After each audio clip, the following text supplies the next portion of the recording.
Good evening, ladies and gentlemen. We're glad you're watching. Thank you so much for joining us. This is Mtebe TV, open forum political discussion show, a show that gives you an opportunity to air what you feel and think about the latest development on our political front. Well, a lot is taking place. Interesting day to be alive in this great country as we wait for the result of our presidential elections. At the elective seats, everybody seems to have gotten their results. There are great losers, there are great winners, and newcomers, and those who got re-elected. But the main one, that one for the president, is the one proving to be something else altogether. The rivalry, the competition, the pull and the push, the proving who is right here.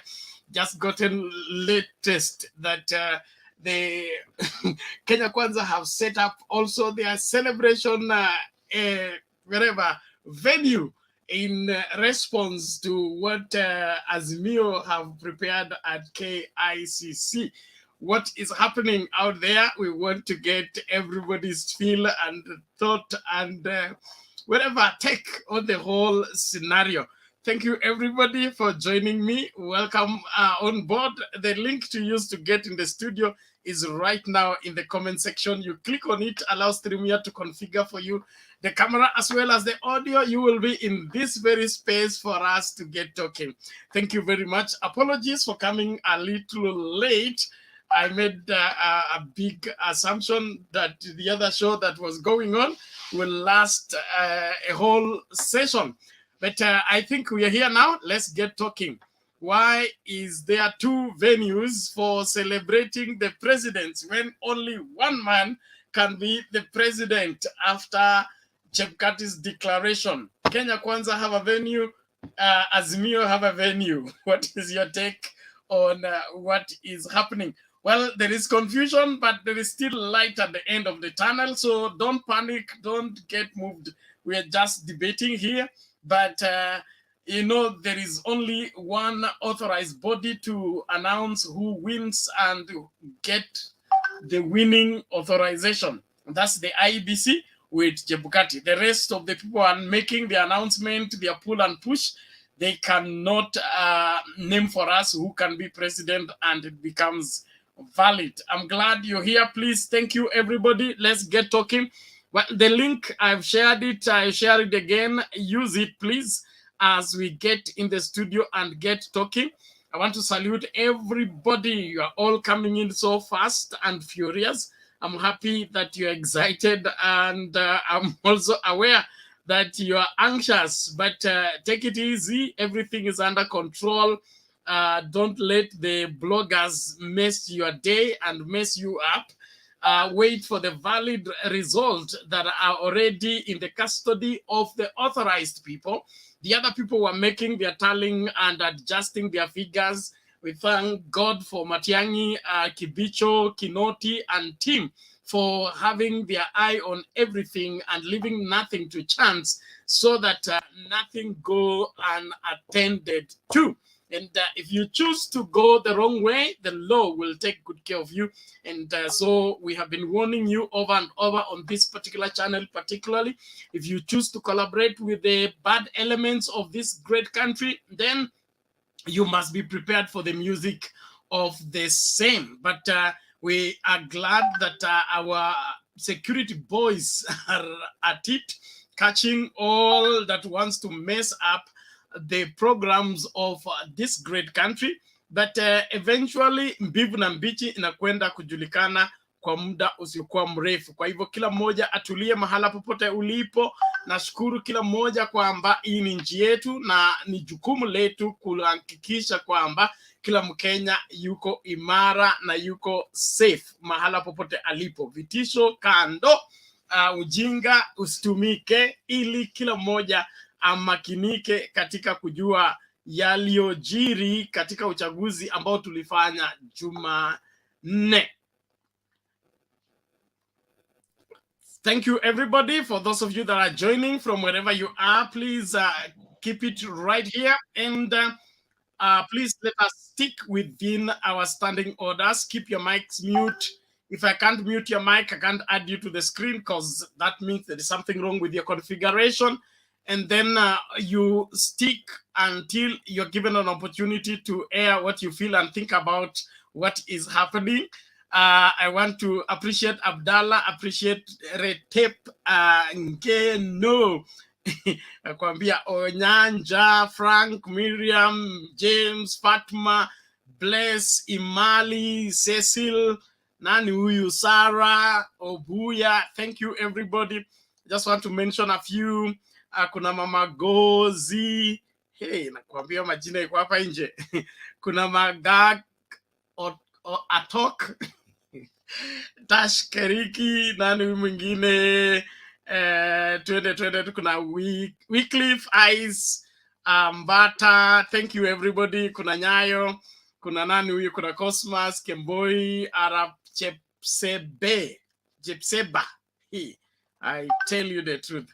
Kuna Ndungu hapo, kuna Catherine Akinyi. Asante kila mmoja, nashukuru wote ambao mnatumika nasi katika mazungumzo ya leo. Nani huyu?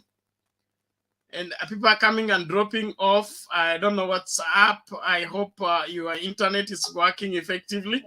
Let's get talking. Let's keep within our sanity program. Irene, you keep your mic mute. You keep your mic mute. Thank you. Thank you. Now, Samu umepotea tena.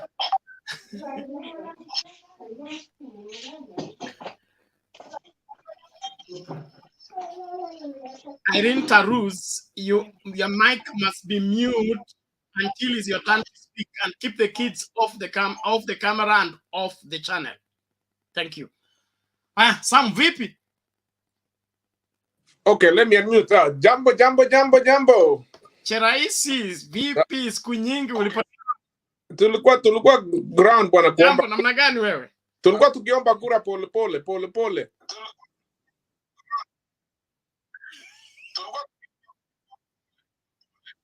Okay, haya tupatie matokeo. Sasa hii ni ile waliita, you know, this is what they call a nail biter. You know, it's a roller coaster by itself. We don't really know who is winning. They're actually the same right now, like literally the same.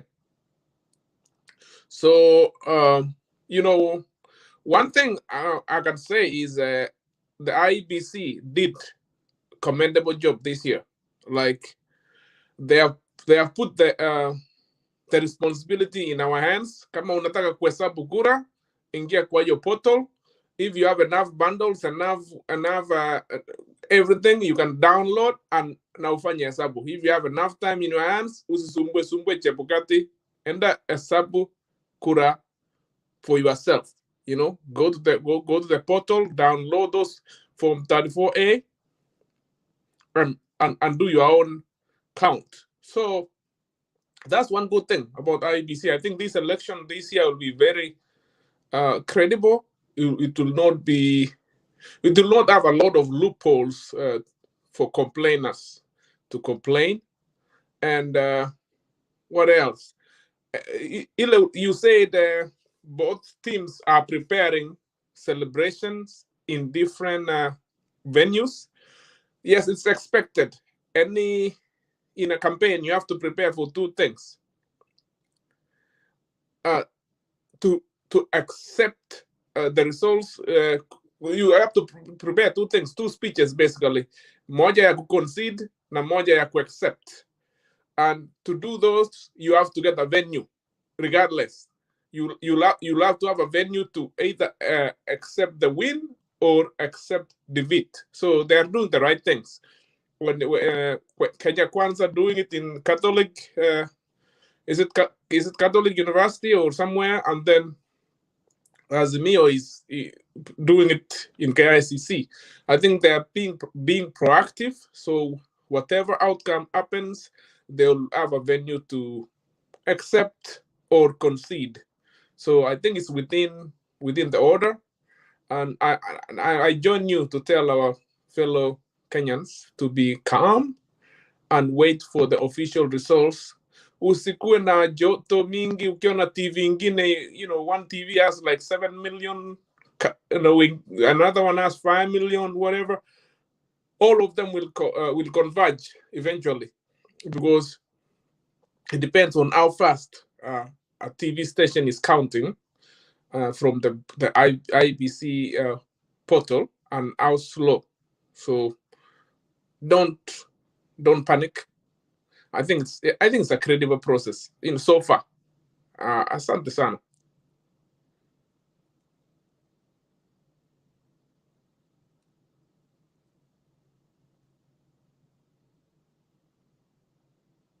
Okay, thank you, Sam.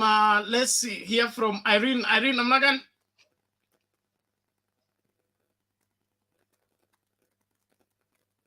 Irene, you unmute. The mic is beside your name on the screen. Oh. Nafikiri ni vile Samuel amesema. You unmute. Click. Yes. Now we can hear you. Go ahead. Vile Samuel amesema ni correct. We can just wait for IEBC to report. Endelea, tunasikia. Tutangoja tungoje results. We are waiting.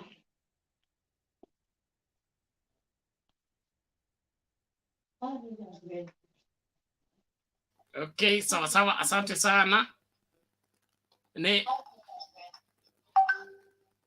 All right. While we wait, what should we be doing? Praying, fasting, or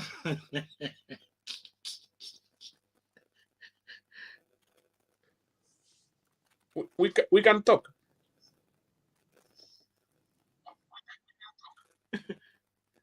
While waiting, we can talk. We can talk to salamiane. Okay. Yes. So, okay, asante. Naomba tumuulize Steven. Steven, vipi?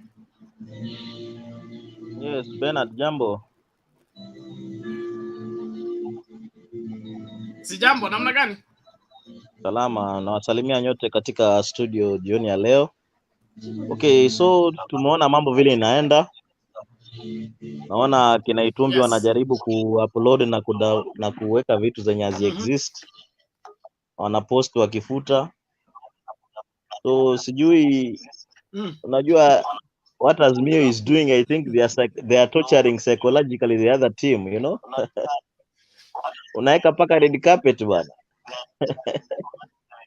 Hii ni kutocha hao wenzetu bwana. I think hapo wame cross the line, It's being overconfidence. Umekuwa red carpet, wengine wanasema security ya mzee imekuwa enhanced, wengine wanasema imebadilishwa. Anyway, Bernard, let me say this, I think Raila knows what is happening, Ruto knows what is happening, because the information is in the public domain, okay? So kila mtu anajua nafasi yake ni gani. So Chebukati is just confirming the things, But I think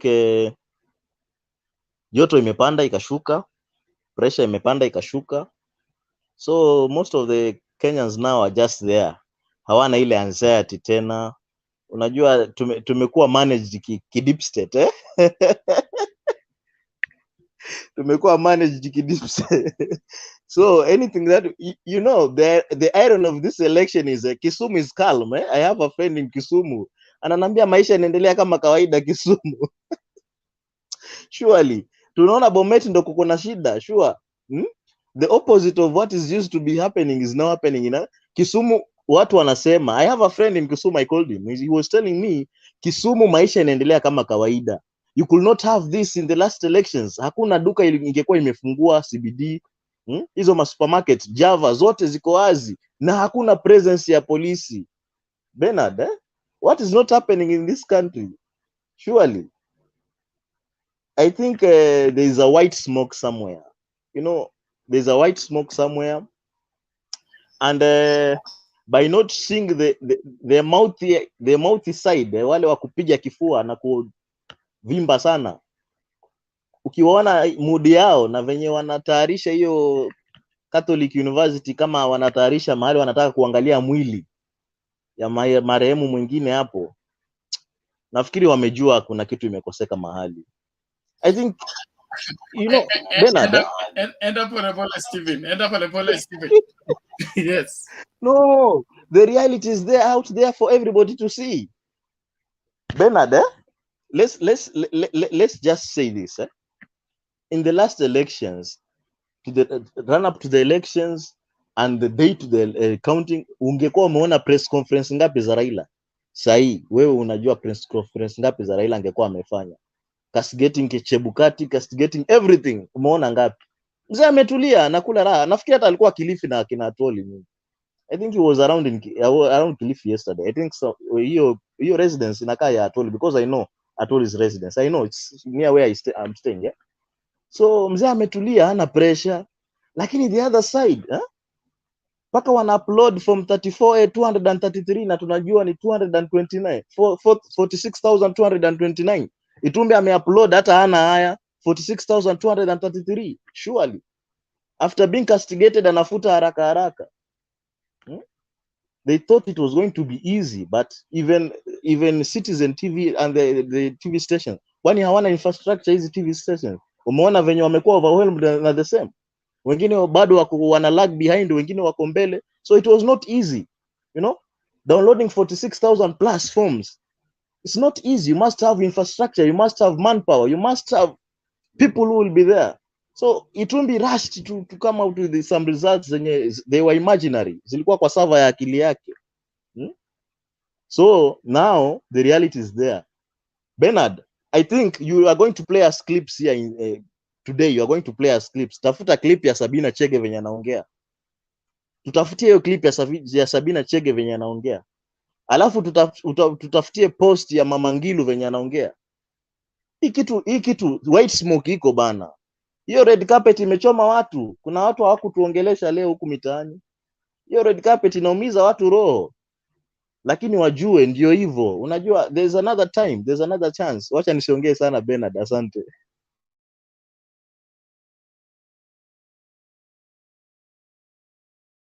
Hey, haya, Waswahili wanasema mwamba ngoma vuta kwake. Mimi nitakaa hapa katikati. Mnifundishe. Now, Anderson namna gani? Wewe Anderson, wewe ni mjanja sana. Nimekutafuta upatikani. Iko nini? Tulikuwa ground. Tulikuwa huku, tulikuwa mashinani. Tunakuwa tunafanya kazi. Tulikuwa tunahakikisha tuchape Mudavadi vizuri. Tulikuwa tunahakikisha Mudavadi amekula viboko zake. Naona mmemaliza. Tumemchapa 5 MCS kutoka kwa 21. Tumemnyorosa vizuri. Ametambua. Najua alienda wrong side. Hata mwenyewe anajua. Lakini baba atampatia kazi. Sijali. So kwanza kitu ya kwanza nashukuru cha rais venye ameongea. Ukitaka usikufe haraka, usichange channels, uko Citizen, uko huku. Tulia na mahali pamoja. Hivi tu inaweza huo mtu. So watu tumetulia tu, wewe tulia kwako. Ile kitu inanipatia confidence ni baba. Unajua venye mwenzangu Steven amesema. Sai baba angekuwa ameongea mara mingi sijui, lakini mzee relax. Hiyo kitu imenipatia confidence. Angekuwa ameongea sasa ningekuwa niko na pressure, lakini sasa mambo iko sawa. Hata mimi nangojea tu. So si tutulie, watu hata tuachane hizi results za channel, tuachane nazo, tungoje Chebukati atoe results, watu waridhike. Mwenye anashindwa akubali. Kama unaona ni ngumu, enda kotini. Hiyo ndio njia tu. Lakini vurugu nayo tuache. Sisi ni Wakenya tu bado. Tutabakia tu Wakenya. Tusipige mwenzetu ati juu sijui nani ameshinda. Itabakia tu hao watu watabaki tu matajiri tu. Ni Wakenya na watabaki matajiri. Sisi tutabaki tu tukihaso. So sisi tutulie, kila mtu atulie kwake, angoje result. Lakini mimi niko na confidence vibaya sana. Baba akinyamaza hivyo hata mimi nimenyamaza. Asante sana Bernard. Lakini kijana wetu tumemnyorosa vilivyo. Asante. Ninyi nimewavulia kofia. Ninyi ndio tunahitaji. mnapaswa kusimamia the whole of Western Province. Tutawapatia Bungoma mtusimamie na Trans Nzoia ili mtufagilie vizuri. But thank you very much for the information and sticking by to ensure that we are all informed and we are all on the cutting edge as far as the right information is concerned. Wherever you're joining us from, this is Mtembei TV, and we are airing what we feel and think about the current situation of the long wait for the presidential result after the election.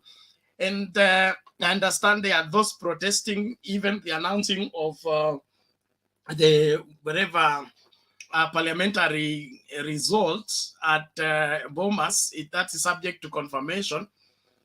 Let the process of IEBC iendelee kulingana na kalenda, ili by kesho tuwe tunajua mbivu na mbichi. Hii story ya kukuwa treated on this and then after this and then we are taken from here round, enough of it.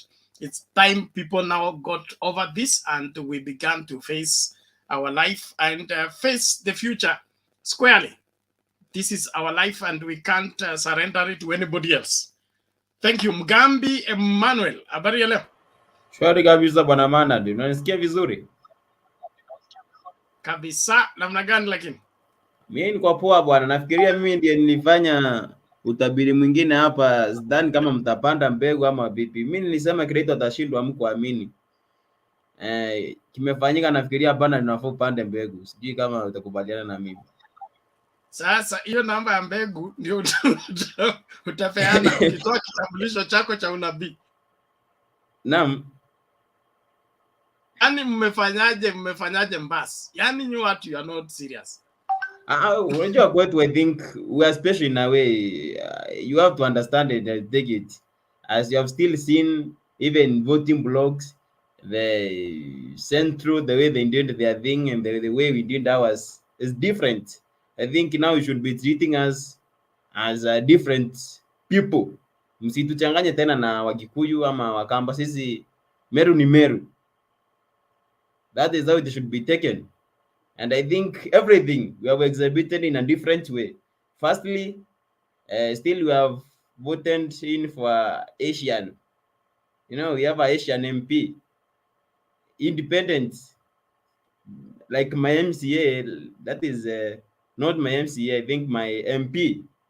Independent. I think I can literally say that democracy imekomaa kwetu vizuri sana. That is what I can say. On what is going on currently, I think there are tensions brought in by bloggers. You know, like currently it is as if bloggers wanaangaliwa sana, ni kama ndio player makers of this thing. Like currently, some 5 minutes, I have checked in and I have seen someone saying that there are some the UNDA seniors who have been arrested. And don't think what he is intending to cause, because if it happens now, you start saying that someone close to deputy president has been arrested. I think the communication officer, I think that is something, as per me, that guy should be arrested. Because when you are sitting at your room, alafu usikie mtu mwenye ulikuwa unategemea pengine amebeba, what will come in your mind? Basically hii kura itaka kuibiwa. I think that is not good, and DCI inafaa ifanye kazi vizuri. In case uko unatoa some takwimu or results that are irrelevant and misleading people, you should be arrested. And beyond that, in case now you start spreading the hate speech, you should be arrested. And I don't think I think we are all enjoying that we have a peaceful nation. Now if we have someone who is sitting in the room and trying to cook figures just to bring tension, I think that is banned. That is banned. To me, is to want your people just to remain calm, to follow up in credible media houses, not just like no. I think here for us, you can see we are connected to good, the credible sources. We have something to deal with NTV, Citizen, and all those big houses. But not rely on someone sitting in the room just doing a styling here and there, na anafanya tu ile ya stronghold ya team yake. That is not good. I think even if we are talking of research, let's rely to tegemea the credible sources. We have Citizen here, we have KTN and those big houses. You can't be having like those bloggers. They are misleading people, surely. Even big lawyers like Gradimula, is there liaising everything that they do tweets. You must, yani lazima ikubali tu venye iko. I think watu wamechangamka, the way they say hakuna wajinga Kenya. We are all bright, we are all elites. We don't have that capability of doing our own tallies in our rooms, but we should not buy attention or propaganda being spread irrelevantly. We should remain calm. Anything that has not been verified, I urge you Kenyans tusifuatie na tusisikize. Let's just remain calm. I think before tomorrow morning things will have changed. Tutakuwa tumengamua mbiu na mbichi, but currently as it is, I know many of us won in mind, but now you see we can't escape from reality. Let's go with what we are seeing and just remain calm. Hakuna panganga, ni hivyo polepole tu, polepole. Knowing Kenya is here, is there and will be there. Hakuna, ndio hivyo bwana Bernard. Okay, asante sana bwana Mugambi, tunashukuru, na watu wa Meru tutawatembelea. Vile mmefanya nini watu wa Meru? Vile mmefanya mtu wetu wa Mbas, sasa mnataka kubadilisha our mode of transport completely. Huyo mtu wa Mbasi bwana, I think I once told you that huyo mtu ni mwoga. Firstly, najua angekuwa ameingia Azimio ile real na tukajua kumtofautisha na tofautisha kondoo na hizi na wanyama wengine. That is the time I think tukemvotia vizuri. Secondly, Meru still there is the masculinity and everything. That thing is still there. So what happened? The dividend votes, the great to Linturi. But now you see this mama alikuwa amepiga campaign nyingine kali sana, in a way that I don't think actually if it happens siku moja nikuje kutafuta kiti, hiyo formula hiyo mama ndio nitatumia. Ametumia formula nyingine mzuri sana. I think it should be standards in politics. He used a very yani a strategy that they have never seen, I think. Mutembei Bernard, just to brief you, this he was firstly he was a woman rep, but still before she became women rep, first in 2017 election alikuwa na contest, alikuwa anatafuta ticket ya Jubilee. What happened? There was this Kayuyu was then the women rep. Wakafanya mjanja hapa na pale, wakamtoa wa mchunjo. She did give up, akaenda hivyo akashinda ku independent ya women rep. I think that is what made her to see that yako na potential. Now from that time alileta kitu kingine ajabu sana, alifungua TV yake, and that is I think what has been the strength yake, vernacular ya Kimeru tu. So everything she does in the village nakuwa projected, and by that time hatukuwa na TV vernacular, watu tulikuwa nakuwa tazama TV za Kiswahili. So all those grandfathers and grandmothers wote wenye kwa village wote wanaangalia TV vernacular. There is that platform ya kujiuza na kujimarket yeye mwenyewe.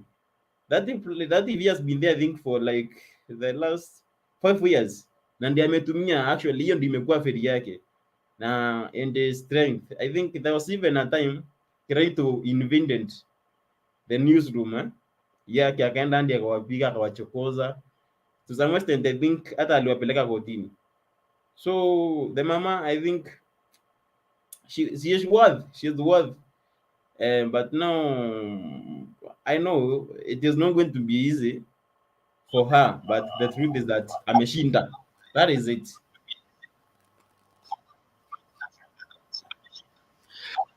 Sawa sawa, asante bwana Mugambe, tunashukuru kwa hayo yote na tuna wish her all the best. We believe the new Kenya is the Kenya for all Kenyans. So the experience of Mbas can still be hired by the mama if need be. Nothing like Bas. And the county cannot be developed by one person. Let everybody be brought on board so that the agenda for Kenya can pick up and move forward. I believe uhasama wa kura unapaswa kuisha na siku ya declaration. After declaration, we all come together as Kenyans and build our country.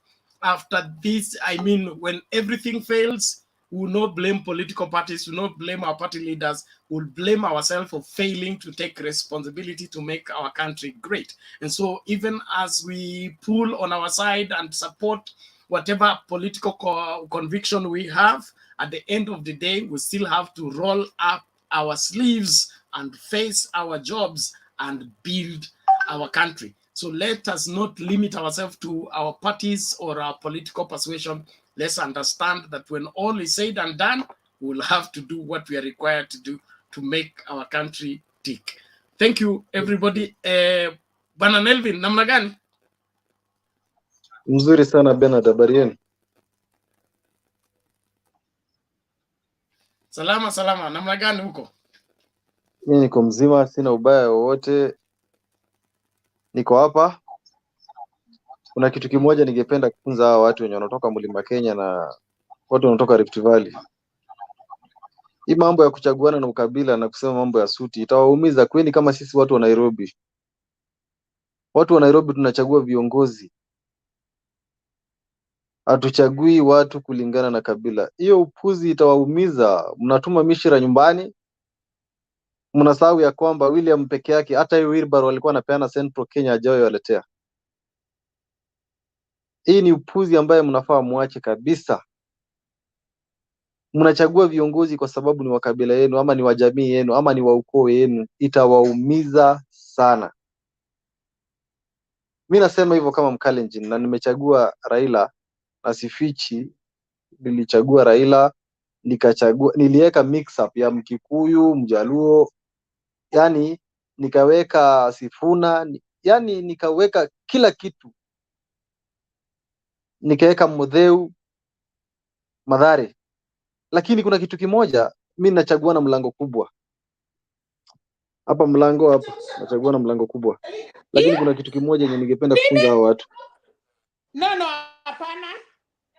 Hii kitu yenye ningependa kufunza hao watu, waache kuchaguana na upuzi. Unakuta mtu amechagua mtu. Sasa kama Kiraito, atijue mama alifungua radio station ama sijui TV station ndio mnachagua yeye. Chagueni kiongozi kulingana na kazi. Muache ujinga.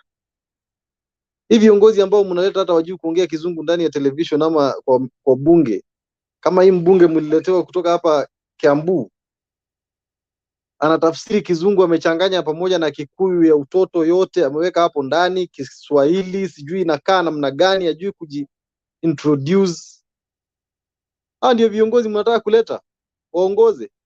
Na kuambia nyinyi mtaumia. Hata kama ni Raila anaingia ama sasa hakuna CDF ile yenye watu walikuwa wanajichosha naye kina Aisha Jumwa, wanapatiwa CDF wanaenda kununua manyumba kitu ya kwanza, pesa ya umma. Sasa hakuna CDF. Kwa hivyo nimpitishe mjadala kwa bunge, either Raila aingie ama William Ruto, mtaumia. Kwanza nyinyi watu wa mlima mtaumia. Either Raila, either Ruto, mmeshajulikana nyinyi ni wasaliti. Kwa sababu ikiwa mnaweza enjoy William Ruto kwa miaka 4 amemwaga rasilimali yake yote huko na mtoki kumera. Nelvin, take it easy wewe. Sio hivyo. Mtaumia. Uhuru wa kuchaguana tuko nao katika constitution. Lakini Bernard, ningependa kuwafunza kumbuka atupangwingwi.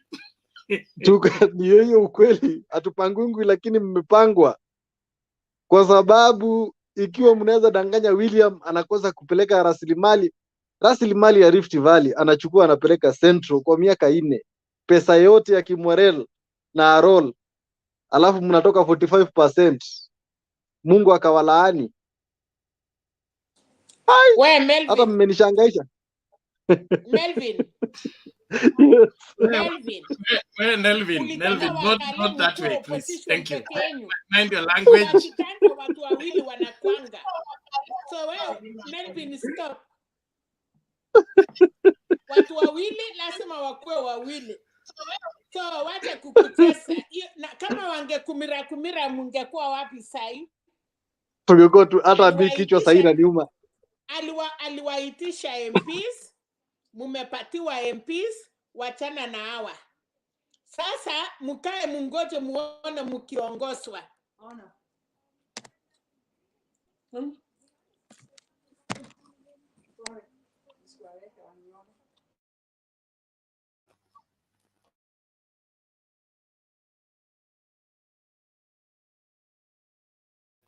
Nelvin, you're mute. Nelvin, you're mute. We can't hear what you're saying.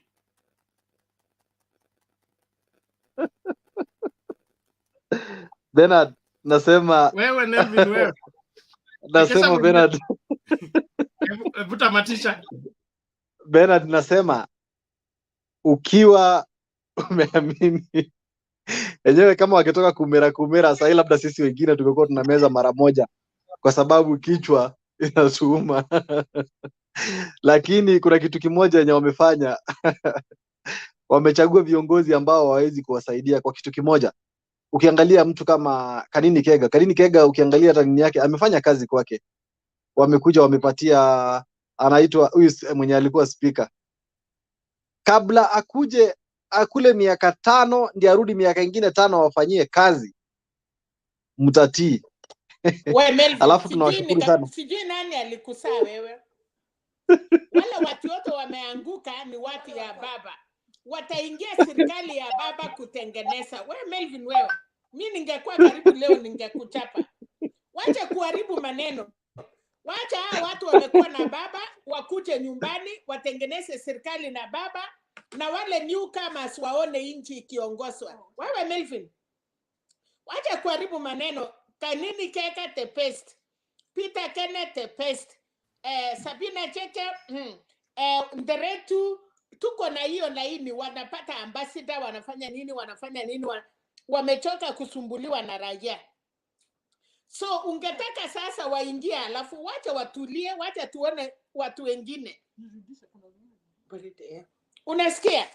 So wewe kazi yako utuambie vile baba anaapishwa, utuambie our improvement. Leo hatutaki hiyo mchezo. Na kama watoto wanaenda chondoni, chuweni mkale. Nani anakuambia watu wanaongeanga na akilia, alafu sasa tuambie tena acha tayari, utafanya nini? Chunga hiyo mtoto mwenyewe.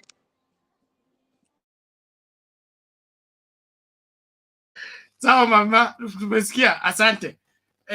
Nelvin, wewe tulia. Inaonekana unahitaji mara moja. Wacha tuangalie hapo kwa kioski ya Mwala kuone kama utaletewa. Meza mara moja, ongeza na Piriton ulale.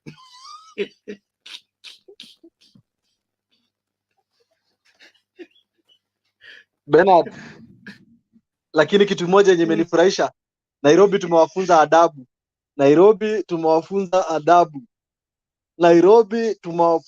adabu. Kuanzia ma-MP wote isipokuwa MP mmoja ndio wa UDA. Hiyo mwingine wa Kasarani ni wa independent, lakini bado ni wetu. Hiyo Karauri. Lakini Nairobi mzima tumedominate 15 MPs.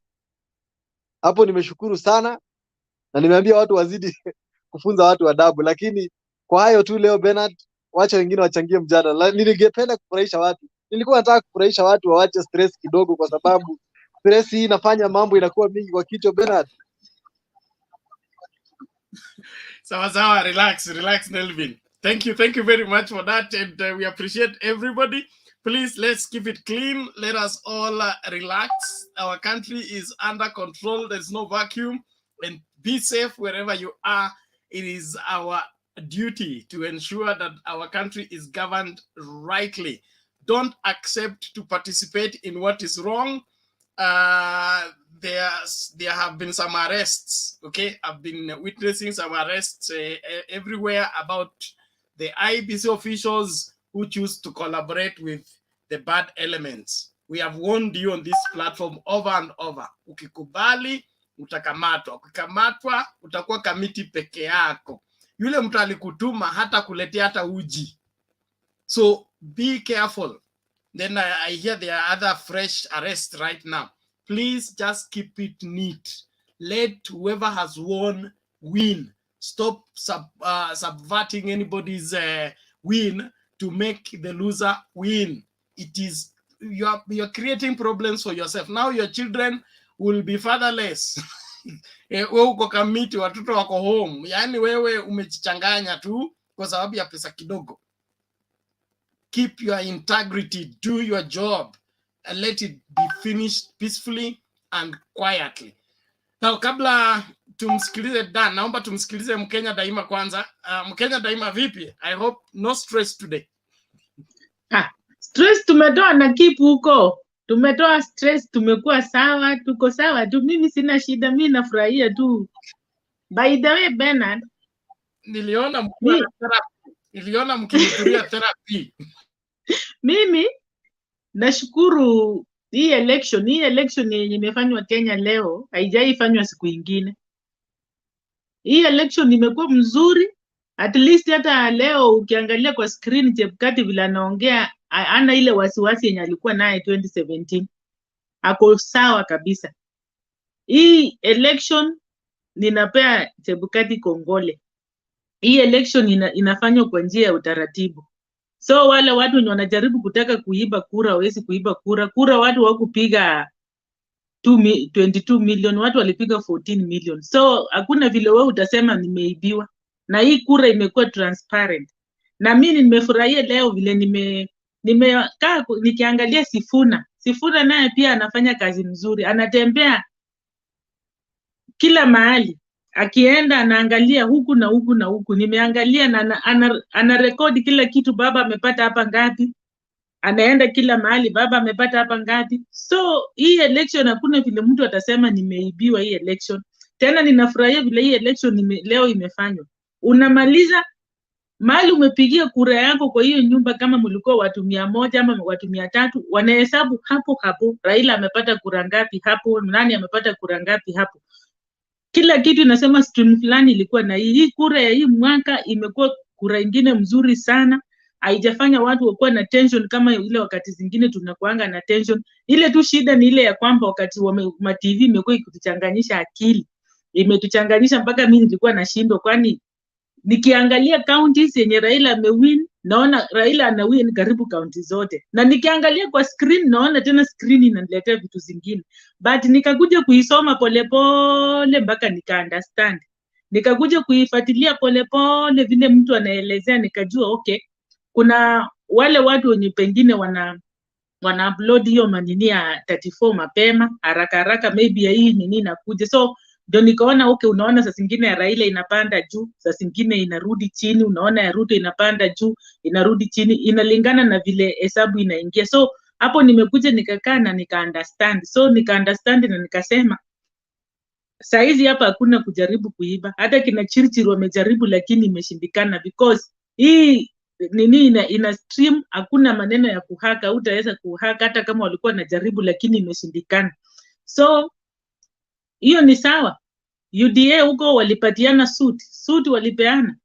So suit walipeana, hata mimi ninaongoja mtu mwenye nilijaribu kumwambia anisaidie kunipigia kwa Azimio huko nyumbani kwetu.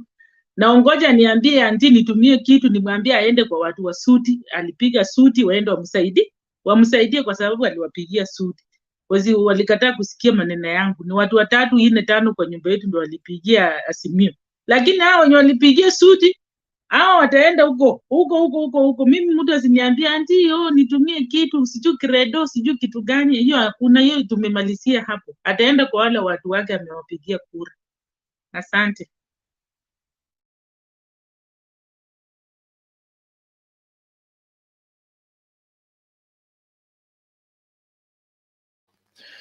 Sawa Mkenya, daima tunashukuru, lakini unajua kupiga kura ni haki ya mtu.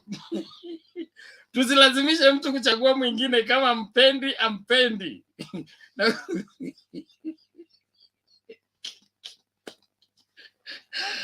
Sawa Mkenya daima. Basi tumsikie Dan namna gani? Dakika moja, 2, 3 tusonge mbele.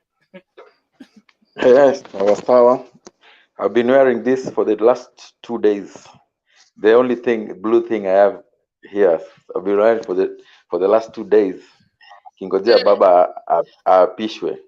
Lakini yeah, there is confusion coming up. For the last 2 days everything has been calm. Lakini sasa tumeanza kusikia there is somebody tried to hack IEBC.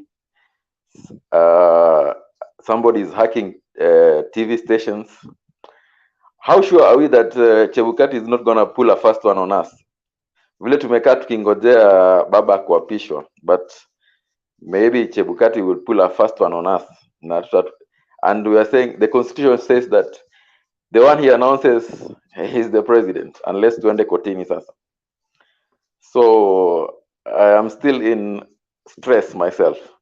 I don't trust Chebukati. Kwanza akiingia kwa zile room zake huko, sijui ni kwa choo anaingia ama ni wapi, he might come up with crazy results.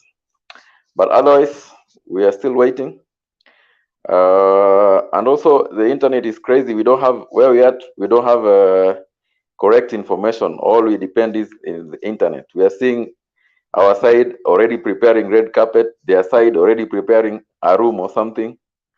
So it's a bit confusing. Everybody, it's like every side is winning.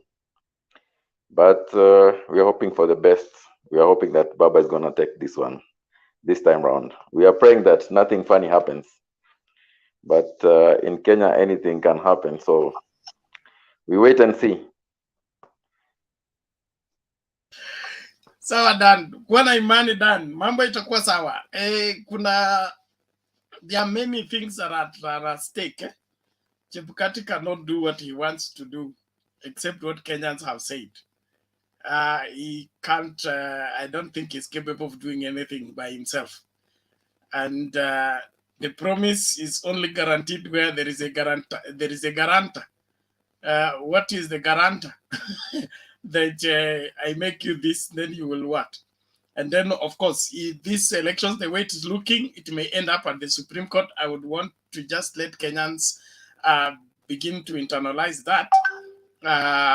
The wait is going to be a little bit longer, because when you see 2 venues, it means somebody is prepared to go to the maximum contest. So let us all be prepared for the same, but let's remain calm the way we have been, and let's not get at each other's neck. Our elections are supposed to determine our leadership, and then thereafter, the leadership is supposed to determine the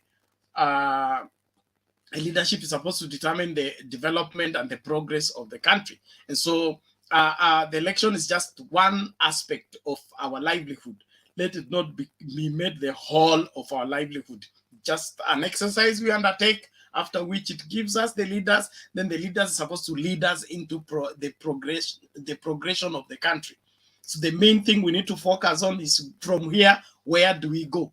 Because we can't be in the election mode all through. I would that we all embrace that and begin to think, how do you build that your business? How do you build that your company? Where do we go from here? It's important that we begin to embrace that even as time goes. Mama Selina, I'll give it to you before we go to Baba the Fifth. Bernard, ni siku njema na nyumbani ni usiku njema.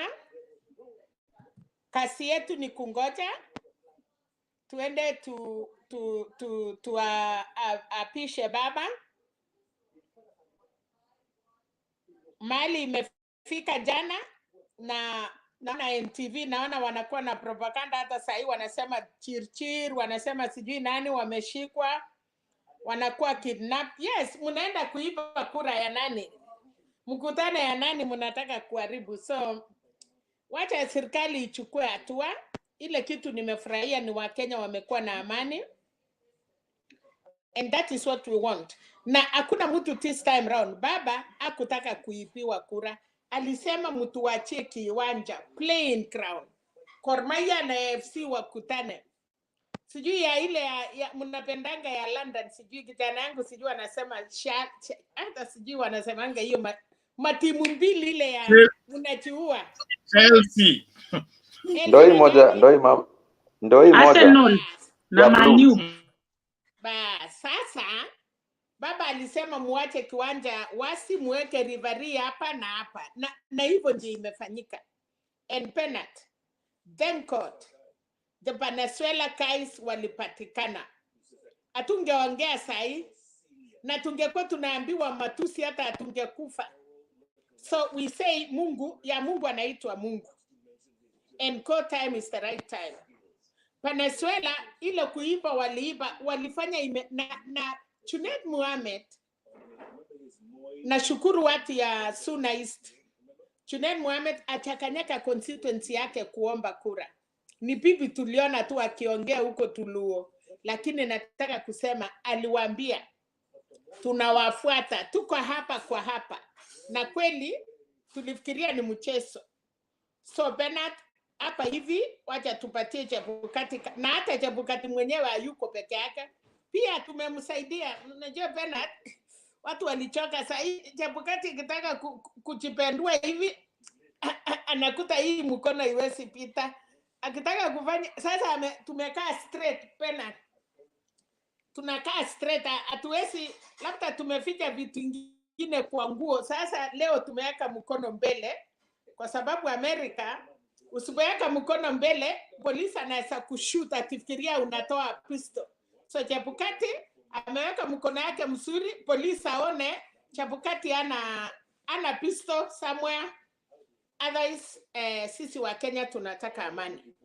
Watu ya Central pia nataka kushukuru kwa sababu Ruto aliwaitisha kura, na watu ya Central wakaenda Kisumu wakamwambia Wajaluo kumira, na tukasikia tukasema kumira ni kusema nini, tukaambiwa mtoke hata ule iko kwa kitanda. Na Ruto aliomba kura Central, alisahau kuwachulisha. Unajua Pena, ukikuja kunilisha nisipouliza wewe maji ya kitu kingine, kwani sasa mimi nitajuaje? Ya alipatiwa ile kitu aliitisha kura wachumbe, akuitisha kutokeni kwa wingi. So amepatiwa, na mimi nashukuru. Na ya mwisho Wakalenjin atungetaka kuwa kwa baridi peke yetu, at least tuko na brother. Unajua sasa hii baridi ni mingi Pena, at least kwa hiyo mpaka kukue mtu mwenye anakusaidia, lakini ukiwachwa peke yako. So I'm really very happy today, na tumekuwa tukisemanga 1 against 41 ama 40 ngapi. Sasa at least today it is a game. Tukicheza mpira ukitupa kutoka Rift Valley na pika mpira inafika Central inanirutishia, it is a good game. Otherwise mtu mmoja angecheza hiyo mpira aje. Ya mwisho Penat, chenye najua ni moja, ya kwamba hawa mabrothers yetu, kama kuna motion ya baba, hawa ndio watakuwa ya kwanza kusema kupitisha. Ya pili Central, nashukuru sana kwa sababu wamediscipline Uhuru mumediscipline. Kudiscipline Uhuru aje? Uhuru ataenda Pondo, anakaa vizuri, anakaribishwa, anaenda Mombasa, ataishi vizuri. Sasa nyinyi wenyewe mmejidiscipline. Uhuru hana shida, Uhuru wako na raha, atakaa na baba, ataonyesha baba kasi, na kwa sababu nyinyi mlisema hamtaki, pia mtuachie Uhuru yetu. Hata kuja sakana ni kidogo. Tunachenge Uhuru ataenda ile ya Mombasa, na Uhuru alipatia baba kiti ya inaita nini? ile ya African Union. Hii Kiswahili ya washosho unajua Bernard, sasa utachunga hapo. Umechukua watu kama mimi pia. So siko peke yangu, we are many. We are many in parliament. So mtatusaidia kutranslate. So baba atapatia Uhuru hiyo kasi ya African Union. Atusaidie. Is our boss. Sasa Uhuru atatembea huko juu na ndege, unajua baba haesi kimbia Amerika. Uhuru atakuja anashikana na Obama na kina Joe Biden. Na sisi tunaendelea. So otherwise, wewe mwenye umejipanish, umepaki Central, umepaki huko Karatina. Na Uhuru amekuja juu. So for 5 years we are saying welcome so much. Wajaluo amekaa nje na Mbole, my brothers, I'm not using that name kwa ubaya. Mombasa wamefumilia kukaa opposition, wamekula tear gas. Kwani wa mama ya Nyakach ama wa mama ya Bondo hawakutaka kukua na watoto wasuri. So hii mambo Bernard, kwa mpira narudi. Nasikianga kuna ile wanacheza half time alafu wanakuja final. So this time round tumewachia wacheze, wasikie baridi vile iko hiyo tear gas ya maji, wasikiange hiyo, wasikie kila kitu. Unajua Mjaluo amesoma na ndiye amekaa baridi. Sasa leo wacha tufurahi, tulale kwa barabara, tulale kwa kitanda, tuimbe. Baba anaitwa baba. Bernard, yangu nitaongea mengi, lakini nataka kila mtu ya Azimio akuwe very strong. Sisi tunaambiwa hivi, wa baba. Hata mimi sahi kijana yangu akitahiri na mimi naona baba yake anareka.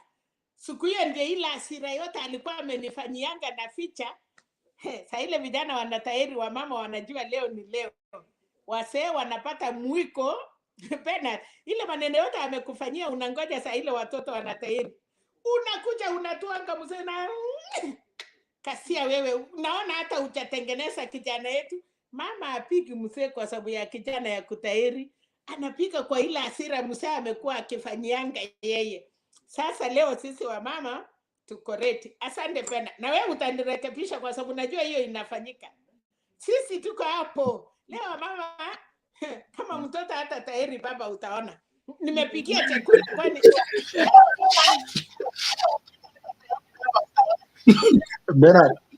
Bernard, kuna haka kama mtu kalikuwa kanatusi Uhuru sana. Sawa mama Selina.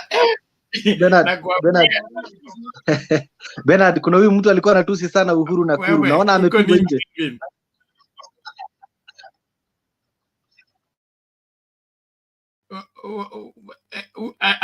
Amebwagwa na mama.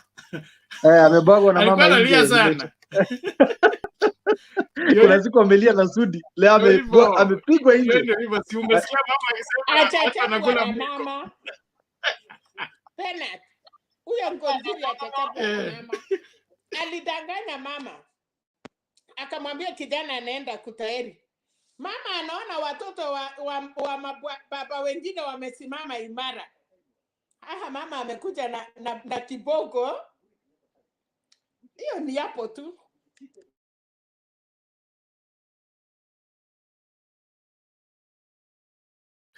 Sawa, asante sana Mama Selina, tunashukuru kila mmoja. Asante kwa wote ambao mnajumuika nasi katika Mtembei TV. Tunaomba tafadhali, kama hujasubscribe kwa YouTube, fanya hivyo. If you're getting us on Facebook only, there is what you're missing out. If you're not following us on YouTube, there are more videos we play and broadcast on YouTube that don't make it to Facebook. So if you're a subscriber on YouTube, you stand a great chance of enjoying our content and following our raw news that we pass across to every Kenyan. So please, thank you everyone, and thank you for inviting each other. Please keep inviting. Let's see that number rising even as we continue with the conversation. This is one place where you can air what you feel and think, as long as it is credible and it is useful for the country called Kenya. We are here for the betterment of our people and the betterment of our country. We are here to hold to account all the leaders so that they deliver on their promise that is meant for the betterment of our lives. Thank you. Let's listen to Baba the Fifth. Baba the Fifth, namna gani?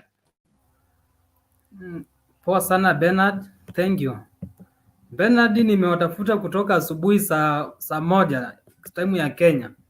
Mimi hapana lala usiku yote, naona tu hapa nasumbuliwa kabisa. Sasa na mimi najua tu ukweli na natoanga huku kwa hii chanio yetu. Sasa nikashindwa nitawatafuta wapi, sijalala asubuhi, sijafanya kitu nikiwatafuta. Sasa nini mnataka kuniteza bwana? Mnataka kuniua mapema? Anyway, tuwe mnatualati vile mnaingia. Pole daddy. Wewe unakuaje Baba the Fifth? Hauko na toll number ya Azimio Tallying Center? Niko na Tallying Center ya Azimio, lakini unaona huyu jamaa anafanya kazi kwa cyber cave hapa Nairobi.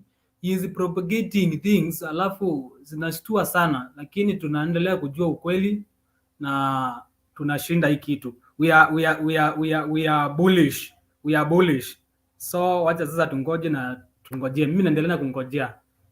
Asante.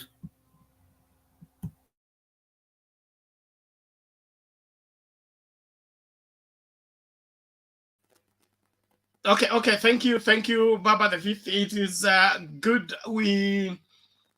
The show went on late, but we got cut off because we also need to look for the information. If we keep broadcasting, we'll begin to broadcast the lies that the bloggers want us to share on their behalf. So we take a break to go and gather information, verify, so that when we come, mkituuliza maswali, tunajibu kutokana na ukweli, sio kutokana na tuhuma ambazo wanatuhuma wanataka kwa Kenya wanunue. Lakini ukweli ni kwamba Kinoti, Kibicho na Matiang'i wamalize hii kazi, tutawazawadi vizuri kama wa Kenya. They have done a neat work. Any person complying with evil elements wakamatwe. Na kifungo chao mpaka wa Kenya tuulizwe. Okay? Tukubali kama ni miaka 17, kama ni miaka 20, ili watu wajue kwamba election process is supposed to be credible. One of the reasons why there was voter apathy is because our democracy system has not worked the way it's supposed to be. If I know that when I cast the vote against corruption, it works, I'll be excited to go and queue and vote. But if I cast my vote and then you use corruption to subvert what I voted for, you discourage me from going to vote. So we must redeem our democratic process of determining the leadership of this country. Let it be free of undue influence. That's when we will get every Kenyan out to go and vote because they know their vote works. But if we turn it into a routine, a ceremony, that we are queuing for nothing, we go and cast the vote for nothing, nobody's going to be excited about voting. And so one of the greatest responsibility of the new government is to redeem this democratic process if we want to continue being a democratic nation whereby the leadership of the country is determined through the vote. We must redeem that and let Kenyans believe that their vote makes decisions in this country. Apostle, namna gani? Apostle J, vipi? Niko poa, habari zako? Habari za nyumbani mzee wangu? Nashukuru Mama Selina, Dan, nashukuru kila mmoja pale. Habari zenu lakini? Salama, karibu. Asante. Sasa nina swali moja tu na pia ningependa kusema kitu Mama Selina amesema Deputy President alienda Mount Kenya akadunga mtu mimba, sasa atapeba mimba miaka 5 ijayo. Hilo ni jambo nimefurahia sana, yani nimecheka sana leo ya kwamba mtu amepigwa mimba Mount Kenya na ataibeba miaka 5. Mama Selina, asante. Sasa mimi nina swali moja tu ningependa niulize. Kuna wakati fulani jioni hivi, kwa sababu hata mimi hapa niko Pretoria napigiwa masimu na kila mtu ananiuliza hivi DP amebadilisha numbers, kwa sababu ameona poto ya IEBC inasema DP yako 53.82%. Imeshtua watu sana. Mimi sina majibu. Sijui kama unajibu hapo kwenye studio, tuambie hizo numbers zilikuwa zinatoka wapi wakati tulikuwa tunaona ya kwamba hii kitu ishaisha. Ni hayo tu kwa sasa hivi, lakini nashukuru kila mmoja. Nimepigia simu kura Pretoria kwa embassy na marafiki zangu wengi wamepiga simu, tumefurahi, tunangojea sana mambo ya announcement, but ni hiyo swali tu moja bado sina jibu kwa watu. Asante sana.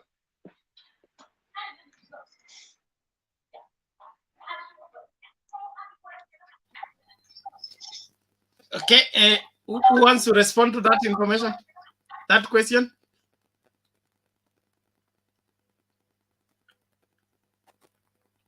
All right. Okay, this is what I would say. There is unconfirmed information that there was a hacking attempt to hack the system, but was thwarted. What is there is that the portal is displaying the percentage based on how many returning officers have posted the form 34A. So kama form 34A zilitangulia za stronghold yako, of course you will be leading. But when the other ones begin to come, they will be displacing. At the end of the day, the form 34A was duplicated, I think 3 or 4 times. There's one given to the media, one given to one posted at the polling station, one sent to the tallying center at the Constitution tallying center, and then there is the original one that is supposed to be delivered at Bomas. All of those forms are supposed to agree, and that's why the process is tedious. You must check after you download. You must compare with the original. Then you must compare with the number of how many people voted in that particular polling station. So kama figure ile iko hapa inazidi ile namba ya wale watu walipiga kura, that form is questionable, inawekwa kando. Hizo figures zilitoka wapi? So the process is slow and tedious. That is why we have those wherever disparities in the different figures for different stations. Chebukati explained in the morning and said he had suggested to the media house wakuje pamoja, waweke nguvu yao pamoja, watengeneze tallying center moja ili wafanye hiyo tabulation pamoja, then they give to every media house. Wakakataa, wakasema kila media house itajitengenezea kwake ili watengeneze wafanye tabulation kivyao. Okay, that is when the work started, and it was discovered it is not as easy as it looks. But let's wait for the final whistle is being blown. But kulingana na Azimio Tallying Center, zile forms zilipewa kwa agent wao, na their tallying center has done the tabulation according to the figures they have. They say they have won. So let's wait and see. Sijui kama hilo najibu majibu yako. So kama zile forms origin, zile copies zilipewa agent, zikasubmitiwa kwa tallying center. Tallying center imefanya tallying, imecompare na zile zilitumwa, na wamesema this is the figure they have, the final figure, and they are preparing for their celebration. Then these other ones are manufacturing. Itumbi especially. Itumbi was yesterday announced the winner. Okay, according to his own figures. The forms he says he has tabulated are more than the polling stations that exist. That means they have extra polling stations. They have been receiving some result from other polling stations that IEBC doesn't have. And so everything coming from UDA center should be doubted, should be questioned, should be scrutinized. The challenge was just one question. Around 6 o'clock. Around 6 o'clock, there was a challenge whereby Citizen was showing IEBC portal, and it was showing that that information was coming from Bomas of Kenya. That was the challenge. But the other one, I understand you very well. The second thing also is that September I have a celebration of the annual conference of our ministry.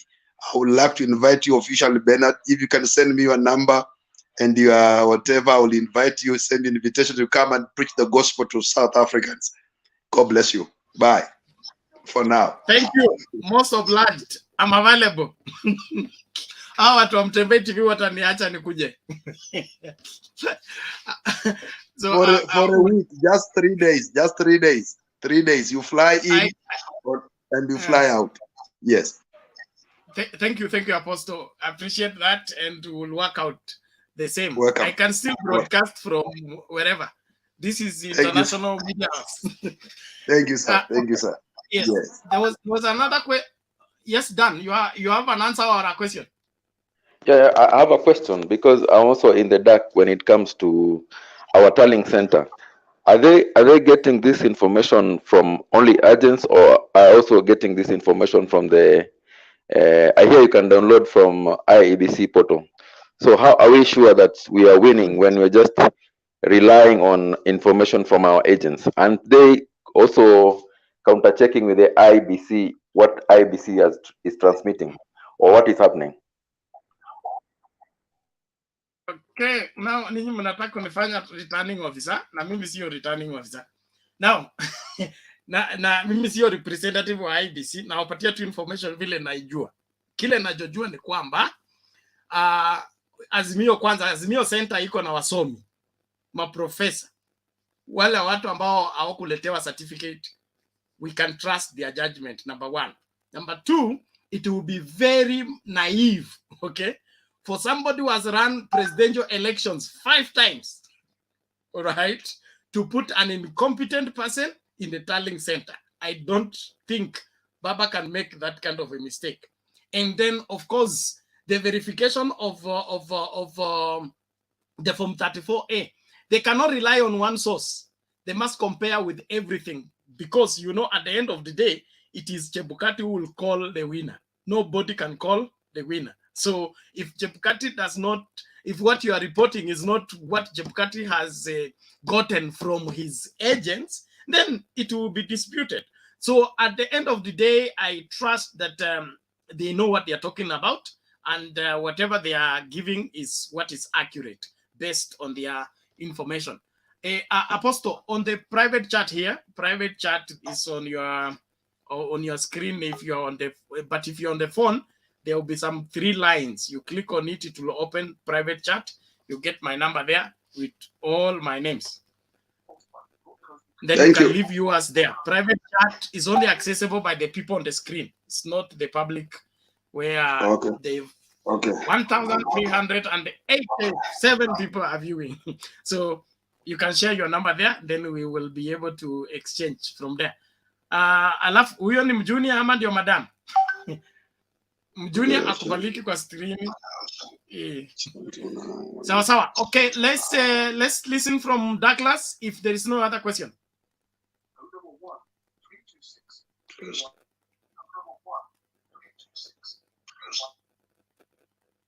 Douglas, how are you?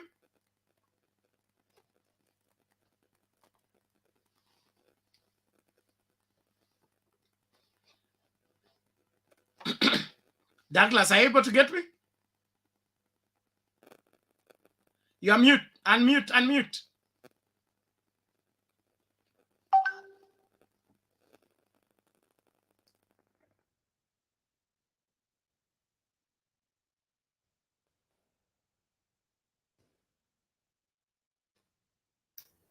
Haya, mnanisikia? Hapo sawa basi, endelea. Sorry, I was in the other thing. Now for me, I'm just waiting for this thing is over. Of course, every camp will declare they're the winners, even if you're losing. So it's a matter of, compose yourself. We know where this thing is heading, so relax. Relax. Everything is on point.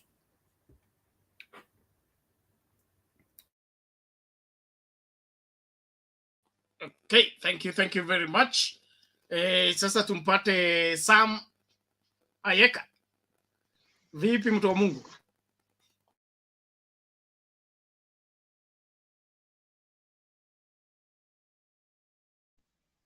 Good evening to you all. Unmute, Good evening. Oga, unmute. Yes, sorry. Habari za kila mmoja wetu ambaye ako katika channel hii. Yeah, Bernard nashukuru sana. I'm still Tuko in salama, Nairobi. vipi huko? Niko salama, nilihakisha nimekuja Nairobi and I'm still in Nairobi, nilivote. Ninashukuru sana today, hata sina mambo. Unapaswa kuja hapa studio kwa unapaswa kuja hii studio kabla utoke Nairobi kwa hakiki kwamba studio iko. Kuna watu wanafikiria hii studio iko hewani. Nitapiga simu nikuje. Sawa sawa. Ninashukuru sana, nimekuwa kwa muda sijakuwa online kwa hii media yetu, lakini today nimepata nafasi, nashukuru sana. We thank God so much for everyone that alijitokeza kwenda kupiga kura. I know ilikuwa ni vema kwenda ku exercise your rights as a Kenyan citizen. People traveled, wengine wakatoroka, wengine wakaenda wakapiga kura, but we thank God for everything. Na so far we are still waiting for the results, and I know that things are well, and we are trusting God that coming by tomorrow, God willing, tutakuwa tunajua nani ndiye rais wetu. Kwa hivyo we are praying and we are trusting God that peace will prevail in Kenya, even when tutatangaziwa mshindi. Nimeona Kisumu tayari celebrations zimeanza, Bernard. Naona Kisumu celebrations zimeanza. I don't know. Watu Kisumu wako barabarani, they are really celebrating. So let us wait and see yale ambayo yanakuja kutangazwa. But all in all, we are praying for peace even after this election, that there will be peace, peace, peace. Hiyo tu ndio kitu ambayo nimetaka kusema leo. Sina mambo mengi, matumbo imejaa moto, as I'm just waiting isikie nane baba kama anashinda. Hiyo tu sasa. Kwa hivi sina maneno mengi, nimeshika tu ulimi wangu nikingoja. Thank you so much Bernard na all ambao wamenisikiza.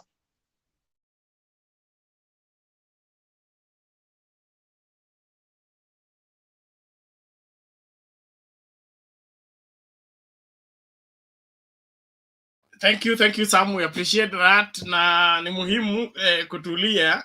Amani yetu ni lazima, alafu nchi yetu inasonga mbele. Kwa hivyo kila mmoja jisatiti. Tushamaliza uchaguzi, sasa ni kuface our responsibilities. Kama wewe ni mwanakwaya, rudi kwa kwaya. Kama wewe ni mwimbaji, rudi studio. Kama wewe ni mkulima, tafuta mbegu. Tafuta fertilizer, okay? Let's begin to plan on how we are moving forward from here. Let's not get stuck now on the elections. The elections are now behind us. That is supposed to be a presidential address, but I can give it to you since I have been the president of this show. Bernard, just one thing. A while. Let's begin now to appreciate that elections are behind us. We have a country to build. We have a future to build. Yes. Bernard, just one thing to confirm maybe from you, because sijakuwa kwa nini nikiangalia sana, sijui Kirinyaga yes, I don't know how Kirinyaga gubernatorial imeenda na Nairobi. Maybe kama unaweza kuwa umepata information about the Kirinyaga and Nairobi gubernatorial and senator and women rep, maybe at least kama unaweza update that.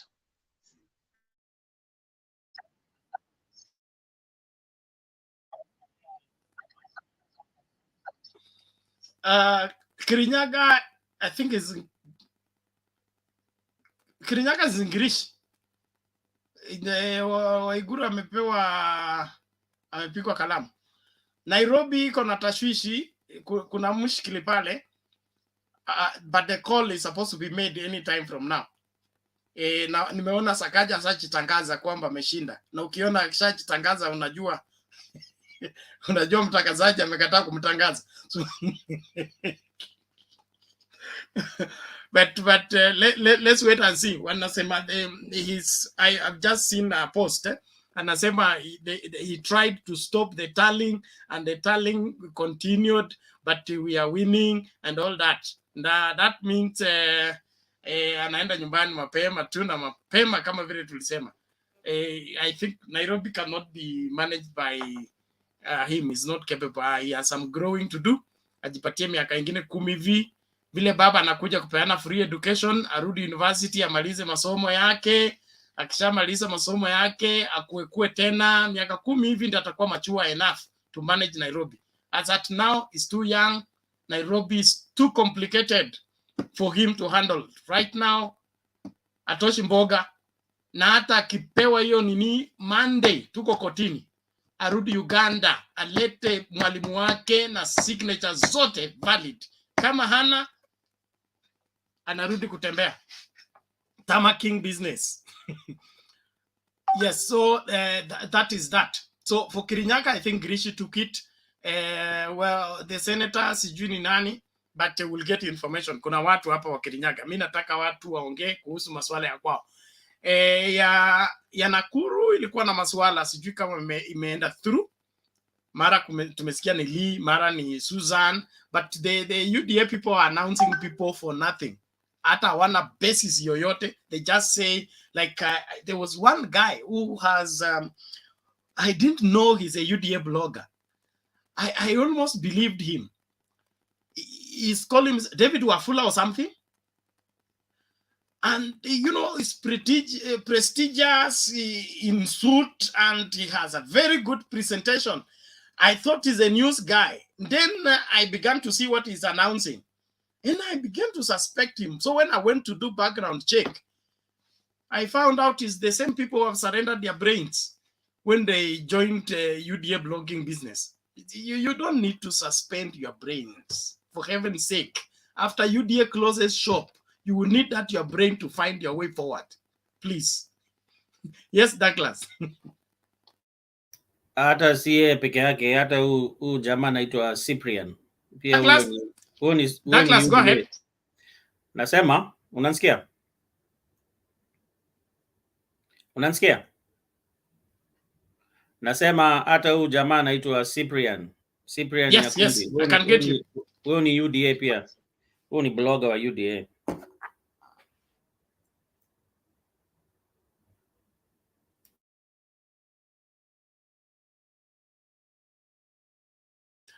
So thank you.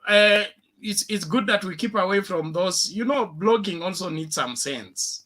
You don't just throw out things. Being a propagandist requires some level of truth.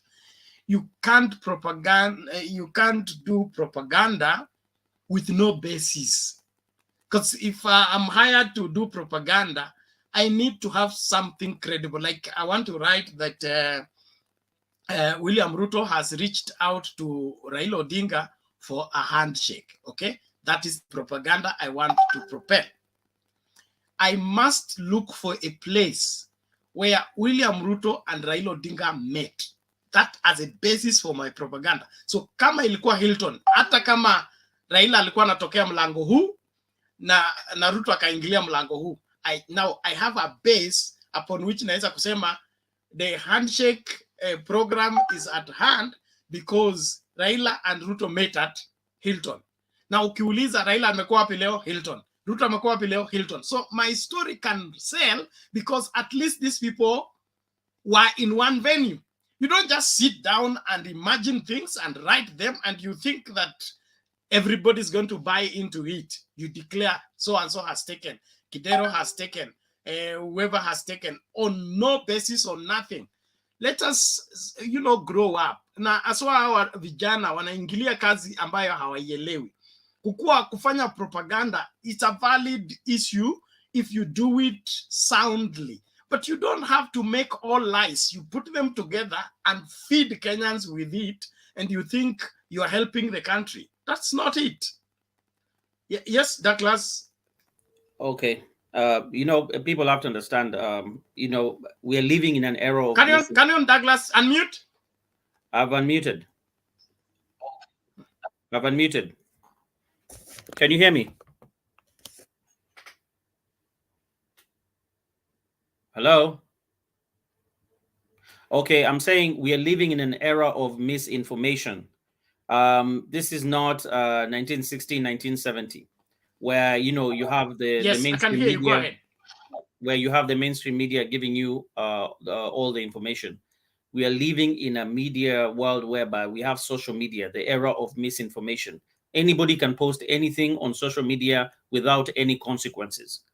And the error of misinformation is that the first information that you receive, you believe. And you have fake accounts. You know, somebody can have an account of the president, can make a fake account of the president, or just just alter it on an editing suit and post it, and some people will believe it.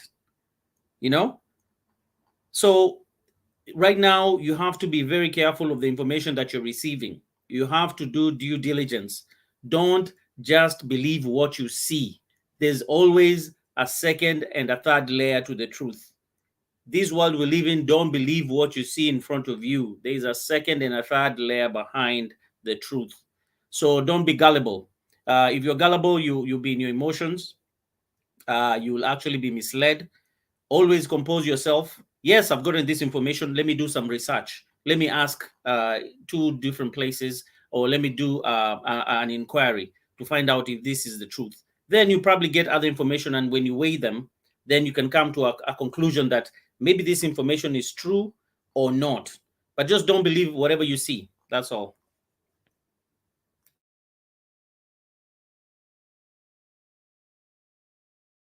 Thank you. Well guided, and let everybody adhere to that. The Bible says that 2 or 3 witnesses, a matter is settled. Don't just buy into information because you heard it. Check it, counter check it, send to somebody credible to counter check it for you before you even share it with anybody that would wish to have that kind of information. Well, we move forward. We get back to Nelvin. Nelvin, umeenda Panado?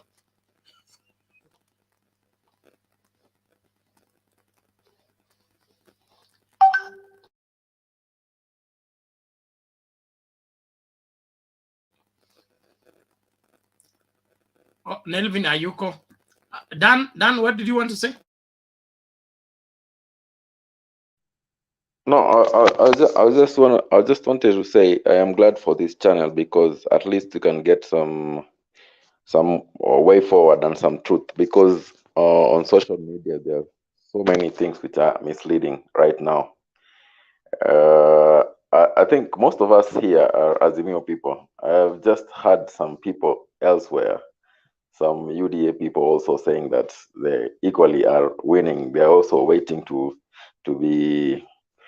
be appeased. So yeah, I think it's good to get the correct information, like you said.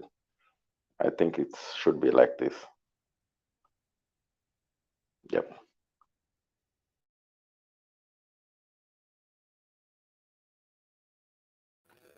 Good. Thank you. So let's all beware that there are many people, and unajua katika siasa lazima ukuwe na jibu kwa kila kitu.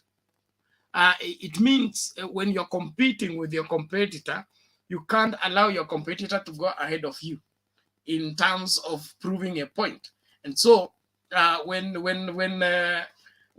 Azimio began to put up their media center, okay, at KICC, the tallying center for Itumbi was a secret. Okay, it was a secret initially. If you followed it, nobody knew where it is, and nobody knew that it even exists. But now when Azimio went to KICC, set up a media center, put up a big screen, now they were under pressure to show that they are ahead of the game. What happened? Itumbi did a video and showed how his scheme is, where his schemers are, and how his wherever YouTube, what are they called? Bloggers are strategically. He said this is just first floor. There is also second floor, and there is another one in Westlands. He now gives us information that we didn't even ask him. All of that is a political response. And now when now today it went a notch higher, the red carpet, okay, the VVIP section, and the way KICC set for the celebration of Baba's win. The pressure now build up. Say, if we continue sitting here and calculating without setting up our own celebration center, it will look like we are losing.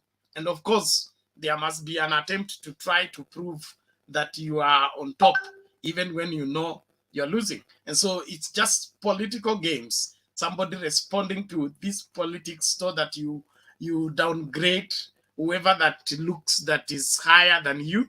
And it's all that. It's just those mind games that they are playing. I don't think there is any much substance behind what they are doing. It's just responding to issues because they don't want to be underdogs in this particular contest. Yes, the fifth. Huyu ananiongelesha kweli. Yes, Douglas, you're saying? Yeah. Actually, Bernard, what you're saying is true. And this actually comes about because, you know, in Kenya, we've had an issue with elections. Elections and tallying is a problem. It's a headache. It's a stressful affair. And people always know there's something cooking. There's always something trying to be cooked, especially when it comes to almost the ending of this thing. So all these issues, even these people are preparing for a venue for the swearing in, and this other one's preparing for a venue for swearing in. It comes because of an election process that is not credible. That's where people don't know. They don't know what will happen. All right. That's what happens when you have an election system that is not credible. And this is what we need. We need a reform of the IEBC. We need a reform on how elections are conducted, how transparency is done, and how fast information is shared and concluded.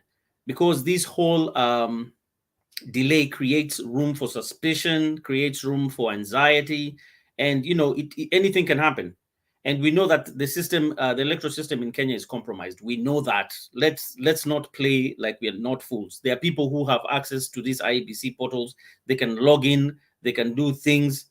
Unless there is a firewall, a great firewall that has been put in that these guys cannot log in, then that is a difference. We don't know what even the IEBC officials are doing themselves, because we can't say they're all angels. They're not.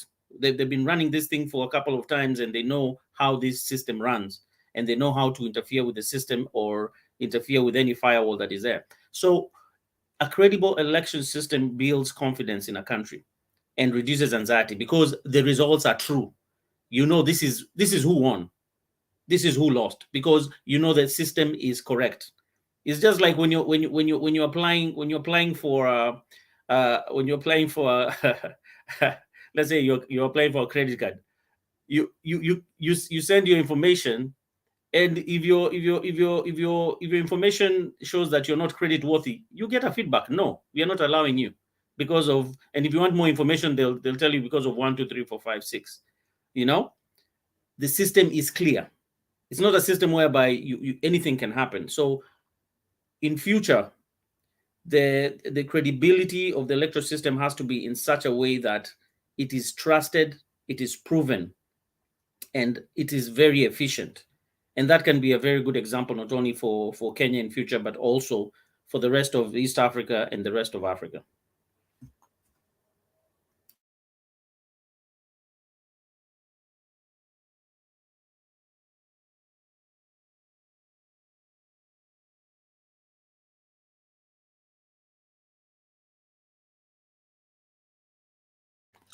All right, thank you so much for that, and we trust that that's going to take place. It is our prayer that we will put this country back on trail or on the track. We have had so many excesses, and those excesses have put us in a place where we are almost denying our identity. When somebody calls your name, you check twice whether it is your name is calling or is calling another name. Now, that aspect of us always doubting ourselves, and that aspect of us not being sure of some of the processes has interfered with our progress as a people. But as time goes, we trust that the new government is going to really up the game in ensuring that we get back on track. We need to trust our education system. We need to trust our healthcare. We need to trust our election process. Because if we are doubting everything, it means even the drugs we are getting from the store, it could be compromised. And so we are killing our people instead of helping them recover from their ailments. So it's important that we all ensure that we understand lazima turekebishe makosa na tusiyarudie. Hii story ya kutengeneza makosa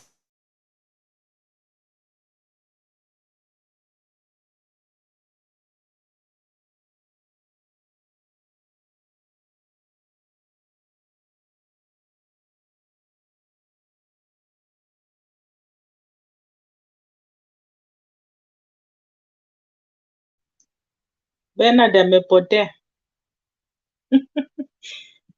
Mama Leli nakuwa shikilia. Amepatikana na watu wa UDA location amepotea. Oh yeah.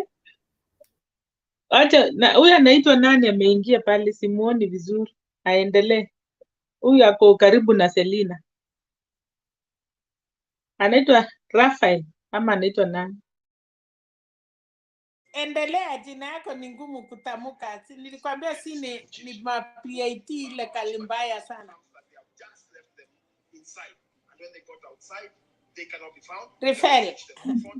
Rafael sijui. Ongea.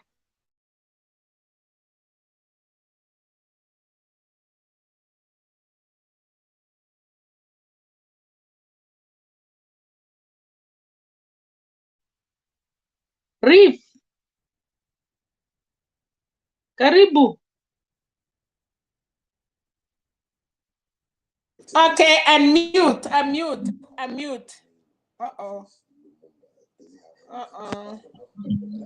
Okay.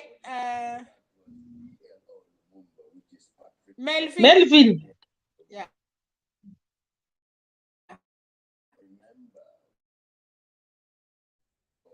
Melvin, mimi naingia huku na choma. Okay, it's like somebody's naingia huku na messing choma up with my internet. Hey, Bernard, I hope everybody's back. Bernard. Watu wa UDA wamekushika. Bernard, ulikuwa umefikiria watu wa UDA wamekulocate.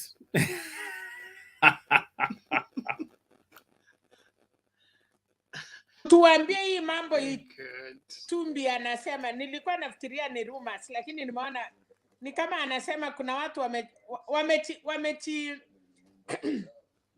wameti kidnapped ndio waende wakoroke maneno, alafu wanasema ati serikali watoe.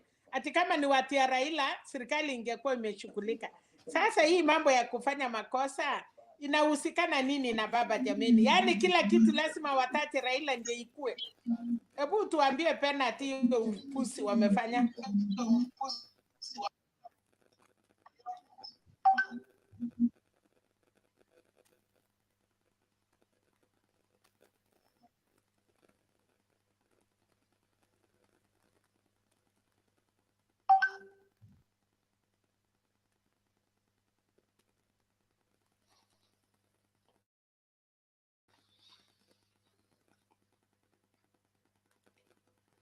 Okay, Mama Selina, are you able to get me? Confirm if you're able to get me somebody.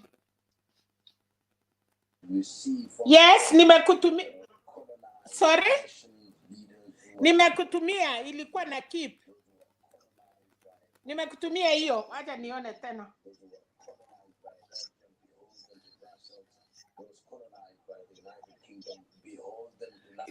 It's okay. Okay, ndio hiyo nimetuma penalty. Okay. Are you able confirm if you're able to get me, please? Yes, I get you. Tunakusikia. Okay, Douglas, unasikia penalty? Bernard, you muted. Okay, carry on with the show. I need to. I'm refreshing my browser. Okay, Bernard. Okay, wacha tupatie. Endeleeni na show nakuja. I need to refresh my browser. Okay, thank you. There is an attack on my wall. Okay. So Papa the 5th, and then Douglas, and then Mukenya Daima, kama Ben atakuwa amerudi nikuje kwa Selina. So baba the fifth.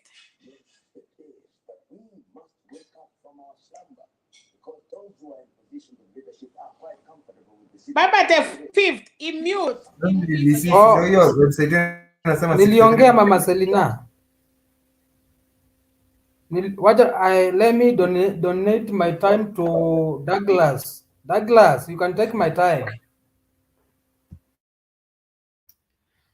Well, mimi nishasema sasa ni wakati wa kipindi cha lala salama. We are confident Azimio is winning this. And we are confident that we'll have a new government in and change in actually the direction and projection on where Kenya is going in future. Just like I said, the key issues that Raila and Martha Karua should be focusing on is legacy. The legacy, we talked about the judiciary, it has to be reformed. We talked about fighting corruption, it has to be real. And we talk about people who actually do illegalities in the country. They have to be jailed or fined according to the law. We talked about the issue of reforming the IEBC. The IEBC is a very, very, very strange institution in Kenya. It has been involved in a lot of corruption. And I think that the IEBC needs serious reform to build confidence with all Kenyans in terms of processes and how they run election. I also talked about in the legacy, the youth. The Azimio government needs to make sure that the youth of Kenya have a future. They need to have deliver legacy whereby there's a 50-year plan on how the youth of Kenya can build industry and be involved in various industries that are relevant in the modern day world, and actually be able to actually make sure that the youth of Kenya have opportunities for growth. All this money that is stolen from corruption, these should be channeled to areas whereby the youth of Kenya can be able to build the economy of Kenya. Kenyan youth are smart, they are strong, they have energy, and they are ready to work. What they need are opportunities. You give a Kenyan youth opportunities and ability to earn a great income, they will work their head and their hands off, and they'll make sure they build something out of it. Kenyan youth are very productive. We need opportunities for the youth. We also need opportunities for the youth to actually be involved in all spheres of society. And the last thing I said as regards to the legacy that Raila should leave is improve the living standards of all Kenyans from all walks of life. And when I talk about living standards, I mean economically, social, political, and religiously. All these areas need to be worked on, whereby Kenyans can actually improve their living standards.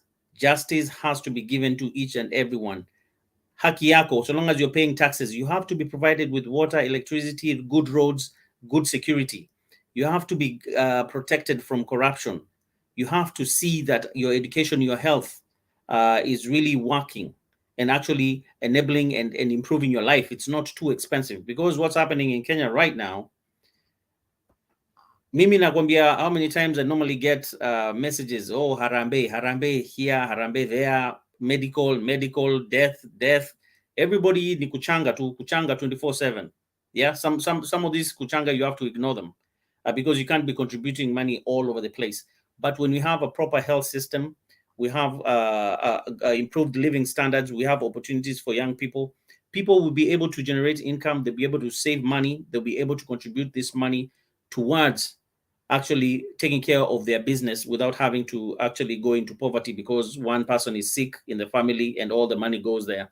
So these are some of the things that I'm talking about in terms of legacy, and I'm hoping that the Azimio government is really listening. If they have agents who are watching us, I hope they listen. And that is the legacy that we want in Kenya, because we want Kenya, this to be the change that we need. Because we know if we don't break off and make change right now, we are heading down. And it's going to be a very, very, very, very slippery slope. And I don't know if you're going to come up in the next 10 or 20 years. But if we change now, we are moving forward. And that's what I hope the Azimio government will do. Thank you. Thank you very much, Douglas. I don't know who was next, but Douglas, I can already feel what you're saying. It's about building legacy, but legacy takes a while. There's generations of people that has gotten used to impunity and corruption. So I think you can't say 5 years. I feel. Sorry. Sorry. I said 50. I said 50. 50, correct. That's perfect. There is some of us who grew up with Moi, some of us who grew up with Mwai Kibaki. So we grew up knowing this stuff. We felt like it's normal. Some of us are in the West right now, and we feel like that. I think was this your first distribution, Douglas, or are we going through the same kururu as my friend Bernard usually says? I think I've talked twice. So we can rotate. Yeah. I'll rotate it, and anyone wants to find me? No, tip. Yes. Hao wamekuja hapa chini ni wageni wajaongea, Collins, Juma, Chege ama na Paul Koskei. So utaanza na Paul Koskei uende kwa Chege, Juma, hao ndio umeingia nyuma. I like Paul ametoroka. Ni sawa, jana name kururu. But I like the topic. I like the topic that Douglas has left over. And if anyone wants to follow me and ask me questions, I'm on Instagram as KeepReal. Follow me, ask me questions. So let's go to Chege. Tell us what you think of what Douglas has just said. Yeah, thank you, Mr. Keep It Real, keep real. Habari ya kila mtu. Can you hear me? We can hear you loud and clear. Your mic you. is good, and usually mics don't mix up, so you're good. And I think in the US or Australia? In the US. Ni watu bana, achana. Mmejaa sana. Okay, thank you for this opportunity. Actually, I have been listening to the contributions, and especially Mr. Douglas. I liked your approach, especially as far as the preparedness, to the elections, the process is concerned. Lakini, what I think is this: before we come up with a good process, we have to have the right mindset, And I think in Kenya, cumulatively, tumekuwa na shida ya recycling, We have impunity. We do not correct when you need to correct. So you find that the kind of mindset that we have nurtured, especially in the younger generations, is not the right mindset. Ukiangalia sasa, the people who are corrupt, specifically, are people who have committed other crimes before, And when they did the first crime, we did not follow the law. We did not put them in jail. We did not take them through the court process. And even if we try to do so, the other ways came in that kind of impeded, the process. So I think to come up with the right process, elections, we have to have the right morals. We have to have the right virtues in the society, because you don't expect there to be a good process coming from bad, from rotten, mentalities. Evil, gives evil, something bad will give something bad, Kama mwizi, ukipewa mwizi leadership, maybe in a choir, you don't expect there to be it to be a good choir, They will end up, with something very, very horrible.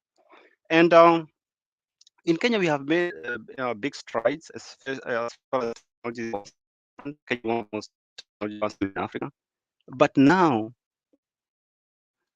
because technology husaidia watu kuachieve what they want to achieve, It's like a rocket, If you put a rocket for somebody moving forward, you move forward faster, If you're moving backward, in the same way, it will take you backwards faster, So what you're having now, we're having the technology, we're having people who are not ready to use it for their benefit in the positive way. And that's why you have all these kind of issues we're facing today. It's about propaganda. Mtu ukiwa na propaganda in spread very fast, you know. And the good people seem to be silent. They are not very active, you know. Ukiona kama hii election tumekuwa nayo sasa, there's a lot of misinformation, there's a lot of untruth, there's a lot of lies. And most of the decisions people are basing on to make their decisions are lies, you know. So I think for democracy to work, we have to have the right mindsets. We have to have the rule of law as a guiding principle. We have to have the rule of law, because as long as you have criminals, you know, holding power, as long as you have criminals being empowered, they'll get the money. They'll use the money to corrupt more. They will not go to jail. They know they will not. They will take over the systems, you know, the control systems, and the country becomes more and more chaotic, you know. Ukiona kama, you know, for instance, you know, the technology. I like looking in terms of technology, because it is technology which has made Kenya what it is today. Ukiangalia kama mambo ya Safaricom is technology. Ukiangalia biashara zimekuwa rahisi na nini na nini. Ukiona kama China used technology to build the Great Wall. You know, they spent a lot of money. And do you know how they were attacked? You know, they were actually attacked through the gates. The guards were corrupted. They were bribed, and people entered through the gates. You know, so as we can have all these advancements, we can have all these achievements that we are proud of, but without the right mindset, we are not going to go anywhere. You know, even the processes that we're going to produce are going to be chaotic. You know, the doctors we're going to have are going to be corrupted. The judges we're going to have are going to be corrupted. You know, so we have a long way. You know, and I think this can be made in small steps. You know, taking people through courts, jailing them, and that will, in the long run, give us a system. You know, right now we are taking the baby steps, and we have to fight hard. Hii ni kama ugonjwa, ni kama fighting a cancer which has grown for a long time. We have a lot of work to do, but I'm glad there is light at the end of the tunnel. Thank you, guys. Thank you very much, Chege. That is. Hold on a second. Keeps Emmanuel ajana na hiyo wanako nayo. Emmanuel olele. Relax. Mr. Fifth, hata tujui jina yako. Nani ameleta kitu? What has happened? Emmanuel olele. Oh yes, yeah, Emmanuel. Yes, no. This is Mr. Fifth. That is good. I think, ladies and gentlemen, we have to keep the temperatures down. I'm going to warn you once, and I'm not like Bernard. Bernard ni mchungaji. Mimi ukifanya hivyo tena, I'm blocking you, and it's not. We don't want to do that. Thank you very much, Fifth. I'd like to know at least your first name, Mr. Fifth. Tuambie tafadhali. So I have your number, but I don't know what to call you. Okay, mimi naitwa Lawrence. Lawrence. All right. Thank you, Lawrence. Don't give me any other names because of Inyangao. Yeah, uko. So it's a final warning. I think we should not preach tribalism in this channel. Emmanuel tafadhali. Actually, those are really, really, really bad. Sorry. I'm gonna put you on timeout, Paul. I don't tolerate language like that. That is really bad. There's nothing Kambas have done. Kambas are Kenyans. So sorry about that. Thank you very much, Lawrence. So let's keep it cordial. Chege ulikuwa umeingia, sasa tutaenda kwa Juma. Juma, tell us what you think. Okay, it's a bright moment.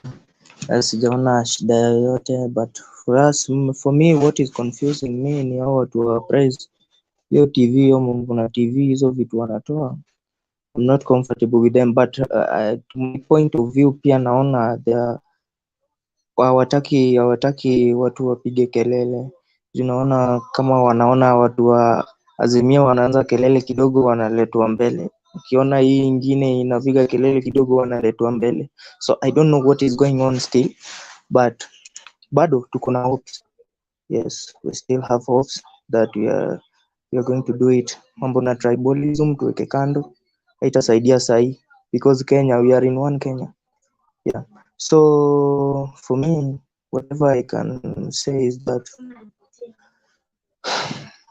history na tribalism ndio maana imefanya hata hizi vitu zote zinafanyika the way they are happening right now, because most of them, you know, si kwa baya.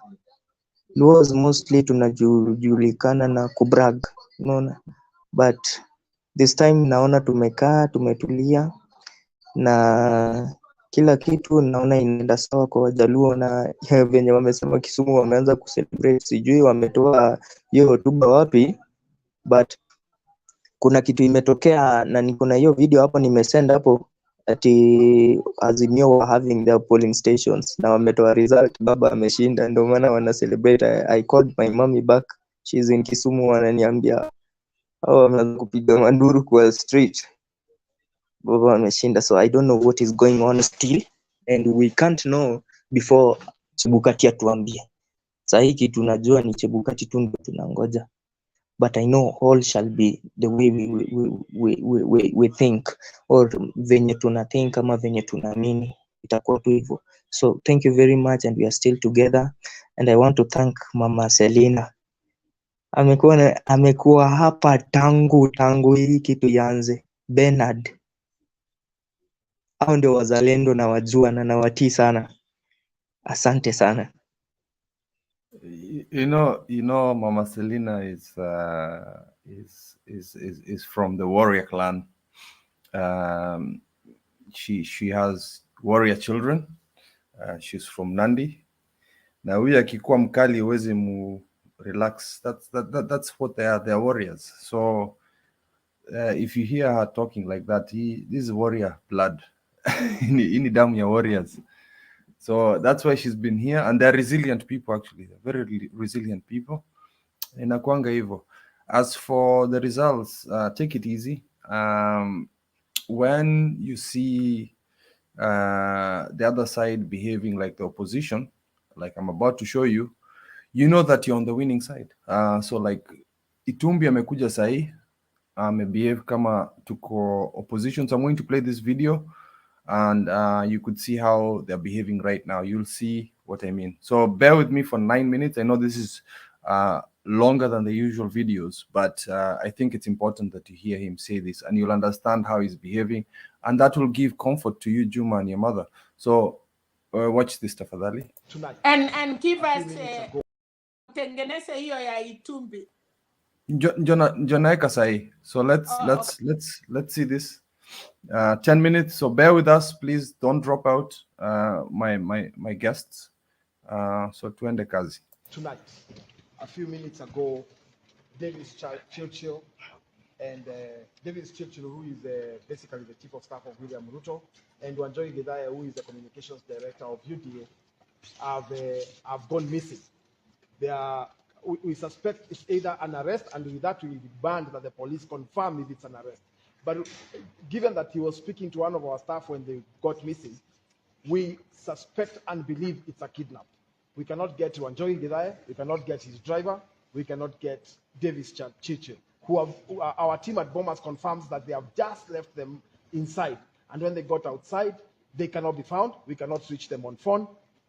We suspect the arrest, and police must demand. We demand that the police confirm the arrest. And if it's not, then it's a kidnap, and we therefore demand that fast action be taken to get them where they are. Okay. Thank you so much. Dennis Otumbi speaking to us here at the Catholic University of Eastern Africa Auditorium. There are making allegations that there are some members of the team, a Kenya Kwanza team, that have been arrested. So maybe we continue talking to social media. They have not been we need to say that we need to find where Davis Churchill is, and where Wanjohi Githaya, the head of communications for the UDA, is. As you realize, the media, even the nation itself, cannot, when we break news, if this was a chief staff of the Raila Odinga, the media would be rolling it live throughout. But as you can see, immediately we got into the media, they withdraw. We suspect and believe that the police have a part in this kidnap, because it is the police who are in charge of bombers. How can you get arrested or kidnapped within bombers and not communicate? If it is an arrest, we demand that the IG of police immediately comes out and says why they are arresting Davis Chilchil and Wanjoy Githare, the UDA communications director. If it is a kidnap, we demand that all the security agencies be put out and recover them and give back to this country and to the UDA and Hustler Nation, Wanjoy Githare and Davis Chilchil. This is unfortunate. They started long time ago by pressuring us by making sure that they claimed that we will not be on the ballot. That was 2 years ago. Then they went to all these arrest things on corruption. That did not work. Just a few days before this election, they told us they have the system and the deep state. That did not work. Now the results are here on the UDA portal. All you need to do is do mathematics. Even forget our tallying system. Just do +1 + 1. 1 + 1 will always be 2. It will never be 11. Just add up your math and you'll know who has won this election. Just 4 days ago, they broke into the room of Mike Kirui. Mike Kirui is a technical assistant of Davis Chilchil. And they went away with laptops. They took away bed sheets. I don't know what bed sheets. Maybe they thought bed sheets have some hidden servers. They took away even spoons from that house at a place on Kiambu Road. That has passed on to be recovered. Today, innocent people, Wanjoy Githare, the UDA communications director, whose only mistake is having a job, and Davis Chilchil, whose only mistake is being the chief of staff. By the way, Davis Chilchil is not only part of the campaign, but he is the chief of staff of the deputy president of Kenya. It is not a simple matter to ignore. We demand that a statement from the Ministry of Interior and from the IG of police immediately be put out to put us at rest. Otherwise, we are going to be taking further steps so as to ensure the safety of those two gentlemen. Thank you very much.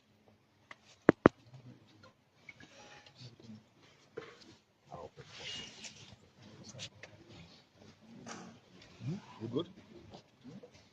Lakini nimeona mko mwenye akisema the guy is good. Huh?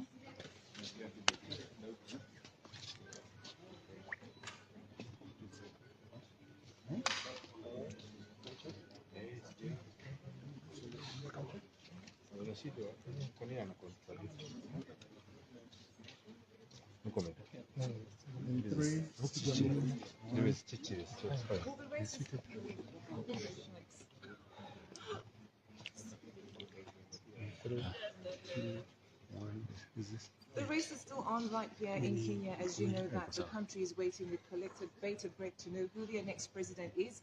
And right now we are at Kenya Kwanza Communication Headquarters at the, is it called the Catholic University? Yeah, the Catholic. The Catholic University right here in Nairobi, where we'll be speaking to Dennis Atumbi. Now, Dennis Atumbi is the digital strategic manager of Ruto's campaign. So, Dennis, good evening. Thank you for joining us. What is the update? Thank you very much. Welcome to Kenya and welcome to the Catholic University. you. Unfortunately, we meet at a time when we are trying to locate some of our staff who are missing a few minutes before this interview. They are leaving Bomas of Kenya, where the national tally is being conducted, and they went missing. We are therefore demanding that the local authorities here ensure that we get them back.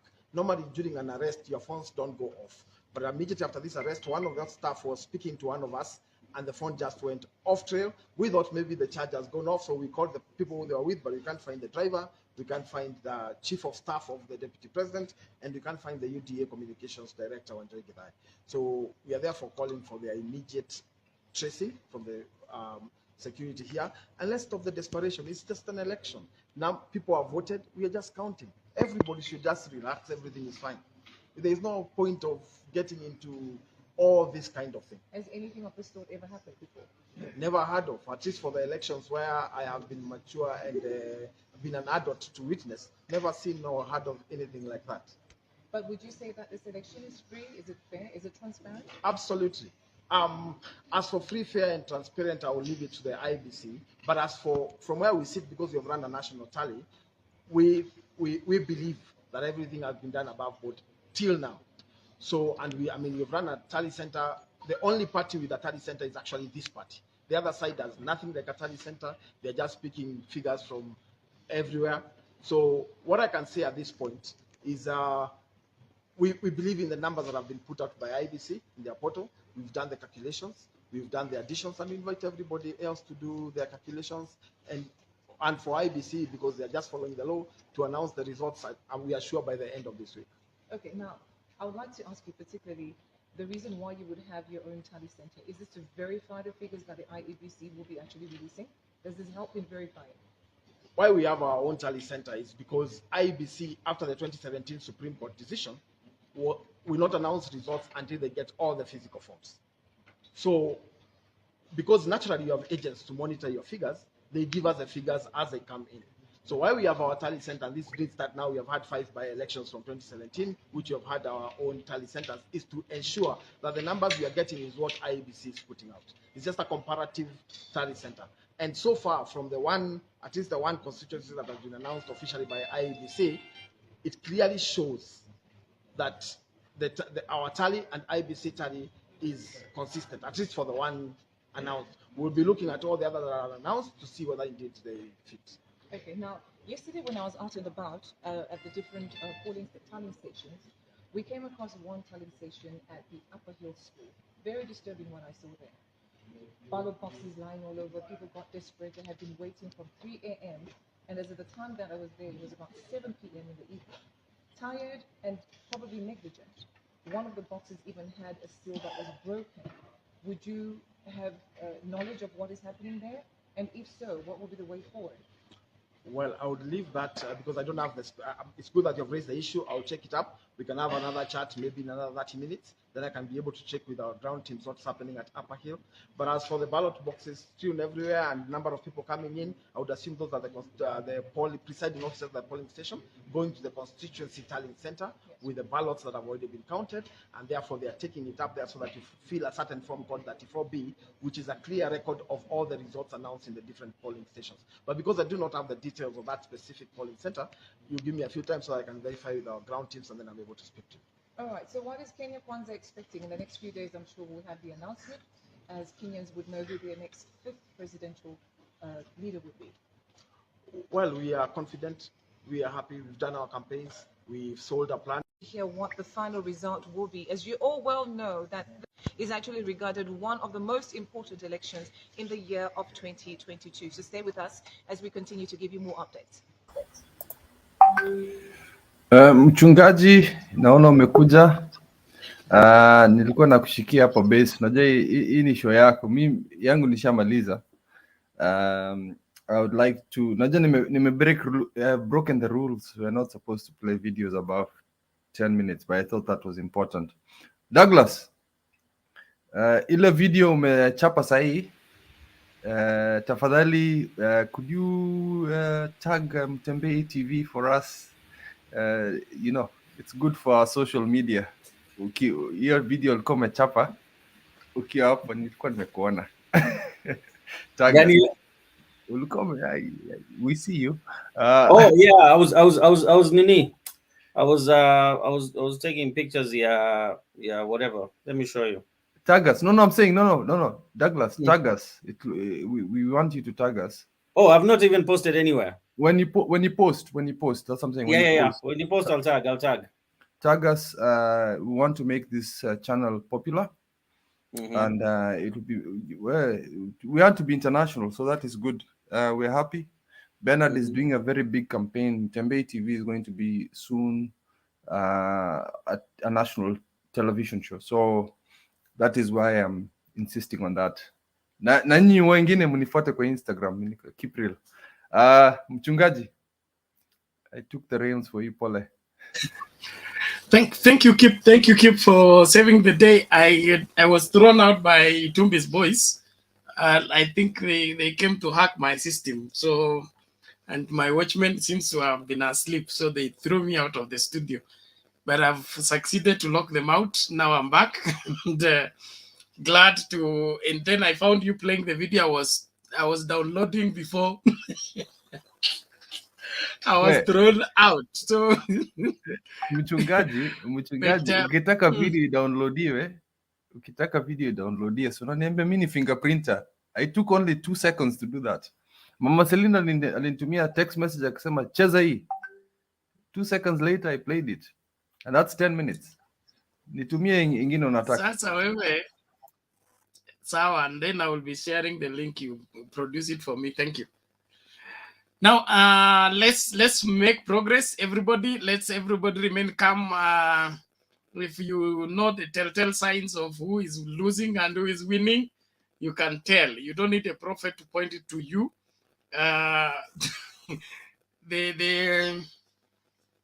The claims and the counter claims, who has been kidnapped, who has been arrested, you must produce so and so. It seems there is an issue with the hacking claims. They must be true, probably. And then also there's another issue about Nanu was sharing here. The fifth was sharing here. I don't know if you... It disappeared while I was away. About being aware of the presidential results that are coming from Central Kenya. There could be a response to the to wherever the results coming from the Azimio stronghold, so that they displace the result and then give us a fake president. So everything must be taken with great care. The turnout in Central Kenya is known. Now, when there becomes an abnormal presidential results coming from Mount Kenya, it becomes a big question. Okay, those 600,000, those 500,000, those ones we saw them in 2017. There is no way 45% can produce 600,000 voters, 1 million. There was another site that was displaying that William Ruto got 1.1 million from Kiambu. I mean, Itumbi is trying.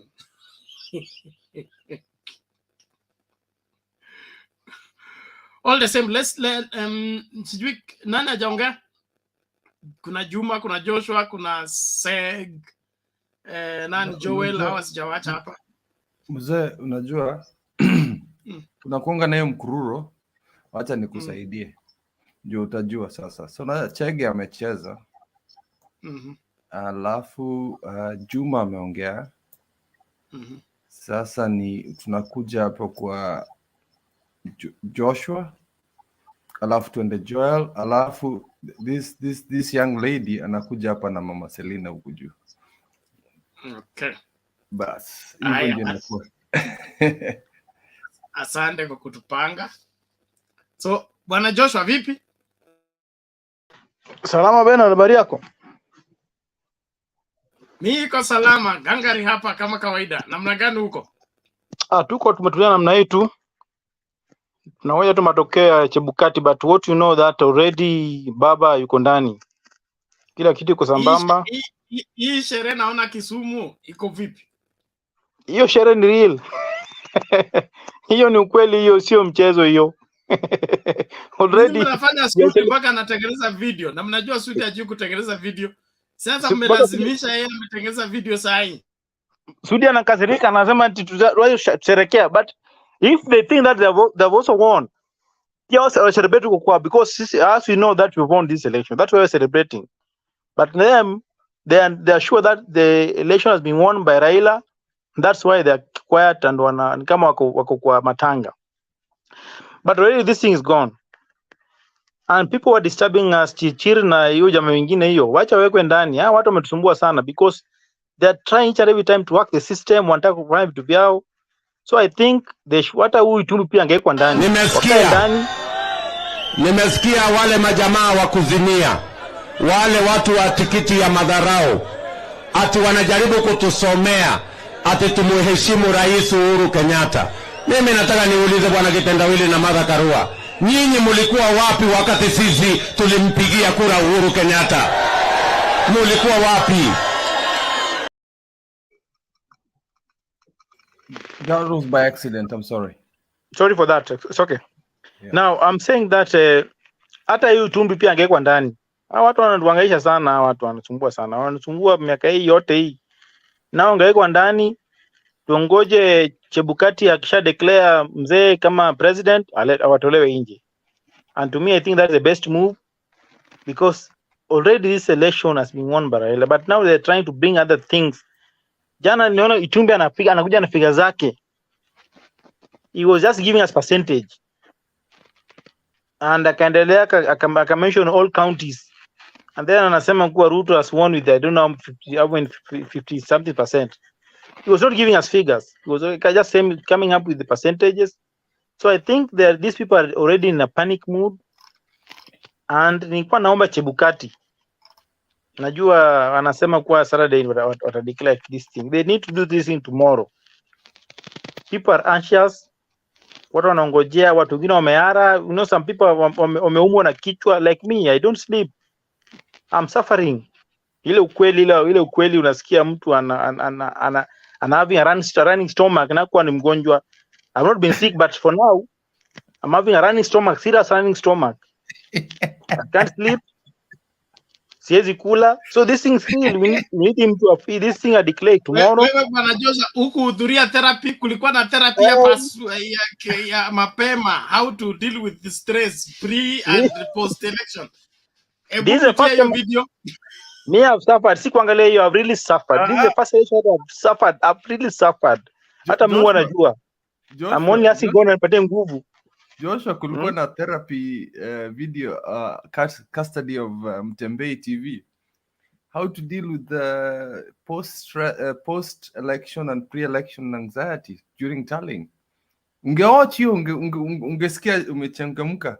And I think you should have come for it. We'll do part 2 tomorrow. Yo, unafaa kukuja. I'll be there. Kuja, come. Yo, ulimiss. Thank you. Me, this is the first election that I've suffered. I've really suffered. I don't know what I do. But I'm praying that Chebukati. And then what I didn't like na hizi mambo za media. Inatakana next time Chebukati kama wanafanya tallying, the figure should be the same. Kama ni KTN zifanana, because now unaangalia Citizen na yake, KTN na yake, KBC na yake. So this one imefanya watu wengine wameongojeka, but I'm happy. Already me said I don't want to hear anything about Citizen or what any those figures. I only know that has won. We are waiting him to declare tomorrow. We ngoje baada 2 weeks tuende Kasarani for swearing in. So to me, I think this election has been won free and squarely, and I want to appreciate for us coming out in a large number. Though the turnout was not that pleasing, but still, I know that Raila has won this election. Thank you very much, Ben. I'll be back later.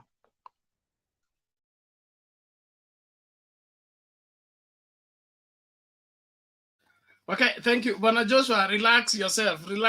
Don't stress yourself, huh?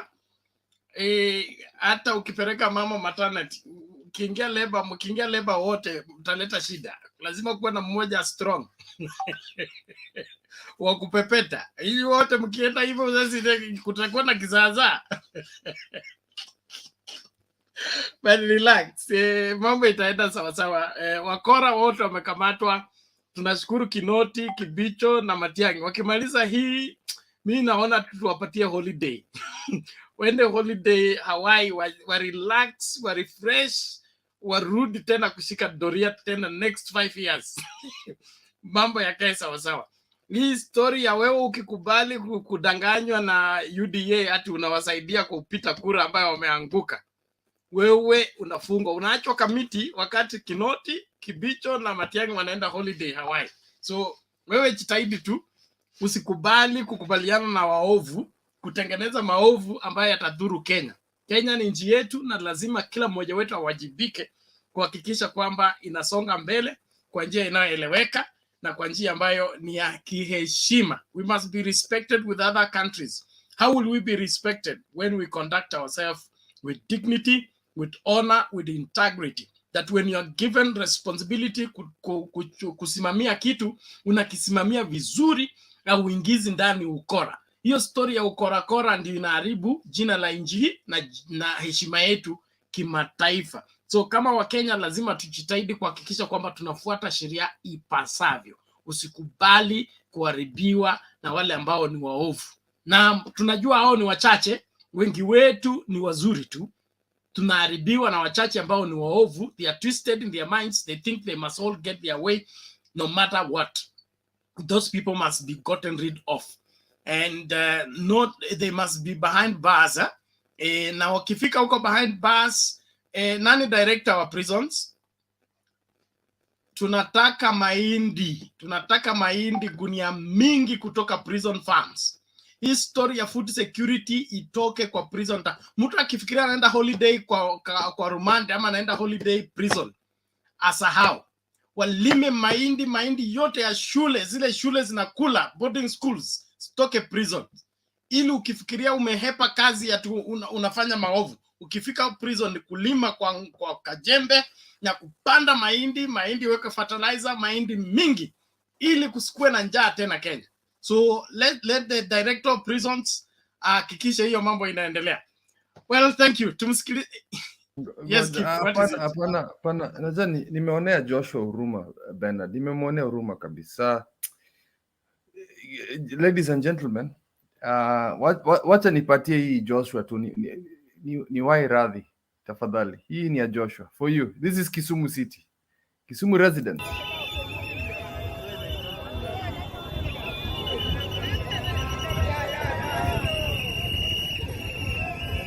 How was the election conducted? Well, we had the most credible, fair and transparent election in this country today, because you realize that the results as they are streaming in provisionally, they actually reflect what we did here on the ground. We really did canvass ourselves that much and ensure that all people came out in large numbers to vote. All those who are in hospital and were feeling okay but not yet discharged because of some fee arrears were also sent to go and vote. And we're very much happy because we cannot fathom missing anything in this election. What we have is a straight win. What we are now waiting for is the policies or the manifesto or the things he promised to do, which he has the ability to do. Like free education, we know he's capable of doing that, because in Kenya, the government builds the classroom, pays the salaries, and buys the books and all the equipment in the school. Meaning free education can be achieved so long as three things are addressed. One, management of school, because once we remove the handling of resources and funds from the school head teachers and principals, free education is possible. Number two, we want our presidential candidate, Raila Amolo Odinga, to consider the future of our youth. There's a concern, what we've been following up on the statistics as far as the voter turnout is concerned. They say the youth turnout was very low, considering the number of voters that have registered who are young. What might have been the cause? And is it true? Oh, okay, it is true the voter turnout was not that good as what we expected. But I believe that the people who came and at least they tried their best. They voted, and as the results are streaming in, they tried their best. Okay. Yeah. Or maybe one thing who might have maybe caused this is maybe the cost of living. Yes. Because youths are very tired, they are jobless, and we are the majority in this country.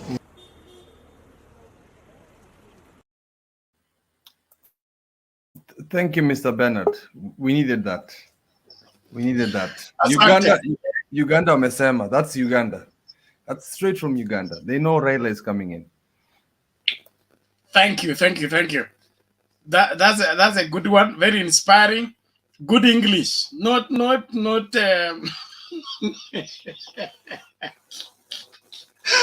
Bwana Joel, karibu. Asante sana. Just on a light note real quick. Rafiki yangu amepotea. I wanted to give him a light note. Nimwambie akuja nimfunze how to withstand stress. Unajua mimi kama Muarsenali tumekuwa disappointment so many years. So we know how to handle stress. So that should not worry him. We can give him the tips and he will be okay. this is part of life. You know, you win and lose is part of life. And my basic principle, just not to digress too much from the discussion, ni kwamba when you go into something, you have to you prepare yourself to succeed, but you have to accommodate that there is a possibility you may not succeed, and you learn from it and you keep on moving. So if you go that way, you'll be disappointed, but hii itakuwa ile unaanguka chini pungulu kutoka 20 floor, utakuwa umefika first floor, unaruka tu kidogo, unaweza sprain mguu kidogo, uchukue mti hapo, ujamjambu, ungie matatu uende nyumbani. So that's how life is. But generally, these are a couple of my observations with the elections so far. First of all, congratulations, Kenyans, for going out and voting. That is very important. I would like to insist that it's your right to vote and it's the right thing to do. Whether you think your person will win or not, but at least speak. That is the way you speak your mind and express yourself. Because at the end of the day, we want to select the best leaders for our country. Now, I know a couple of people have talked about tribalism, but I want to disagree just a little bit in this aspect. And this is what I say. To me personally, tribalism is not a bad thing per se. As long as you are selecting somebody based on their qualification, then tribe becomes a secondary feature. But even if it's in your area, you are the majority people, you don't just elect somebody just because he's your tribesman or just because he comes from your party. So elect somebody for what he can do.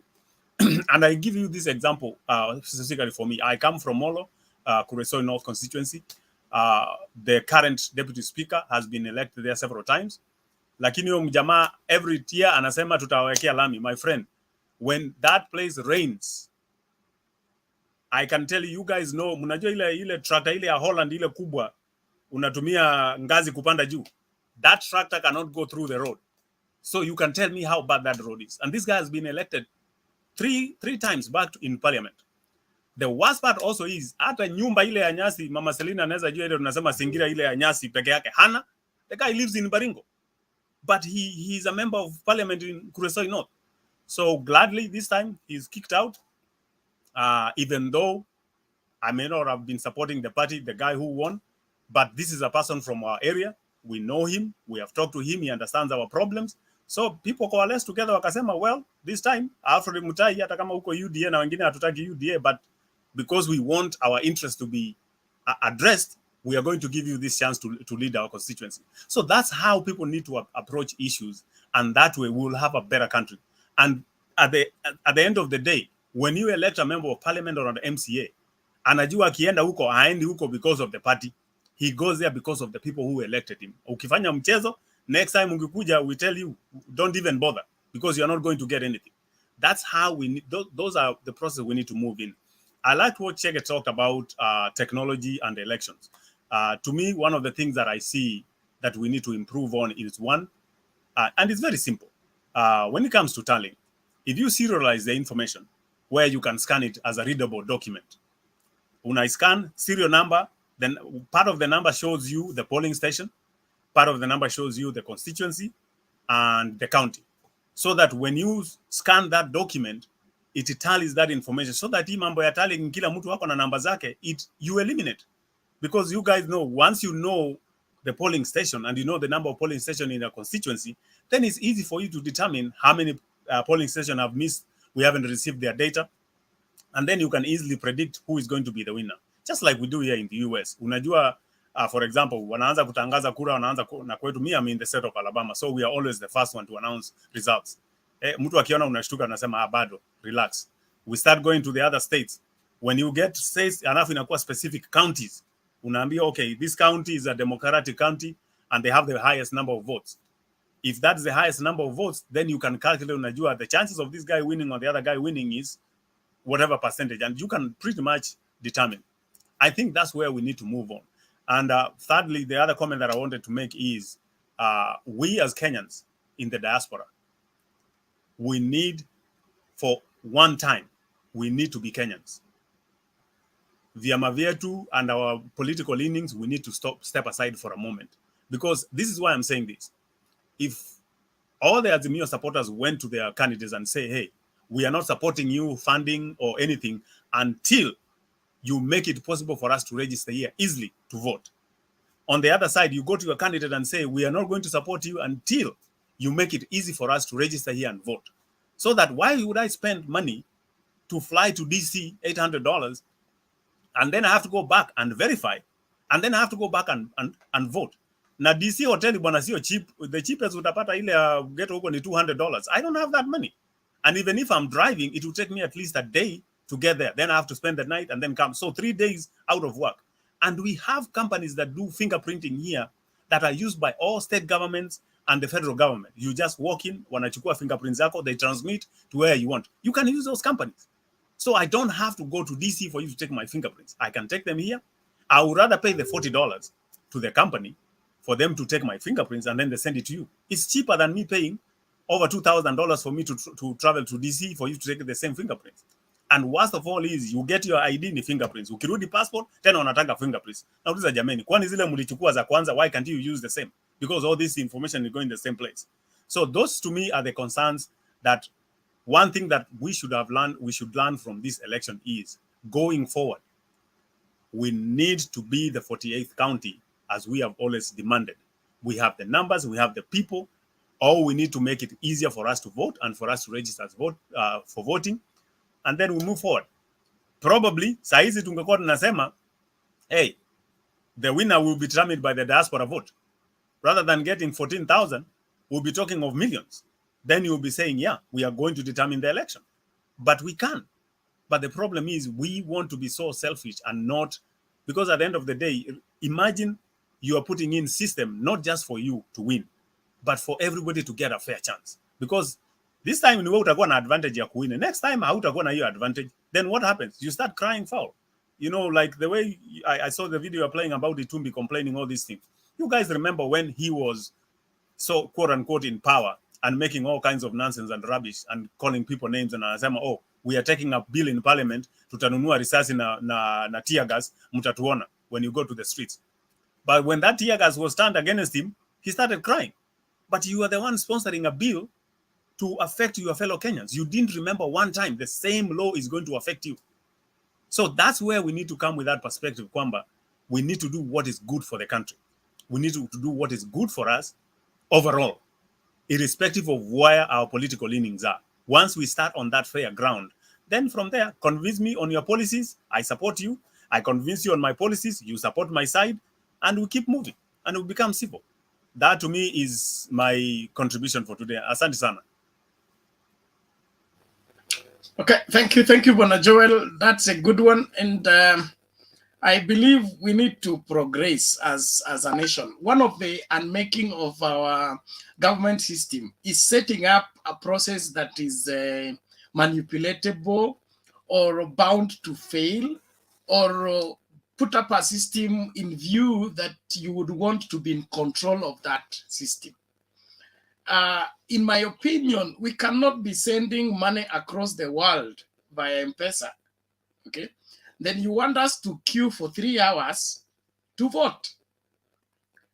All we need is just a system where somebody can vote the same way we send money on M-Pesa. Vote, select who among these, press, in 8 hours, kitu imeisha, tumejua rais ni nani.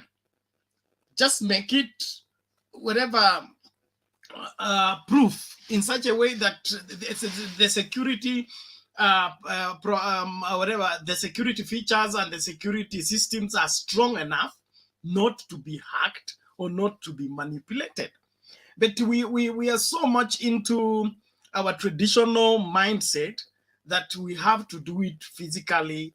This is how we have done it. This is our traditional way. So even when we are talking digital, we still don't want to leave the physical completely and go digital. We still want to combine the two things so that we cause this delay. Mara, the returning officer should bring the form physically and all that and all that. I think as a nation and leading nation in Africa, we just need to move completely to digital and secure our system. And the people charged with that responsibility need Bernard, to Bernard, yeah? there's a tribalist here. I thought I got rid of. Emmanuel. He keeps trying to incite tribalism here. I thought I got rid of him. I blocked him. But Okay, the people to know that that's not Mutembei tafadhali. This is not who we are. I'm going to try and block him again, but not. Let me just address him. Emmanuel, I've talked to you before. Please, if you want to stay on this channel, watch your language. I said yesterday, no profiling of communities. You would rather refer to people by their geographical placement than their tribal title. If you can't avoid that, then your stay here is limited. We should not be repeating that. We are not children on this channel. I believe everybody on this channel is an adult, and if you are an adult, behave like one. We don't need to be reminding you over and over. It's important that we just adhere to that. If you want to do your tribal thing, you have your account, it bears your name, do it so that the police will look for you in your capacity. Don't come to somebody's platform and then begin to vomit there your madness. Let everybody be warned, please. You're free to join us on this platform, but that doesn't mean you bring your madness here. Thank you very much. So let everybody adhere to that. Wale watu wakutusi wengine, wale watu waku profile communities, you are not welcome here. You are not welcome here, and we will not miss you. Thank you. So either adhere or go. Asante. So like I was saying, let's progress if we are progressing. If we want to go Stone Age, let's go Stone Age and accept we are Stone Age. Sisi ni wasadikika, hatutaki kitu chochote kibadilike, barabara isibadilike, chochote kisibadilike, tusalie vile tulikuwa. Lakini tukitaka kwenda digital, tuende digital all the way. There was Huduma number. We can revive that. Attach it to your phone number. Let everybody register with their phone number, their ID number, and their Huduma number, if that's the case. Then so that everybody votes, and we can even vote for president from anywhere in the plane or wherever you are in the world. You choose your president. You don't have to travel back to vote. You just need to get access to the voting system. Let the system be secure. And the people judge you that responsibility should be integrous people. Si wale watu watatumika tena wapewe pesa waanze kubadilisha figures wakati mambo inaendelea. If we can secure money across the country, we can secure simple vote. So Chebukati and team, as Chebukati finishes this election and walks away, let us, the people going to parliament now, you're going to vet the next chairman of IEBC. Don't bring somebody who has no idea of what he's going to do. This business of rewarding incompetence in this country must end with these particular elections. We want bright people that we can rely on, integrous people that can help this country move forward. History ya kuturecyclia wale watu wako backward in their mind and they want to stick on Stone Age when we are in the artificial intelligence age. Yeah, we have even shifted from information age. We are now artificial intelligence age. Now unataka bado kukwamilia kwa wheelbarrow na kukwamilia kwa Stone Age things. Please, let's move as a country. Let's move as a country and accept changes. Yes, Chege. Yeah, thank you for your comments, Bwana Bernard. I just I have something to add on to what Mr. Joe said. I'm actually disappointed na naitwaje Chebukati. I'm kind of disappointed. And to add on what Joshua, Joshua disappeared. I don't know where he went. There are some expectations that I had this year. I expected there to be some improvements from what we have gone through before, and a system that does not, improve, that does not learn, is a useless system. In a car, we are repeating the same mistakes. We are not improving. We are not coming up with the processes that we can call our own. We need some, SOPs. In this case, for instance. As Bwana Joel amesema hapa, I live very far from DC myself, and I really wanted to vote. And where I live, we have we have thousands of Kenyans here who would have voted. We did not have the opportunity to vote.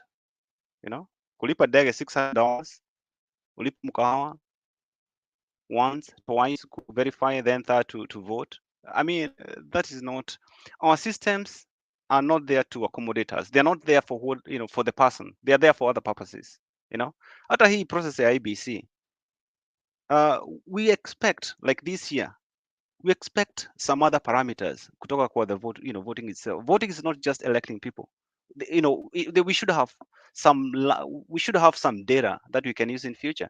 Kama ukiulizwa this election, the youth, how do they vote? Do we know? The older people, how do they vote? The educated with the uneducated, the farmers, how do they vote? We need to collect data.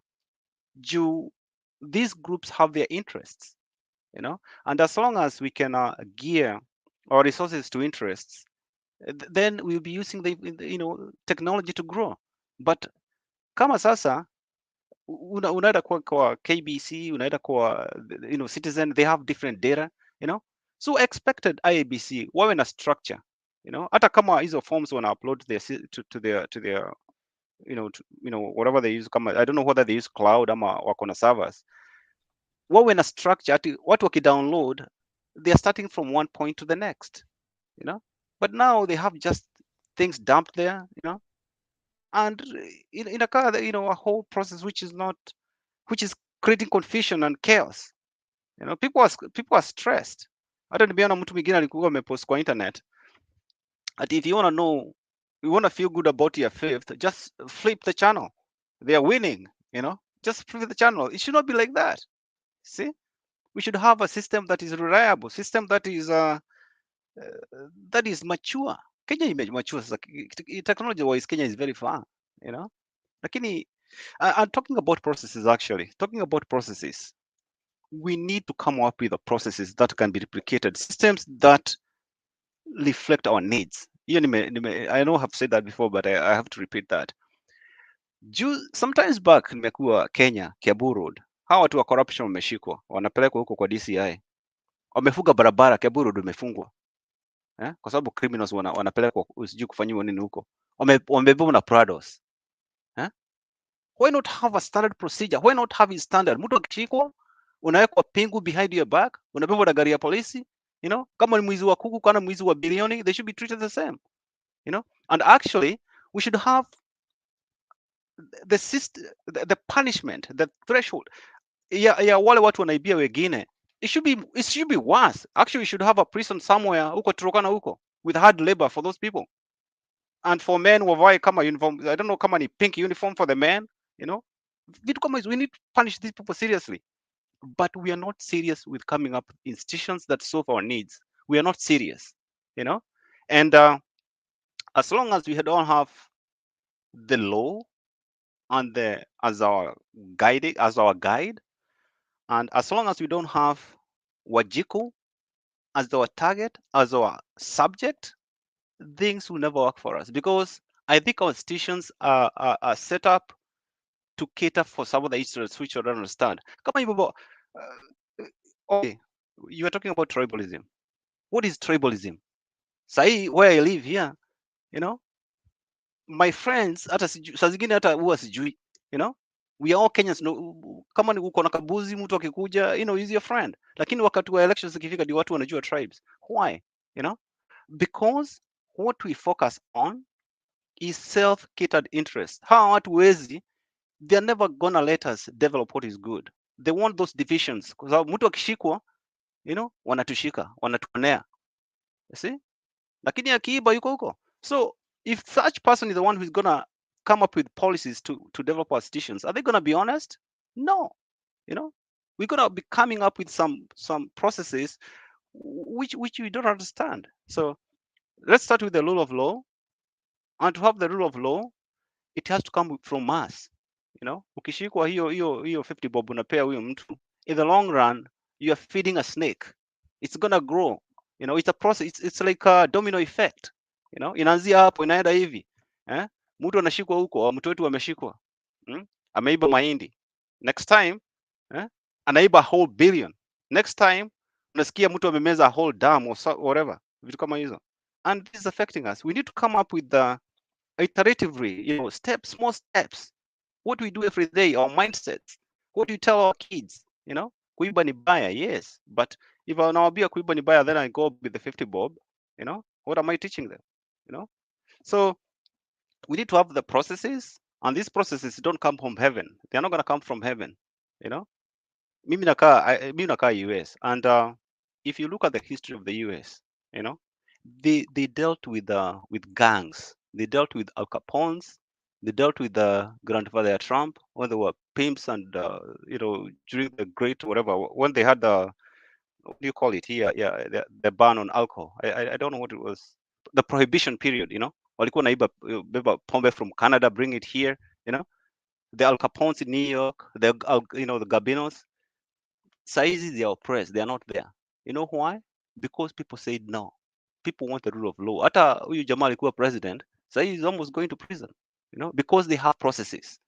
In Kenya, if you don't come up with the processes, starting from our own selves, from our own virtues and mindsets, we are not going to have the institutions. We are not going to have the processes, you know? So I'm glad we can sit now and talk. I'm glad we have hope, because we can see that, you know, Kenya is among the most progressive countries in Africa, you know? We did not borrow it from somebody, we grow it, you know?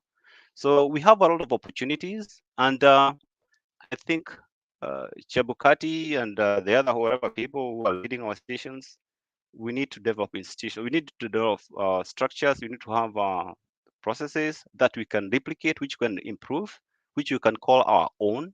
We don't be like America. We don't be like China or whatever.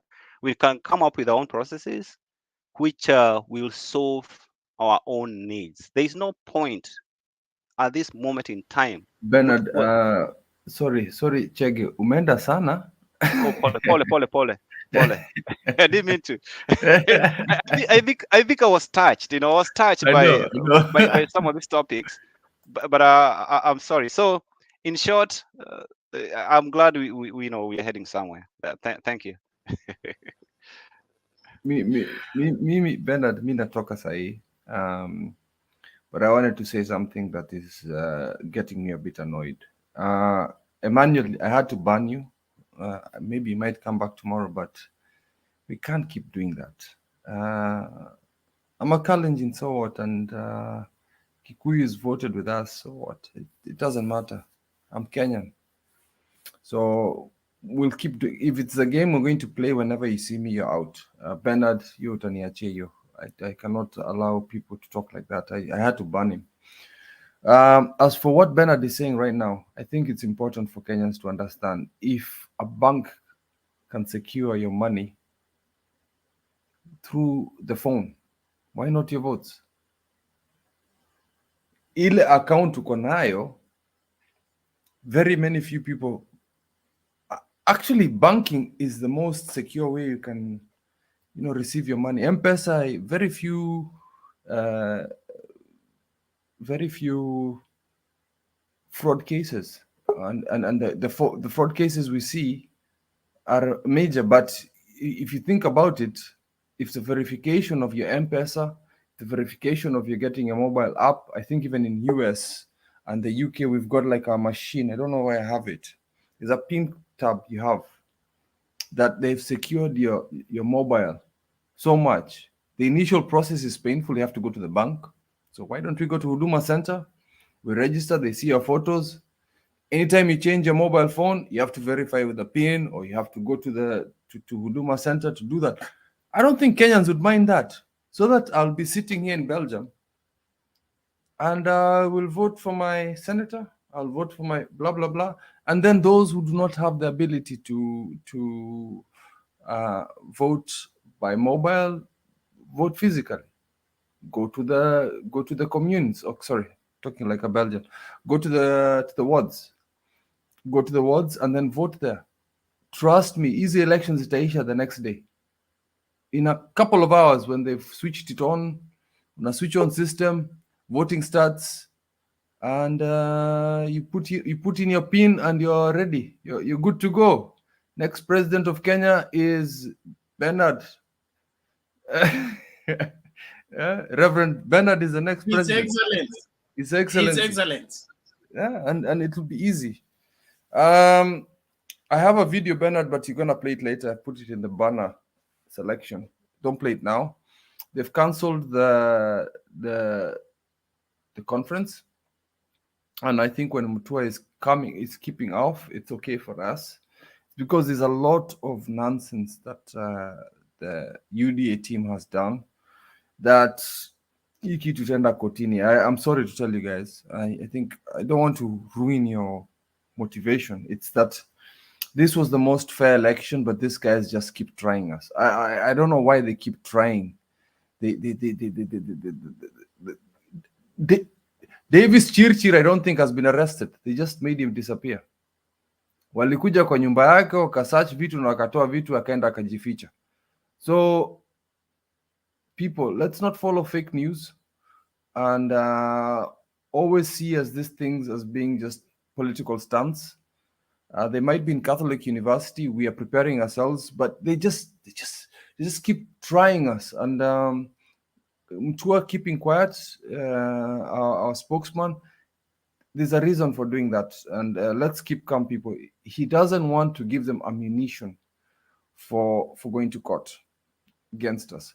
But it keeps happening, the fact that they're pushing for Iran. And I don't want to say why my fear for Iran is. My fear for Iran, kumira. So that is my fear. That is my only fear. But let's keep calm and relax, exercise, talk to friends and family,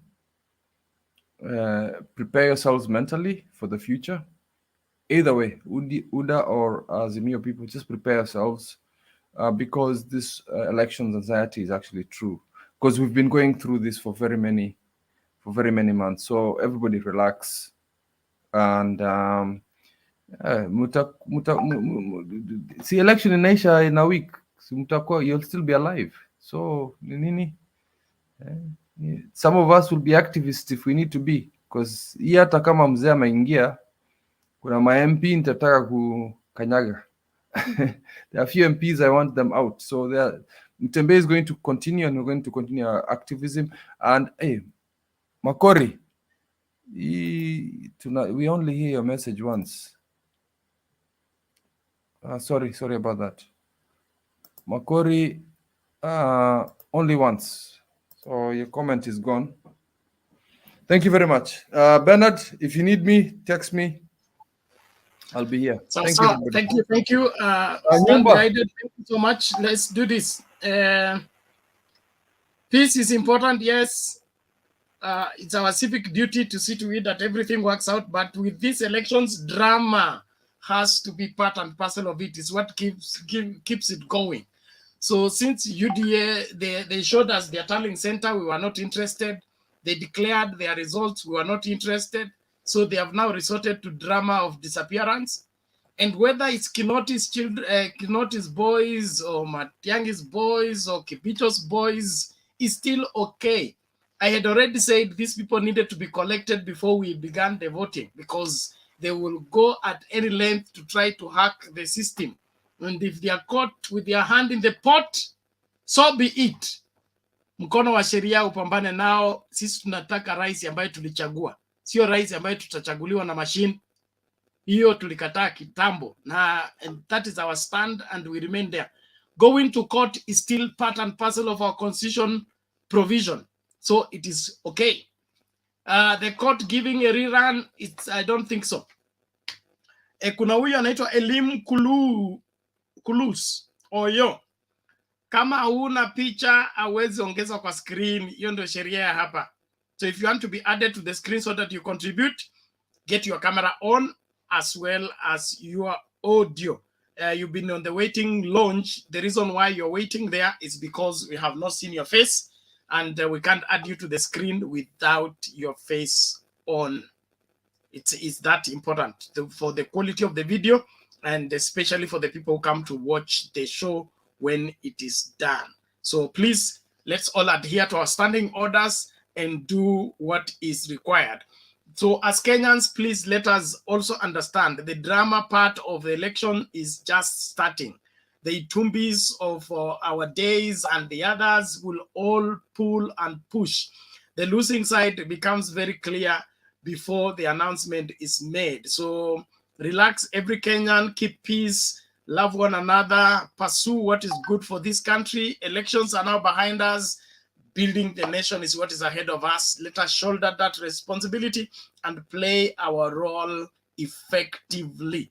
Don't let anybody dampen your spirit and make you feel like you are a loser. There is nothing you can do with your life. There is a lot you can do with your life. And building this nation is a responsibility of all of us. It's not a responsibility of the few. Every one of us has a role to play. And so right now, you must get your space, occupy that space, and fulfill your dream for Kenya by ensuring that Kenya is peaceful, productive, and progressive. Fruitful, productive, and progressive. Peaceful, majorly. Okay? And we want to move forward. Story ya mark time 60 years, enough is enough. We must move forward. So let us all pull together and make sure that that happens. Mundu wa nyumba, vipi? Niko salama salimini Bernard, na namsalimia Happy nyote. to see you. Niko Douglas, habari yake, na Joel Anderson, Mama Selina naona ako background na wengine wenye wako background pia. Kuwasalimia tu, na maneno ni machache sana kwa sababu nafanya kitu naitwa multitasking. Multitasking ni kwa kina baba ni ngumu kidogo. Joel, naona sasa ni wageni kwangu wengi, pengine mimi mgeni kwao, lakini bana tunajuana kwa muda fulani, tumekuwa around. So I'm also watching the latest in terms of the bombers. I want to see the final product. The only thing I can say is that I'm a bit, let me not use the word disappointed, but I'm not at my best in terms of my prediction. I thought I was very smart. I predicted 60% Raila winning and 40% Ruto's, but it looks it's not that way. It has been too close for comfort. Nevertheless, I know we are going to get the 50% plus one, and that's good enough.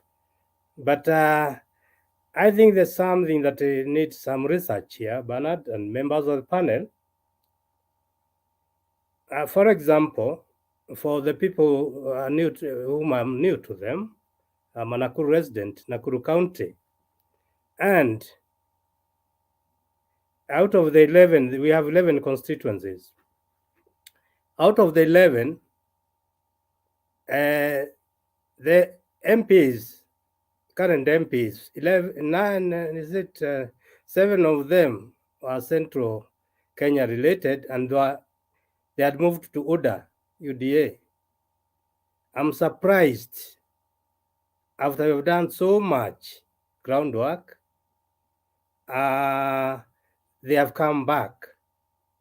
Naivasha, that is Kehara, Jane Kehara, UDA, she's back. Gilgil, I'm not sure. But Nakuru East, David Gekaria is back. And even he was in the cells by the time he was being announced. He was winning. Okay, Nakuru West is Arama, Jubilee, at least that's he made it. Molo, where I come from, and where we have suffered so much in terms of displacement and wars, it is Kuria, is in UDA. Imagine the people has been beaten so much, displaced. They go and again elect an UDA man. It's surprising. Yeah, let me give you an example, and I raised this one sometime. You young people on board here, me, I'm an elder. I may not do it. I may not have the time or the energy to do this research. I think there's a doctorate in this year 2022 exercise in Kenya. Joel, someone Kinaro, not say you people do some doctorate, mufanye hii. Kuna kitu nilisema hapa in 1973, kuna kitu ilifanyika nchi inaitwa Sweden, Stockholm. The headquarters of Sweden is Stockholm. There are some robbers who robbed a bank and they didn't escape because of security. They were barricaded within the bank and they took 4 bankers hostage. They stayed in that premises for a number of days. And finally, the hostages and the captors, they became friends. When the police came to rescue the hostages were acting against the police. They were protecting the captors. Now, hey, I don't know what to say. Mtu amekugonga, anakuibia, anakunyang'anya shamba, anakuumiza, anaiba pesa zako, tena unamvote in. And I raised this issue some time back, so I'm giving some homework to somebody who is able to go and do some research or a doctorate. You can get a doctorate out of this. Hawa watu wa Central, angalia hapa, ule ametolewa tu ni Kimani Ngonjiri wa Bahati, ametolewa ni Jubilee candidate anaitwa Njoki, but Subukia ule alikuwa amerudi na UDA anaitwa Gachove. These are Central people products wote. Nasema vile hawa watu wa Central wameumia na wameumizwa siku nyingi. I think, and I raised this issue, I never got an answer. If it is the effect of the same, a syndrome, we don't have an answer to it, because ule anakuumiza unampenda sana, hata unamvotia. Wonder. We have done so much groundwork, and then we find the results are totally different. And especially in Central, Kinangonjiri, Hambogo, they are out. Odhaya, of all places, my originality is Odhaya. UDA MP has taken over in Odhaya, my original place. Okay, so I'm not saying I'm totally disappointed, but can somebody do some research on this? Bernard, give somebody some research to do and have an answer for it. So today I don't have much to say. I'm still watching the TV as they keep on giving the answers, and also my prediction of 60%. I was so sure the difference between Honorable Raila's voting his and Ruto's will be big difference, and they're moving together like this. What's wrong with us Kenyans? Me inclusive, or me exclusive? I don't know. It's very surprising actually. Mama Selina, nini natusumbua hii Kenya yetu? It's so close. Why? Wacha nimalizia hapo, sina mengi ya kusema. Bado najiangalia hizo zile zinaenda kutangazwa. But I'm ready for anything. Pena, naweza kunipatia ruhusa niulize Chomba, nyumba najua Arama ameingia na najua London wamepatia MCA ya Jubilee. Now, mambo ya Senate. Kabla waendelee Mama Selina, I did so much campaign for my MCA, my former chief, Joroge, on Jubilee. He lost by 150 votes to a UDA man. 150 only. Kwa Rongai? No, I mean Menengai West, Rongai. Oh, Menengai West. What? Yes. Okay, London tumepata MCA ya Jubilee. Okay, Arama yote yake imeingia Jubilee. Nakuru West. Now, tukakuwa anaona Lee anasema we are still counting na ako na hope. Mambo ya Nakuru kafa na iko aje? I have no idea, I can tell you. I have no idea. And I'm actually apprehensive. I did so much for Lee also.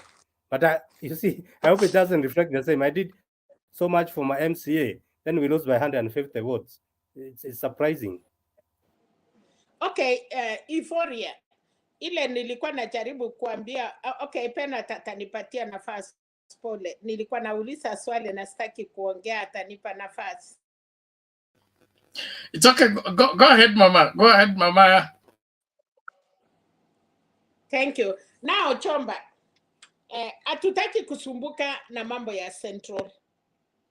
that is how they decide. Walisema kwa tika wakati walifanya election wana discipline Uhuru, na tumekubali wa discipline Uhuru. Wamesahau ya kwamba Uhuru is not running. Uhuru is a senior citizen. Uhuru baba Uhuru atapatiwa kazi na serikali ya baba ya OAU. Kwanza yeye ndiye atapata ile, unajua baba alikuwa amepata ya kazi inalingana na barabara na nini na nini. Uhuru atatuwakilisha kwa kila kitu ile inatakikana. Now, these people from Central, they are very clever. Mama Selina. Yes.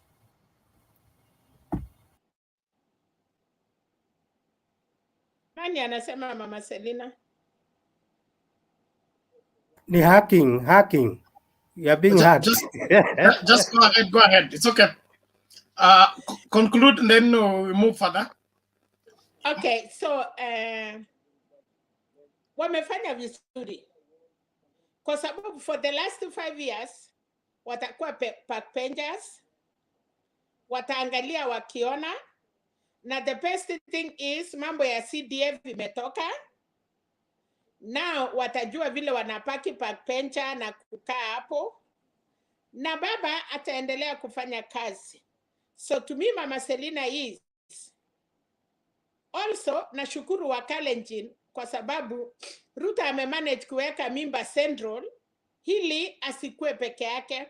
So for 5 years there is a woman pregnant and there is a man who put another mimba mwingine, na both of them hawana pesa ya kulea mtoto na hawana wasasi ya kwenda kumwambia bibi yako na mimba na sasa sina kitu ya kulisha naye.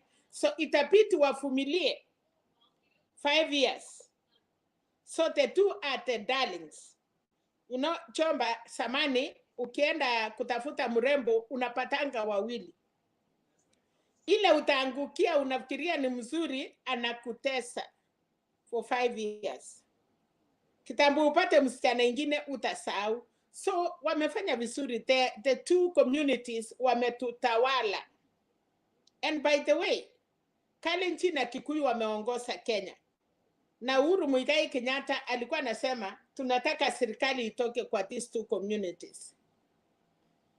Na kwa sasa hawatatuambia ati you know tulikuwa na Kashakwa na tuko na Martha Karua amepaki running mate ya baba. Hana musiko. Hana MPC ya kukuja kumwambia kuja utufanyie. Martha Karua will be the deputy president serving the president and the Republic of Kenya. So baba alifanya vizuri, akatolesha mama musiko. Akamwambia ile candidate tumeweka ya na Kenya, no, mimi na wewe tuko na chama ya Azimio wawili. And that is good. Mother atafanya willingly. Lakini hakuna mtu anaenda simama kwa mlango na kusema tulikuchakua. Even the polling station, hiyo ya Geshogo, yenye walimpatia 4,000. We say thank you. Hiyo ni family members, hiyo ni relatives ya Martha Karua, na hakuna mtu anaweza wacha mtoto yake. So that is great news that Central wametuonyesha. Chenye walisahau, walipatiana MPs, na mimi namwambia watu ya Azimio kama wangekumbuka kumira tulipeleka kumira kwa Wajaluo tukamwambia mtupatie kura yote. So the Nyanza in general, Kisii, Lua all Nyanza wakakumira na wakatokea, na hiyo ndio imetusaidia. Kama hii watu wangetunyima kura chomba na wamefanya kumira hatungekuwa tunaongea sahi. So it is nice na tusiwalaumu when people want to be aside. Unakumbuka samani mtu tajiri ama mtu mpole mzuri anaweza kuja engagement ya msichana, na msichana akadharau akasema hiyo mtu ni mweusi hata sijui. Unajua alifuata nini? Alifuata mwanaume. Unaonanga wamama wanaolewa anaenda kushika mfanyikazi kwa sababu baba ako busy kuleta pesa na biashara. Unakuta mama saa ile baba ameenda kazi ananyemelea houseboy. Akinyemelea houseboy, akikutwa na bwana anafukuzwa. Hawezi enda na houseboy. Houseboy hawezi kumlea, hana kitu ya kumpatia. Mama atakuwa amepoteza nyumba, wamepoteza Uhuru Muigai Kenyatta mwenye mali. Hakuna vile wataenda kumwambia sasa central kingpin yao ya opposition na serikali ni Karati Gachagua. So wacha wakae namna hiyo na tuwafurahie. Na wanasema ombea jirani yako aishi siku mingi aone ukibarikiwa. Our two neighbors tunawaombea mema, waishi vizuri, waone tukiendelea. After 5 years watatuambia kama wamechuna masikio, watatuambia kama wanajua chenye wanafanya. Mama Selina, Yes, Selina. yes. Now look at this way. Me am a product of Central. Yes. But I'm diaspora. Yes. As I talk, my originality having been there, we don't Yes. have anything there. Nothing, zero, nothing. Yes. Not even a either of a land. So I am surprised, and I said this one earlier, that we Central people in the Rift Valley are different from those one in Central because we have experienced some things that they have not experienced. But now, and that's why I'm giving these young people to do some doctorate on this. Watu wale wako hapo pale panaitwa Kikope. Kikope is a town that has come out of displacement, and these are the same people who are voting for UDA. It's very Kikope near Gilgil. They have even Gilgil, they have voted for UDA. So I'm saying you can see even the MPs now in Nakuru County. We are not talking of being in Central now. To Rift Valley, and we belong here. And yet again, we copy our sisters and brothers as Central. It is very surprising. Let me finish, Bernard. Mama Selina, thank you for your contribution. And you have said something. I've even written some notes here that maybe the reasons this voting took that pattern is item one, maybe it was a rebellion against Uhuru Kenyatta. Mama Selina said it. Number two, I was saying maybe it's a revolution that was being caused by Deputy President Ruto when he came up with the bottom-up issue, or the haves and the have-nots. That one got into the minds of the people, and maybe that's why this thing is going on. Yeah, and I was telling my sons who are drivers, I mean, I've gone through very bad experience twice. Ukiwa na gari na mtu akuje ajigongeshe, mmoja actually jigongesha kwa gari yangu, and niko huko Ronda, najua anataka kunichapa, toa pesa nini, na makosa ni ya ule, because mimi ni tajiri na dharau hawa. That thing now Ruto was using it actually, and is embedded when talking about huko Sugoi nini, walking barefoot, poor family, they don't respect my parents because of it got in some people, and that could be part of what is happening now. And the last one, the point addressed under here, was the youth. The youth is a time bomb. The unemployment. This is you only need somebody like Ruto to bring them together, and they will buzz. The country can run ban. So, but the only good thing is, like Selena, you are sharing me that you are reading. I have to go back to the TV and see Citizen and Bernard. I hope you have some information. So before it you is too go, close for comfort. And Chamba, I was wondering, you Selina, wewe na uko afadhali, mimi na Bada tuko Kenya, na vile tumekuwa tukiongea hapa na tunajua huyu mtu vile sijasema alivyo, kitu mbaya, nimesema hivi. sijui. I'm not saying anything. Wewe unajua familia yangu wako Nakuru, but we are not scared. Ya kwamba hivi, Uhuru Muigai Kenyatta ako kwa maisha mzuri sana, atakuwa king huko Nyanza, ataishi, yani you know, unajua watu wanasema wanapunish Uhuru na nini. Uhuru atatembea Kenya free, and he knows where he is being loved.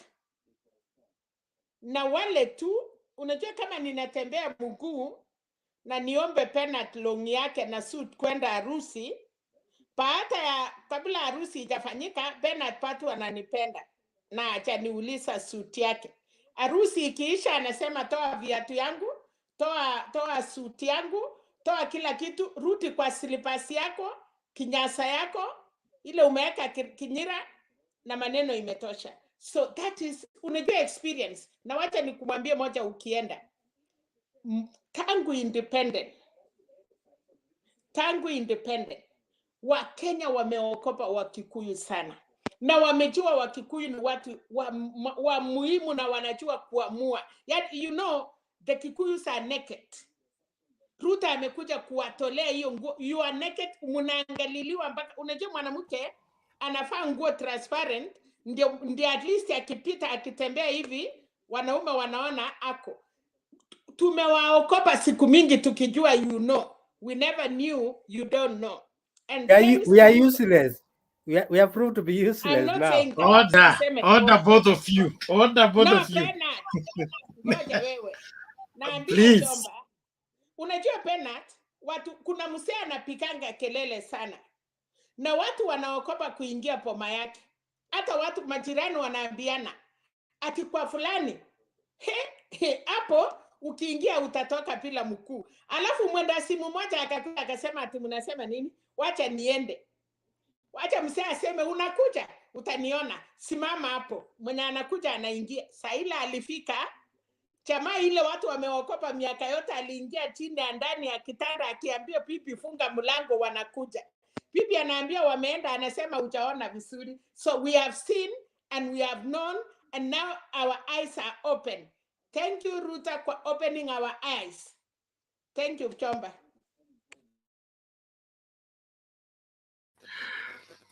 Okay, thank you Mama Selina and Mundu wa nyumba. Tafadhali. Uhuru wa kupiga kura uko katika katiba yetu.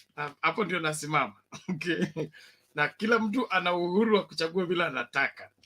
Lakini uchaguzi wa watu wa Central ulikuwa na mambo mengi. There are many factors in play. Many things to consider. But they allowed their emotions to lead them instead of their right choices. There is a video I'll be playing later on what Kabando was explaining on TV today.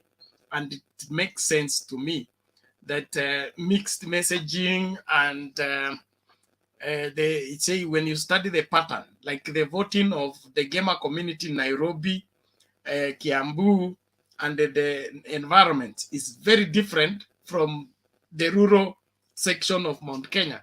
And he says he explains by saying that probably is their level of understanding, their level of exposure, because the way the gamer in Nairobi voted, it is not a replica of how they voted at home.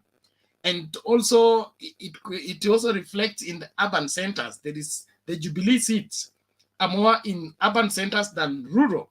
So kuna vile watu wa rural wamejitenga na the other middle class of the Mount Kenya people who had a better understanding on what the Mother Karua Raila ticket offered that was better than the Gachagua Ruto. But the other ones just did the emotional appeal. And it was all because of we must stop the dynasties. We must stop the dynasties. The reason we are poor is the dynasties. The reason we are poor is these rich families. And that excuse got into them, and probably we didn't get enough time to remove that from their minds. So their reaction is purely, majorly, in my opinion, on ignorance, by not being educated properly on what was at stake. And it said experience is the best teacher. 2 years down the road, they will come to their senses. They will come to their senses because whatever that led the second liberation, which was led from Mount Kenya, will begin to adhere. I just pray that Baba becomes president and continues with his legacy and does what is good for the country, regardless of who voted how. In the, Bernard, I'm no doubt that Baba's presidency. If it goes the other way around, Baba doesn't. There is no going the other way around. Nobody should deceive you.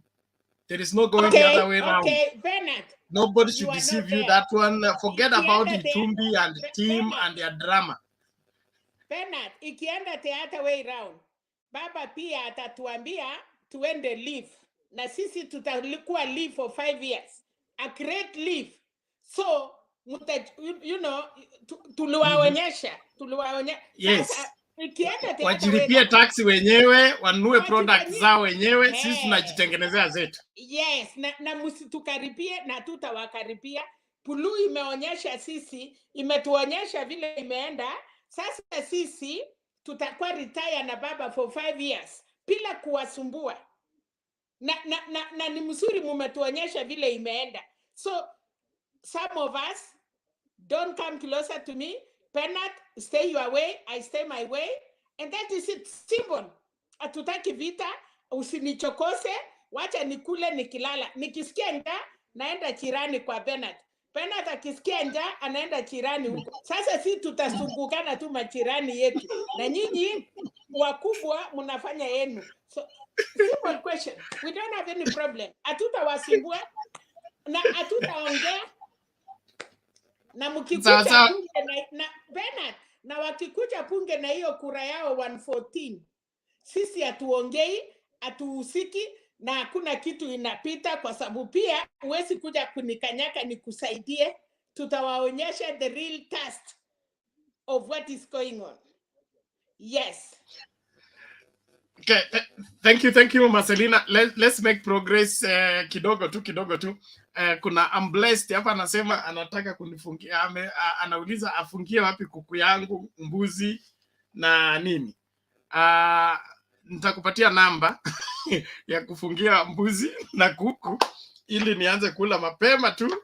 Hii sherehe ni lazima. Hii sherehe iwezi katisiwa.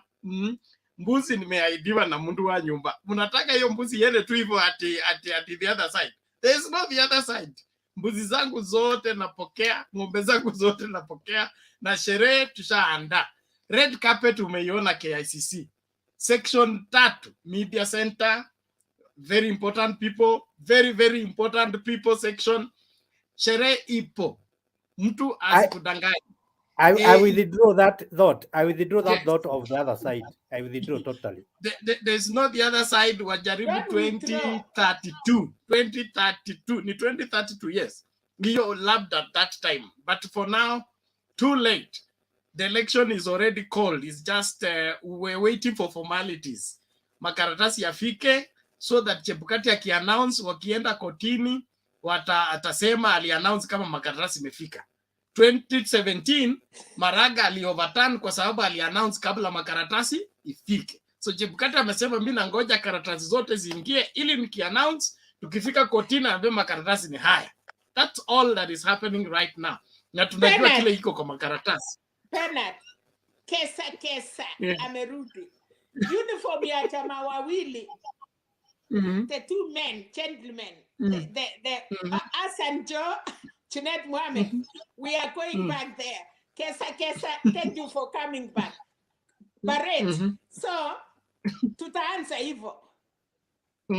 Watu walan na waangalie macho. Hiyo uniform, yes sir. So tutarudi hiyo, that one is gray. No gray, naita nini hiyo Bernard? Hiyo ya Chinet Mohammed na Hassan Joe. Sorry, Bernard, turudishe laini. Nilileta mambo yenye tupotosha kidogo. Turudishe laini sasa. Hiyo pitch, blue yote tunapenduka, tunafaa uniform ya pitch. Na wa mama wa baba, tunafaa uniform the same. Short tall, tunafaa uniform. Don't touch us, don't touch me. Baba amesema usipeane hiyo kitu. Hasa tulitia tu kupeana na tukapiga kura. Tena tunangoja atuambie funga hiyo kitu. Safari ya kwenda Canada.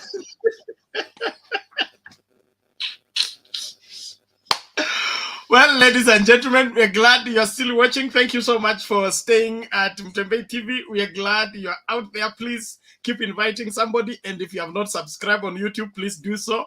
We are glad you are out there. Na unaendelea na sisi. Tusikilize hii video ndio tulete nani huyu? Tulete Anderson atupatie uhondo mwingine. Nao kuna hizi za alarming, lakini nataka tusikilize hii kwanza. Na Just kutia waambie hiyo mtu anaitwa Ndumbi, sijui Itambi ama anaitwa nani, awache kulia ati watu wameachakiwa. Bado baba hakulia, hatukulia tukitoka airport mpaka Uhuru Park. Sawa. Let's kutia moyo mtu anaitwa nani? Mtu wa nyumba. Sikiliza marehemu. Get ready. I want you to jog. Get ready. Get ready.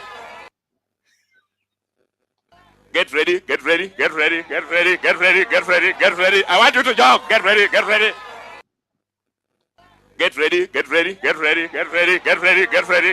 I want you to jog. Get ready.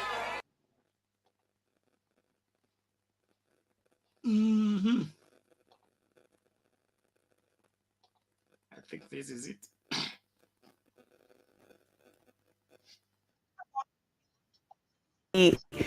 Rebellion in the Mount Kenya region, and kind of looking at some of the factors that contributed to that. Mhesh, what can you tell us that drove Mount Kenya region to that level? I'd like us to look at the comparison between Nairobi and central Kenya. Yeah. You see, look at Kiambu is a bedroom of Nairobi, so is a part of Murang'a through Keno. You see a distinction. The outcomes are a little different. In Nairobi, you find Jubilee has won a number of seats, and Nairobi is like out of 17 constituencies. Yeah. As per the latest report, awaiting final authentication by IEBC, about 14, if not exactly 14, are taken by Azimio. Nairobi has a very significant Gema population. In fact, now in a number of constituencies, you find Gema people of Gema origin constitute 70% and above. Now, compare that with the areas in Murang'a, Nyeri, in Nyandarua. There's the factor of elite. A lot of elite, people with a good education, people of my generation, people who are males of 40 years and above from our region, people who are economically stable, or they are in middle class or just about, largely sympathetic to Azimio and very excited about a Mother Karua deputy position under Raila Odinga. Yeah. So Nairobi votes to endorse Azimio candidate. But when you go to Nyandarua, from governor to MCA, you come to Nyeri, from MCA to governor, you and other areas, the same Embu. That speaks about the manipulation that may have happened with the narrative of Hustler dynasty. In every village that I went, and so were visits by other candidates, because we always compare notes, met, and even through other reports. The narrative of Hustler versus dynasty was interpreted in my region as the Kenyattas against the commoners. Then there was a campaign of hate from the movers within our rivals in Kenya Kwanza. Say UDA, in our region it was not Kenya Kwanza, it was UDA, specifically targeting Raila Odinga as a candidate.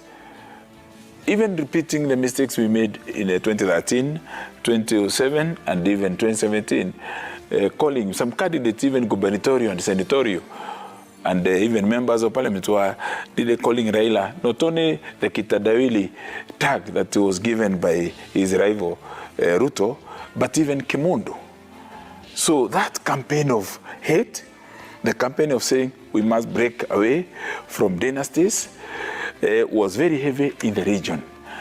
People asking, after I conversed with people, And the Nyeri people, wherever I went, can bear this witness that we had conversations. My meetings have always been, I speak to them, then they speak, they ask questions and comment. Yeah. The question of how are you how are you going to break from domination by families?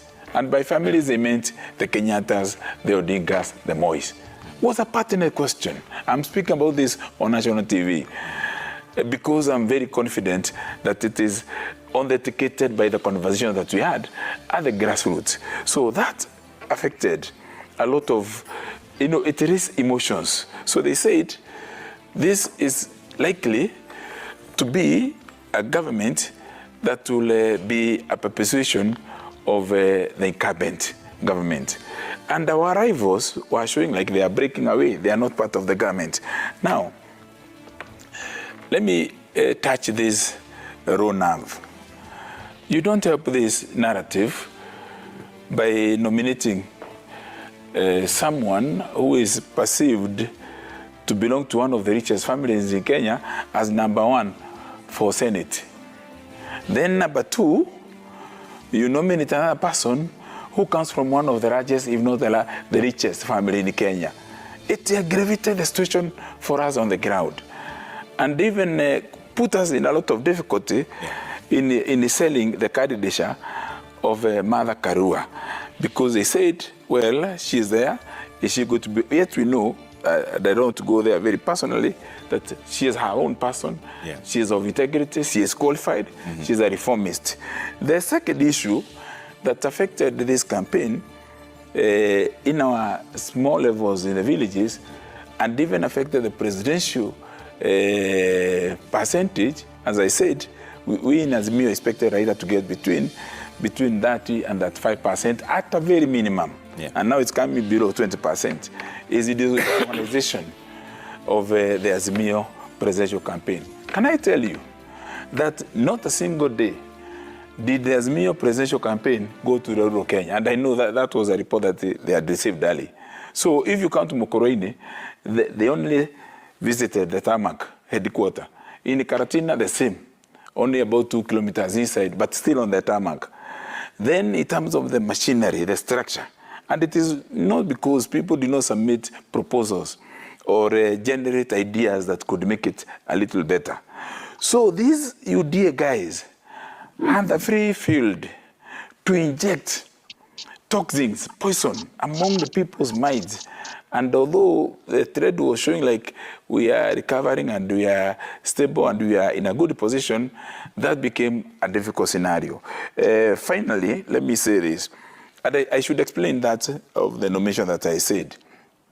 You see, Jubilee is a signatory to the Azimio. And ODM, they are the main.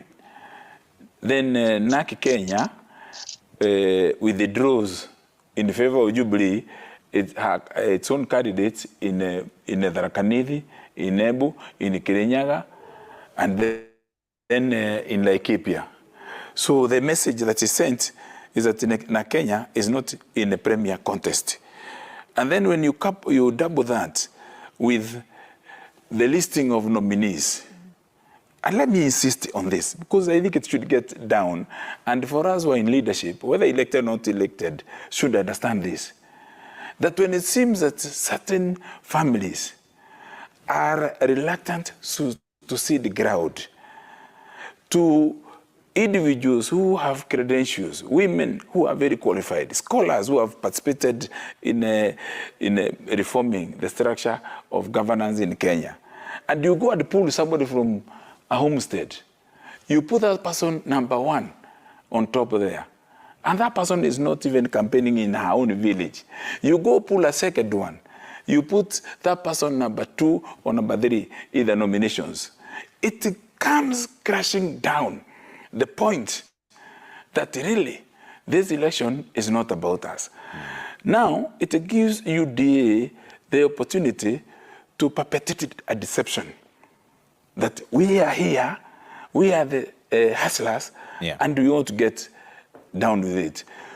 Now, that emotion will have an impact in terms of the quality leadership. And I'm saying everybody who was elected, they deserve, and they even deserve our own support and goodwill for them to serve, because once you're elected democratically.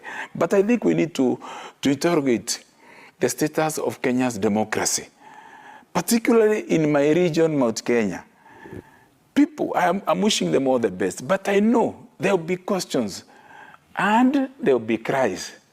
Because emotion quotient, inaitwa EQ, can never dominate IQ, intelligence quotient. Now, finally, let me say that in terms of what IEBC has done, you know, we give it a pass because we are comparing 2017 and 2022. Do you know that by 11 a.m. on Tuesday, almost half of our agents, not Kabando, even other candidates for governor, for women, and for Senate, the county, and women rep at the county level, had not been allowed to go in the stations? Those are very basic issues. You have the oath of secrecy. You have a letter signed by your party. Secretary General has given a certified letter on the letterhead and a true copy. And then those agents were not allowed to go in. It means that there may have been man.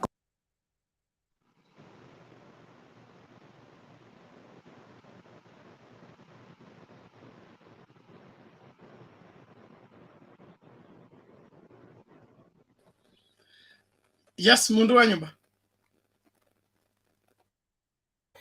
Thank you, Bernard, for playing that clip. Alex, hi, you're not there when I was talking. Yeah, it gives a true reflection of what is happening. And I don't know, you know, we talked very ill of Nyeri governor, me and Shiko. I don't know where Shiko is going to hide. Kahiga, of all people, being elected Kahiga. I rest my case.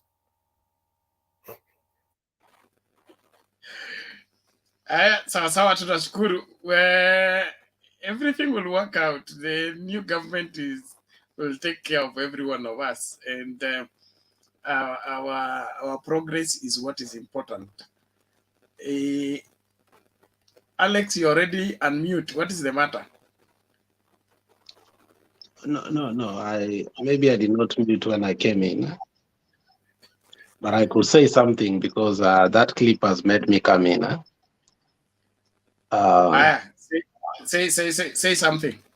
Yeah, that was one of the most soberest and clearest message of what transpired in this election.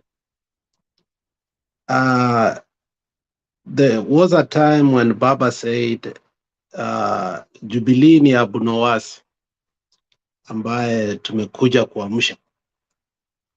And I think we took it for granted. Kabando is trying to be economical, to criticize Jubilee, but at the same time, he is courageous enough to give us the reasons why Jubilee should not have been the party of this time. You read him intuitively, you come to understand he's saying that Jubilee was not ready for this election. And this is how he puts it. You take people from somewhere, you give them direct nominations, they are not in touch with the ground, they've never been in the ground, probably they assume that the deep state was going to help them as it had done before to perpetuate the elections, and therefore it gives a leeway from the enemy to criticize and now meddle with the issue of the hustler nation. That's what he basically said. The mistake started when wakati Abunowasi alifunguliwa, money was poured. And I believed I said that here, that what I am seeing is magari, there was some Prados, about 100. The Mount Kenya Foundation gave, and we saw them coming out of some basement, and you saw the splendid tantalization and the money culture, how, I mean, they believed in themselves. So Kabano is saying that Jubilee was out of touch. Jubilee was already dead. So by the time it was resurrected, instead of going to the grassroots and doing nomination, they gave direct nomination. And the people that were given direct nominations were out of touch with the people. And this is what he says. But NAC Kenya had already been on the ground for a long time. So Martha Karua was forced, since she was given the deputy presidency, and they saw it as a favor, because she was not from the three-legged stool, they were to cede for Jubilee. Okay? And that ceding weakened, because some people like Kabando had already defected to NAC Kenya, remember. And actually, he was a contestant from NAC Kenya. And that gave them the leeway for the Gashaguas to come with the Hustler Nation. That is where now he brings on from the IQ, now the EQ started, the emotional quartet came in. And he said, now this is the juice of his statement. At that time now that the emotions had started coming in, the mistakes that we had made, he did not deny that they had used a wrong narrative in 2013 and 2017. What is that mistake? The mistake was the emotions cloud that they used. And what was it? To pen Raila Amolo Odinga as Kimundu, not only Kimundu, he used, first of all, the word, not only mtu wa kitendawili, that had no effect at all in our people. He said they used what is more emotionally capable to send Martha Karua away from them, that is Kimundu. So you can almost imagine that what is happening here is a generation that was born in 2002, that vilified Raila Amolo Odinga in 2007, 2013, 2017. Now, the children that were born in 2002 that were able to cast their vote for the first time have never had anything positive about Raila. So how do you market him in that area? So I think Kabando was very raw, and in as much as we may try to fascitize Uhuru Muigai Kenyatta, I think the end of the day is that their lies have come to bite them. The lies that they used in 2013, 2017, the emotional quartet, the way I said, has come to bite them. Now they are not able to bring out the lies of the lies. Now those lies remains to be the truth to those people. And he's desperate that their people are going to opposition because of lies that he was part of. He said, we made the mistakes in 2013 and 2017. And fortunately, this is a mistake. They did it. And that is why they are not even capable of going after William Samoei Ruto. I will say it here for the record. William Ruto has killed, according to what we have been told by Jirongo, openly. Jirongo has said it. It's not us. Jirongo said it in the church. He said it in the funeral. And he said William Ruto should take him to court.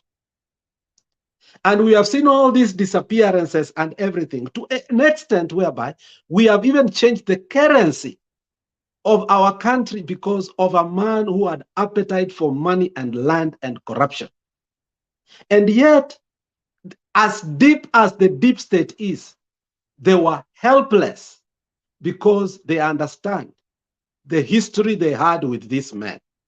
So what we are saying here is Mount Kenya is cooked goose. Whether they like it or not, they need to go back and start saying the truth. The only thing that can help them is the truth that will set them free. Rono, we understand you are saying that we are lying here. We are not lying here. Kabando was very clear when he said it here. Kabando is the one who said that it is the same thing they used in 2017 and 2013. It's not us saying, Mr. Rono. So, I don't know what you are even doing here. Your people are not here. Your people have been kidnapped according to Mr. Itumbi. So you should be looking for them. And actually, you should be telling us where Didymus is, because we don't like people who kill and then they go hiding. So Bernard, that clip is going to hurt Mount Kenya for a very long time. If there was anybody who has said the truth right now, why we are where we are, is Kabando or Kabando. Thank you very much. But thank you, Alex, for putting that in perspective. And as we proceed with the conversation, let us remain civil. Hillary and the rest, they have finished campaigning for William Ruto. We voted on Tuesday. Today is Friday. There's no campaigning, okay? Go and tally the figures. If they don't agree, tafuteni wheelbarrow ya kupeleka mtu Sugoi. Hiyo mambo tu imeisha namna hiyo. Hakuna mambo ingine. Na hizo namba mnajaribu kuadi, mkiongeza makaratasi. Naona makaratasi, let's watch this. Wanapepa makaratasi kwa bag, wakijaza wajaribu ku-offset the figures, then they claim that the election has been stolen when they are the ones stealing. Now, that's what this arrest.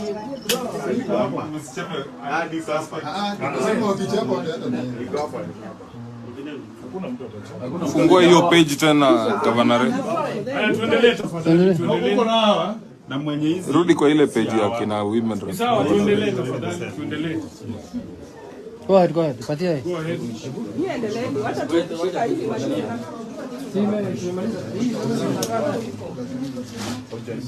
So we are done with this one. Yeah, come to point. We go to the next.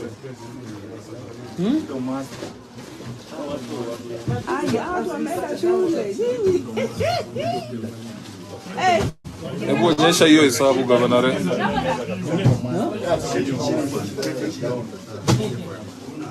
Nicola akasema kamera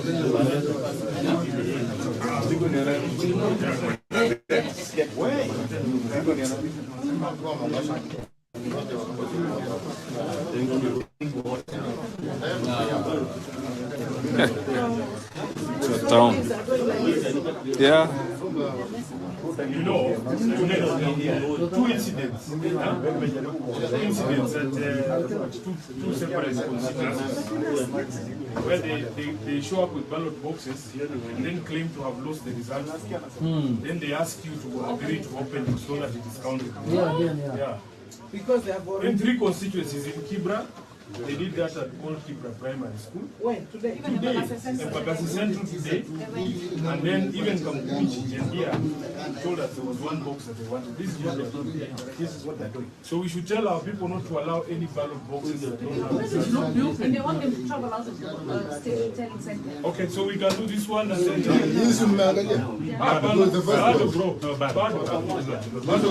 first one is there on the seat. It's there on the seat. Ulikuwa umeangalia?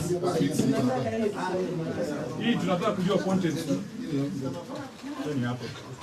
You know here, we are outside.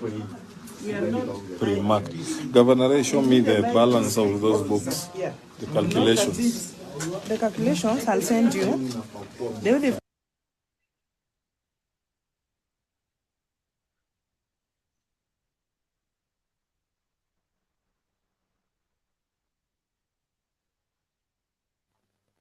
Bernard, hiyo ni wapi tena? Nairobi. Hiyo Nairobi, an attempt to rig Starehe. There is, I think, a twisted system. They're working with some IEBC officials to top up. If they don't have enough votes, they top up so that they declare someone has won. And it's not in one place.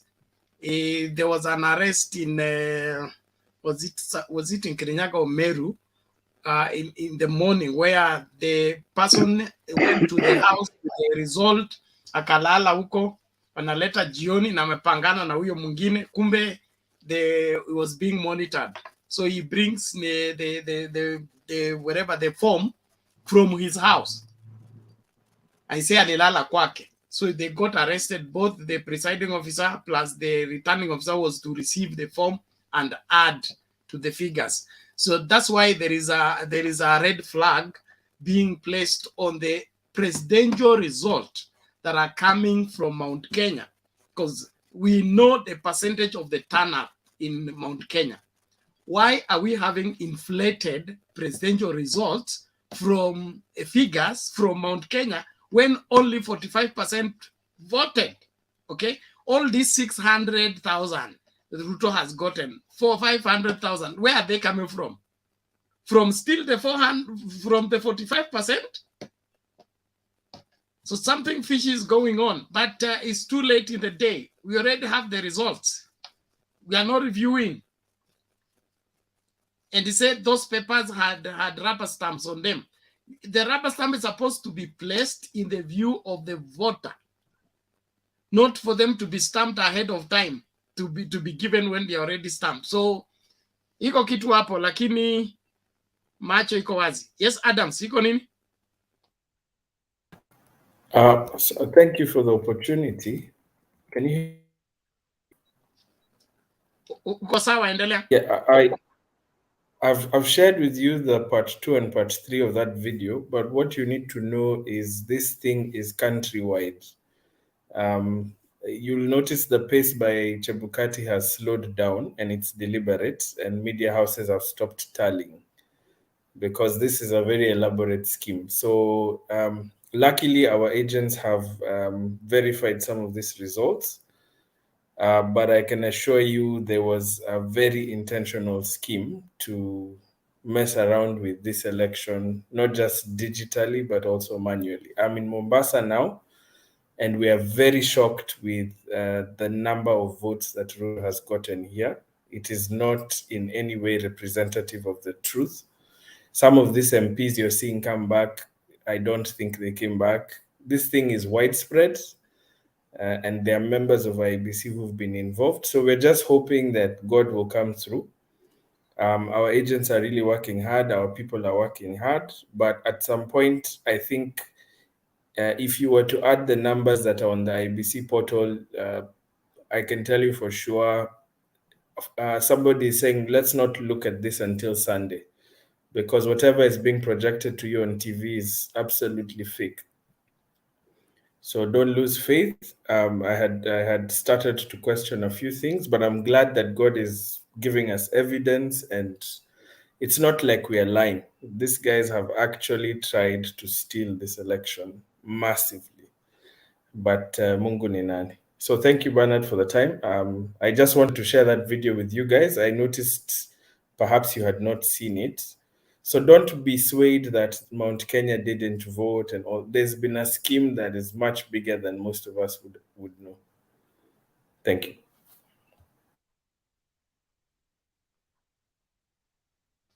Let's get I think the part 2 of the video, then we move on.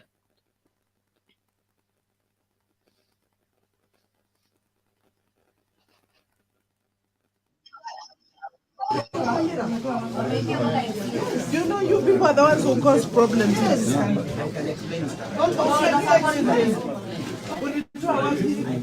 How do you explain not putting them in the ballot? Can we focus on this?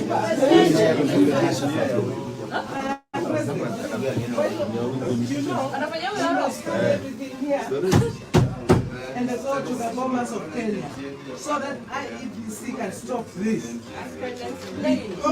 What is happening? Because these are IEBC materials. And these are IEBC officials. They should tell us everything. Just a minute, please. This is your voice. Photos and your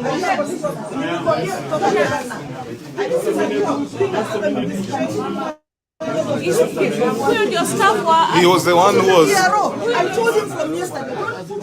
Okay, can we see the contents of this other bag? Please, Mheshimiwa Shebesh, go back this way. Let's go systematically.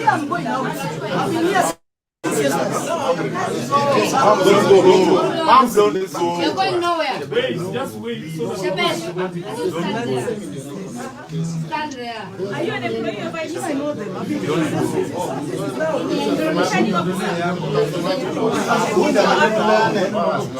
So what were your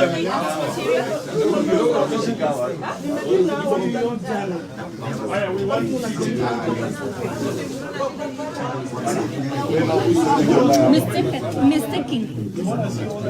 What happened? So you're a presiding officer in Starehe. What happened? In Starehe. Park Road. What happened? When I was in Yeah. Oh. What soon?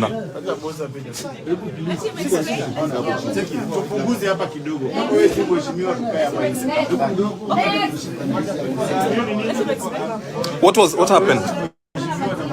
Just tell us the truth. Actually, the truth is, Yeah. I was called home in the morning. Yes. That my child is not feeling well. Now, when I came, there was no line. I mean, a lot of people on the line. I wanted to surrender and then go home and take my child to the hospital. So I went to the DRO. And I told him at around 4. Yesterday. About clear fast. Hand over and then I got my child. So it is not possible unless you get somebody to help me. He referred me to somebody called Moy, who is an IEBC official. But when you go to clear, aren't you supposed to go with all the agents? Yeah, we were with them. But then, when I was supposed to now to go and hand over the documents, they use and unused. Excuse me. The person who caught is this man. He's a police who caught him. So wacha tuone chenye iko kwanza. No, let us finish here first. The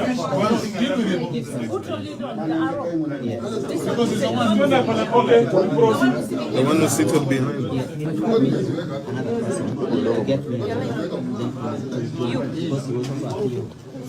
Kuna stamp nyuma hizi bado.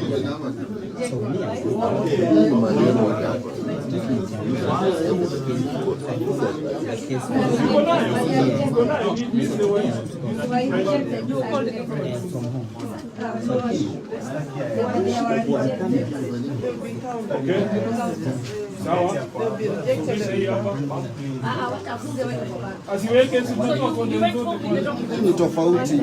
Nimetoka hapa. Mimi ndio nimeleta. Hii Hold on, guys.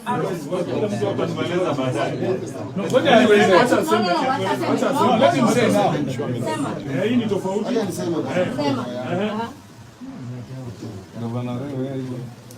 pale penye watu wanapeleka hizo.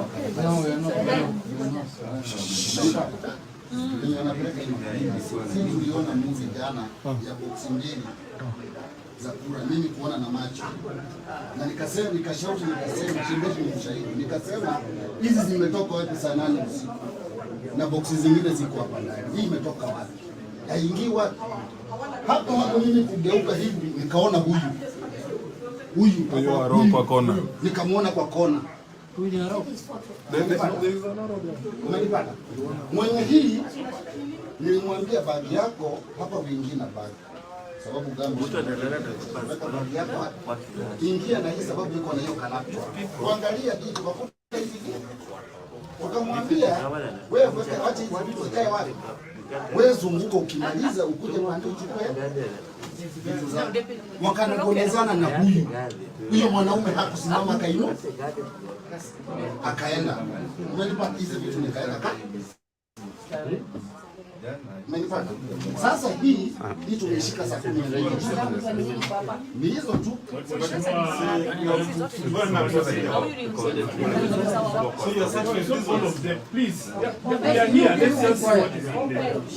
You know, can I tell you? Mheshimiwa Angilu, wacha tumalize hii back. Twende haraka tafadhali. You are not. Yeah. We are trying because we are trying to bring progress. We need to go and tell Chibukati. We are going. We want to see what is in this bag. Then we go. Yes. Yeah. We have finished what was in the initial bag. Let's do this bag and this one. Yeah. Do the other bags.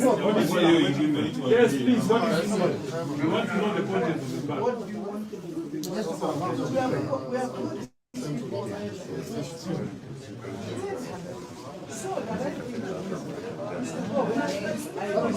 We are going. What are these? What is this? Already. These documents when the documents are here, if I release them, they are no longer executed. Let's see what is in the bag, please. What do we do? Let's see what is the contents of this bag.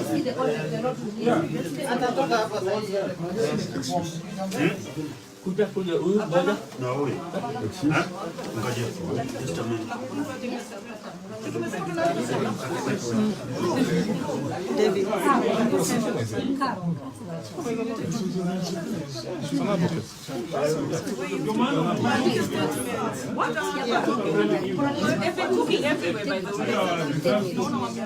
Everybody is here. Let's go to IEBC. This one, everybody is taking the photos. Don't even waste your time. Let's go.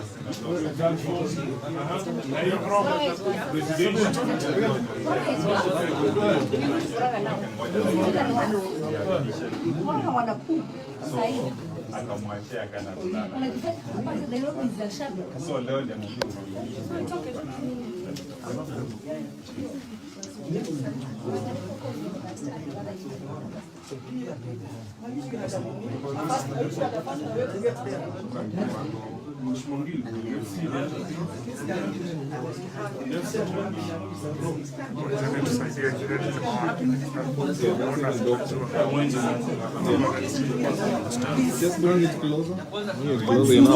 Right, 83, that's not true. Oh, okay.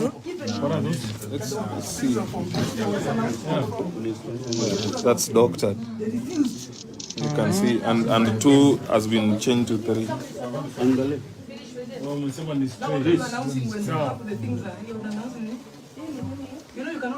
Even here, look at this. See, in the addition, 3 plus 7, 10. Carry 1. They have deleted. It can't be 350. They're also using a lot of For Raila. Exactly. Yeah. That's why you are saying. Marekani is out. Which Sabina has gone to Morana. Because in the operation. See, I think with the result forms.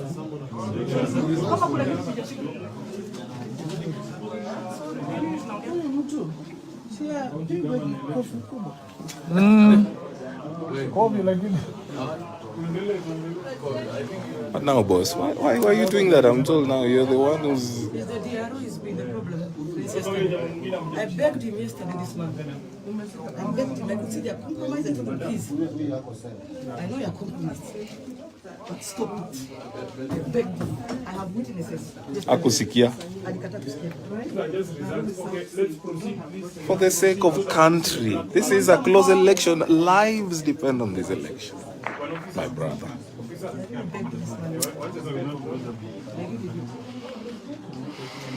In such a situation, don't have the deputy RO. This is the deputy RO. Oh, and where's the RO? The RO. Yes, please. They're telling. So I want to know, but she's not the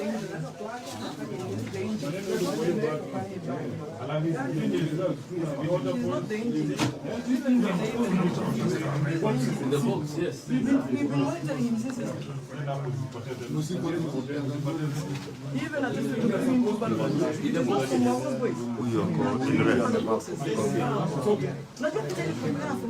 Huyu ndio deputy haro. Lakini huyu ndio haro. So yeye ndiye alipatikana nazo. So walikuwa game. Ndio master.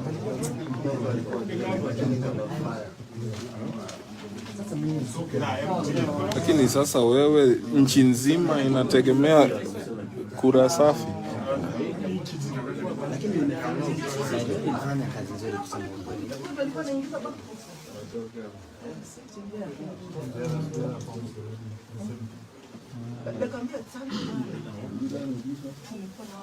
Just we are finishing this, then we'll go to the black bag.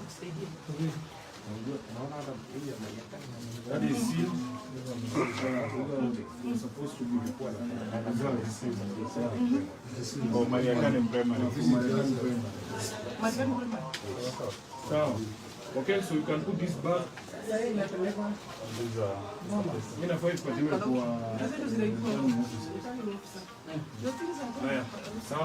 we can okay. We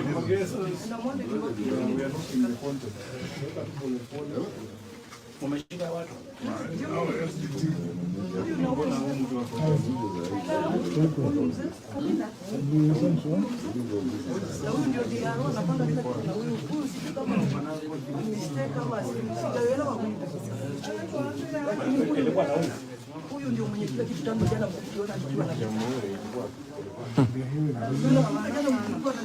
That's the bag that has the story.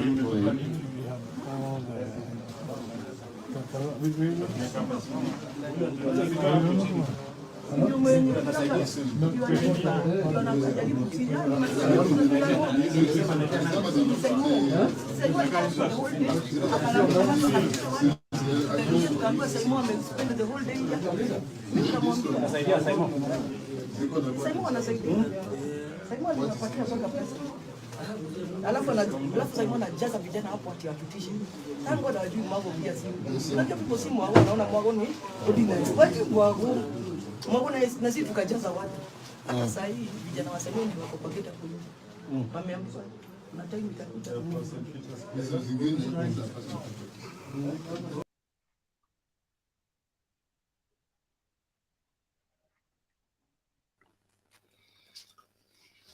a sad state of affairs that people are given responsibility to preside over an election, then they become the voters.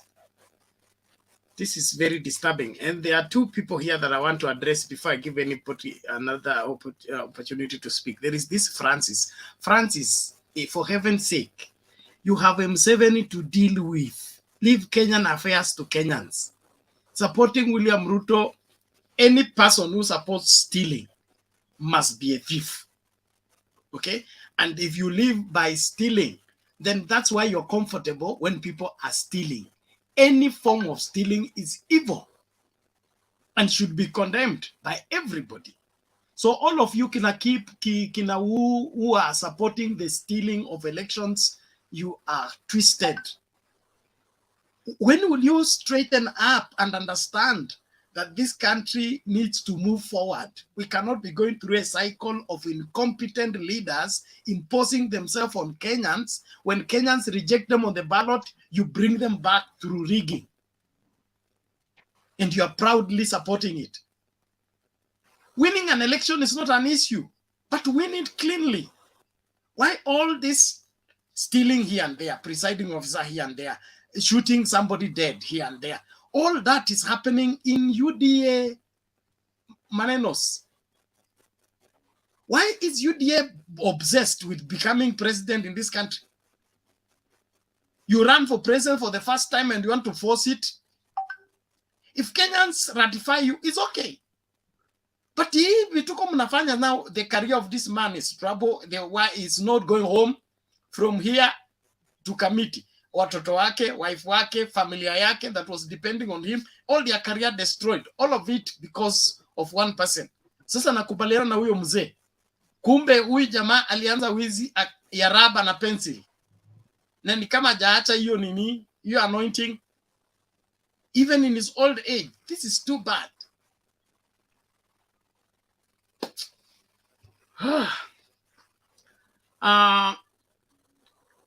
Sorry. Moses has not spoken. Moses seems to be ready to speak. Ngoja tu kidogo. Moses, sema. Ujambo mchungaji Bernard. Sijambo, namna gani huko? Salama sana, nimekuwa nikifuatilia kwa muda mrefu. Jana nilijaribu kuingia kidogo nikapatikana nikameshindwa. Alex ujambo na Douglas, Mama Selina na John na wale wengine. Niko salama. Nataka kwanza nishukuru kwa ajili ya Mutembei, kwa ajili ya kuweka hii channel hapa, hivyo tunaweza kutazama mambo na tukajua vile mambo inaendelea. I wanted first to begin by saying that elections in Kenya, actually I began doing elections early 1992. And there are many things which I've seen, and I can see that there are people who do not know the history of this. People who have been denying history. And Bernard, as a pastor, you know also the Bible depends or is based in history, because we are coming from somewhere. The Quran depends on history, and another book, religious book, because there is somewhere we came from. But the issue of theft and unfaithfulness has led us to where we are now. You remember we lost a 24-year term in the hands of a person. Our economy was looted, and people died, families broke, and all that. And people are not even remorse on that. And they are forcing themselves to take us back there. And then those who are praying in Karura and other places for the leader to die, yet he did not die because of prayers. They think when another comes, they can pray him to die. He cannot die. Somebody said yesterday, God does not interfere with the civic issues of a nation.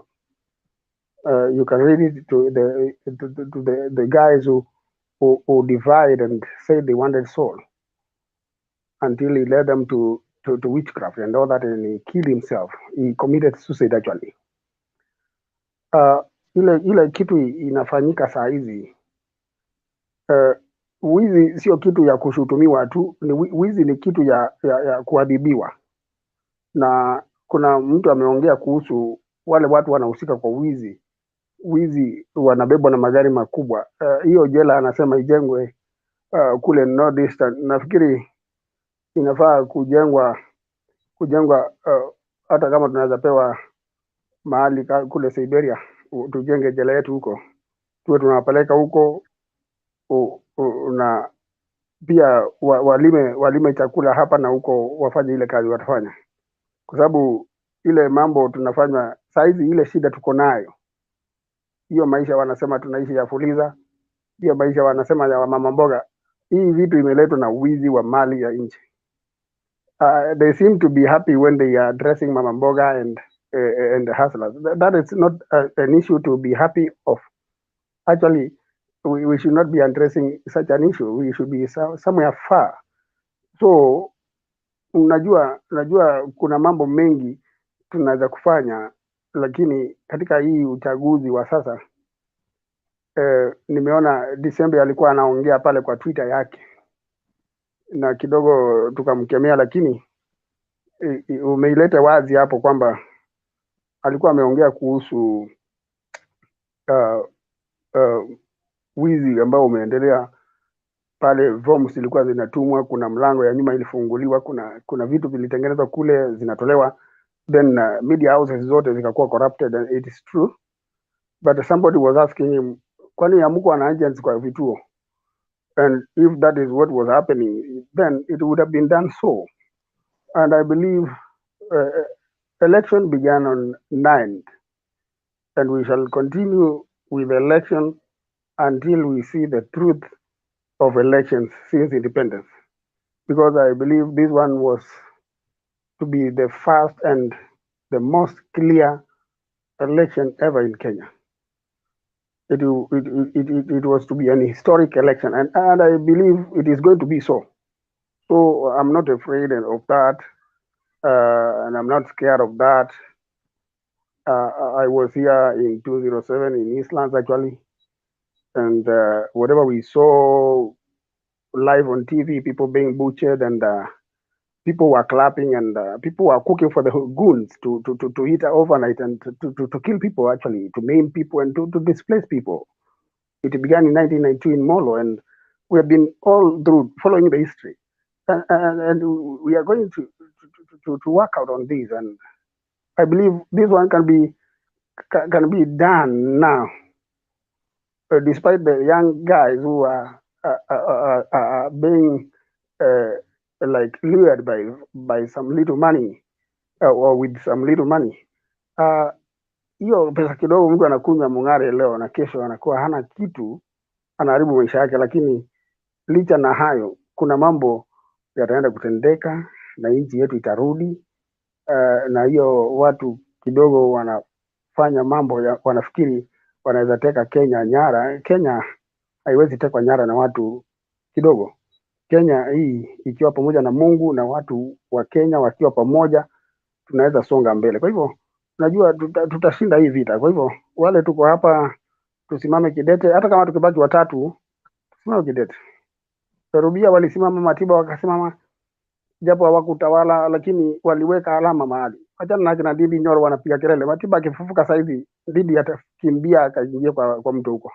Maana Matiba alipigania haki ya watu wa Murang'a, kahawa, maziwa, vitu vingi. Lakini huyu kijana hajui na anavaa akalishwe chini na wazee. Wazee tuache kuongopa vijana, tuwakalishe chini na tuwachune masikio na tuelimishe vijana. Tuache kuacha vijana wakimbie barabarani, tuite vijana tukalishe chini. Maana tumeanza kuongopa watoto, tunamuita dadi si nani, anakosa kuwajibika. Tuwakalishe watoto chini, tuwafundishe historia na tuwaambie hapa ndio tulitoka. Ile kitu ilifanyika hii election, nilisema kwa chat yangu hapo, ilikuwa ni spite. Unaona mtu anakunywa na glass yako maji, anagonga hiyo glass ili upoteze maji na yeye apoteze glass. Lakini sisi hatutapoteza Kenya.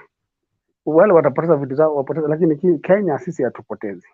Kenya lazima tusimamishe, na kitambo tuondoke, lazima Kenya itakuwa imesimama na matunda tutaikula. Kwa hivyo tusimame imara na tuendelee kupigania haki na ukweli, na wizi uadhibiwe. Wizi usikemewe, wizi uadhibiwe. Tunaweza chukua vitu kidogo kidogo za wale watu wengine wa presidential whatever, tuadhibu wizi, alafu Kenya itasonga mbele. China imeendelea kwa sababu ya kuadhibu wizi, nchi zingine zimeendelea kwa sababu ya kuadhibu wizi.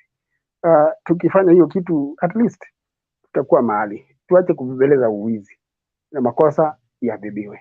Asante mchungaji Bernard. Okay, thank you Moses for that one. It's necessary now than ever.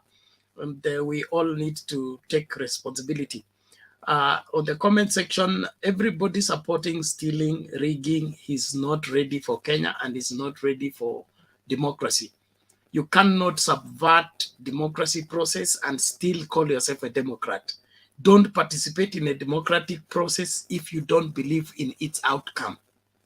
This planting of people, in my opinion, we need to review, because I was shocked that UDA got a seat in Kisii. Things like that. There are those seats that are shocking.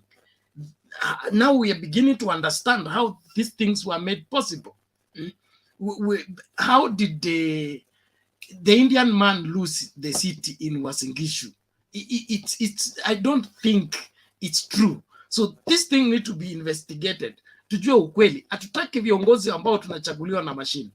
And then those of you are saying it's impossible to the explanation given is that people accessed the back it's called the back office of IEBC, removed the genuine Form 34As that originally came from the polling station, so that they replaced them with the fake ones that have their presidential candidate winning. The abnormality is going to emerge, whereby the presidential candidate has more votes than all the MPs, than all the women rep, than all the senators. All those things are going to be thrown away at Bomas. And that's when Mbivu na Mbichi itakwenda kujulikana. Wala ambao mnasema tunafunga stesheni, atufungi stesheni. Hii stesheni imesimama hapa kwa ukweli, na ukweli utatulinda siku zote. Kama uko twisted, unasupport uongo na wizi, wezi wote tutawapeana kwa Wajakoya. Wajakoya atakuwa minister for execution, so that wakague vizuri, aone kama huyu ananyongwa saa 10, saa 12 ama nini, and we will support it, because we want a clean country where our children can grow, and we are sure of 50 years from now the country will be able to take care of our children. Hii maneno ya kutuzuia kuzaa watoto kwa sababu mmeiba nchi mzima, tena sasa mnataka kutuiba sisi wenyewe, it is not going to work. So if you live by stealing, please organize yourself, kwa sababu tutakukamata na tutadeal na wewe kulingana na sheria. Don't support evil. Nobody supports evil that is good. No, don't support evil. Any stealing of elections, any malpractices around the election is stealing and is toying around the lives of people. Kama umekataliwa na watu wa kwenu, katalika. Wacha historia ya kutuma sasa unaharibu career za watu. Huyu mtu alienda interview akabeg IEBC, wamemwandika. Sasa umeharibu kazi yake tu hivyo. All of it that you have to be president. We don't need those kind of presidents. We need a country that is free of manipulation. And Francis Mwembezi, kama uko Kenya, tuko karibu kutafutia deportation, okay? Na kama uko hapa na una support ukweli, karibu. Lakini kama uko hapa na wewe ni Mganda, ebu enda kwa Museveni huko ukadeal na Museveni. Museveni amekaa kwa hiyo kiti since 1986. 1986 I was in standard 6. The man is still here. That is not going to work in Kenya. You want to plan for us another Museveni here so that he can be rigging himself into office year in, year out. It will not work. Deportation, loading. Thank you. Tuende kwa Douglas kwanza, alafu ndio Alex can come in. Yeah, and you know, I want to sort of like vibrate what Moses has been saying. Punishment, punishment, punishment, punishment. Justice, very key in running institutions. That's why when you're in high school, you're found cheating, you're given either expelled or suspended, depending on how big the crime is. Punishment. Where there's no punishment, you encourage evil and it grows. And unfortunately, in our country, we've grown in such a culture of corruption that you're never sure of anything. You understand? You don't trust any process. You're not sure of anything. You buy tickets to enter a concert. There are people jumping the line, talking to the bouncer. The bouncer is taking, you can see the bouncer taking 200, you paid 500, and someone else is jumping you and going inside. You're trying to get a constituency development fund, whatever, bursary. You applied properly. You are seeing people being on the list that were not even there getting the bursary. You go to the airport. If you didn't lock your luggage with a kifuli, you doubt if those people working at the Kenyan airport are going to take all your belongings that you came with or more valuable things. This is the culture that we're living in. We don't trust anything because we see this every day. Nothing is transparent. Nothing is open. Nothing is done right. And when you grow up in this kind of culture and it's instilled in you and you see this every day, you think this is normal. And that is what is happening right now, even with the clip that you showed. Some people think this is normal. Stealing election is normal. It depends on who steals better. Yeah? So it's a question of who has the best skills, who managed to get away with nobody knowing. So we are trying to outsmart each other every day on how corrupt we can be better than you and still get away with it. And there's no punishment for anything. Because people have seen this person was not punished doing this. This person was not punished doing this. Oh, so even me, I can get away with it. And most of the time, you find it's people who have a little bit of money in their pocket, or they know someone and know someone. Those are the people trying to get away with everything. Yet the poor man, if he does any mistake out of necessity, trying to get food, is like, I don't have money, I'm hungry, I need to let me just steal this banana, run and eat, because I don't know if I'm going to survive. He is taken to committee, he's killed, he's gotten mob justice. Yes, we're seeing people shooting people and going on Twitter and making jokes. Yeah, like mkuu uko happy. How do you talk to government like that? That is impunity. You only can talk to government like that. Can you imagine if you are in a in a country like America, and the FBI is looking for you, and you're going on Twitter and asking FBI, where are you? Can you imagine that happening? These people know there's impunity. They know that they have demagogues who are going to fight those cases for them. They have judges who are corrupt. They're going to twist those things. They're going to talk to the victims of the families because they know the families are poor. They're going to give them money, and that case is going to be dropped. This is how this country is functioning. And apparently we are becoming mad. We are going insane, thinking what is right, what is wrong is right. And the whole society is declining in moral values. We are not respecting our elders. We are doing anything that we think is right just to get ahead. So I believe that there has to be punishment. We really have to take serious punishment for people who are actually doing these things. And this is a system that has to be created, because so far the system has not been punishing people. And I hope in the Azimio government that it will be part of the legacy. Real punishment of everyone and everyone, just like you said, people being carried by Prados, some being carried in the back of a Land Rover. Everybody needs to be cuffed, carried in the back of a Land Rover, and the system takes its course. So these are the things that also are done by people who want to mess up the country, so that they get you to a state where you are in a state of helplessness, where you don't know what to do. You know, this is not going anywhere. I'm not going to be able to do anything. This is a big person. They want you to get into that state, because once you get into that state, you are defeated. You're finished. There's nothing you can do. People will get away with everything. But Kenyans have always been resilient. Kenyans have always been strong. We've always been fighting for what is right. We continue to fight for what is right, and we will win. Because at the end of the day, these people who are trying to bring this corruption in this system, they will fall. Because when people stand for right, right will always stand. It's a fight, but it's a fight that is well worth it. Wangari Maathai fought for Karura Forest. We remember her till this day. We know what Karura Forest and Uhuru Park would have been right now. It would have been owned by these politicians building estates and their houses. But at least we have somewhere people can go and ride bikes. We have the environment. We have something that brings in rain, and our environment is saved. And she fought for more. So these are the things that we're saying. Never fail to fight for what is right, no matter what. Even if you look like you're the only one, keep on fighting, keep on talking. Trust me, you're encouraging one person, you're encouraging the other person who felt like they could not do it. Keep on talking, keep on fighting, and we shall make that change. Thank you. Okay, thank you, Douglas, for that. We appreciate it, and it's our responsibility. Let's own up and do what is right. Chris Maximiliano Odwar, stealing because somebody has stolen doesn't make you a better thief. It just makes you equally a thief, and that doesn't make a better society. We need to win elections on integrity, so that you sit in the office knowing you've been authorized by Kenyan people to be in office. If you steal to get in office, you will get in that office to steal from the public. And that is why we perpetuate stealing and justify it and say, mtu wetu anaonewa. We must all stand against stealing of anything. Stealing of public resources, stealing of elections, and stealing of people's hearts, going in particular communities and setting them against each other. That's still stealing.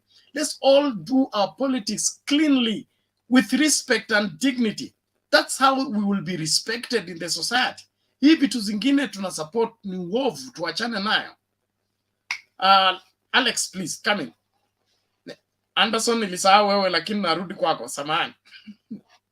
Through Bernard, you know, that video has given me a shock. I can't underestimate it, because when we think we should trust IEBC for the sake, because that's the only institution we have that can conduct the election right now, then you find some of its own employees are cabals within it, because the people that were caught in that video, as we saw, are employees of IEBC. They are not even temporary workers. These are people who are permanently employed with IEBC. That tells you how deep and how clear that Chebukati was not willing to have a credible election from the very beginning. Intuitions of the people who are in Azimio, we have never trusted Chebukati. That's a fact. Chebukati refused even to sit with the security of this country so that they can put this country together in the event of such kind of things. Chebukati walked out. And if it's not for the resilience and the patience of Kenyans, if it's not for the resilience and the patience of Raila Amolo Odinga, in some quarters right now, like today, I mean, it got to a point whereby people were ready. People were dancing already in KICC. And people joke. And when you put that video, there is something I realized. These keyboard warriors are all over. They are being paid. They are in some room. If you realize right now, what wametoka in the comments of Facebook, look at here. But when you put that video, the typing people from Facebook were doing here is that the messages were coming like in 2 seconds, we were getting more than like 20 messages. You could see them just coming out. They know what they are doing. And what I can say is let us be patient. But Bernard, tusikubali this time, no matter what, because kama mtu amesema enough is enough, alisema juzi kwa hiyo nini yake, hiyo debate yenye alifanya na Ruto alifanya na William, hata sisi tunaweza sema enough is enough, because hana monopoly ya enough is enough. We must get to a point we say, okay, enough is enough. We can go to a stalemate too and say, okay, from here, what do? We got to go to the equation of truth, not negotiation with thieves anymore. We've done it. It doesn't help. It doesn't stop the thievery. It will never stop the thievery. Now you have to stand where you say, now the truth must set us free. And that is where we are. And I think that is what Uhuru is trying to do, because they realize this circle is a vicious circle of lies that will continue. Ruto did not prepare for election. Ruto all along has prepared to steal. Kutoka maneno ya Burundi pesa, ingine unapata ni Qatar, unapata sijui ni Venezuelans. Why is it not us? Why is it only them? All these blunders that we have been fighting, it is them. Why we've never been caught in anything? What has happened in Kwale? It is them. South Dagoretti, it is suspecting. Bungoma, I doubt all the results. Regardless, and no matter how you want to tell me that, oh, Weta is very strong, I don't think so. Tongaren is suspect. Eseli is not a person and now Atiwa Munyinyi is fighting for his seat. Bernard, is that really true? Atiwa Munyinyi is fighting for his seat. I mean, there's so much suspicions here. And you know, the first day, what they created was a wave of us we have lost, so that they can put us in panic mode. And they tried, and they did a little bit. But later on, we realized, oh, no. There's something going on here. But we are vigilant. The good thing is that we are patient. You are not going to push us whereby our emotions are going to overcome our reasoning. We will sit down and start asking. For instance, Uliona, there was something that was happening with our TVs. For like 4 straight hours, Ruto was leading, only to find that, and nobody could have thought, we were guarding IEBC, kumbe watu wamejua kuhack TV, they are feeding things in the TV. So whatever that was going in the TV was not even the result. How do you hack a TV? What kind of thief are you? So what we are seeing in the TV is not the result. So wengine, people are dying of ulcers in their house, people are not eating, kumbe the results are not true. Until Saita na ndio Chebukati ameanza kuhesabu vizuri. We will put them man to man. We will be patient. Chebukati will come to realize that there is nothing he can do apart from giving us the results that are for Kenyans. Bernard, we are very disappointed at what we are seeing. And Chebukati ni kama anapembeleza watu wa UDA sana.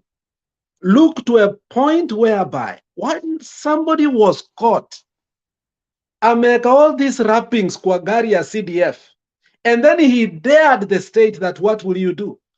Instead of that man being taken to jail because he had committed a crime, they left him. Now he has killed somebody. He had already shown he's a criminal. Had he been disqualified, another man could not have died. So I think this rests on Chebukati, because that very man could not have been killed if this Didmas was not in the ballot box. So I think we are stretching ourselves way too far. And you know, they are chest thumping. You can see them say, Mutadu, because they keep on saying statements until I wonder, is Matiang'i really doing his job or not? I think we need to get straight to the point, which is really that UDA, not Kenya Kwanza. I think people like Mudavadi don't even know what is going within the so-called Kenya Kwanza. Mudavadi is the most ignorant person in this world. Mudavadi doesn't even know what is happening in this world. I don't know what wanapeanga Mudavadi. He's just in a vegetative state. He just comes and gives press us there with some good English, but how can Vihiga just go like that? I think there is something wrong with these people. Kwa Kikisi kuna kitu inaitwa kababa. Ni urogi ingine wa mama walikuwa wanapeanga wazee wanakuwa tu, unapata tu mzee tu anacheka. Ako tu kwa sofa anakula ugali anacheka. Sofa tu kwa ugali anacheka. Mudavadi ako tu hivi. Anachezewa lakini No, thank you, Alex. Now, what I would say is, Bill H anasema he say Bungoma all from 34P have the same handwriting and no Azimio agent signed. So those are the ones who wameleta bombers na wanataka kulazimisha Chebukati kusoma. This time mambo ni different. No rigged in leader. And we're going to review everything. It doesn't matter how long it takes. We must have credible leaders in power. The people Kenyans elected, not the people some machine somewhere has chosen for us. And then the access to the back office of IEBC cannot be. Rono is saying, why are election observers not complaining? Election observers, that's what you teach us for. Election observers wanaangalia watu wakiwa kwa line, vile wanapanga line, wanaangalia vile watu wanavote, watu wanaweka vote kwa box. That's all they observe. They will not be in the server. They will not in the back portal for IEBC. And that's where you people have gone to change whatever they observed, so that you can force them to ratify that they saw people queuing, they saw people voting, so the election is free and fair. Now, we have caught you in your own game. Ukweli lazima usimame. Story ya viongozi ambao wanachaguliwa na kompyuta iliisha 2017. 2022, no more. And all UDA seats, all those seats they claim they have got, they must be reviewed. Now, any polling station that has more votes for president than they are for MCA, they are for women rep, they are for governor, they are for senator, all those results should be thrown away or dismiss the one for president, because the one that is increased is the one that's rigged. Let the other people remain. So Chebukati should should not play with us. Kenya imesonga mbele na tutaki kurudi nyuma. Ukitaka kuturudisha nyuma, bas, you will be the main victim in all this. Kenya is not going to suffer for you anymore. We have suffered 5 years. You want to add us another 5 years of suffering? That is not going to work. And I think Anderson, sema kitu kabla nilete Nabii hapa. Nabii amefika, tunapaswa kujiadhari. Bernard, nilikuwa nataka ni Alex, unasema Vihiga, lakini mi bado nimeshuku hiyo result za Vihiga. Ruto atapata aje over 75,000 Ruto. Na walikuwa na Uhuru walipata 18,000 Vihiga. Sasa Ruto peke yake apate 75,000 over 75. Hiyo haiwezekani bana. Hata kama tumechapa Mudavadi, huyu Ruto angepata kitu kama like 10,000 kurudi chini, lakini 75 hapana. Alafu kuna kitu nilikuwa nimekuja Bena, wakati nimeingia kuna kitu ilikuwa inafanyika Vihiga. Hiyo masaa niliingia. Unajua result hazijatoka za women rep.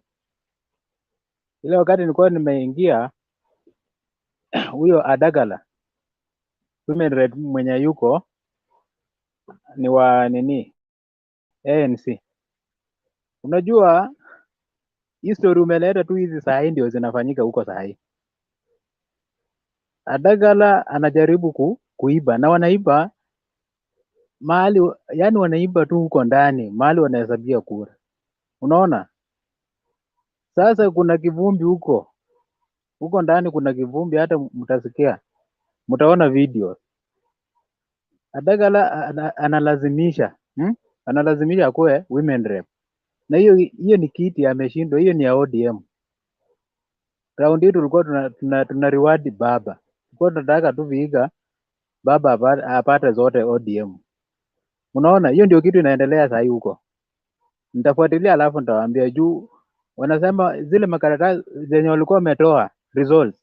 Sasa presiding officer kule ndani analeta zingine. Sasa hao wanauliza, agents wanauliza, mbona unaleta zingine zenye hatukuleta? Unaona? Wanalazimisha Adagala ashinde. Hiyo ni kulazimisha. Hiyo ndio kitu inaendelea Vihiga sasa.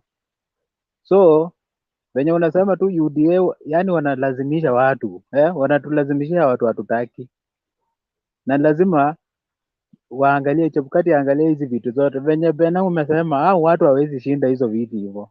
Ni ngumu sana. So hizo wizi wamefanya kila mahali. Hata sio tu venye mnasema huko, kila mahali. So inafaa tufuatilie hizo vitu kila mahali kukue sawa. Hiyo wizi hao waache. Hii result za Raila atatai aje na Ruto? How? Aje? Hakuna hata mtoto mdogo atakwambia haiwezekani. Ati 4 million. Aje? Sasa tulikuwa tunataka tunaongelea Raila ako 8 million, Ruto ako na 4 million. Lakini ati zinashikana. Hakuna kitu kama hiyo. So ni hayo tu, acha nifuatilie alafu nitakuja baadaye. Nataka ni sabatia. Na mimi siko sabatia. Acha nifuatilie alafu ndarudi niwaambie venye kunaenda. Sawa, asante sana Anderson, we appreciate that, na endelea kusanya habari alafu tuletee, tunasubiri hapa. Kuna nani huyu Obutu? Sababu sijakuweka kwa screen ni kwa sababu sijaona sura yako. Kama hutaki kuonekana kwa screen, hatuwezi kukuongeza kwa screen. If you want to hide behind the curtain, you can only participate into the comment section. If you want to participate kwa screen, you put your camera on as well as your audio, alafu tunakuongeza. So ndio sheria, na si eti sijakuona, nimeona wewe na naona wewe hiyo jina Obutu sio mgeni sana. So ni hivyo, you must have your camera on so that we see the person who wants to address us, and then the quality of the video, because it is done for posterity, we want it to be clear. Thank you. Nani Anyumba iko nini? Bernard, kabla hujanipa nafasi ya kuongea, nilikuwa naomba nimpatie Alex hii kitu wanasijui kama uko na hiyo video Itumbi alikuwa anatoa propaganda ati yule nani ameshikwa, sijui kama Alex anaweza kuanalyze hiyo kitu vizuri alafu tuelewe. We had played it, unless Alex you want us to play it again. Yeah, we can. I will analyze it in a few minutes. I have it. Let me look at it. I have it. Okay. Yeah. Thank you. So we'll respond to that later. So Anyumba, are you ready to make your submission? Kama hakuna mtu mbele yangu, mimi niko tayari kuendelea. Wewe nakupatia nafasi alafu na niulize kama kuna mtu mbele yako. Make your submission in 2 minutes. We Nabia na ngoja. Mimi kwanza pole sana bwana, sijapeana salamu bwana. Habari zenu? Alex mahali huko bwana, najua huko mbali lakini tuko pamoja. Najua Mungu anatulinda sisi sote. Mimi yangu leo sio kubwa sana, but katika hiyo kipengele ambao mmesema result watu walikuwa wamehack TV, hata mimi nilishangaa, nilikuwa nashindwa huyu jamaa, kwani mbona wanatai, mbona results zinakuja kwa wingi huku, zikiingia huku zinakuja kwa wingi, shida ni nini? Kwa sababu ukiangalia map ya Kenya unaona Azimio iko more color than UDA. Sasa itakuwaje huyo mtu anakuwa kura the same na wewe? Alafu tena ukiangalia katika zile sehemu baba amepata kura nyingi, huyu jamaa amepata kura kidogo sana. Ona, ukiangalia kama Kilifi walikuwa wanapiga kifua, Kilifi wamepiga kura almost 99%. Ukirudi Mandera baba amepata kura sana, ukirudi Ukambani Kalonzo amepata kura sana. Na leo sijui ni leo ama ni jana, nilishangaa nikiona mtu, kuna kitu watu hawaelewi hapa Bernard. Watu wanasema Uhuru Kenyatta ati play card vizuri kusaidia Raila Odinga. Nataka niseme saa hii na yule mtu ajui na asikie vizuri. Wale watu wanatoa propaganda. Kalonzo kama angeachiwa Raila Odinga peke yake, Ruto angemnunua. Na angalia Uhuru Kenyatta aliplay kitu paka kavunja ile One Kenya Alliance. Hiyo ni kitu unajua watu hawaoni, kwa sababu Ruto alikuwa yuko tayari kuretain Kalonzo ili waende runoff. Lakini Uhuru alichip in mpaka hakikisha amevunja hiyo One Kenya. Mwingine ameenda kule, mwingine amerudi huko. Sasa Kalonzo alibaki peke yake. Ilibidi sasa Uhuru amwambie, bwana tafadhali ndugu yangu kuja hapa tushinde pamoja. Ona. Jana nimeona wakili mzima, sijui analipwa pesa ngapi na deputy president, ni wa kwetu, lakini vile ana reason kama yule mtu aliingia shuleni jana ya law school. Anasema ati kuleta Martha Karua katika ile Azimio ati ilifanya kazi ya bure. Ajui impact ya Martha Karua ile kura imetupatia, kwa sababu ukirudi 2017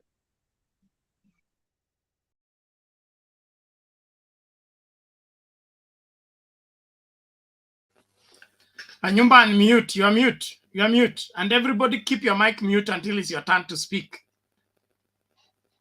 Thank you. Anyumba, unmute. We are not hearing what you are saying. Kwa hivyo hii ni kitu mtu anafaa kuelewa vizuri, sio kuchanganya wa Kenya. Mimi niko na uhakika Uhuru Kenyatta aliplay big role, na kuleta Martha Karua pia kwenye board aliplay big role, na hawa watu wa UDA saa hii ni propaganda wako nayo. Wameshindwa hii kura, wawache mshindi atangazwe, Wakenya waendelee na maisha yao, na hakuna mtu ataenda kwa milango yao. Kama wao wataturudishia pesa yetu ile waliiba, wasamehewe, wa kuenda kamiti waende. Nasikia nani yule rafiki yangu anaitwa gani, Lengemet, sijui Lengemet, huyo anasemaga anataka kupeleka Ruto kamiti. Tutamkabidhi Ruto apeleke huko kamiti, aende akule maragwe huko, kitambo arudi atapata Kenya iko kama London, na hata kuwa na hiyo idea ya kuibia Wakenya. Sisi tumechoka. Kwa hivyo wale watu ambao bado wanapanga kuiba kura hata kwa Chebukati watangoja sana. Mimi hiyo clip ya sijui nani alikuwa ameshikwa, nimeiona juu, sikuwa nimeiona vizuri. Baadaye ndio nikaona kwa YouTube Itumbi anasema sijui director na David Chirchir sijui wamekidnapiwa. Sijui sasa walikidnapiwa na nani. Sijui hiyo ni propaganda wanataka kuweka kwa sympathy ndio Wakenya waone wanateswa. Sielewi, but ukweli wa mambo ni kuwa baba ameshinda hii kura. Wangoje baba atangazwe na tuendelee na maisha mazuri. Kwa sasa hii ni hayo tu Bena, tutachangia baadaye. Okay, thank you Anyumba. We appreciate that. And for gender parity, we'll listen to Obutu before the prophet. The prophet, hold on. Thank you. Obutu, you're welcome. Hi everybody. Hi everyone. Hi Bernard and Tim and everybody else. I think quite new this forum, not new in terms of listening, but I've been following. Just new to a bit new maybe to have a chance to communicate. So for me, just to watch that clip, I've just been told that what Itumbi was saying and that 2 people had been arrested. Somebody told me that they were trying to hack the system, and I'm just they were trying to hack the system. Sometimes the last night they even tried to hack the TV stations. So, but I want to echo what one of us was saying, that we need strict election laws.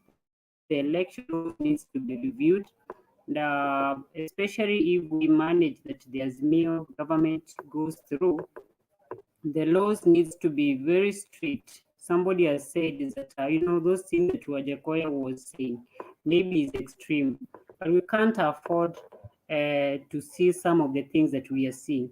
And this is just an election, but that's how everything else is done, even stealing of public funds.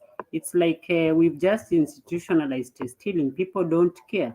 Anywhere else, you leave somebody in your house and they steal. In fact, it's not stealing, it's looting. In the offices,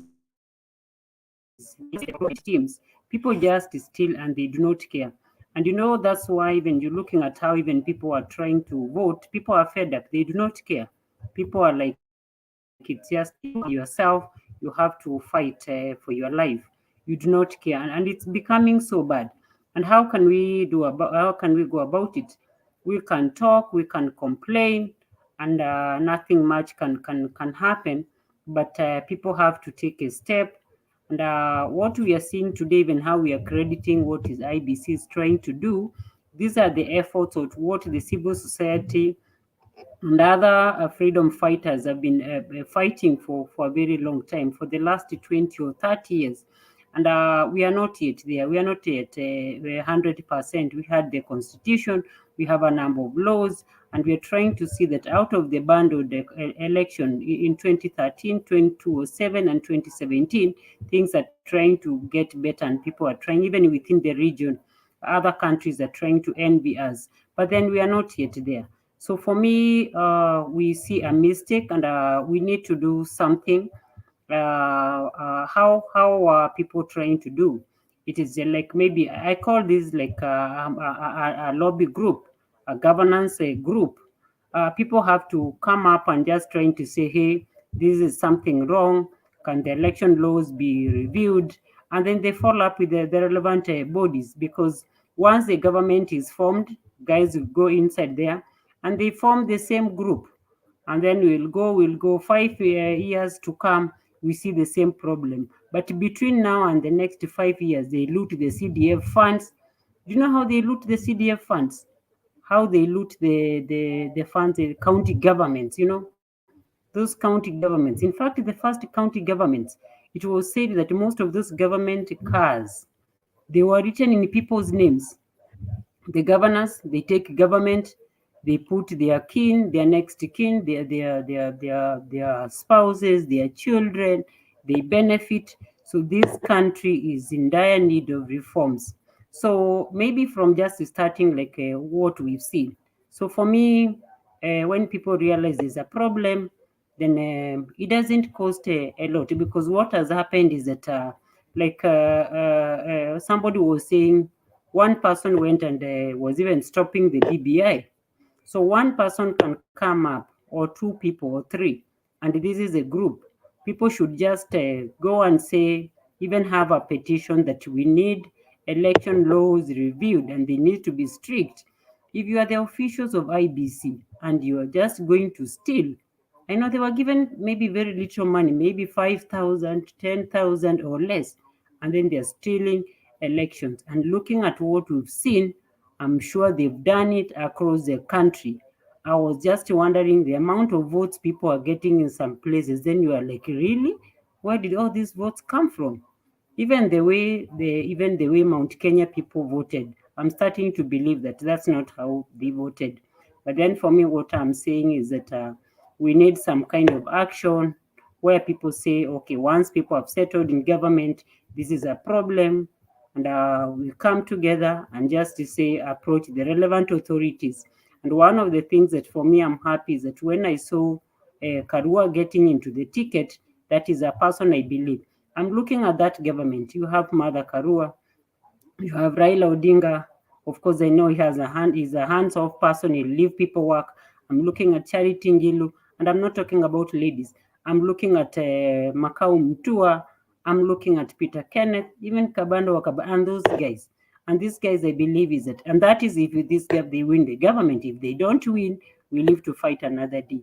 But I think people can come together and start saying, okay, we are organized, we are citizens, and there are those avenues we can go through and then try to follow on some kind of reforms so that we don't have these kind of things. These people belong to jail. They need to, those ladies need to be jailed. And you know, jail one and it will stop. Just jail one person. Jail that Didmas Baraza. Not even jail, just disqualify them. It should be like if your agents are fighting, beating other people, even those things that were happening in Kirinyaga, you know, and then it's like immediately you're out of the ballot and you'll not see any person do that kind of nonsense. Over to you. Thank you, Obutu. We appreciate that, and it's our responsibility. We will need to shoulder that, make our country better. But the bad vices in our midst, we need to deal with them as bad vices. When an evil is allowed to grow, it always grows out of control. A little stealing here, a little accepting of stealing here, a little wherever justifying of stealing here, and stealing becomes a legal component in our society. Whatever that is not condemned is now accepted. When we were growing up, there were things that were taboo. Nowadays, they are normal. And in the process, they don't look as bad as they looked bad when they were taboos. So ni sisi tuchague, tunataka nchi ambayo itakuwa ya kutegemewa ama nchi ambayo imeporwa na kila mtu ni mporaji. So everybody's everywhere to pick something from somebody and take advantage of another. I don't think we are building up a future for our children in that kind of an environment. So let us embrace what is true. You subject yourself to a democratic process, accept the outcome. Don't try to manipulate and determine the outcome simply because you have to get it. Don't go for competition if you don't want to lose. And if you want to race, the Bible says that if you want to race, in order for you to win a prize, you must race lawfully. You must adhere to all the rules that whatever, regulate that particular race you're participating in. But now you want to break all the rules and still be number one, and you still want to be awarded. It doesn't work that way.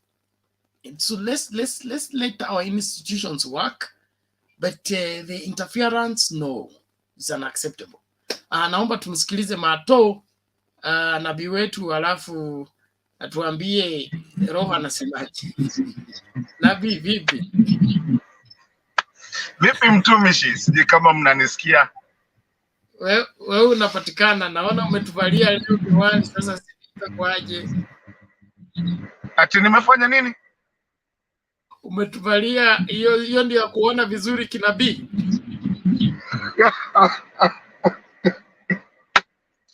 Hiyo ndio ya kuona mbele bwana. Lazima mtu akae, ukiwa chonjo lazima uangalie mbele bwana. You gotta look forward, eh? Lazima uangalie. Wewe sasa, but sitasema mengi mpaka nifike nyumbani. We were somewhere, nilikuwa nimetoka job, but there's a video you just played here na tukaisikiza sana. And na kuna mzee amekuja hapa akasema sijui kama bado yuko. But and also you gave a very good, unajua, in your career wewe utaweza patiana that sermon, so umepeana a very good sermon, and I was such a happy person for you telling that. That was a video about wale walishikwa wakiwa na rigging materials. Look guys, it's not about who's gonna win, it's about our kids, you know, our kids, and what our Kenya is all. It's a sad story to find people who you're just paid everything, all the wealth that you can get. But there's something called integrity and loving your country and being a patriotic person. I had a call today from my own family, and they said, you know, we see you in Mutembe, you seem to have, you know, to be knowing some things. Please, can you tell us, because tuko tired, and we are tired, we are stressed at gender kazi. Please, and that's my uncle calling me. Please tell us what's going on, because huku tumetezeka bwana. Nikamwambia, relax, you know, there's issues.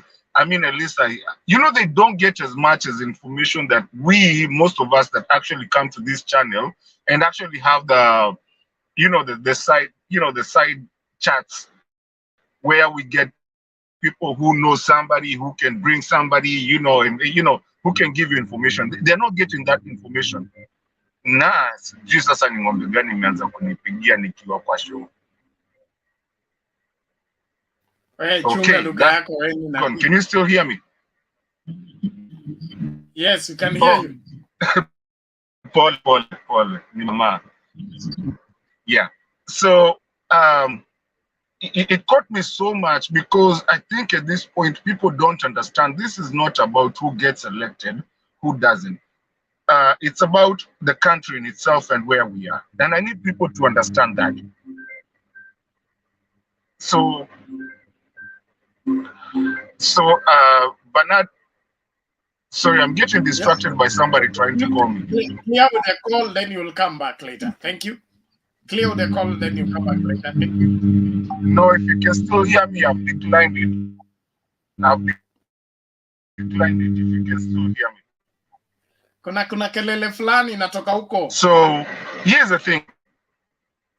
You know, let me just, yeah, let me come back later. Okay, thank you, Martin, for that. We appreciate it. Just organize yourself and get back and continue from where you left. All the same, Francis Mwebembezi. I thought we released you to go and sleep. What are you still doing here? Mimi nimekupatia jukumu, okay? M7 is your number one problem. Go and sort that out.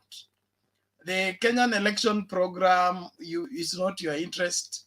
And if it's your interest, you should be on the right side of history, supporting what is right. If you're supporting any interference with the election, you are bad news. And we don't need that. We have enough bad people in this country. We don't need to import more to come and mess up our election process. I don't mind if William Ruto wins this election, as long as he does it cleanly, he has gotten the mandate from Kenyans. He will rule quietly and will be happy he got the mandate from Kenyans. But if he has a hand into IEBC officials interfering with elections, getting him parliamentary seats where he did not win, getting him 75,000 people who voted for him in a place where he got 0 seats. Something is fishy somewhere, but we'll get it fixed. Let's wait for the right time to come. Now, I hear from 34 Bs from Bungoma have all been rejected at Bomas because that's just a rumor. They don't have signatures from Azmio agents. They have all been written in the same handwriting. How did they come from different polling stations are all written in the same handwriting?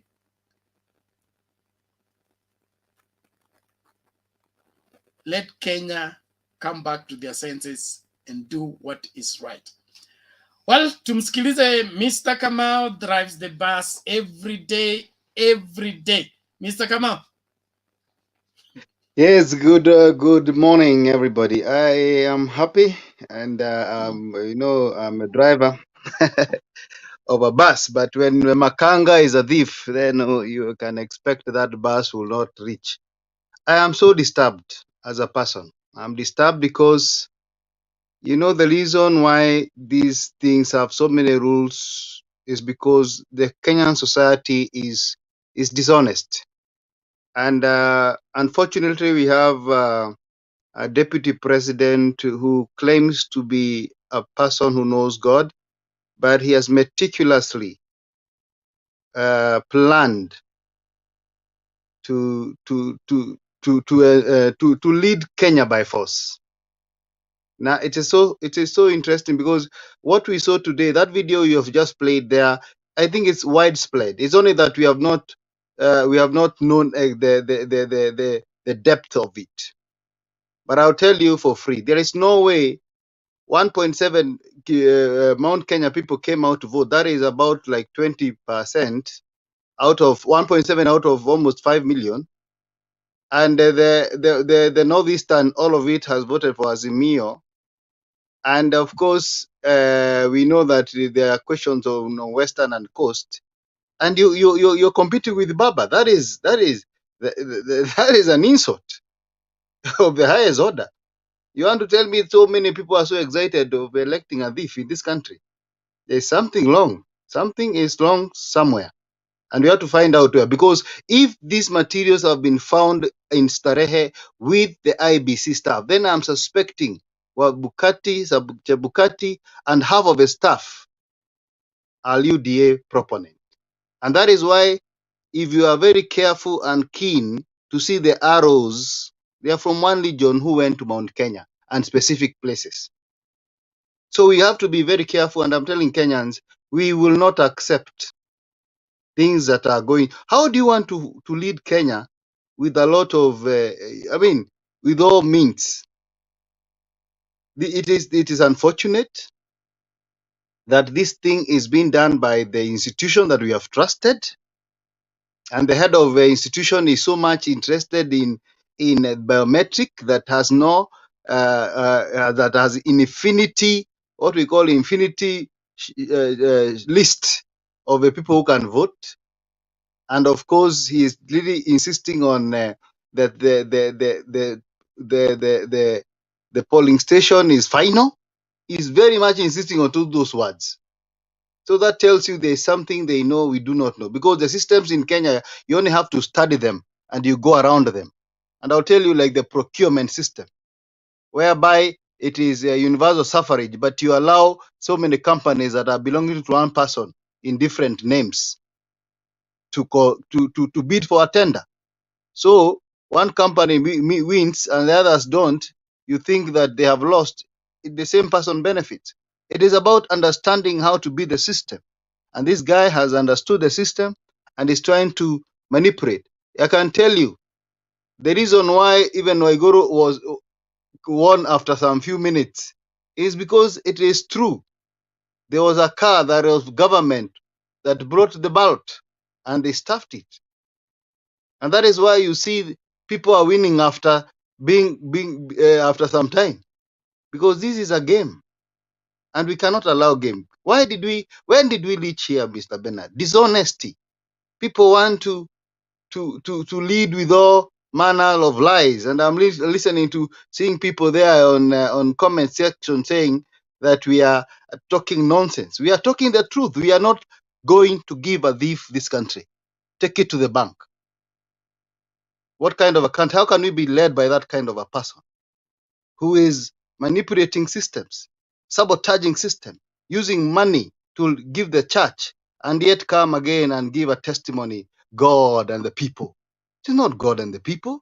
That is evil. We can't allow that. We will not allow that again. We have been messed by these people for more than 50 years, and I know that this is KANU at its best. It doesn't want to relinquish this country. They've been in the system. They know the ways around the system, and they want to destroy the rights of a people and the voice of a people. Mount Kenya did not vote. We voted by not voting. How is it that he is competing with Baba? 1.7 million votes cannot compete with Baba unless you are sick. There's something so wrong here. So kwa hivyo hiyo maneno tutachunguza. We have seen those ballot papers, and those papers, in fact, there was a small book that was with the IEBC logo that had actually given them on how to tally so that they look genuine. And those are things that have to be, and even we have to also audit this institution. How did these people get employed?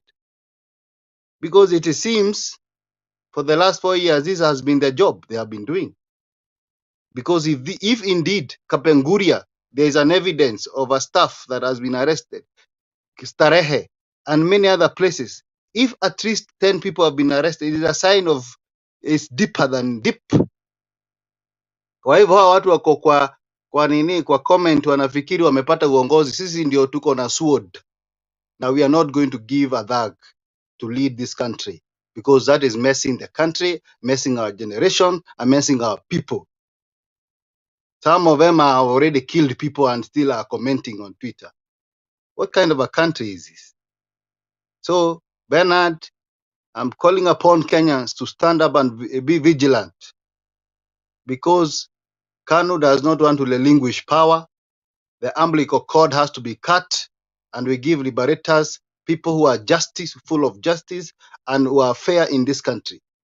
We cannot allow, if there is that sign that tells you it's deeper than deep, and because he's in the system and he has been in the system, you have to be very, very careful with this person. And I'm saying this, I know before they have done these things, but now there must be a change. There's no way. Ruto is at 3.5 million. That one I can give you. But hii ya kuambiwa 6, hiyo ni story bana. Hayuko hapo. Kwa hivyo wao wanaongea hapo kwa comment, watukane, waseme kile wanasema, lakini hii maneno tuko macho, tutaangalia. Hizo viti hata zingine wamepata huko Mount Kenya kama Kiharu, ati mtu ameingia na ati constituency tena ati ya Kiharu imefika 90%. How?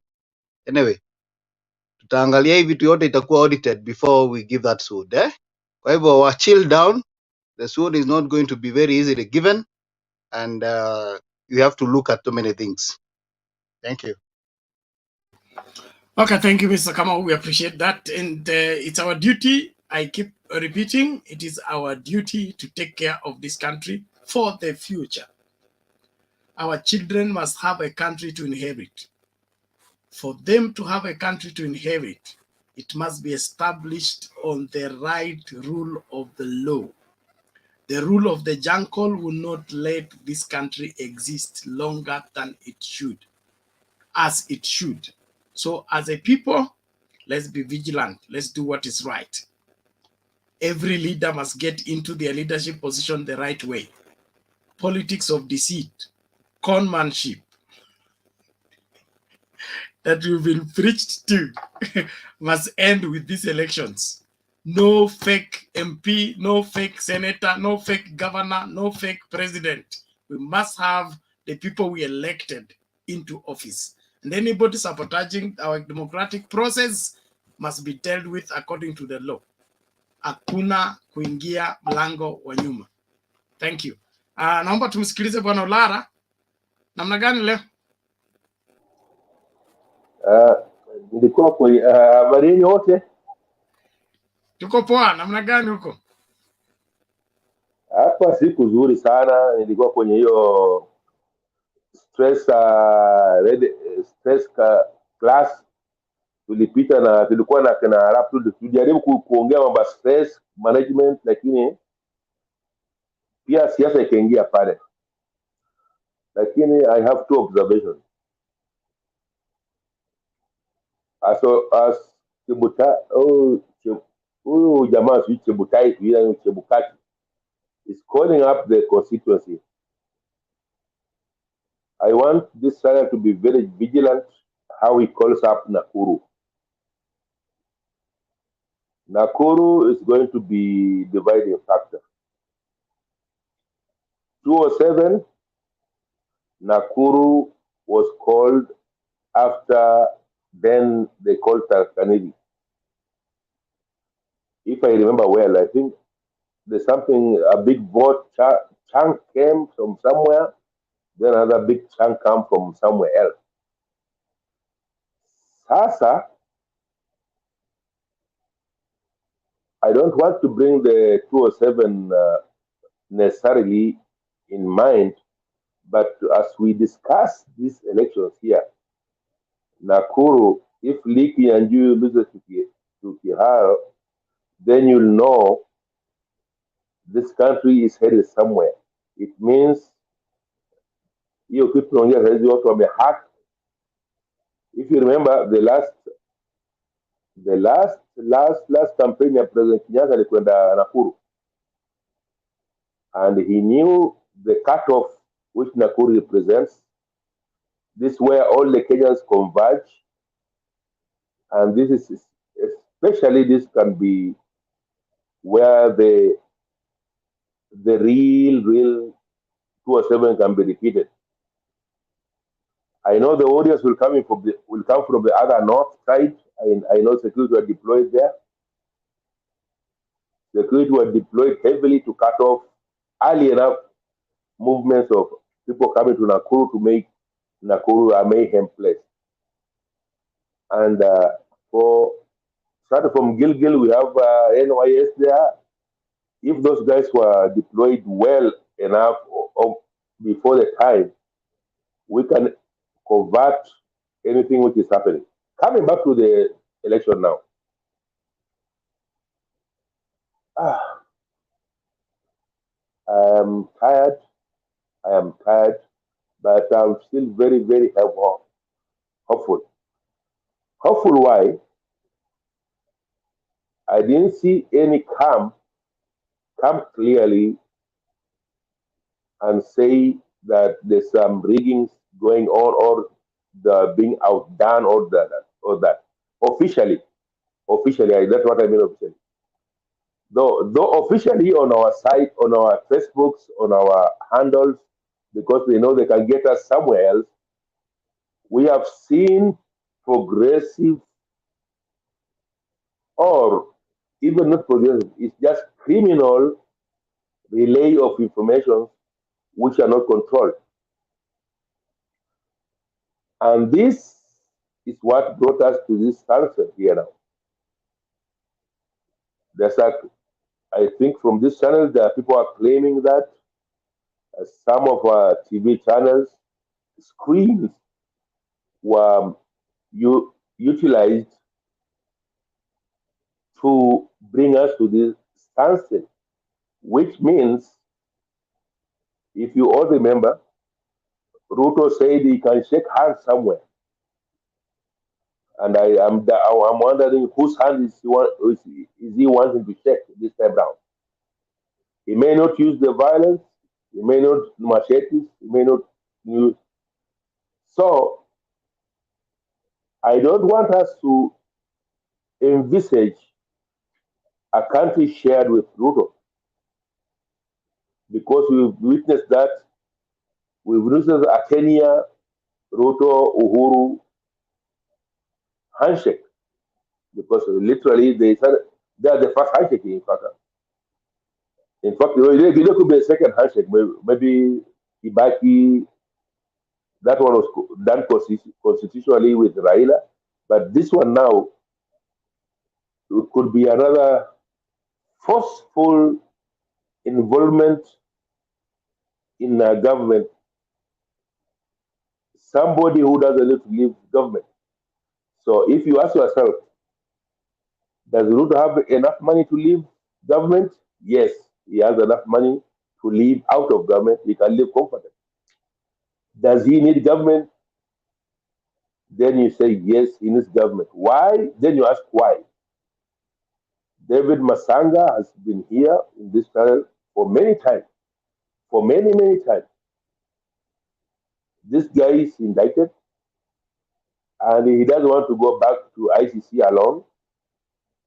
He will rather drag either Uhuru or Raila with him down there. So we have to be very careful. The capacity he has shown, how he can do it this time round, it means this guy has more capacity. Who gave him more this?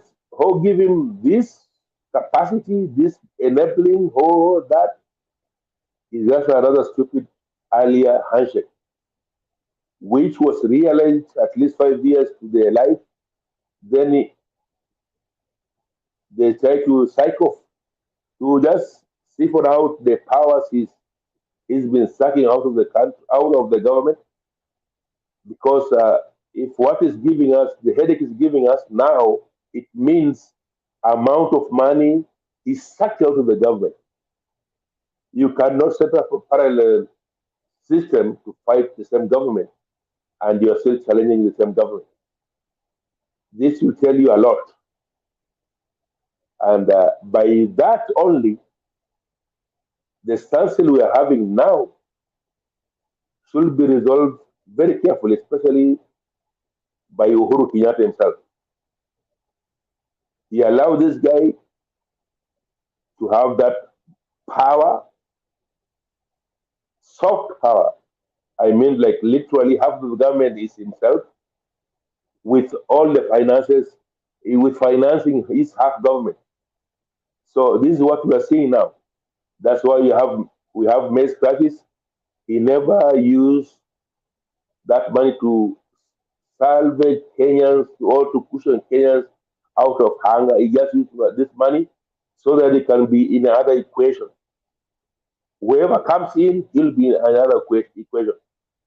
This time he's not fighting us through machetes, he's fighting out through maize, he's fighting out through that other stuff.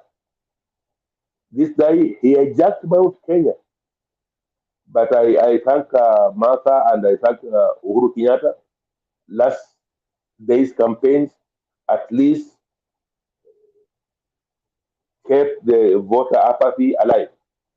Without voter apathy, today we'll be speaking a different language.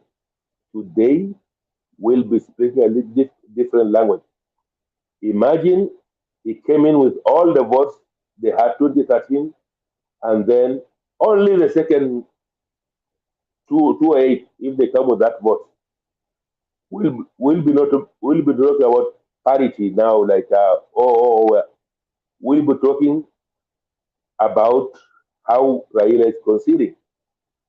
Thankfully, the sword is still in neutral. I don't want us to speak about the sword is somewhere we are holding it. Sword is neutral. Whoever wins correctly or rightly or justly should get it. And Chebukati holds the bottom of the sword. The way it sways is either we go to chaos, the other ways will go to justice. So I hope in a Kibicho, the forensic lab they had there, I think they should have been overlooking the IEBC in somehow. They should have been losing the system in somehow. If there's a hacking, if there is That's why we should be very patient to wait for those actual forms to come in with the right signatures and the signator. Signator should come and compare the signatures with the right signatures. So if that is the process, and I envisage nobody can just bring a form there, they'll just say, we are here. We are 7 people. This is the mtu wa UDA huyu ndio mtu anaye si ndio tumesign ni hii signature yako, then IEBC accept the forms. IEBC accept the form. Whatever is uploaded there, then counter checked. But that process is where Matiang'i should be very, very careful. Because if 3 of those forms were caught, utasikia Oscar Sudia utasikia Dani. So those roadblocks, starting from Naivasha all along to ukienda Maimahi, ukienda paka kule Joro juu, alafu uenda paka ukipita Kisumu, ukienda hivyo Kericho. These the areas we are not deploying only GSU. We have to deploy tanks. We have to deploy all the powers Kenya has. Lara, that's enough. No. You're joking. You're joking. You're joking. Thank you. You have to deploy those so that the rightful, painful observations of those forms should be done without pressure. Those forms will be reviewed without pressure.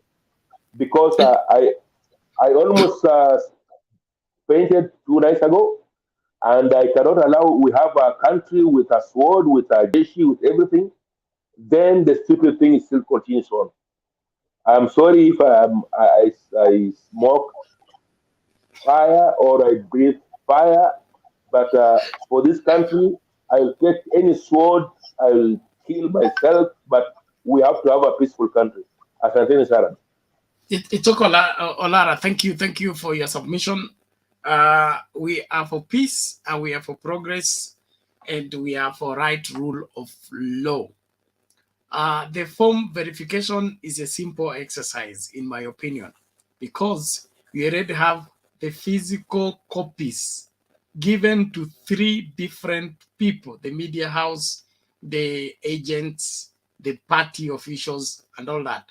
So any manufactured forms in between, they should just be rejected, because if it is not agreeing with the hard copy, then that copy is wrong. That form is written through carbon copy. So if the carbon copy reads 300 votes and your original copy you brought has 1300 votes, then there is something wrong with the hard copy you brought. But where is the carbon copy? If the carbon copy and 3 of the carbon copies agree is 300, then the 1300 is the one that is wrong, should be thrown out. But let it be given to people who have integrity to look at it. I think we may end up where we were in, was it 2013, when there was now a fresh tallying center set up at Bomas.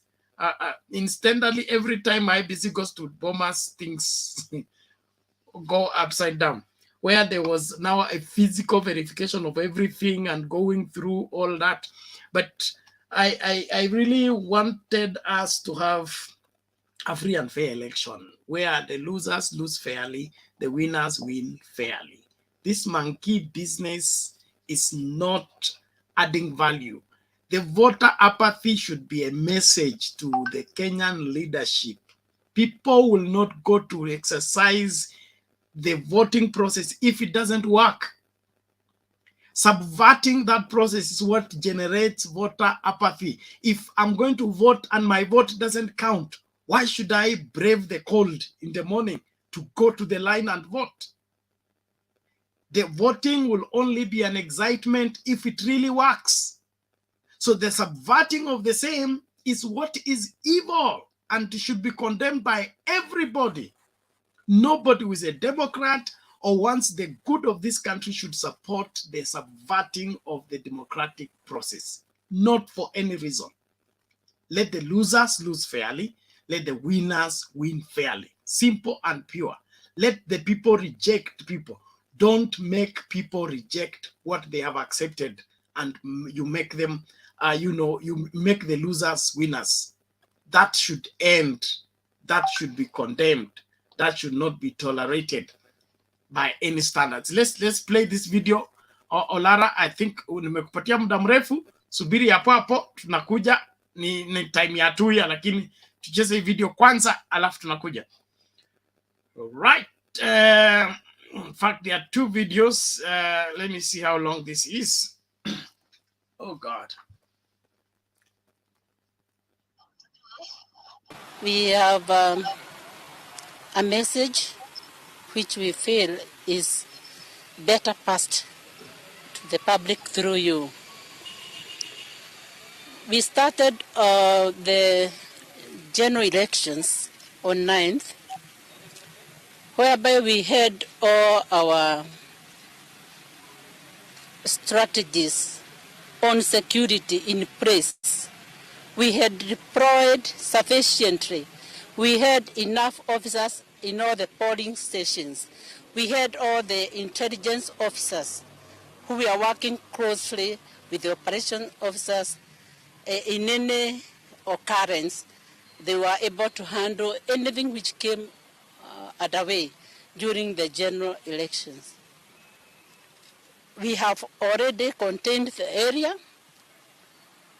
We don't have many ugly issues, but the few small issues which came up, we have been able to handle. However, we have a serious case which we have not handled, because on the same date, around 1800 hours, the suspect, who is the outgoing member of Parliament of Kimiriri, went to the polling stations and he found another aspirant by the name Kaemba. Voting had already started, so they were there because the voting had started and they were both aspirants. A confrontation ensued and they disagreed within themselves, and the aspirant Kaemba rose and started walking away to his vehicle. It is alleged the suspect followed him, wanting to stop him from going away. The driver to the aspirant, Mr. Kaemba, started to ignite the vehicle. Before he could go, the suspect at large, the suspect at large, Honorable Didmas Barasa, followed them and shot one Brian Aruga, who is an aide to Mr. Kaemba, the aspirant. He shot him on the forehead at across on point blank, and the gentleman was rushed to Kimiriri Sub-County Hospital, bleeding profusely. At the hospital, we lost the gentleman because of profuse bleeding while undergoing treatment. The suspect, the Honorable Didmas Barasa, disappeared immediately to a unknown destination and switched off his phone. Officers switched on into action looking for him. Our officers visited his residence. It was closed and there was nobody in the house. During that day, we kept looking for him all over. We went around within our region looking for him, and we sent a word to our colleagues within the region to assist us looking for him and then inform us. This man disappeared, switching off his phone, and it was not possible for us to locate him. We have kept on looking for him. A message for him to surrender was sent to him through our security apparatus in Bugoma. But this suspect has not availed himself to any of our police stations. We are here appealing to him to surrender forthwith, immediately, to any nearest police station. This is a serious matter which have to be investigated to the to conclusion. We are saying anybody with information to pass the same to the police, it will be treated with utmost secrecy. We are appealing to even the members of his family to appeal to him to surrender to the police station and surrender his firearm, the Seska pistol, plus a magazine and the ammunitions. We are appealing that he report to any of the police station of his choice or the nearest police station. We are continuing with the investigations of this case, and now that it is a very serious matter, it has been taken over by the DCI, Director of Investigations, our headquarters, DCI headquarters, so that all the experts can chip in and assist us at the ground to complete these investigations and also bring this person to book. We are also appealing to all of you to assist us in trying to get hold of this suspect who did a heinous crime. Him being a reader, we were all surprised to see a reader who is tempered, hot-tempered to an extent of killing somebody for an offense which is not yet disclosed. We also say we are handling many cases, few of ones which are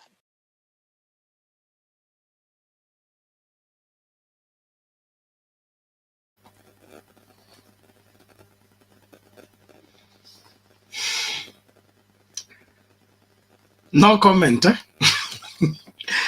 Atuya. Yes. How are you, Bernard?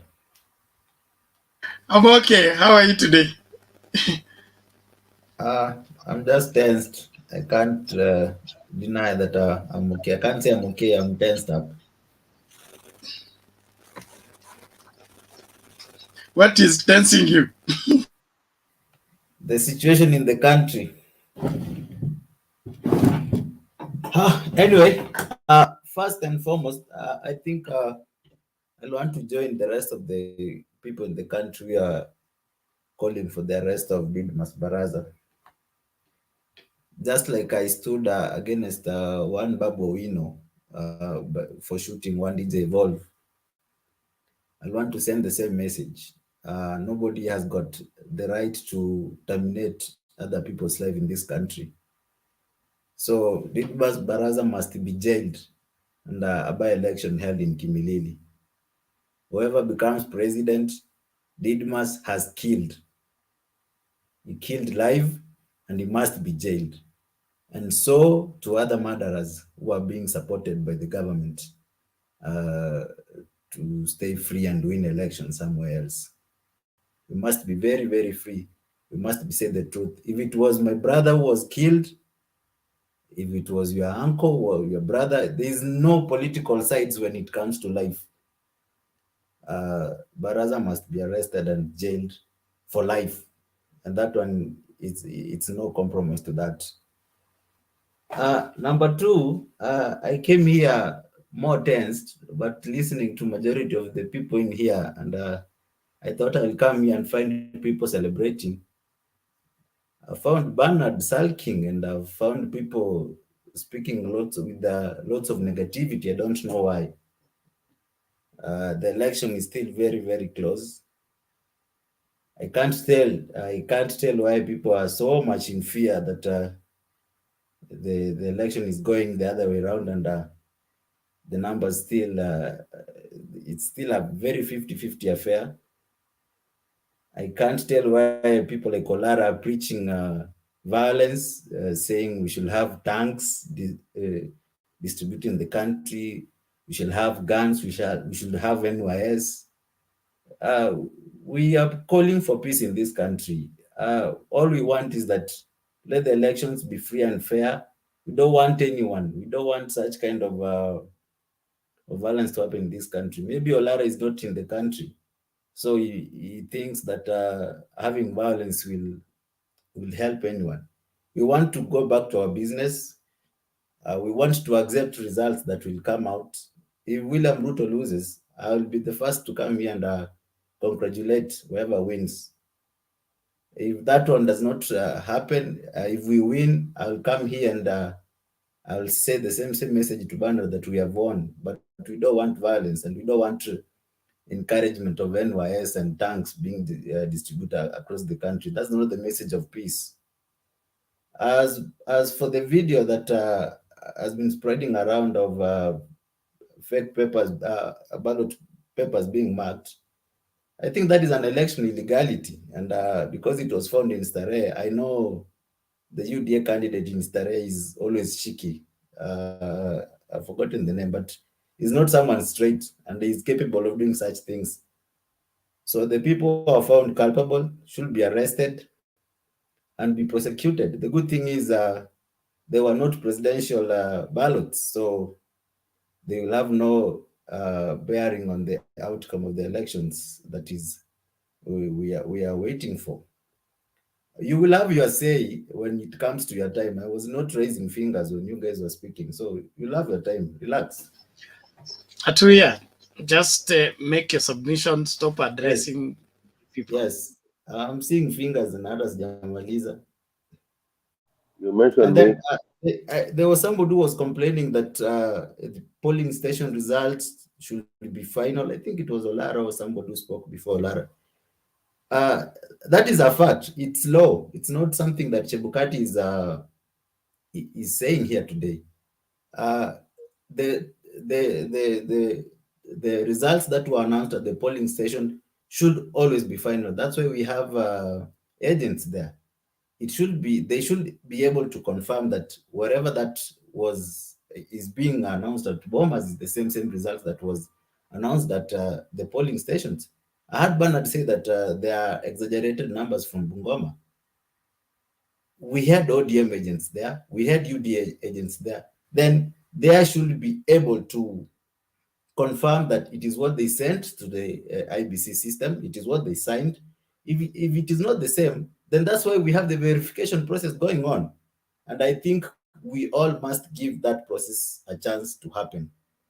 There's no way that somebody was claiming that that system can be hacked. I don't know if it's true. I don't know if you can hack the system and change and delete the forms that were in and upload new ones. I don't know if that's possible. But I think the elections has been conducted in a free and fair way. If we lose, I'll come here and I'll accept defeat, and we have a country to keep.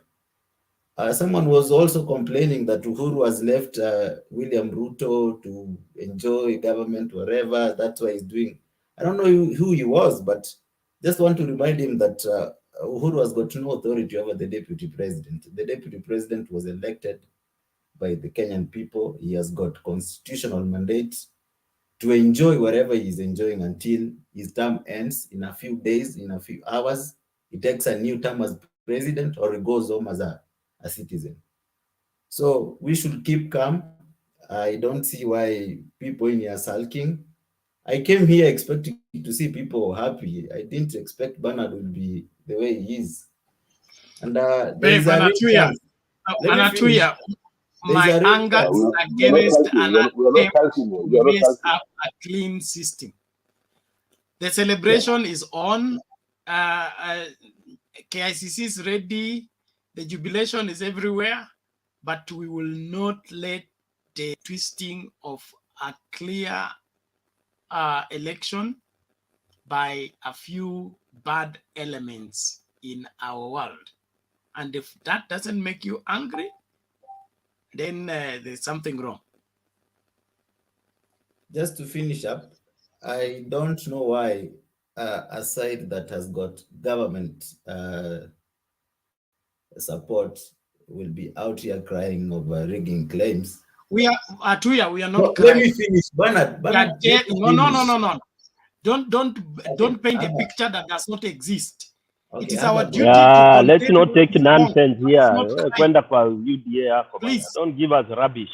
That's not where. Don't entertain your nonsense. We are here to I'm sulking. nonsense. I'm not sulking. It's okay. It's okay. Order. Let's keep the decorum. I don't understand why people don't see anything wrong with what is wrong, and they want to approve it. People are caught with election materials in their bags. The picture is painted how the bag was seen. It was suspected. It was questioned. Now it eventually finds its access into the polling station. It wants to be added to, and then you still don't see anything wrong with it. I don't understand people. Well, ngoja kwanza, relax everybody. There's a video I want to play, and my time is up here. Nitawachia tu moto nyinyi mkisoti, mimi nikiondoka. I think my assistants should be around. Mimba sayangu you see I'm on the 6th hour. I'm supposed to be here maximum of 2 hours. Here we go. 2 quick videos.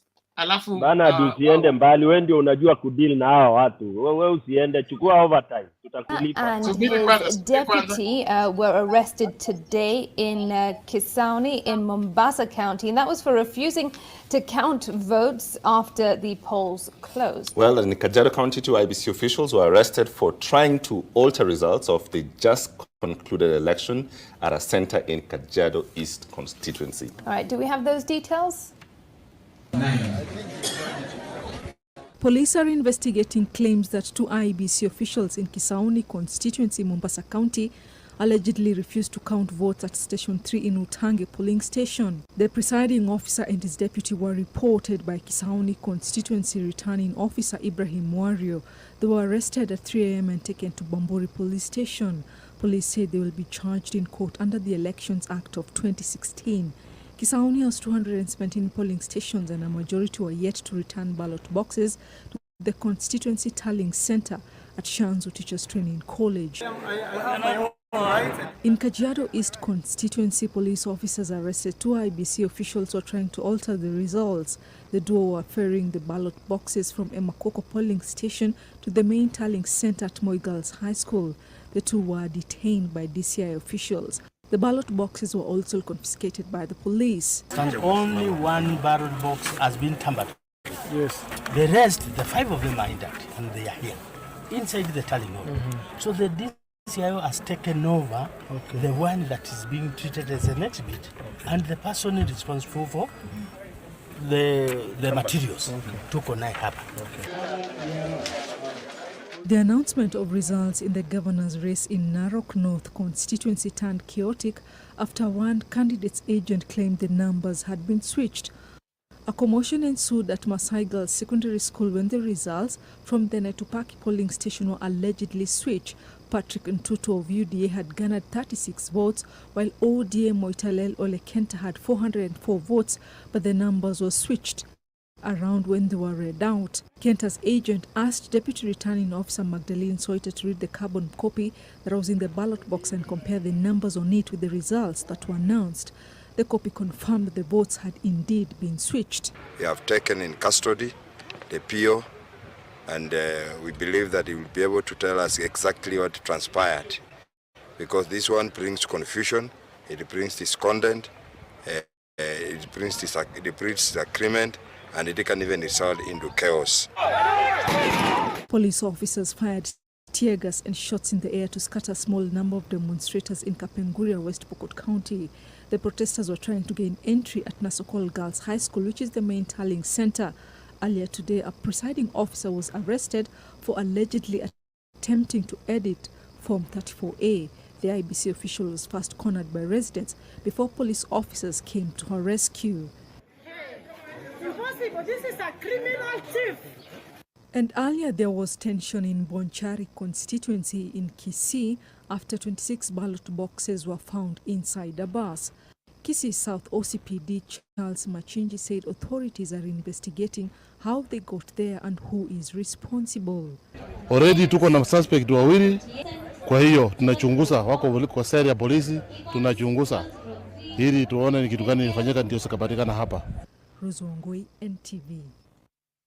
Well, and IEBC have consistently said that these incidences, as and when they happen, they deal with them promptly, and they're in fact isolated incidents. And we've seen those updates as and when this happened throughout the day, including, much later when I think two officials tried to tamper with the results. Yeah, we've got.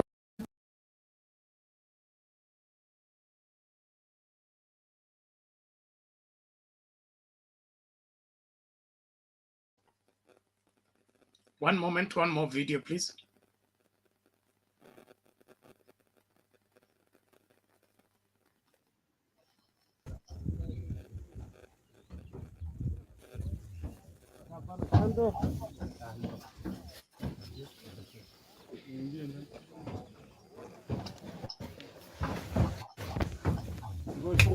Sawa. Chukua tu ile mnachukua, kuna shida.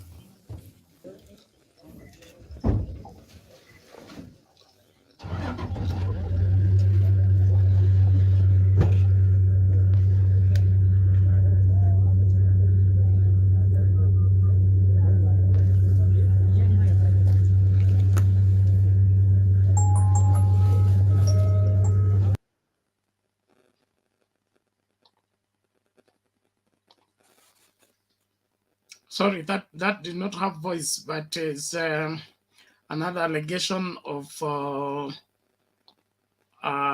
is this? IEBC official arrested after allegedly swapping votes in Olkoroto, Narok North. So hii maneno kumbe iko serious, this deeper than deep, as Mr. Kamau puts it. Lazima tuwe na uongozi ambao wa Kenya wamepigia kura. Doctored. The ones generated by IEBC corrupt officials, they must be rejected. Mimi nilishindwa. UDA ilipata viti Kisii ikipitia mlango gani? Ati viti 3. Iko kitu it's not adding up, na lazima wa Kenya tusimame. Kama tunataka demokrasia, kama tutaki demokrasia, tuache hii maneno, wazee wakubaliane nani anakuwa kiongozi wao, wakituletea tukubali. Lakini kututoa, mimi nilikuwa kwa line 4:15 a.m. I was on the queue. Baridi 3 hours before I voted. Then somebody wants to come and twist it around. God have mercy on us, but not this one. Now, naomba hivi napatia priority wale watu wajaongea kwanza. Subiri hapo nakuja. Tupatie Laban kwanza. Laban. Yes, habari yenu nyinyi wote? Salama, be quick about it. Salama sana. Sasa mimi ningetaka kuanzia mahali umewachia kuhusu UDA kupata viti Kisii, na ninarudi nyuma kwa hii show. Nakumbuka nikiongelea mambo ya demonstrations ambazo zilifanyika Kisii, especially kwa returning officers. They came from one tribe. Na hiyo ndio ilikuwa issue ya hiyo demonstration. That was one. So ni kitu ilipangwa. Hiyo ndio jibu ya kwanza ya hiyo swali yenye umeuliza. Sasa nirudi nyuma, mimi nataka niongee mambo ambayo Simba Arati aliongea. Tunataka tujue ni jinsi gani hawa watu waliletwa hapa na mpango ilikuwa ni gani. Mpango ilikuwa ni kiti cha ugavana kwanza, lakini walipata haitawezekana, so they resolved kutafuta members of parliament, kwa sababu hiyo ndio njia tu ingekuwa rahisi, na walikuwa wanatumia tu returning officers ambao walitoka kwa tribe ambayo wangeongeleshwa moja kwa moja na wanasikia. Hiyo hakuna swali lingine. Pili, mimi nataka niongelee mambo ya hii clip. Ukiona mtu ambaye anaenda kushikwa mpaka na wamama akifanya makosa, hiyo makosa ni kubwa na inaonekana iko everywhere, sababu hakuna uwezo wowote ule ambao inawezekana kwamba Raila Amolo Odinga anaweza tae na mtu mwenye anawania urais kwa mara yake ya kwanza kabisa. Haiwezekani. And especially ukiangalia targets zao ilikuwa Nairobi, Mombasa, halafu upande wa Rift Valley target ilikuwa ni Nakuru, Kajiado na Narok sana. Western ilikuwa ni soft spot. Hiyo walifanya vile walitaka, kwa sababu ilikuwa rahisi, walikuwa na watu pale wenye walisimamia hiyo kazi. Lakini ukweli ni kwamba after verification, mimi najua hapo ndio sherehe itaanzia. So Wakenya wawe watulivu, kwa sababu Rais Uhuru Kenyatta amekuwa kwa hii nchi, amehusika na anaelewa shida yenye inapatikana mtu wakati wewe ni kiongozi na unaona nchi ikiungua. Ndio sababu akasimamia jambo moja ambalo alitumia kwa mwenzake, hataki kulitumia yeye. Hii mambo ya handshake ndio imetumika sana kwa hii siasa, mambo ya dynasty na deep state. Hiyo ndio ilikuwa propaganda yenye imetumika sana. Lakini mimi hata sioni kama kuna shida kwa wale watu ambao wanalaumu watu wa Mount Kenya sijui walifanya nini. In fact hiyo turnout yao ilikuwa mzuri kwetu. Watu wawe watulivu. Mimi najua kwamba mwishowe ushindi tutaupata kwa njia ambayo ni ya haki, ambayo ni through the ballot. Hiyo yenye already imekuwa doctored, hapo ndio ukweli utatokea. Hii kazi yote ya kina Dennis Itumbi, unajua hata hii mambo yenye hizi sarakasi anaanza kusema eti Chirichiri ameshikwa sijui nini imefanyika, ilikuwa sasa ni ile tu alikuwa anataka kujua kwamba mambo yake wakati imetoka kweupe na siri imefichuka ni kazi gani ilikuwa inafanyika.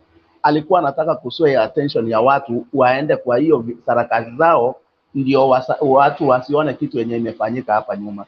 Huyo mtu alikuwa mkubwa wa IT kwa Ikulu, mbona alitolewa? Chirichiri alikuwa ni waziri, I don't know ni finance ama nini. Hawa watu, na ukiangalia upande wenye wanaenda hawa watu, wakiwachiwa nchi sijui kama sisi tutaenda wapi. Nataka niwaachie hapo, mimi wengine waongee, kwa sababu nitaongea wakati akili yangu imerudi laini kidogo, lakini mengine tutayaongelea mbele. Sawa, asante Laban, nashukuru kwa hayo, na sauti yako imesikika, ujumbe umefika. Kenya yasonga mbele na lazima tunyoshe kila kitu.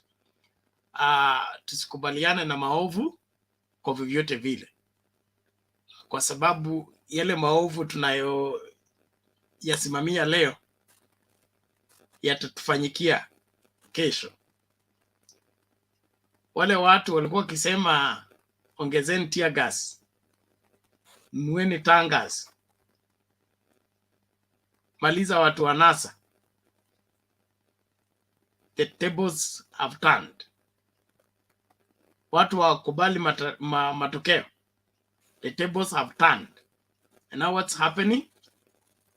They're in the same position. They don't want to enjoy the shoe. It is important that we support what is right, not what is wrong. Let's move on. Olara, ulikuwa unasemaje? Dakika moja tafadhali. Dakika moja, ndio si dakika moja, ni dakika tu. The earlier contributor alikuwa amesema we were sulking in this show. No, we are bleeding because of love of this country. We didn't come here to sulk, and respect our view as you comment. You can have many points, Mr. Duke. You can have many points, but you cannot describe them as sulking. We are people, we are having children in this country. We are having mothers in this country. We are having extended families in this country. And we have them, we like to have them where they're staying now. Some of us we're everywhere in this country. I don't want to mention any location so you can describe me as sulking. This is not a right way to comment on this country. We are all bleeding. We need a peaceful country. We need a Kenya which tomorrow, somebody come and look at your comment tomorrow, he'll say that at least a president took an action to prevent something, or the security agencies took an action to prevent something. Because now where we're heading whereby it's a head-on. Yani it's almost a 50-50 election. And this now we have to advise our president to just stand still. We don't want arrows in the heads of anyone. We just want peace. We want peace. I may speak it in a direct language, but everyone else here is preaching the same way. But sometimes we have to have somebody who can tell you what will happen when you describe our lamentation as sulking. I'm sorry, guys. I'm sorry. Thank you, Lara. Anyumba? Bernard, what I wanted to say about this guy called Atoya. Why is he behaving as he has just arrived in Kenya today? Did he go to school? He's telling us he has never seen the system being hacked. That is a useless man. In fact, we should walk away from this group. It's gone. Let's keep the decorum, please. Tusiane, tukue waangwana, na ni muhimu tuhakikishe kwamba hatukui spoiled people. I want to appreciate everybody, even as I listen to the prophet, and then tuende kwa Duke. Martin, ulikuwa umeanza ukatoroka, hebu malizia tafadhali. Thank you for the second chance. Sorry, I was in a place, and I first of all, number one, I'm a very, I'm a very respectful man. No wonder Nanunitaga prophet. I want to apologize for what I said. I mean, it was in a joking way. I thought about it when I was driving home, and I was like, people might think meaning to Mzushi or something when I said Iningomegani Nanipigia, but I'm a jokative person. That's who I am. I mean, the person that was calling me, actually, he knew I was joking about it. Actually, alikuwa kwa show. I mean, he was watching us, and he wanted me to pass a message. And that's the reason I even say dealing of the gun in an it's a way of expression with your friends and what you can do. These are people who are watching us every day, and they appreciate the show. They appreciate everybody. I mean, he appreciate everybody. But he wanted to say, he was supporting what you were saying, Bernard, and he was telling me, tell these people that to spread the message that elections is not about money. Election is not about your self-interest. Election is about service. Service to your own country. And so you can come to places that like the US and you find the Marines and the people, the veterans, they're really appreciated because what? They did their service. Yes, did they get a pay? They did get a pay when they were in service, but they served their country. So when you're going to an election and you have people killing each other, for what? I saw another picture, I saw another video where a guy was crying saying, mumenifanyia vibaya, mumenidanganya, I have spent all my money, all my savings, kutoka help and all that, I've spent everything, and then sasa mumeniacha, I've already depleted everything. Why are you even using money to go to, to go to an elective seat? That should be an public servant seat. Public servant, you shouldn't even barely be paid anything. You should just be unapewa ile ya kuenda, I mean, just be, kama ni mafuta and whatever. But it becomes a life and death thing. And that's why even today, we don't have an election. I mean, we don't have a result. Because it's so bad to where people go through everything. And so when you, but the time unaenda kumalizia election, ukilose, yani, is so bad that you can take a gun and shoot someone na uwe mtu. And by the way, Bernard, we are waiting. By the way, actually, we have a candidate who's called Didmas Baraza, and alishinda kura bwana. Tuko na nini yake, certificate yake. Tunamuitia mwenye anajua kule huko, mwambia kujie certificate tu. I mean, he did a good run, he finished, amemaliza vizuri, tafadhali kujia certificate yako. Hiyo ndio tunataka tu kukupatia. Ukuwe muhesh, ushakuwa, kujia certificate. We want you. Come and take your certificate. Hatuna shida na wewe. You come and take your certificate and go become a mheshimiwa. Kujia certificate. That's on a lighter note. Because tunakungoja. But we want you to come and get your thing. You worked hard. Na kofia ilitolewa na huku land. And the certificate is not handed to anybody. He must come physically. The polling station. Nobody can pick it for you. Usitume sister yako kujia, wewe ndio tunapea, because you have to sign and we need your signature on it. You already won. What's the problem? Kujia certificate. And then again, I'm so glad that this is starting to happen because I think people are getting very smart in our country. When you look at hizo videos zenye umetuchezea hapa hivi, which I was commenting on, but I won't go much to it because I had a lot to say. But I guess, sometimes you get through the driving, through the other callings and calls and all that, sometimes you're busy. Bernard, we cannot keep on living this country the way we are living. Election time is not a time to kill each other. It's not a time of stealing. It's not a time for that. Saizi tunapata watu did you see, uliona hiyo stack? Mpaka Junet mwenye akasema hii yenye ukisainiwa umeshinda. Why can't we just have an election that is just okay? No hacking, no nothing. Win, go home to your family and say, I'm the new person and I'm going to tumikia watu wetu vizuri na tutaendelea. Lose, go home. Why are you putting so money, putting money on an election so that it becomes a toxic thing to a point 3 days after election, we can't even get a winner. Mara kuna hacking, mara kuna nini, and all that. What is so big about this thing? I mean, I guess these guys, all of them are big people who work and and everything. But there's something, because Bernard, we've been here for a long time, and then you know that I had projected a 60% win. And I'm going to go back to what our dad alisema, Mr. Nyumba. I have always projected right with my numbers because I put them on a system. This one ilinishtua.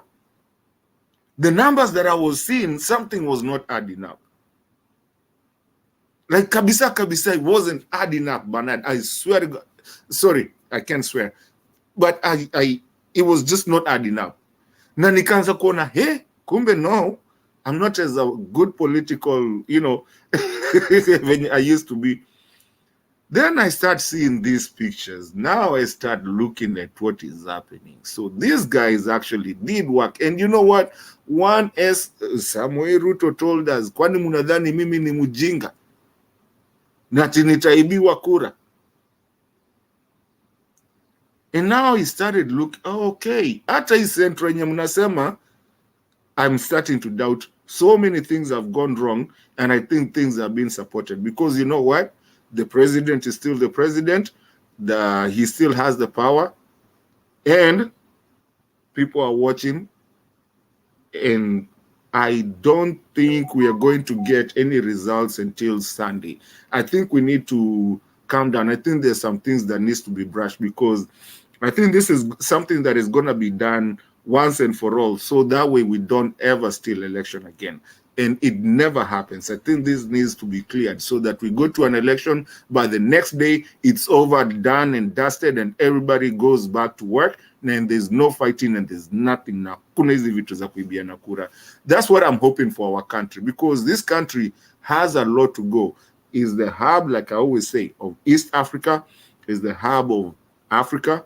And we need to be very serious in what we are doing. And if we can educate as much as we can, I think we have a chance. But tukiendelea na hiki tu ya ujinga, we will lose a good country and lose a good chance, where they always say, board the aircraft before it leaves the runway. Ikiinuka pale juu, hautaipata. And so, as Kenyans, please, let's love our country. Let's love the real thing. An election is not a bad thing. Hakuna mtu atenda mahali. If Raila becomes the president, we will all be Kenyans. If Ruto becomes that, through, you know, who can, I mean, whatever, we've done that before. We are still here even today. We already know how many elections have been stolen. Nobody died. I mean, people died, but we're still here. So I'm just saying, we have a chance today in our lives to really stop the UDA, ODM, whatever it is, and think about our country, put it first, and our kids and our kids' kids, before we even think about that. Let's do the right thing. I'm asking anybody that has any information, take it to the DCI. Let's do it. Let's get these elections. Let's get the person that was voted maximum or most in. May it be Ruto, may it be Baba, but I know it's Baba because we have the numbers. So wacha nimalizie hapo because I'm still here. Nitaongea baadaye, Bernard. Thank you so much for your indulgence.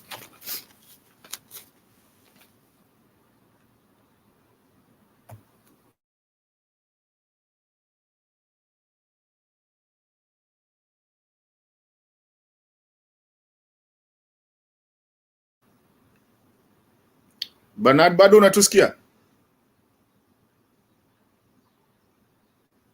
Sorry, I had gone to the verification depot. All the same. Thank you. Thank you. I almost took over. I was like, what's happening with this guy? Please take over. Please take over. And the following have not spoken. Give them priority. Although, kabla niende wacha nifanye justice. Douglas ameinua mkono wake karibu uanguke.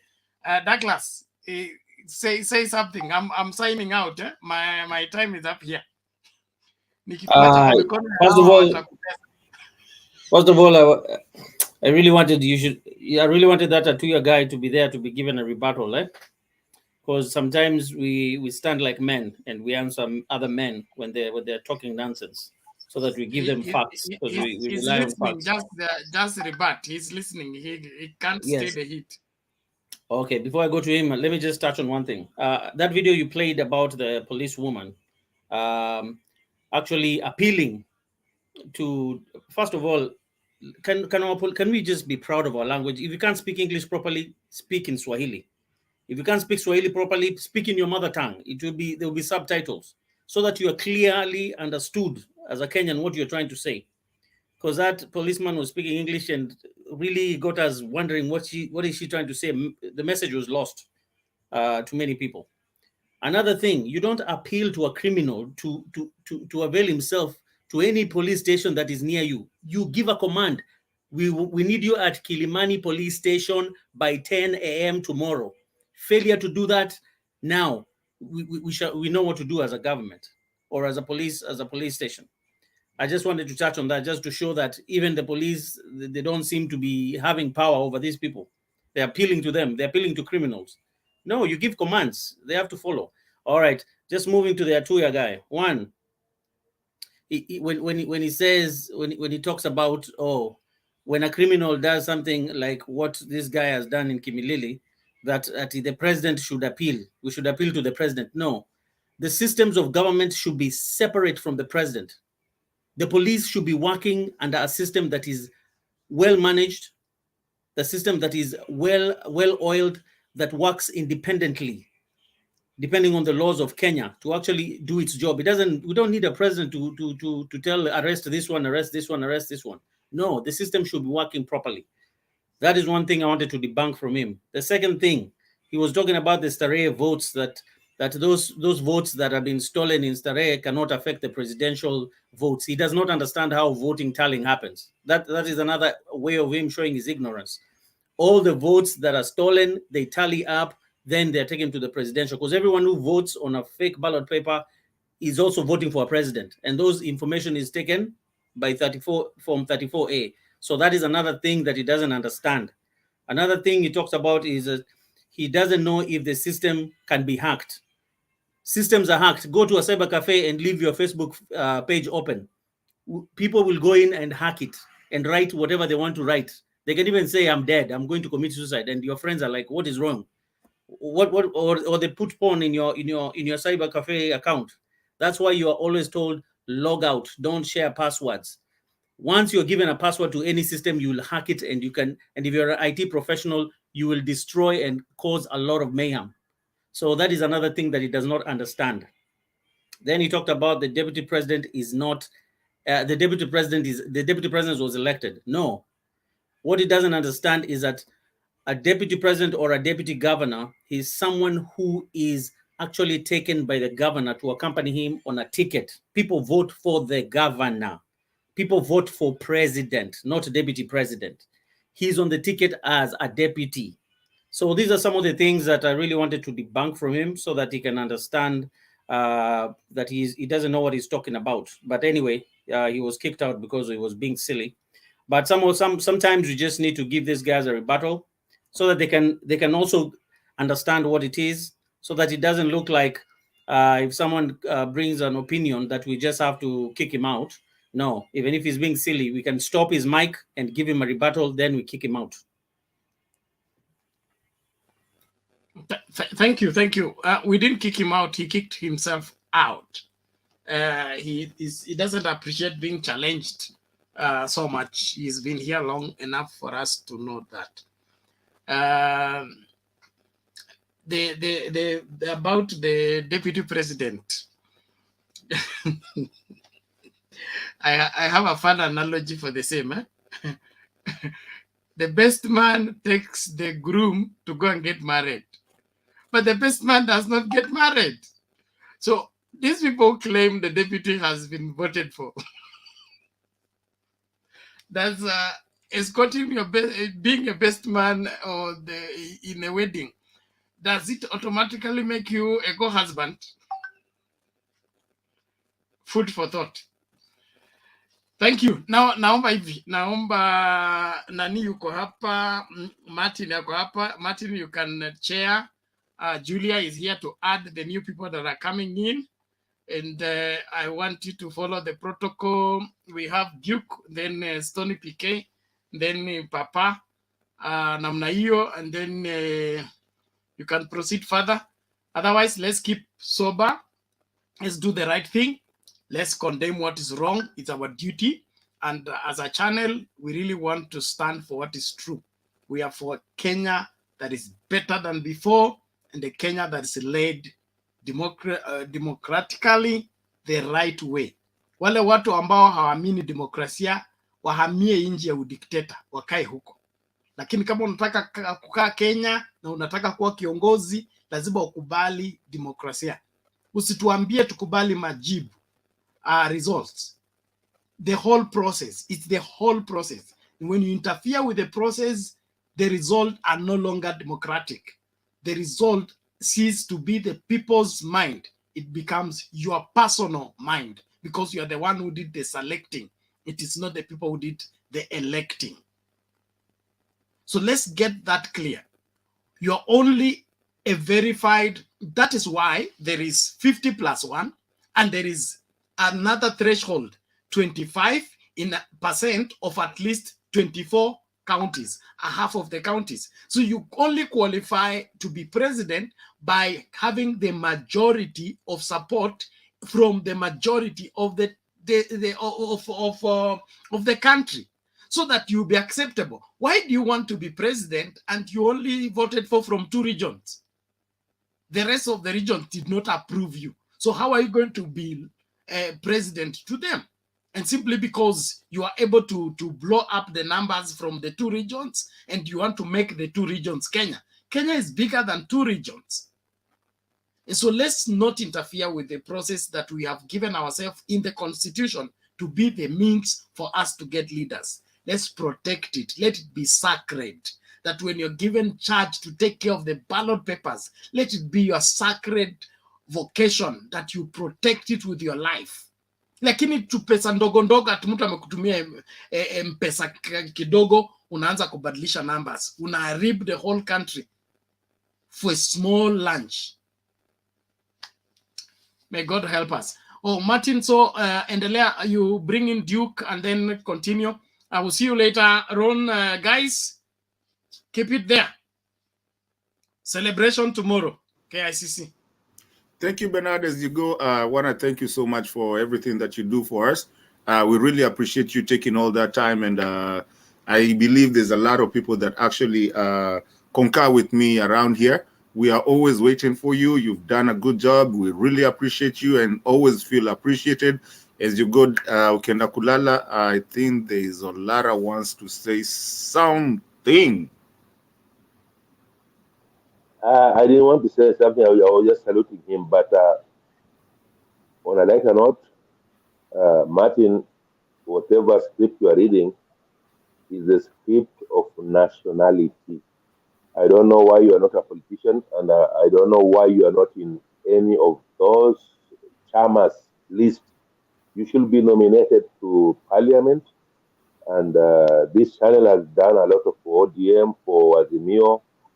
If any one of those Azimio guys are listening, I think Bana should be coming here, then taking our opinions right to the floor of the parliament, regardless.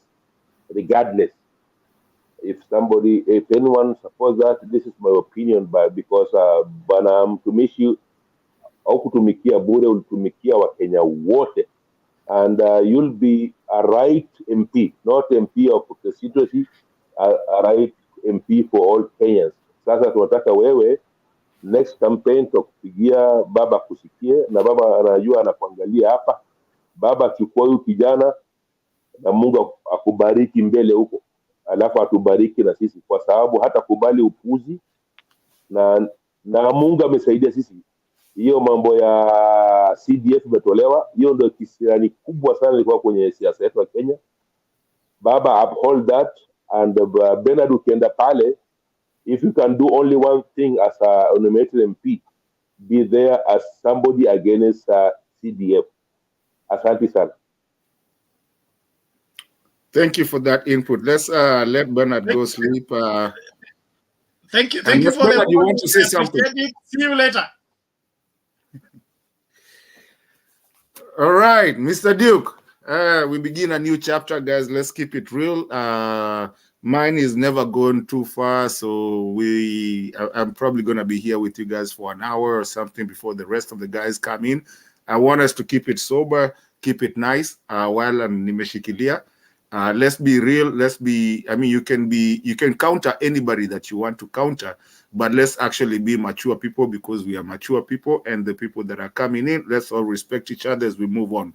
Let's have a good time. Let's talk about our things. our country and what we're doing. Mr. Duke, the floor is yours, sir. Good evening, good morning, wherever you are. First of all, I want us to face the reality. And as we speak today, the reality is we are at 50-50. As we speak right now, Raila can be the president, William Ruto can be the president, and the runoff can happen. So all of us should embrace that reality, and you should be ready to deal with whatever outcome which you will be forced to confront. Having said that, I take this opportunity to congratulate the independent, the IEBC. Actually, it has done compared to previous elections, I can say this one is the most transparent. Because if you refer to the provisions of the Constitution, is that the results at the polling stations are final. And I have a friend who was a returning officer, and they were given a warning that if what you upload is different from the physical form, then you will take personal responsibility. So the forms we have in the portal, the results are going to be the same to a large extent. Actually, you have to know also that Form 34A has a lot of security features.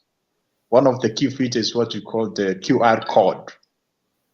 So you have what can be uploaded is just that form, because it must read that QR code for it to be accepted. So if all of those forms we have in the website, actually I feel that they are more accurate than the physical forms which will be failed at the Bomas of Kenya, because you know transportation along the road, and we are in a nation where people can even make fake title deeds. Some people can print money, so there's a possibility that somebody can even have several original forms, and they will change results on their way before they come to Bomas. And the reason for that is what happened in 2017. In 2017, actually, all the forms were not tallying. There was no correlation of the forms and the messages, the results were totally different. So this time, the IEBC are trying to get it right, and they have done that. And also, the process is very transparent. You know, if the forms are within the website and they have been uploaded by several people across the country, thousands times, then even IEBC will be scared to change, because if it changes, we have downloads of several people have downloaded the forms, so there will be evidence against that. So that is the transparency which we accept. However, I'm very disappointed with the process. It should be a bit faster. It should actually take 1 or 2 days. It cannot hold the country hostage. You see, most people, especially those who are strongly sided, they cannot move. My friend was calling me that the Anarara Lavan Stuka. So I was wondering what's happening. So I think they must fast track that process so that we can finally start in 2 days. Because what I was proposing is that when those forms were coming in, maybe they were to protect those results as well. Then I want to also talk about fake news. Freedom of media is good, freedom of expression, freedom of speech, but the way the fake news is working out, especially here in Kenya, it is actually enormous. It's going to there is something evil which may come out of that, because if we have mainstream media, we have the mandated institutions, but if you go across the media platform, you see a lot of fake information. And the problem with that is that not all of us who are keen, who can filter and see this is fake and this is not fake. So it means when we have people buying that fake news, then violence can erupt that way. So I feel that the government must control the fake news in a way. There is transparency. We are able to follow the results in the IEBC portals. So why should somebody post different results, not from the IEBC portal or not from the mainstream media, which we are seeing across? I think that is a problem also. Also about the malpractices, yes, they are evident, they are across Kenya, but not to a large extent. But the way most of you are trying to associate those malpractices to UDA or Kenya Kwanza is not right, because I was following the report is that some people were found, some officers refused to count, but there is no findings that these were the UDA supporters or UDA agents or UDA. They are individuals. Maybe if they were found with ballot paper, and maybe that ballot paper were marked in favor of Ruto, then we can say it is him. But if there are malpractices which are not specific, right, have due process investigation and the law will take its course. And also there's somebody who said here that in Kisii, it's not possible for Ruto to have UDA members of parliament in Kisii. That's false. I think Bob should be honest to tell you that in Kisii, when it comes to those seats, for instance, as I speak right now, my MCA is an independent candidate. So parties don't actually work much in Kisii. For instance, in 2017, Raila was having the majority in Kisii and in Nyamira counties, but he never managed to have even one member of parliament. ODM did not get even one member of parliament in Kisii. And so we focus more on an individual. So it's possible you can parliament in Kisii get that. So we focus more on an individual. So that's actually my submission for today, unless somebody may have some question.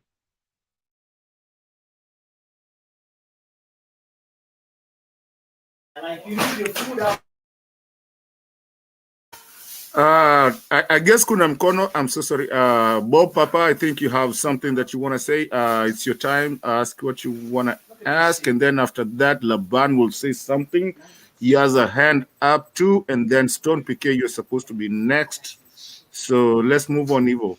Bob, Laban, after that. Jambo, barizenu nyote. Nasalimia nyote Douglas, Solara, Duke, Laban, Mato, Stone PK. You know, Duke, sometimes you amaze me. Bernard just played a video of the malpractice that was in Narok. And the fellow who was interchanging results was actually denying an ODM candidate. And where was it? And to whose favor was it?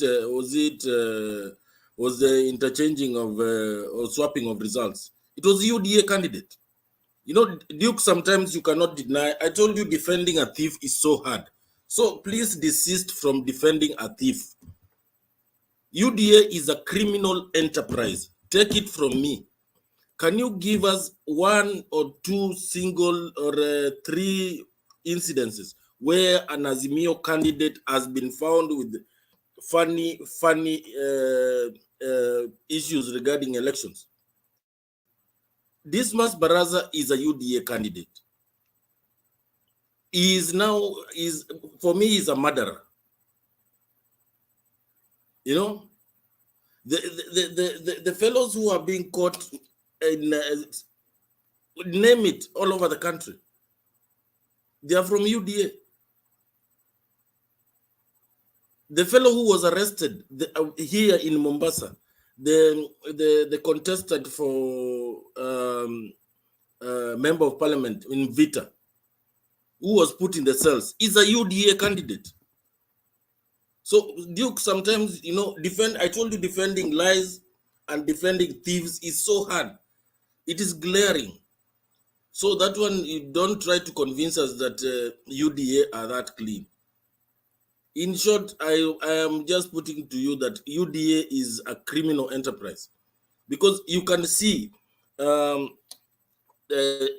Itumbi. Dennis Itumbi comes and tells us that somebody has been kidnapped. Actually, that is a criminal offense. You know, is actually is it publishing? There is a criminal offense to that effect, either publishing or I mean a statement or making of a statement that is likely to cause a breach of peace.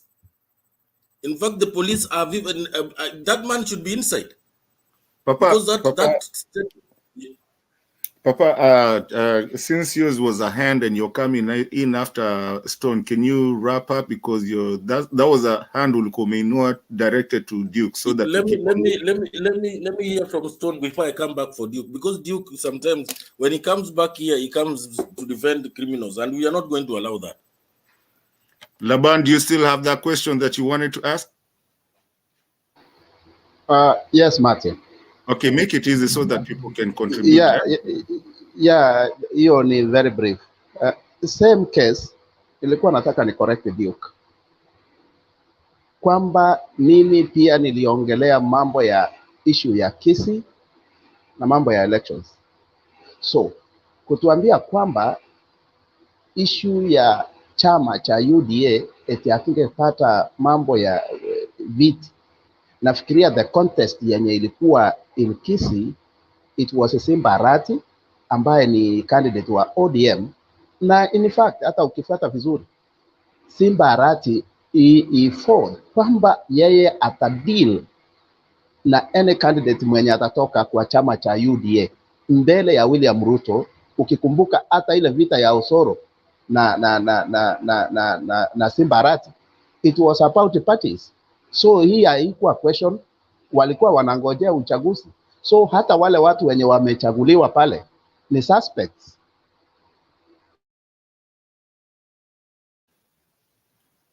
Okay, Duke, if you want to answer anything, but make it brief, Pia.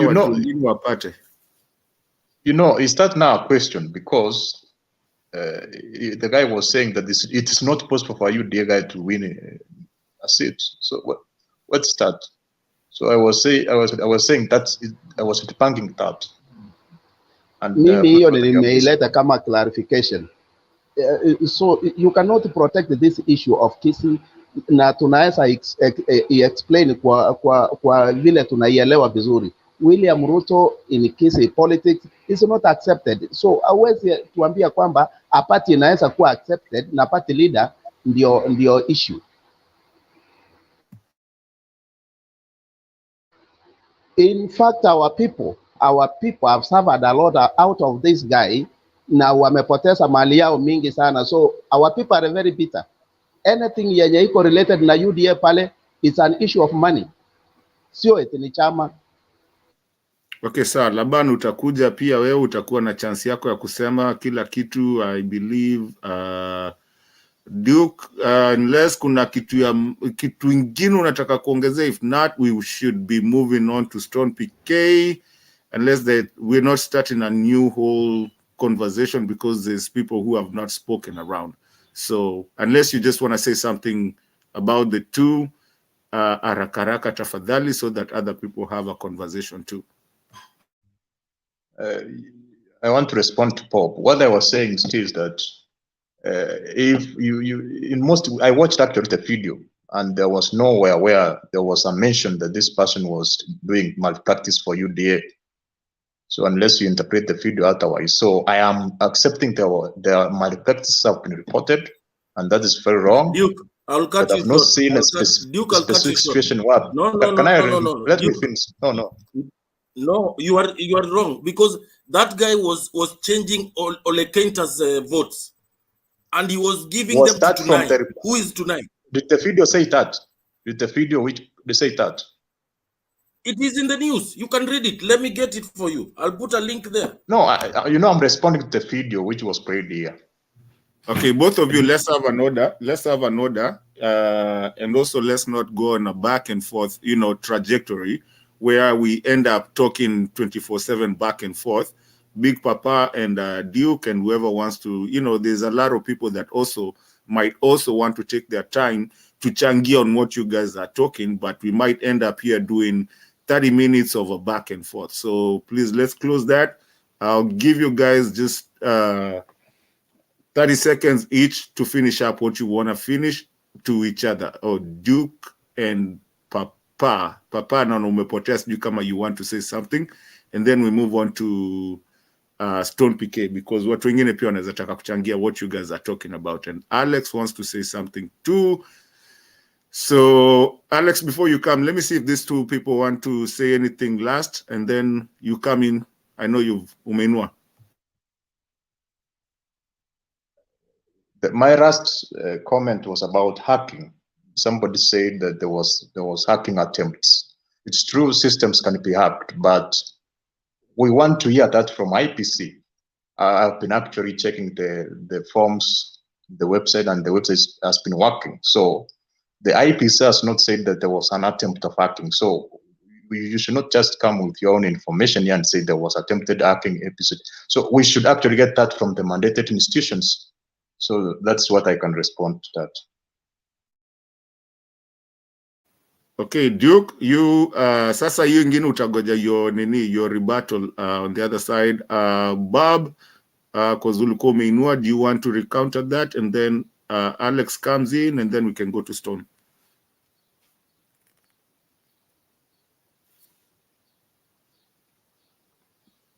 Papa umekwama, so I'll go to Alex. You had your hand up. Let's go. Oh, you're back. I'll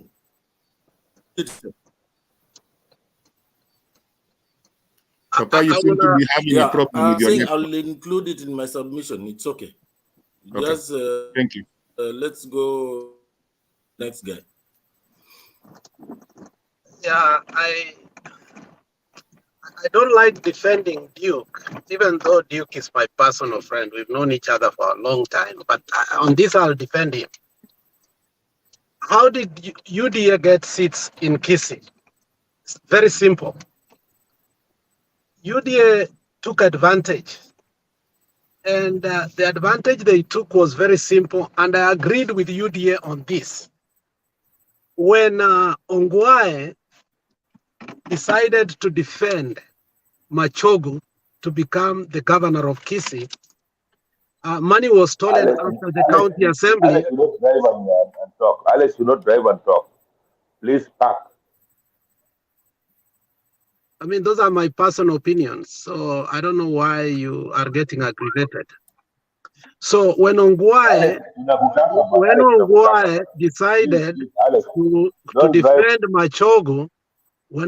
decided to defend Machogu, during the day, Ongwae was in ODM. During the night, he was in UDA. Now, there was a division even within UDA. Jaher, who is an Indian, and he was vying for Nyaribari Chache, decided to endorse Simbarati openly and said, I'm going to defend Simbarati no matter what. Machogu is a total failure. And then on Kitutu Chache, where the UDA Japhet Nyakundi won, the person that was put there is Asanyo, who was the former KANU chairman in Nakuru, and you understand how ruthless he was. And he's like a Gachagua, because he worked with Gachagua. So, and he was given an ODM ticket. And he was also being supported by, the person he was running against was Jimmy Angwenyi. Jimmy Angwenyi is the person that has given Mzee Raila Amolo Odinga the worst problems in Kisii. If there is a person that has abused Raila for years, was Jimmy Angwenyi. And Jimmy Angwenyi is old. I think he has reached a point he can't even read a speech in parliament. And I think this was going to be his 5th term. And he was really strong. And whatever the people said, we want anything but Angwenyi. The only person that was strong in that constituency was a UDA guy, unfortunately, a 3-year-old guy called Japhet Nyakundi. Previously, he was in ODM. Akanyimwa tikiti, akajump the other side. So, and it was funny that Kibagendi, who was on the other side, was also in UDA, akajump kwenda ODM. So these people are not really in these parties as per se. These are people who are looking for major party nomination, but they are really, and they have been working with Baba for years. They've been working with Baba for years. Somebody like Kibagendi was the youth director of ODM for almost 4 years. Nyakundi has worked with ODM for a very long time.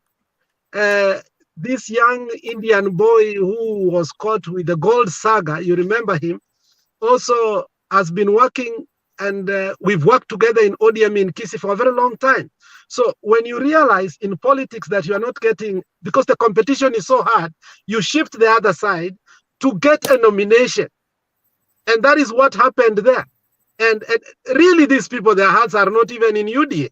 Trust me. Somebody like what's his name? This guy, his name always goes away. He sponsored the campaign of Simbarati. Yeah, he sponsored the campaign of he sponsored the campaign of Simbarati when everybody was hitting at Simbarati left and right. He was one of the UDA people who stood up and said, no, Machagu, no. So how did the UDA get their seats in? Because, I mean, we need to be open in terms of how we do our nomination, and people need to accept when nominations, they fail, not to go to other parties. And that's why we had this, party bill that was brought. But somehow there were some people had already shifted. So the people you are calling UDA in Kisii right now that won, except Osoro and Nyamoko, the rest are actually very ODM'd. Except Osoro and Nyamoko, the rest are just ODM members. And how Osoro got it, I don't know. Because Osoro started pretending that he was hit by people to get sympathy votes.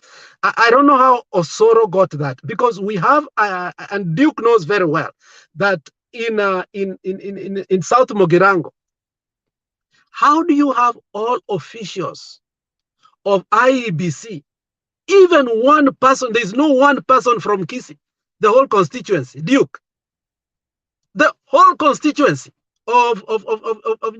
yes, that was the bone of contention. Nyamoko, the same thing. Duke, you ought to be honest here.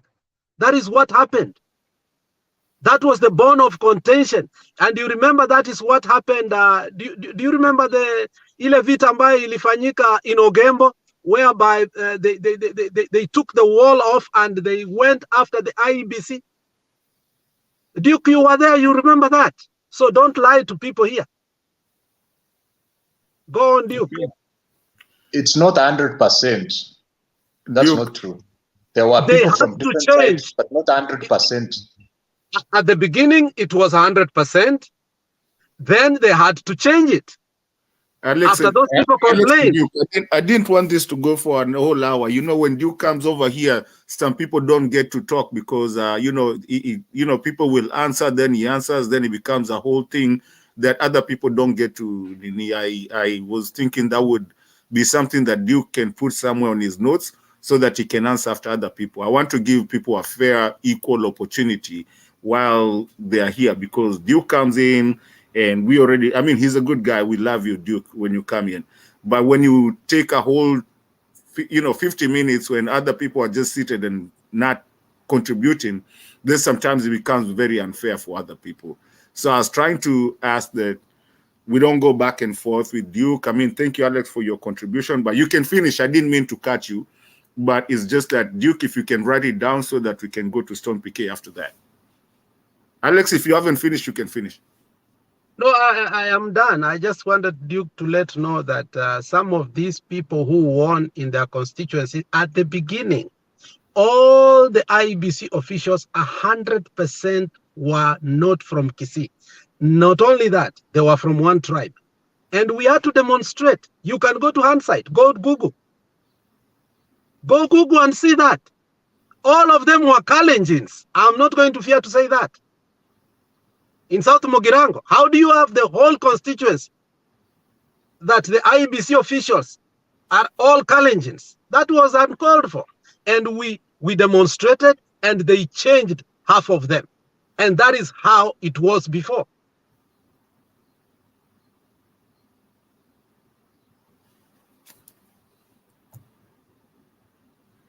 All right, moving on. Stone PK, come in.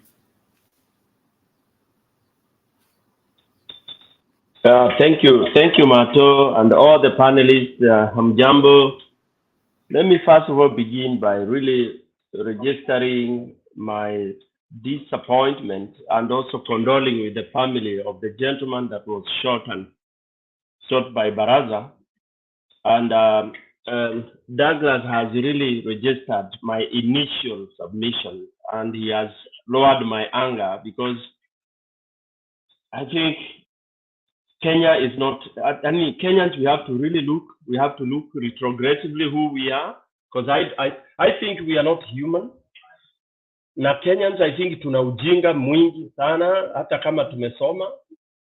And no wonder Baba's project is that we have to relook into our masomo yetu, our upbringing, how we've grown. And I'm sorry I'm using this language, because some of us, you doubt whether even people went to school, honestly. People they are telling you they have masters, they have all this, but it has come to pass that most of these people actually never went to school, because the things people say, the things people talk, they speak loud, honestly. Look at that police officer, a very senior police officer. She can't speak in English. And Douglas, I'm so happy you said this. She can't speak. If you can't speak in English, ongea na lugha yenu, Kijaluo, Kiluya, Kikamba, it's okay. Other than going to a national TV, unaongea Kizungu ni kama, it's like you even never went to primary school, man. And this is a Kenyan. How did she rise to that kind of rank? You are pleading to a criminal, appealing. It's annoying. That one I would demote the following day, whether she's a woman or a man. It's a disgrace, it's a disguise. I mean, imagine she's all over on the TV, CNN, Al Jazeera, somebody from Kenya. Speaking English ni kama mtoto hata wa nursery. My kids, last-born kid, when she was in nursery, she would even speak so well. Then it comes to reasoning. People like, I don't want to name names, people come to Mutembei, the things they talk, really, they speak things you can't believe. These are Kenyans, some of them living abroad, some of them, definitely who have gone to school. But when you hear people uttering things and trying to, and then they are given audience. Mutembei is the best place for garbage, actually. You give somebody 20 minutes to talk of nonsensical things just because you are talking of rights and all that. Kenya, we are doomed. It's where we value rights. We have democracy. And yet here there is an election that is going into the 4th day, and we are not able to count votes. I'm disappointed with my country, honestly. We can't count votes, gentlemen. 290 constituencies. 290 constituencies, we are not able to add those simple forms. If it was given to even Stone PK, I would only employ 50 university statistics first years. Yeah, just to make them earn some money. And it will take me not more than 24 hours. And I'll give you the result. It's garbage. Garbage, garbage. And I'm waiting for Themba, who was bashing me yesterday when I said we are all nonsensical. It doesn't make sense. IEBC is garbage. Everybody there is nonsense. It is not that they are going to give us elections. Kenyans start saying, oh, we pray. You pray to what? God does not assist fools. God gives you power, not to retrogress. 3-4 days to add work that has been done at the polling station, my dear friends. And we are here saying, oh, let's wait and celebrate. You celebrate what? Ruto will be pronounced the president of this country. What will you do? Oh, let's take it and move on. That's the garbage we talk, Kenyans. Oh, we will still be Kenyans. You'll be Kenyans, but in an idiotic country. Poverty. A land of thugs. Ruto is a criminal, including Duke. Duke here, you are a criminal because you follow and believe those things that the criminal talks about. Sorry, I've taken you directly. Because if you believe in the principles what's of a your murderer, language? You can't call somebody a criminal on a national TV. You have to take that one back. He's just saying what he thinks. Stone, you can't do that. Please take that back.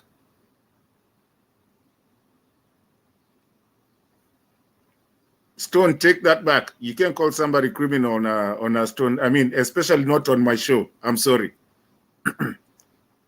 Unmute, but you have to take that back. You don't know him? Please, take it back. Take it back. I take it back. I take it back for him. Stone, unmute. You see, this is the problem when you jump. You should have asked me why I've said that. And Duke is my friend. We've been engaging, and I'll tell him why I'm calling him this. And he will rebut. You don't just cut me. I'll tell him to get away from defending criminals. My friend, Musiruke, because Duke cannot do what these guys are doing. I know. But I don't want him to come here and beat in on this TV defending like the way Atuya is saying, you cannot review. Let's be realistic. Even me, Stone PK, if I start defending Baraza right now, call me criminal, I'll accept. Because once you support an evil deed, you are a part of it, automatically. Yeah? So I'm trying to woo Duke to disassociate himself now from these guys who are proved, truly speaking, ni majambazi. Angalia the rigging that is going on right now. Duke is still defending. He's saying the clip is not talking about at UDA. Duke, my brother, you'll come. But the clip is saying very well, when you steal votes as a Stone PK in Azimio, who are you stealing for? Banamato, you are the moderator. You are definitely stealing for my opponent who is on the other party. And who could be stealing Azimio party? Azimio votes. It's a UDA candidate. And Duke is saying, please, Duke, you will have to watch here that the clip did not say that. The clip said it was a Azimio candidate whose votes were being overturned to read the other one.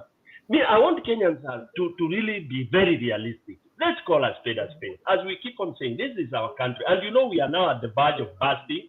The bubble is about to burst. Guys, as we debate here, I know we are debating from US, from UK, and all this. Right on the ground, it's very tense. And it's tense because we are entertaining the nonsense that Chebukati is cooking with Ruto.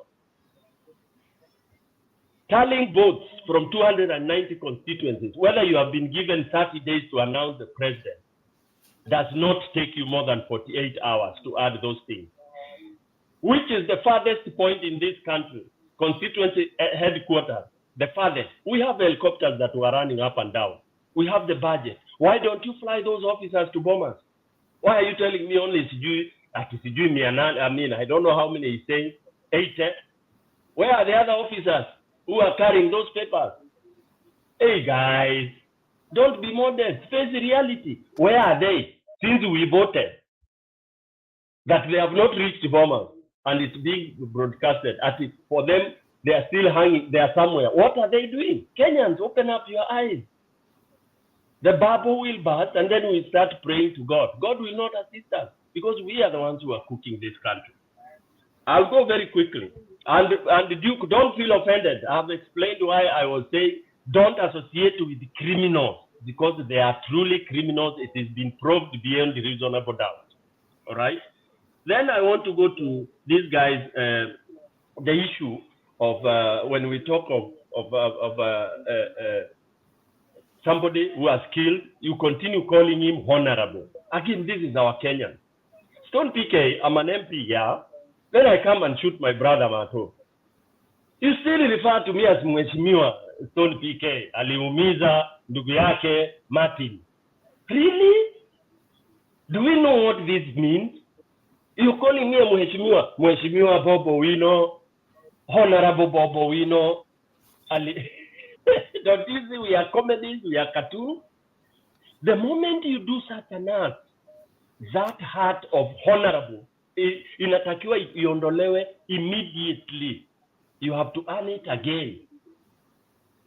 Okay? So Kenyans, for me, when we are on this very international media, let's call a spade a spade. Tuache ku pretend.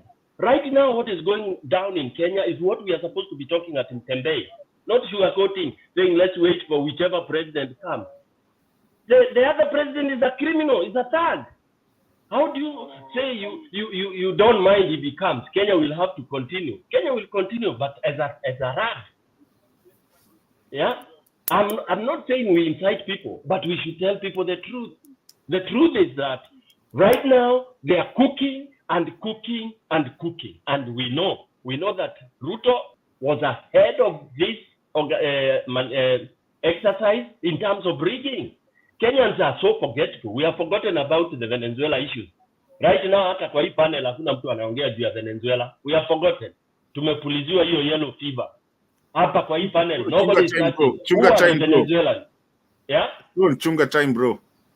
Haya, sawa, nitatoka tu kama ninaongea nini. Wacha ni No, utapata round ingine. Unajua pia kuna watu wanakuja wanapotea nini, so lazima tupatiane equal time. I mean for as long.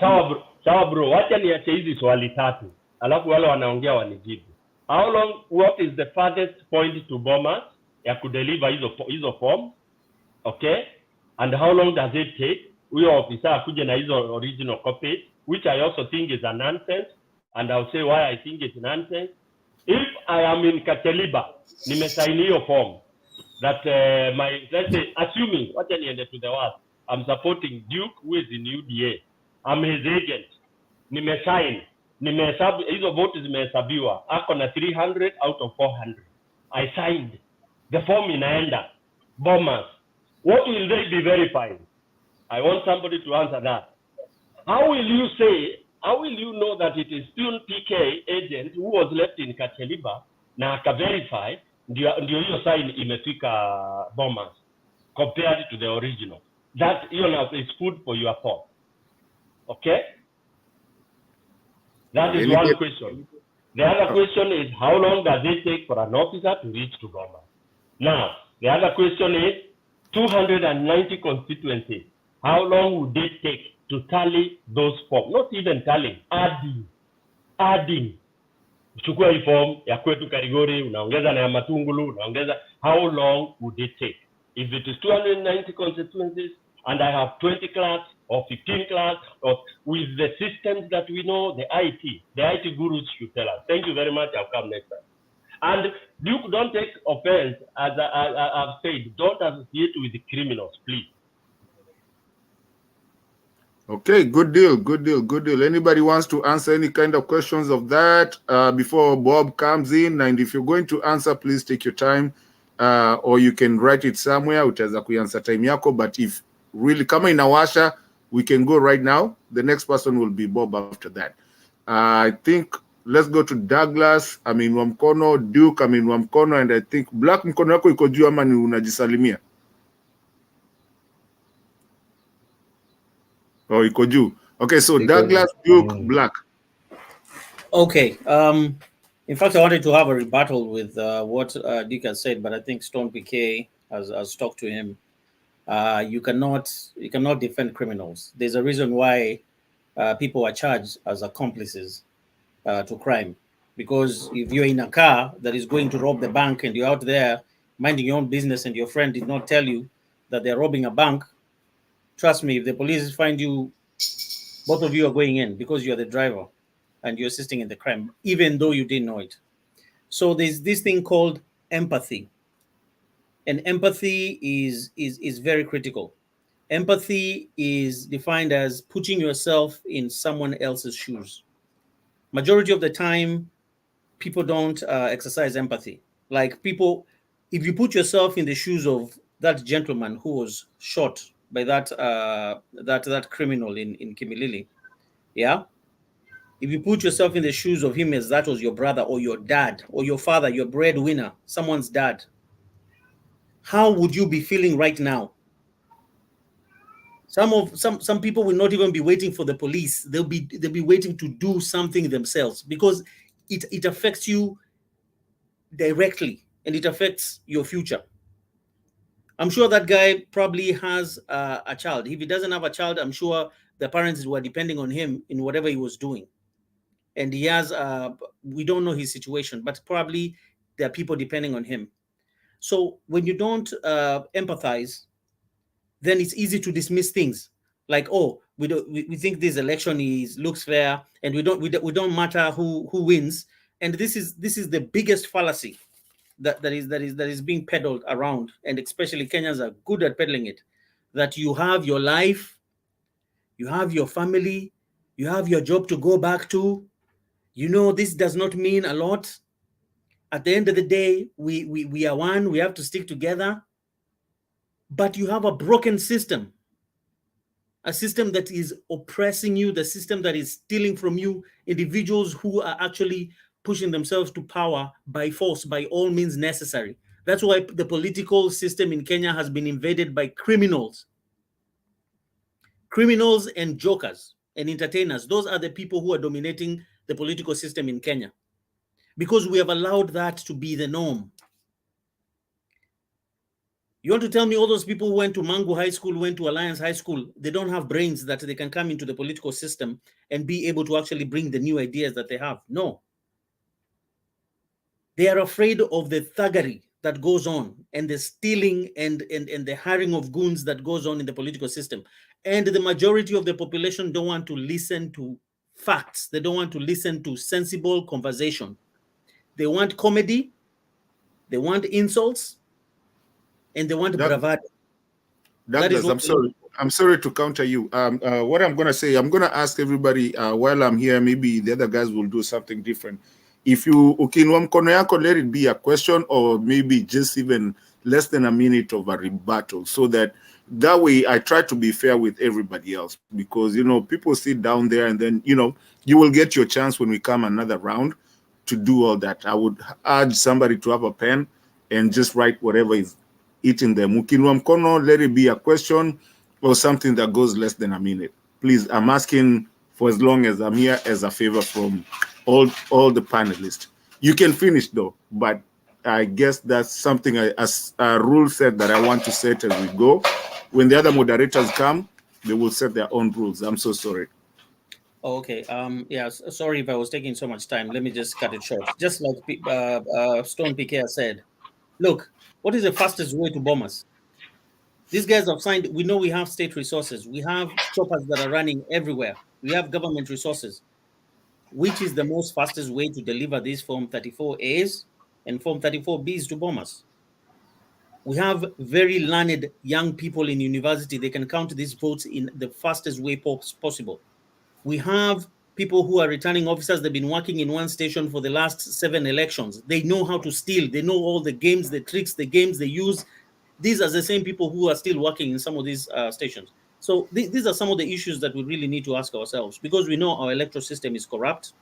That's why we are here talking while we still don't know the results of the presidential election, because we have a corrupt system.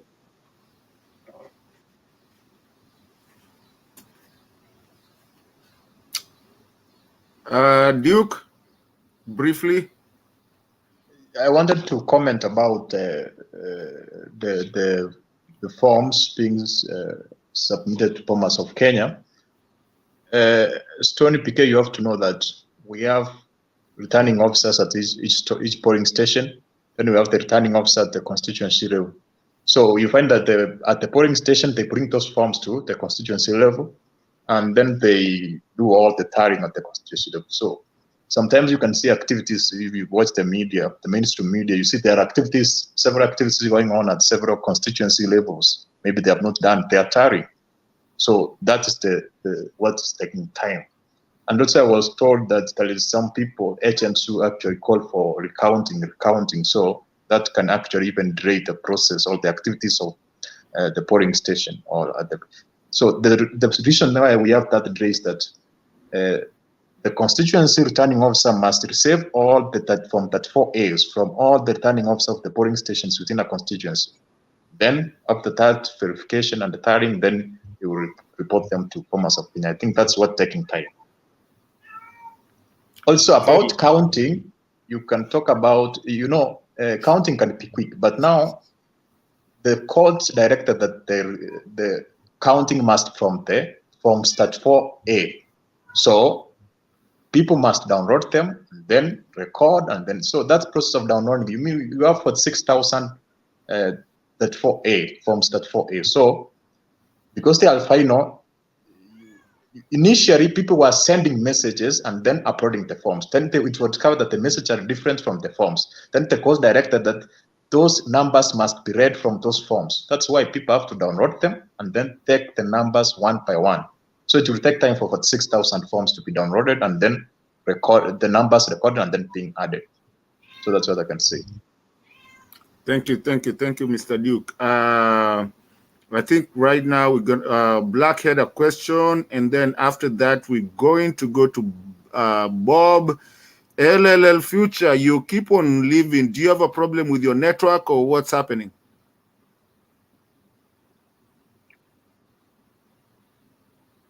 Yeah, he seems to have a problem with his network. But yeah, Black, go ahead and ask your question. Network yangu iko down.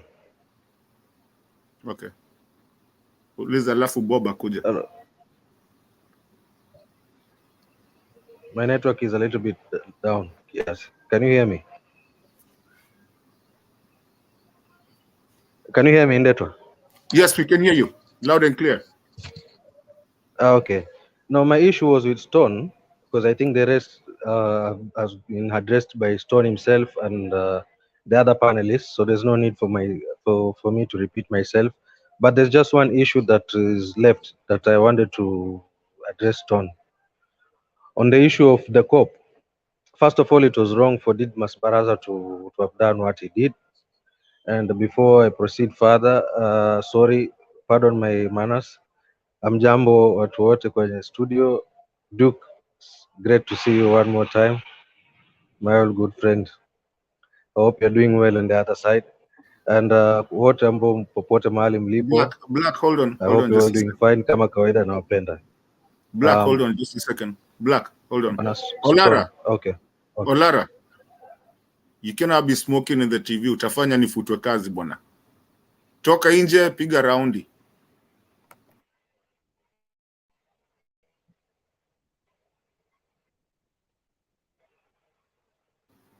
Black, endelea.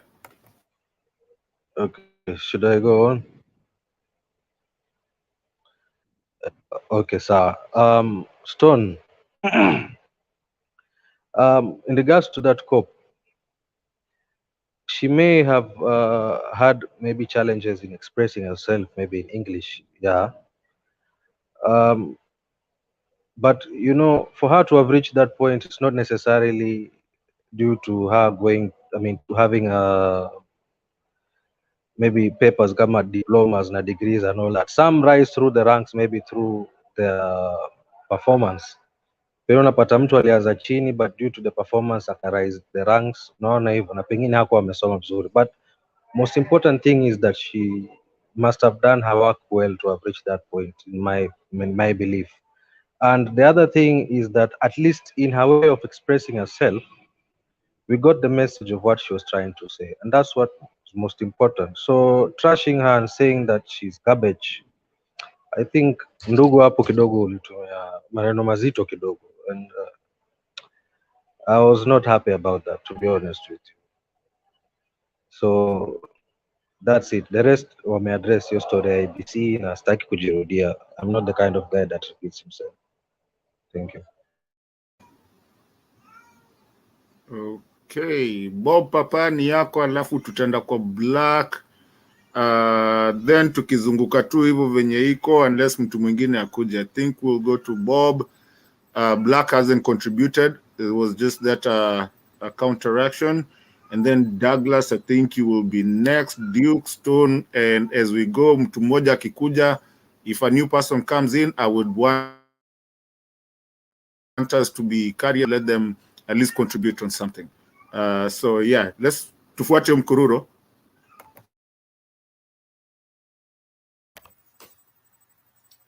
Jambo tena once again. Yeah, I'll just touch on a few things. I had some fellows say that people are sulking, what have you.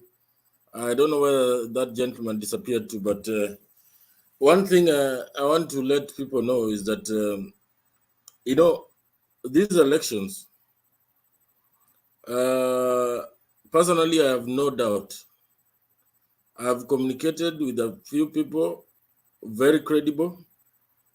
I have no doubt that your next president is Raila Amolo Odinga.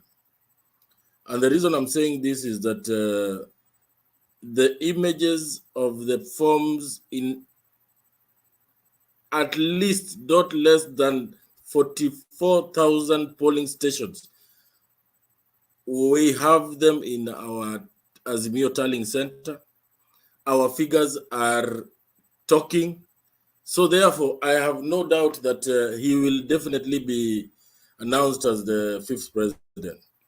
Now, I have an issue with the IEBC, Chebukati himself. And, you know, I cannot understand why somebody who has been given 40 billion Kenyan shillings can fail to recruit an individual to proofread, to go to Greece and proofread and check on the printing. It is a very simple job. You know, to come and tell the nation that you cannot carry out elections in Mombasa and Kakamega is the highest level of mediocrity. You know, that is being silly, for lack of a better word. And not only that, there is an example of a gentleman in Meru who was cleared by the IEBC, a young man, and who was running as an MCA. He had his certificate. He was a contestant, and he gets to the polling station. He wants to vote for himself, and he cannot find his name in the ballot paper. And the Duke is here telling us that the IEBC have done a good job. That is, I don't know. That statement, I can't qualify that statement. And, you know, the fact that Chebukati decided to postpone elections in 2 counties and I think 1 or 2 other constituencies definitely has an impact on the presidential, the turnout in that area for the presidential vote. So that is the highest level of incompetence by Chebukati. And to add on what Stone PK is saying, we saw cases of ballot papers for Meru being found in Cabernet, and they were flown using choppers. So how long should it take for these choppers to ferry these returning officers to Bomas, if need be? Because this is a national exercise. It is a very important exercise, and it should be taken seriously. But Chebukati thinks that he's playing with his grandchildren at home. He ought to be serious and take this exercise as a matter of life and death, because you know these elections have made us lose lives, and unless he's getting senile, I don't know. He needs to get serious. So IEBC has done a very bad job. In fact, I don't recall since since we started having our elections after the new constitution that our county elections have been postponed and held on a different date. Therefore, he's a failure, and he needs to get serious. And touching on Duke, I think I've posted a link. Not only a link, I've posted the narrative on the private chat of how the UDA, allegedly UDA, was it aligned presiding officer was interchanging the results for Olekenta to Nai. So therefore, don't deny that UDA was an accomplice in that. The rest, I think Stone PK has elaborated very well. I don't even need to go there. Probably I'll leave it at that and give that chance to somebody else to contribute.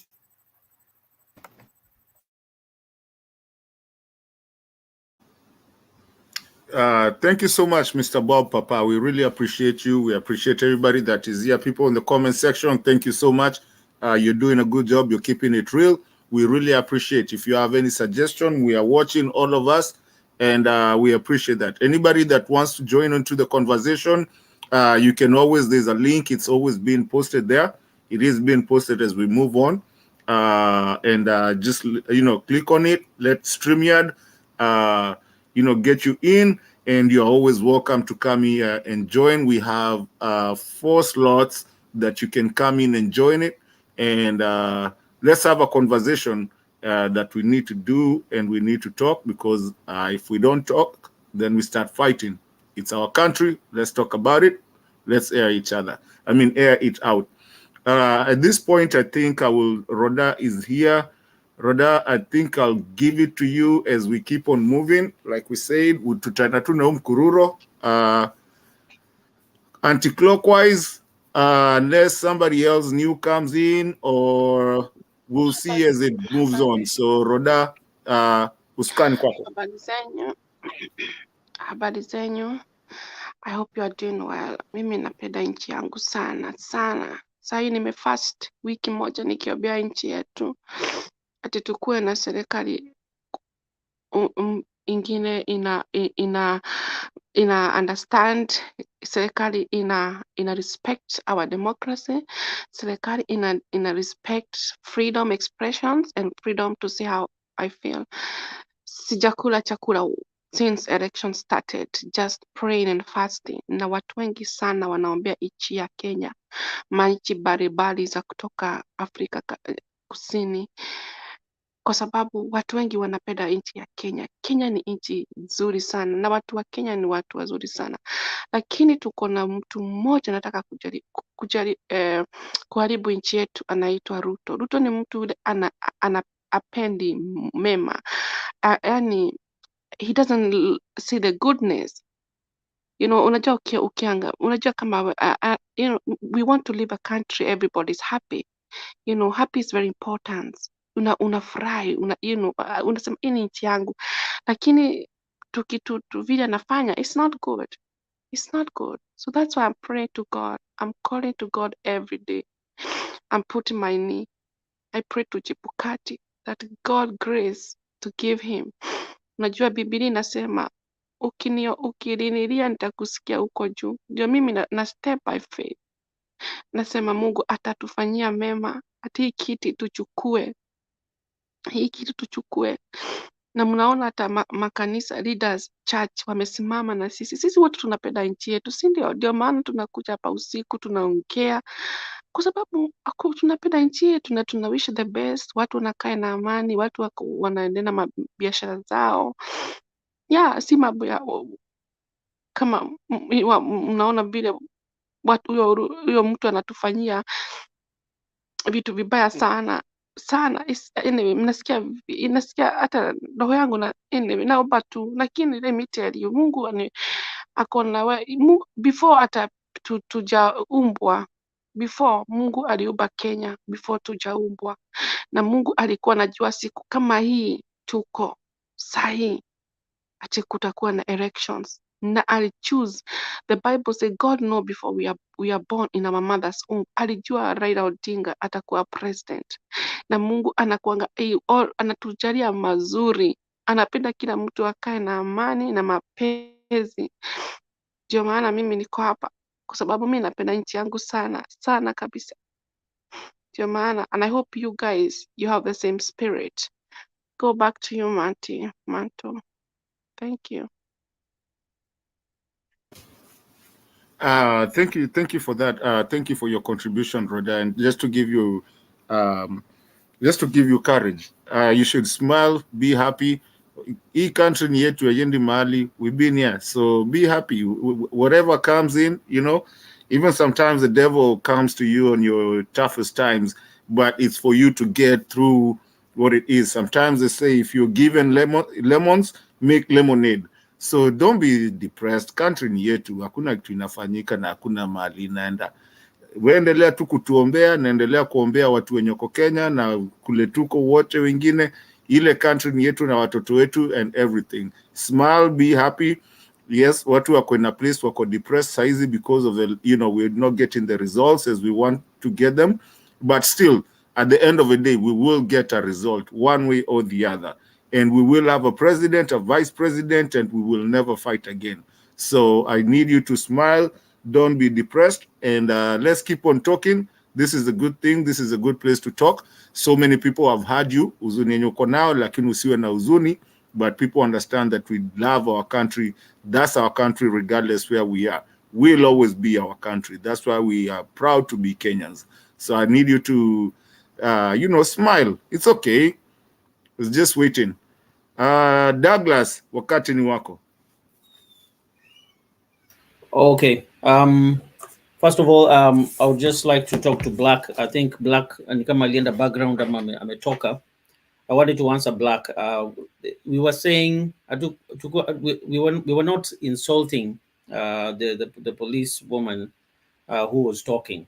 What we were saying was that there are better ways of communicating. If you're not fluent in English, please use Kiswahili.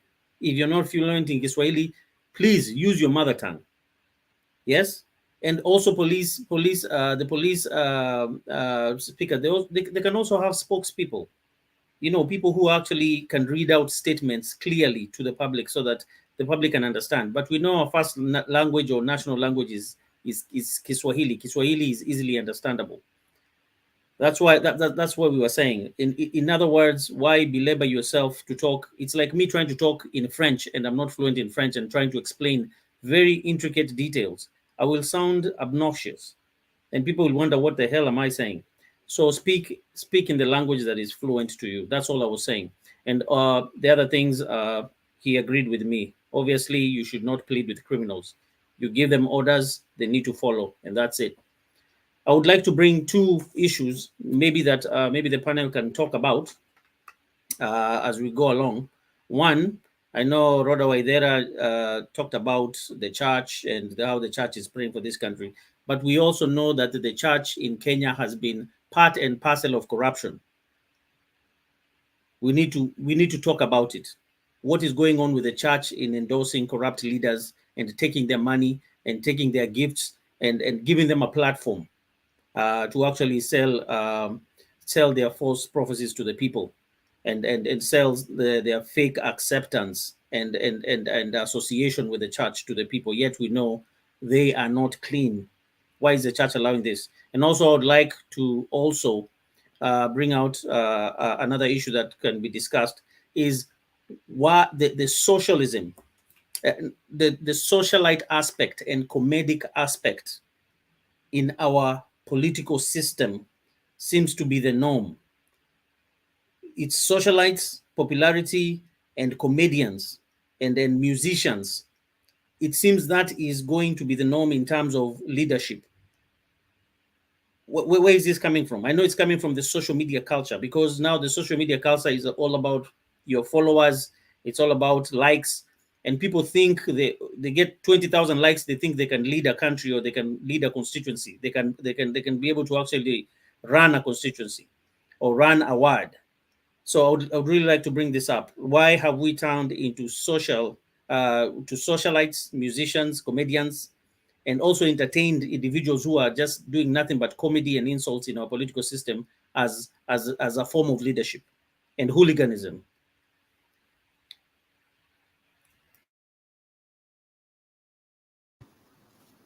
All right, I think that's a very good question. I think it's a question we need to ask. Socialites, kujeni bwana. Kujeni mtujibu hiki kitu bwana, kule nini naendelea. Niliona Bahati analia, and if somebody can tell me, I think I've seen something like Bahati clinched that seat or something, or is the fake propaganda. But moving on, let's move on to Duke Mariba. After that, we'll go to Stone PK. I have to answer a call. If anybody else comes in while I'm on that call, we give priority to the newcomers.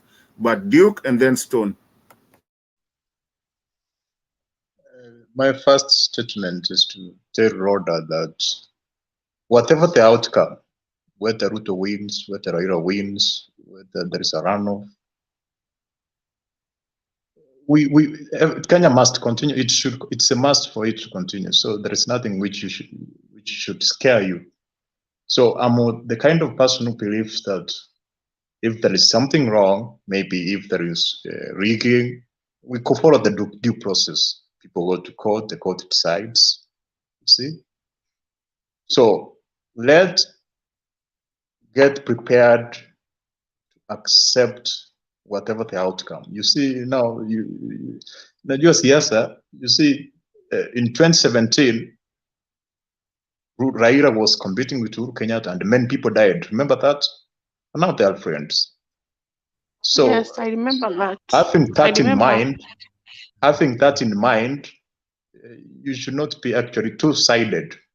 Maybe it may come 2023, and you see handshake between Raila and Ruto. What then happens? So politics about everything, whatever the outcome, there is the mechanism which should be followed to solve it. So, and also for me, I feel that the church should be separate from the state. That's in the US, we have the establishment clause where the government is prohibited from making any law which tries to reflect any religion. So I feel that I actually get disappointed when politicians go to church, even Ruto, to look for votes there. So I believe that the church and the government should be separate, very separate, and religion should be a personal affair. Not, a government is for every person. We have those who don't. You have Muslims, we have atheists. So it should be a separate and private affair. The question which Douglas brought about why is Kenya embracing celebrities who are incompetent to give them positions of leadership? The answer is that Kenyans have become very desperate, so that the process of electing the leaders is more about money. It's about the person who has money, who can give handouts. So, and because these celebrities understand that, and they have made some money from what they are doing, so that money gives them confidence. They know that if they can come with the money, they give people handouts and they will win. So it's all about Kenyan voters are very desperate. They are poor. They can be manipulated by the money. So actually the answer is that. So we should actually, that can be eliminated by maybe having strict regulations. For instance, in the US, you cannot use your personal money for purposes of campaign. So if that is strictly enforced here in Kenya, we can have an end to the situation whereby only those people who have money, deep pockets, are the one who could qualify to. Actually, there was an article which was documenting the amount of the presidential candidate spends per day. They spend 100 million per day. And some people, even doctors, they can take a lifetime to raise that 100 million. And we have people who are spending 100 million every day in the campaigns. You see, you cannot have a fair ground in that situation. So actually, that's the answer. Finally, also this one is to Stony PK. You know, it's not that the returning officers are taking time or taking long to go to Thomas. It's because we have activities going on right now at the constituency polling stations. For instance, it's like 30 minutes ago, whereby there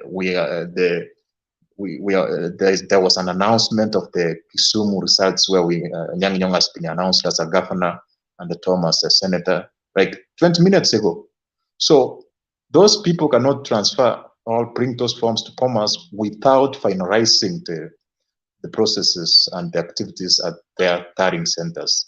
So it's not about the movement, it's about time taken to finalize everything at specific polling stations and constituency stations. So that's what I can say.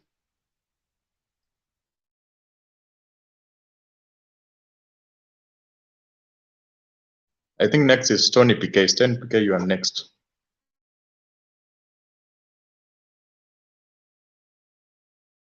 Oh, thank you, Brother Duke. Yeah, I hear you, and but I still can't be convinced that this election we would take more than 3 days to be able to know who the president is, because I live outside and I've participated in a lot of these, and we've had places like India, the biggest population, doing their things quite well. Let's all agree that we are very corrupt. That's what I've been pushing on. Mkenya tukubali sisi tuko, we are corrupt. That we should accept. We are corrupt from nursery school to university. You may not be one of them, but majority. You pick 1 out of 5, 4 will be corrupt. Yani ni mtu anasema deal ni gani. Anytime you use that language, mchoro ni gani, tunachoraje wasi, form ni gani, those are corrupt languages. That's why unaona officers, even when you are appointing officers, ati unafikiria who are from my tribe, because you are already corrupting in advance. Your intention is evil. So Duke and my brothers who are on this panel, we are in a generation that wants a clean government, a clean leader. Yeah, we know what it is. We know what it is to have. By the way, it is so cheap to run a corrupt free government. Why am I saying cheap? Cheap because you do not have to maneuver things that are not real. Mtu kama ana degree na ulikuwa unataka mtu wa degree, wacha kuanza kutafuta tutadevelop degree yake aje na wiki moja ndio tumpatie hii position. Simple, my friend. Let's agree. Kenyans were over 50 million and so many have gone to school. Just because you want to skew a position for your brother, for your cousin, ndio unasikianga tunachoraje hapo bro. That language by itself tells you we are so corrupt, we are so evil, and that is what is ailing this nation. Up to now, nobody can convince me, not even Chebukati, why we refused to announce the winner last night. Kuna mtu anaweza ni convince hata kwa hii panel. Even if it was Ruto, fair, fine. Count those votes. Vizuri, announce. Hata kama ni criminal Ruto amewin. Tell us the criminal has won. Ecuador, we know. We know all those other places. I don't want to name them. We've known crooked presidents, thugs, murderers winning and all that. But can we just be able to follow that? Can we come back to actually addressing and practicing that? If kama votes zilihesabiwa pale kwa polling station, like, polling station pale kurigi ni ngumu because the mwananchi who has voted ako very violent pale. Ukijaribu kutangaza kitu ile si hiyo, unachomwa on the spot. Like that is what I had authorized my people in my polling station called Karigori. You can Google it. Niliwaambia mtu akirigi kura ya baba, chukueni mchome hapo nje. That is who I am. Any officer there who comes wearing that yellow thing, mumesema kura ni 200 alafu anaweka ni 20, mchukueni hapo mchome, tuta deal naye, itakuwa criminal case. Because that guy is a danger to this country. Didmus should have been apprehended by the people and burnt there on the spot. Because right now, you're appealing to him, I'm trying to demonstrate how bad Kenyans, we are hiding these things, and the bubble will burst one of these days. Thank you very much. I'll come back again. Agents, our coordinators, they have worked tirelessly to see us where we are. I'd like to thank the IEBC and our county returning officer, Mr. Popa, returning officers from all our 8 constituencies, because they have been diligent, they have done their duty.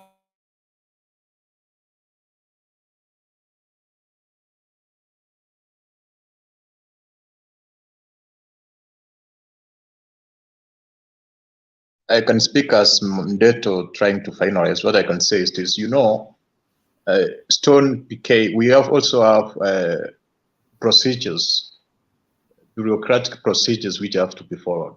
And that's not the making of the IPC, but the making of the Supreme Court because of the previous scenarios. So therefore, they directed that all the results which must be announced must be from 34 areas.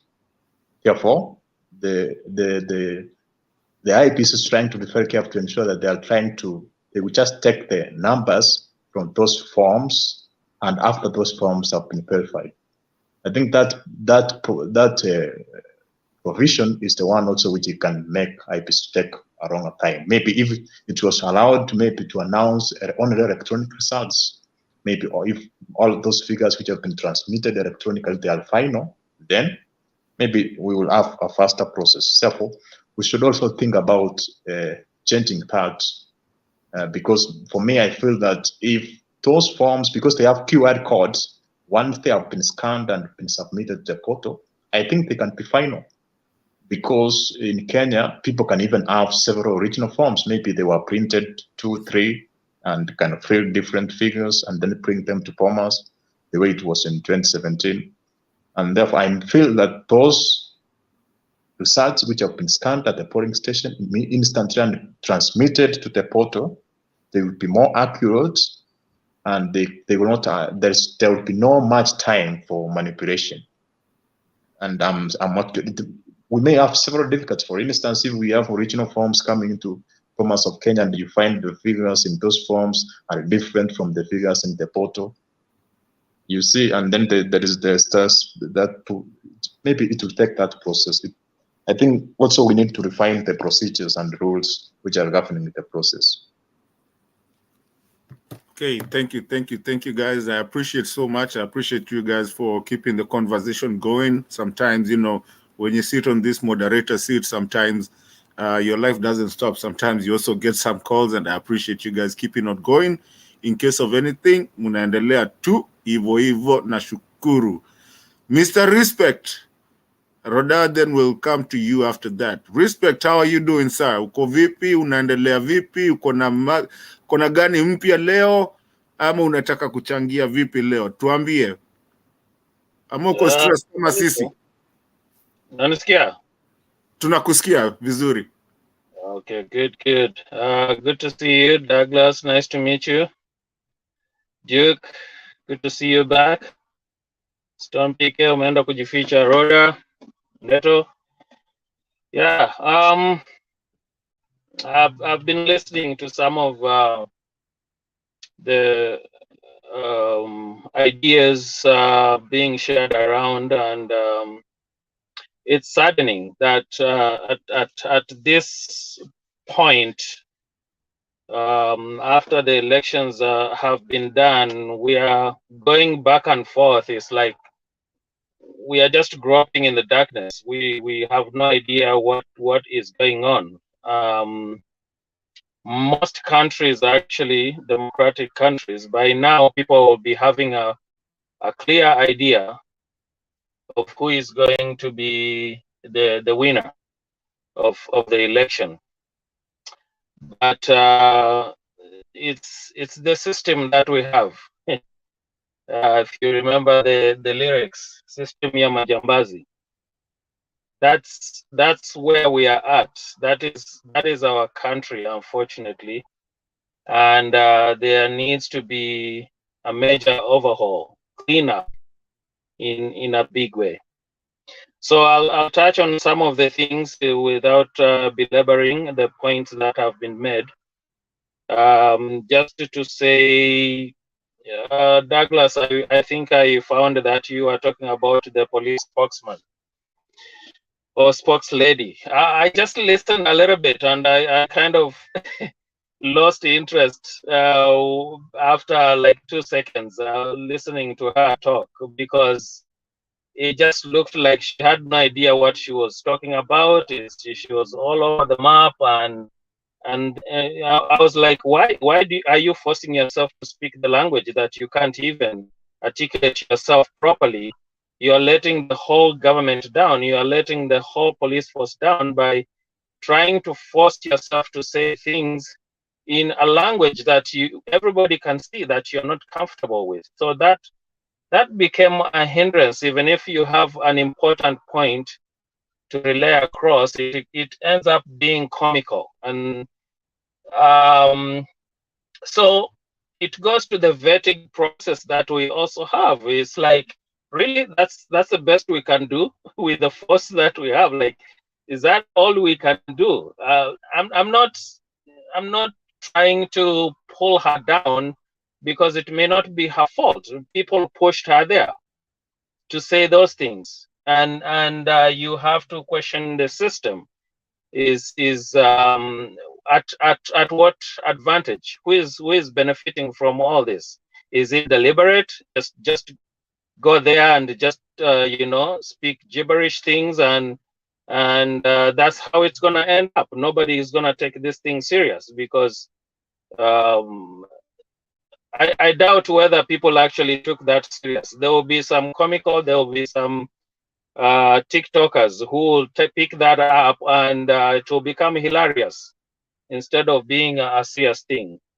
So I am sure we can do better.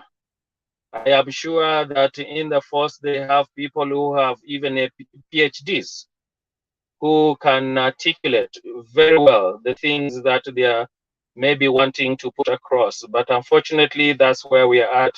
That is the system that we have. I am a Christian.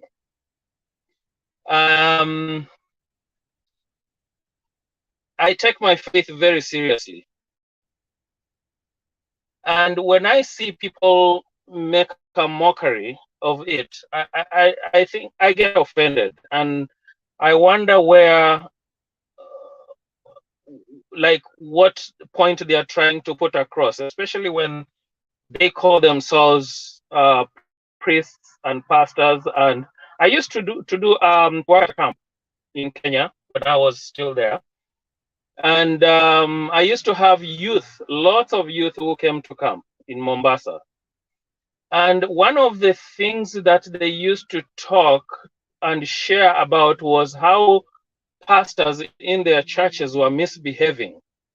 And they were saying that is the biggest put off for them to take Christianity seriously, because they were saying things that were really unbelievable for someone like me, a Christian, who is trying to lead them to Christ. It was hard for me to hear those things. And hence I said, the last thing I want to do in this world is to become a pastor, because that's what I was saying then, because it wasn't a very good image whenever I listen to these kids talk about their pastors in their churches where they came from. Why am I saying that? When you are at a public function, we have 40-something million, 50 millions of Kenyans listening. It's not a church function. It's not a faith function. It's a public civil function. People have gathered. They want to hear who is their candidate. How is their candidate performing? How are the people that they have voted for performing? So when you choose as an independent body, as they call them, to go on one tangent where you are trying to bring everybody under this religion, religious faith, religious umbrella, that when you're having a function, you pray. When you're having, before someone comes, you bring in the choir. So I say, so how does a Hindu feel? Who is in Kenya? Who is a Kenyan? How is a Muslim feeling? How is an atheist feeling? People who are non-religious, how are they feeling about all this? Because you have hijacked the whole thing, and now it has become a Christian thing. So the only conclusion I could make about that is that we are trying to sanitize the stealing. We are trying to cover up for the things that maybe don't look so good, that are going to be coming later on, so that ni kama they are just trying, you know, ni kama wanakupatia tranquilizer, you know, so that when things come, they have already prepared you, they've already marinated you, and so when they drop the bombshell, you don't have to, you know, you go, oh, but we've prayed, you know, we've been spiritualized, and so it will look bad for us to, you know, start going that other direction, you know, trying to dispute all these things. So that's where I'll leave that, the church thing. I said 2-3 days ago, or no, 2 days ago, when we were getting into the election, I said Mombasa and Kakamega being postponed, it was a plan, very well calculated plan, that if we are doing things on this other side, people will be focused on Mombasa and Kakamega. And by the time they realize we have done what we needed to do, and so when the Mombasa and Kakamega people go to vote, there is enough suppression that has been done, because there will be people in there who will be saying, kama tuvoti raisi, then what is the point of me going to vote? If Raila, if we are not voting for the governor, what is the point for me to go vote? Because my person who I was really interested in is not on the ballot at this time. So I don't have, so that way they are robbing some percentage there. And you can see what the percentage has shown there, you know. It will make a difference. It makes a difference. So that's where I'll leave that. But other than that, I think with all that they have done, it has come to show that they will have to do better, because Baba is still going to win this thing, whether they like it or not. It's ordained. He will have to be on the podium there, and Chebukati will have to do the thing that probably he may be uncomfortable to do, call Baba the president-elect. I'll leave it there for now and keep on listening. Thank you, Ndeto.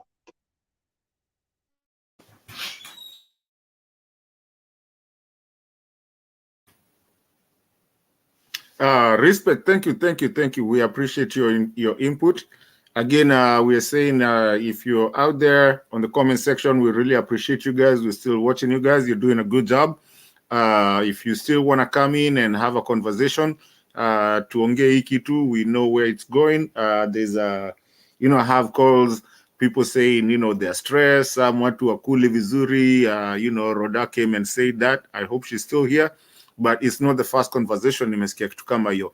It's very unfair to have a country where we have an election, and almost 3 days after we don't even know who won, who did not win, and there's, you know, things of hacking, things of, you know, voter apathy, things of people stealing votes, watu wanashikashikwa because of those things. It's very unfortunate, you know. And those are the big conversations. We've been here for 8 months now, almost a year, talking about these things. And then, you know, some of us were very happy, you know, we were getting there. But then as a diaspora and also people in Kenya, the way we also talk here, we educate each other and we love it. Tunaipenda sana. So ni kitu ya muhimu sana. Karibia, if you want to get in, there's a link there. You click on it. Let StreamYard configure you and you will be in here. Open up your camera. Isn't your rules zenye ziko. And we keep the conversation going. No, now that tushaenda around zote, unless niache Rhoda ende, and then I'll bring in an open Nyumba amekuja. Rhoda and Nyumba. Rhoda utataka Rhoda ende alafu Nyumba akuje. Nyumba hujalala wewe. Amo nilalo kama.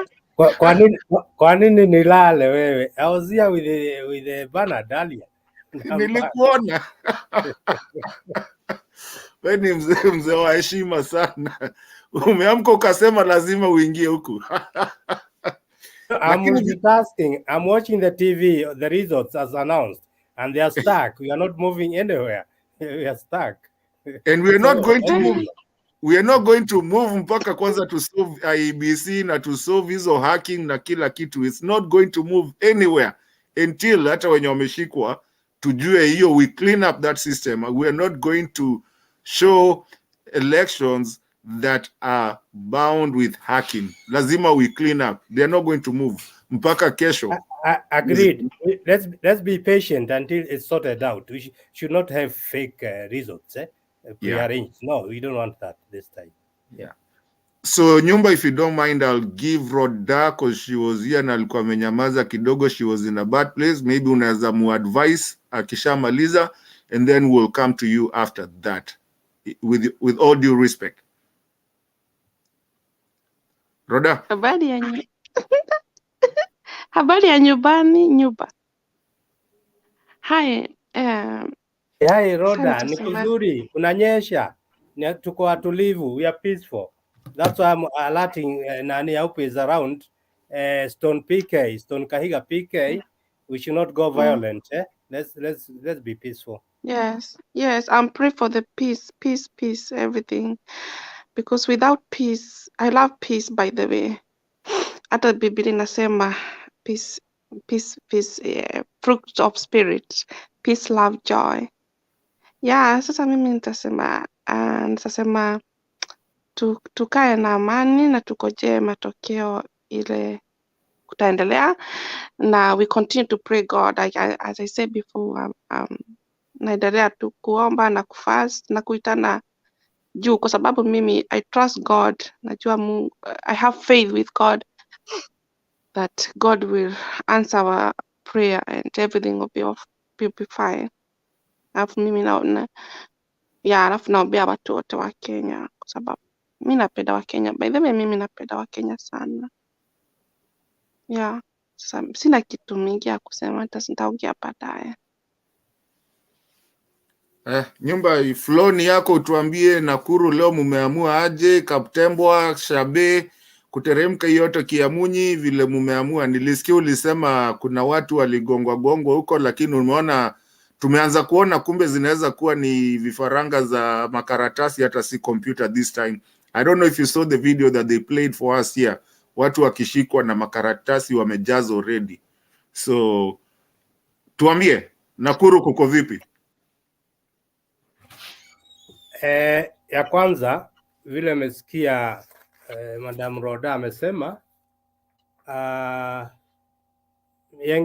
mengi tunawachia Mungu. Hata vile sasa niko hapa ama tuko kwa hii screen, si kwa uwezo wetu. Na pia Bwana Ndeta umenipeleka sana.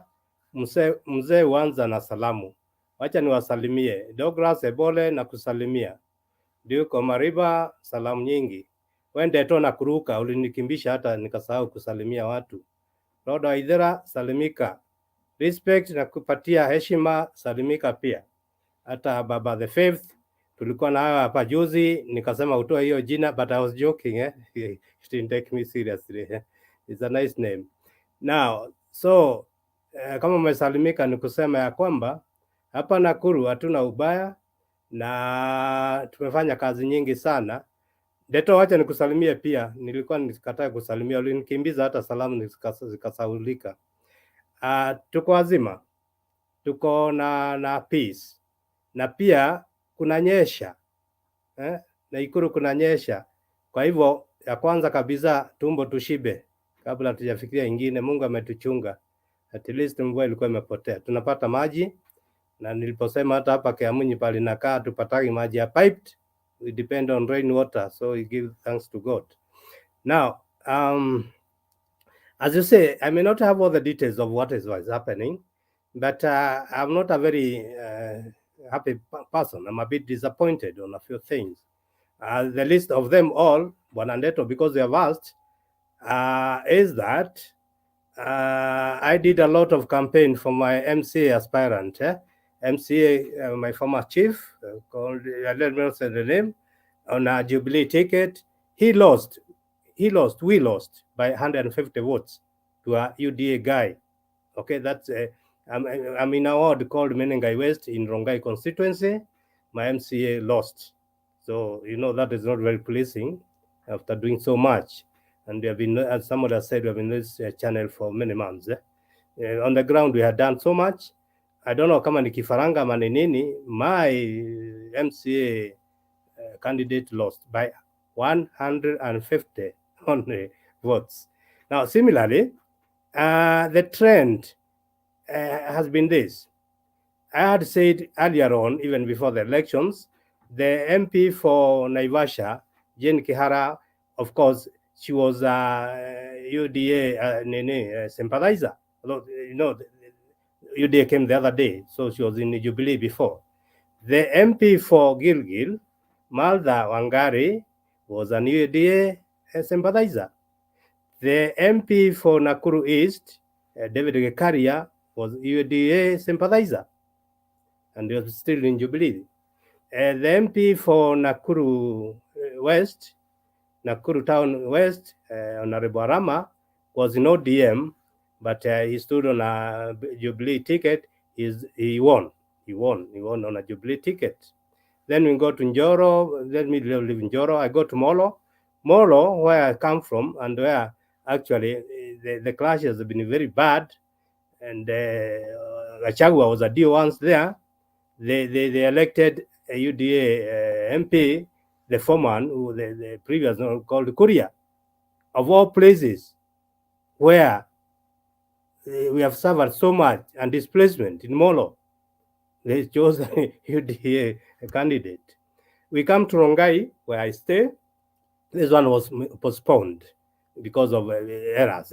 So, but our aspirant was MP, existing MP, that's Raymond Moy, son of late president, and he was to make it. He's in Kanu.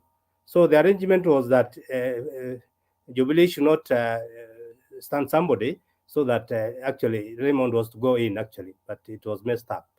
Now going, at least I'm not totally disappointed. When you go to Bahati Ngojiri is out. The lady called Njoki, Irene, she threw Ngojiri out. Now, but going again to Subukia, the MP he was in position, and he was an UDA sympathizer. He stood on UDA called Gachobe, he is in.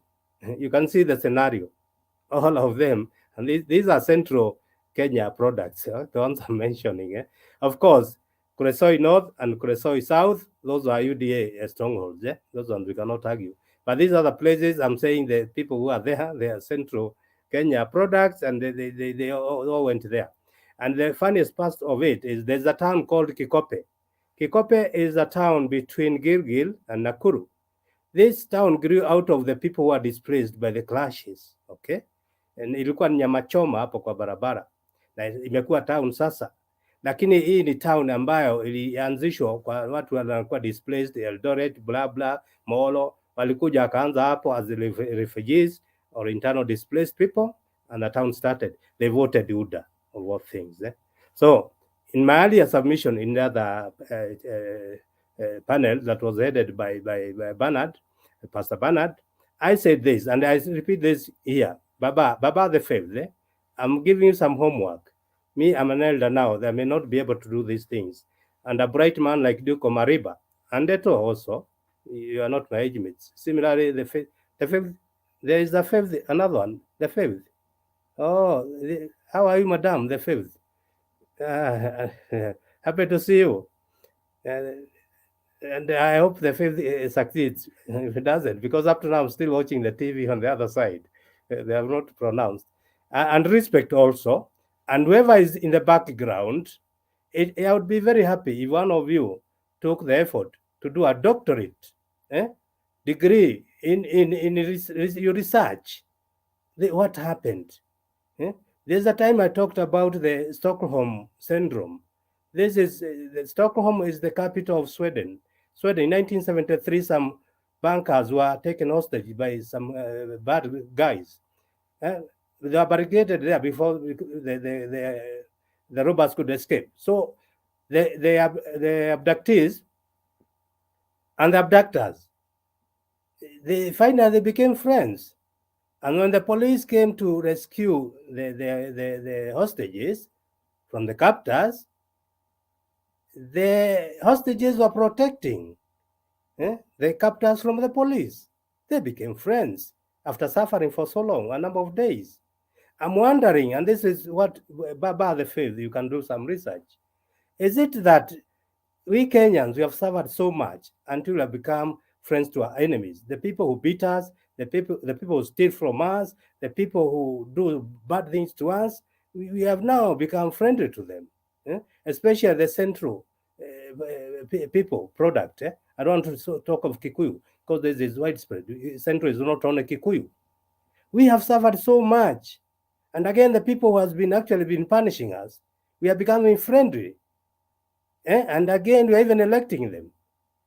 I wish I was young, I could have done a doctorate on this, to find if, is it the same as Stockholm Syndrome, where the victim actually now becomes very friendly to the person who is punishing him or her.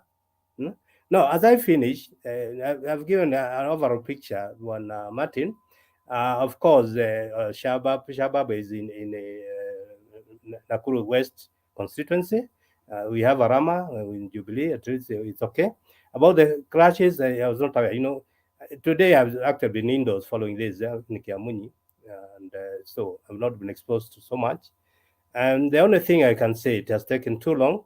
And my prediction, I've always predicted here that Honorable Raila was to get 60% and Ruto to get 30 to 40%. I'm very disappointed. It never went that way. It was my belief it was to be that.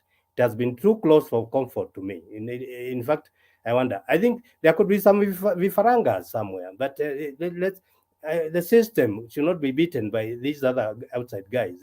The system should be stronger, not in corruption issues, not corrupting the system, but protecting from anybody who may try to rig it, actually. I wonder what's happening, and that's why, as we are saying, some people are caught still trying to rig. And even now, this idea of these people being abducted, this is all propaganda.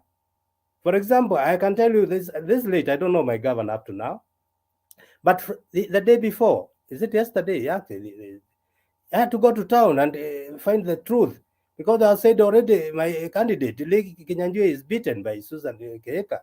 But I found it was too early, and already the propaganda was there all over, demoralizing most of us, or the people who could not access. They knew their candidate has been beaten. Propaganda.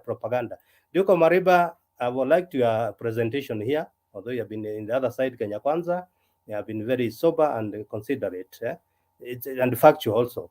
But of course, the way things are now, I can assure you that I'm not totally disappointed, but even the closeness of the top seats, really, I don't feel comfortable at all.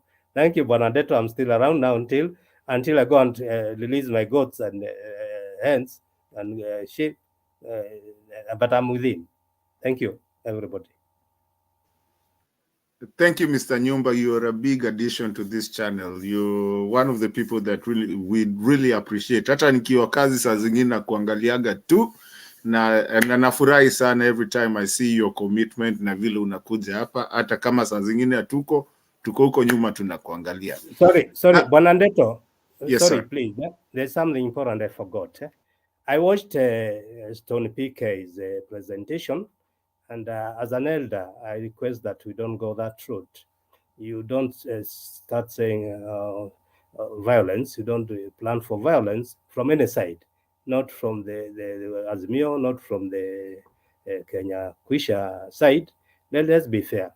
If at all there's some differences or we feel wronged, we go through the right channels, the court channels. No, we don't ban people. We don't actually beat people.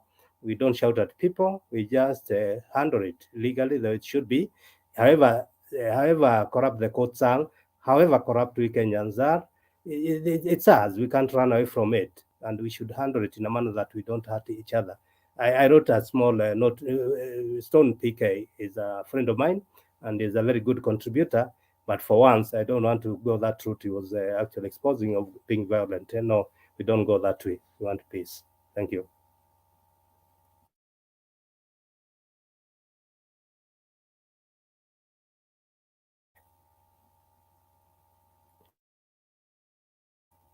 Unmute, Martin. Unmute, please. Thank you for that. You know, sasa me, I'm sitting on a different seat. Nikiwa on the panel side, I could have said a lot, but when I sit on this seat, I try to, you know, let the panelists actually, you know, talk. But I'll just throw one for the sake of it. I don't think you are very wrong in your calculations, because I think I had the same calculation. The reason I'm saying that is because of the things that we're starting to see saizi. Venye tunaona watu wanashikwa na ballot papers zinatoshana hivi nini and all that. I think our calculation was good. I think something happened somewhere, and it might not be known saizi, but I think eventually the investigation will come and tell us. I think most of us had some talent, and the talents are out there in the diaspora everywhere. People went and took those things and had some tallying stations, not just the Babas, not the Itumbis. There's people in Germany that have done it. There's people in the US that had, you know, IIT people that actually went and got them. Baba has won this thing, fair and square. People who are downloading those things on the portal. So let's just watch what is going to happen. Kina Itumbi, they are trying so hard, and when you hear people have been arrested, and some, if you watch some places that we always be, there was rumors they will be arrested even by the end of the night. There was rumors that they hacked the, you know, the 3 stations in the morning about 2-something a.m., and then in the evening they get arrested. The government also has its right to defend what is right. It might be Uhuru who's the president, but even though you are a president, would you, just because you don't want people are telling you not to be involved in an election, would you want it to be bungled when you're seeing it, or to have criminals doing it? You will also kick in and say, hey, if you're doing a criminal thing, we will get you. So if you're going to hack IEBC and also hack media stations, and you're and I'm the president, and even though, yes, I'm leaning on one side of it, at the end of the day, I have an obligation to be the head of state until I hand over my sword. So the system, what, you know, when they want to say the deep state or whatever, but the government is still functional. So you go try and do ufanye vitu za uhuni, and then you say, oh, ni government inanikujia because jui mwenye anailida kwa ile pande nyingine. The government has the obligation to do what it needs to be doing. You will get arrested, because it doesn't end until it's over, until you turn off that, I mean, you give that sword to the other people. And people, the government that we have, the person, though I never liked him, the person that is ahead of the, I mean, holding the government right now, though misikuwa nampendaga, but I've come to endear him, he's also somebody who loves peace. Na ndo ulisikia alikuwa anasema, akaribu apigwe kofi akisema, mi nataka kwenda Ishaweri. You see, he still has an obligation. His duty is not over. Even if we forward the elections today, he will still be the president until he gives out his powers. So let's not think that there's no government or you can threaten the government. The government bado imeshikilia. Like I said, when I'm moderating, mostly people who know me, when I moderate, I really don't give my input. I let the the panelists do their things and talk. So at this point, Wanandeto, because I may not talk again, as I said, I have got another mission, and that's outside the house. What you are talking is correct, but imagine we are dealing with the digital system, and the Chebukati and his commissioners, they are depending on what is coming out, and we don't know where he may fall on each side. He's announcing what is coming out. If that is to its end, and the product, he will announce as it has come out. And thereafter, it will be a court case. It will go the way it has come out. Doesn't matter. If it's faranga, there's the danger. You know, Chebukati will not, if it says the system, Honorable Ruto has won finally at the final end, he will have to announce that. Either Vifaranga or not Vifaranga. If it says it's Honorable Raila has won, he'll say that. And you see, nobody can change that, not even Uhuru, even being the president. It will be taken that way.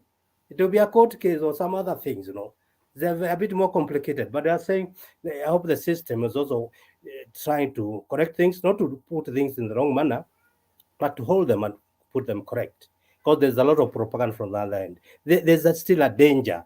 Because, and again, holding it and trying to correct that mistake, you're giving people, somebody earlier on when I attended the Bernard's panel, kuna mtu alisema anahara kwa sababu sasa amekuwa impatient mpaka anaanza kuendesha, so can see the danger. Okay, I'm in the background. Omariba, I'm happy to see you again, long time, and new people we have not met. I respect all of you, even respect yourself. No, baba unaweza kaa hapa unless unaenda kufungulia nini, unaweza kaa tu hapa unajua Ndeto, unajua saa hizi maana nimekimbia, kuna kitu ilikuwa jikoni hata karibu iungue. Unaona, sasa naongea mpaka kitu karibu sufuria iungue. Sawa, tashkuru. But I want people to stay calm and watch out. There's a lot of propaganda going on. There's a lot of propaganda. Beware what it is that you're reading and what it is that you're listening to. And I think I've overspoken. Kuna mkono imeinuka. Baba, the 5th will be here. I think ulikuwa umekuja na another the 5th. I wanted to say it, lakini nyumba akaisema mbele yangu.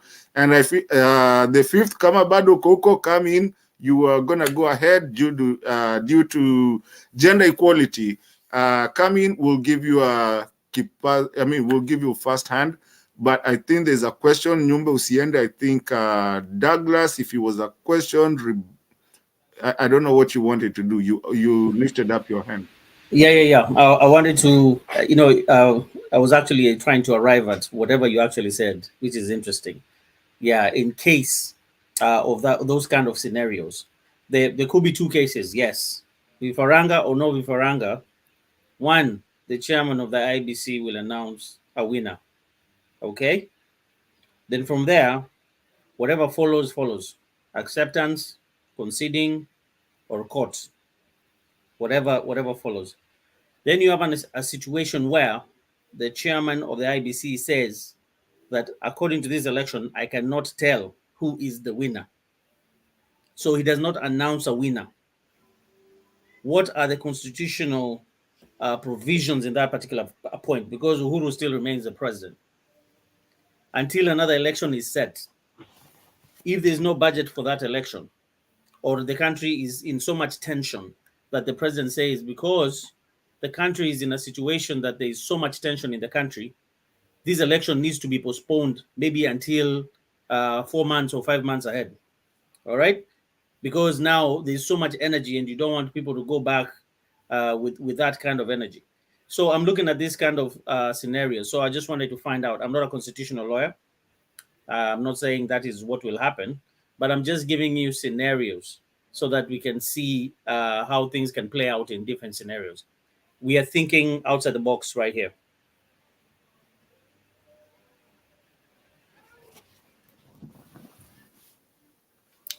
Duke, be very brief. Uminwa mkono, be very brief, please, so that we move on to other people who haven't said anything.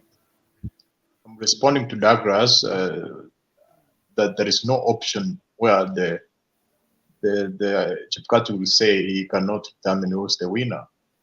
I think that scenario happened once in 2007. But in this case, what is the function of Chipkati is actually to announce all the total of the results in from that 4As.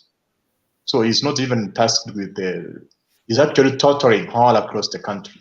So in situations where maybe he's unable to know, maybe we have forms with discrepancies, you can actually seek court interpretation, but you cannot say that he cannot be able to say who is the winner or who is not the winner. I don't think there is an option of that.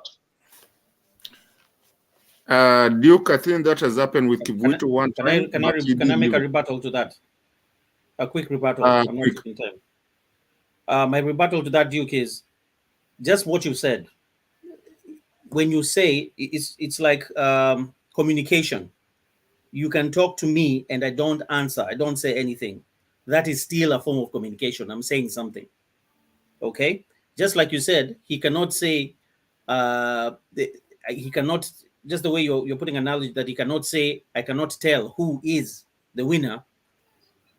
It's the same way, or it means the same thing that you said, that he can take that to the Constitutional Court or to the Supreme Court. It's another way of saying, I cannot tell. Now the court decide.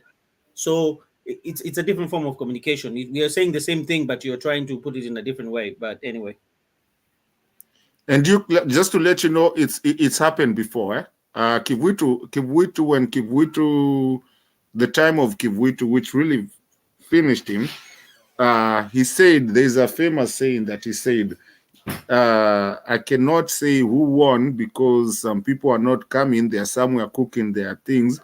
And he said, his thing was, he said actually in Swahili, he said, hii kitu hata mkitaka nitaitangazia juu ya meli. He was very serious of not tangazing hiyo kitu because he never wanted it, he didn't want it. But there's a, don't quote me, sijasema kitu, but there's a rumor that alishikiwa familia yake on gunpoint, so he eventually had to do it in KBC kwa Karum. I believe Mr. Nyumba will support me on that one. He knows that. Maybe Mr. Nyumba, yes, naona mkono imeinuka. And after that, tutaenda kwa Baba the Fifth. I'll stop giving my inputs. Bwana Ndeto, I'm not supporting you. Because like Omariba said, Kivuitu made a decision, you know, either by hook or crook or under threat, he made a decision that Kibaki had won. So Douglas, similarly, there is no way, as I said earlier, these are digital products, they're coming in and out. So, and Chebukati will just announce if the winner gets X and the loser gets Y, he will just announce that. There's no other way. So there's no way you say that he can't announce the winner. That statement came thereafter. The commission, this South African man came in. What was his name? There's a commission was formed. Thereafter, after the clashes and all that, the clerk or whatever, I've forgotten the name. And this is the man who said, yeah? No, keep on going. Yeah. Either way, he said he could not tell who won between Kibaki and Raila. This is because all the records Kivuitu. Not Kivuitu. Kivuitu was the chairman of the Kriegler. Yeah, Kriegler, that's the man, yeah. He had a right to say that he could not tell who won between Kibaki and Raila because all the records were spoiled. The Vifarangas were there. The Nini was not being opened. So, yeah, that was right. But Kevoito announced, and Chebukati is going to announce. There's no way because these things are coming out. The only thing I can say is that if there's a problem, they're trying to solve it out and finally to be solved.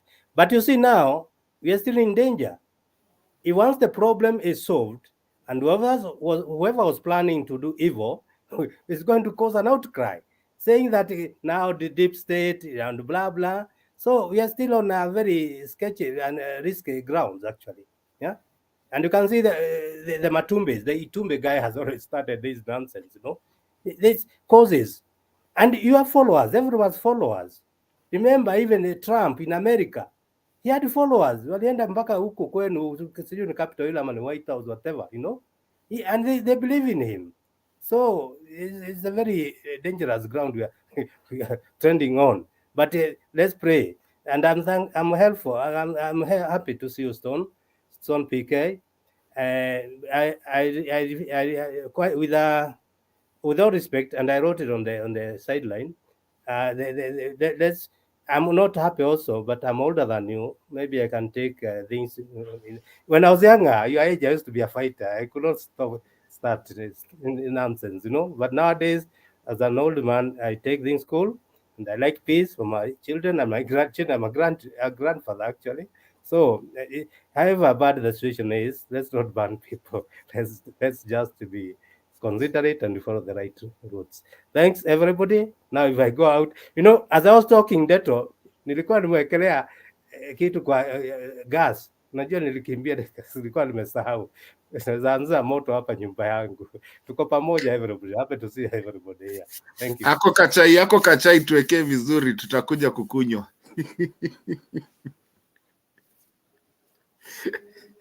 Okay. Stone Picker, you want to say something? Don't say we go that way. I beg you not to go that way, please. Yeah. Kachai ndoto amenimalizia, tutakuja kukunywa hapo palizia panaingia.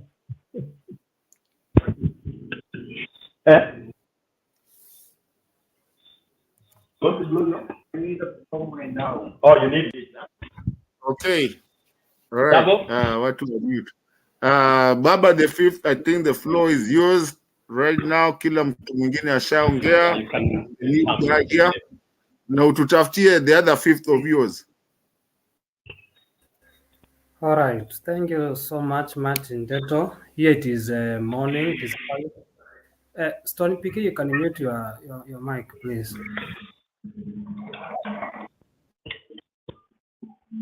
Stone Picker, you can mute your mic. One Deto, you mute for him. Stone, mute your mic, bwana. Mute, Stone. Yeah, it is morning here, 5:33 a.m. So on my side is good morning. On your side, most of them I know you are abroad. Good evening. Yes, Deto, I'm still following things, but I cannot make a prediction at now because the race is tight. But as Azimio, we are bullish about the process and we trust the victory will be on our side. So we are just waiting IEBC to come and make an announcement. There is something I want to comment about this man from Cyber Cave by the name Itumbe. Itumbe has been propagating things on Twitter, and I've been done some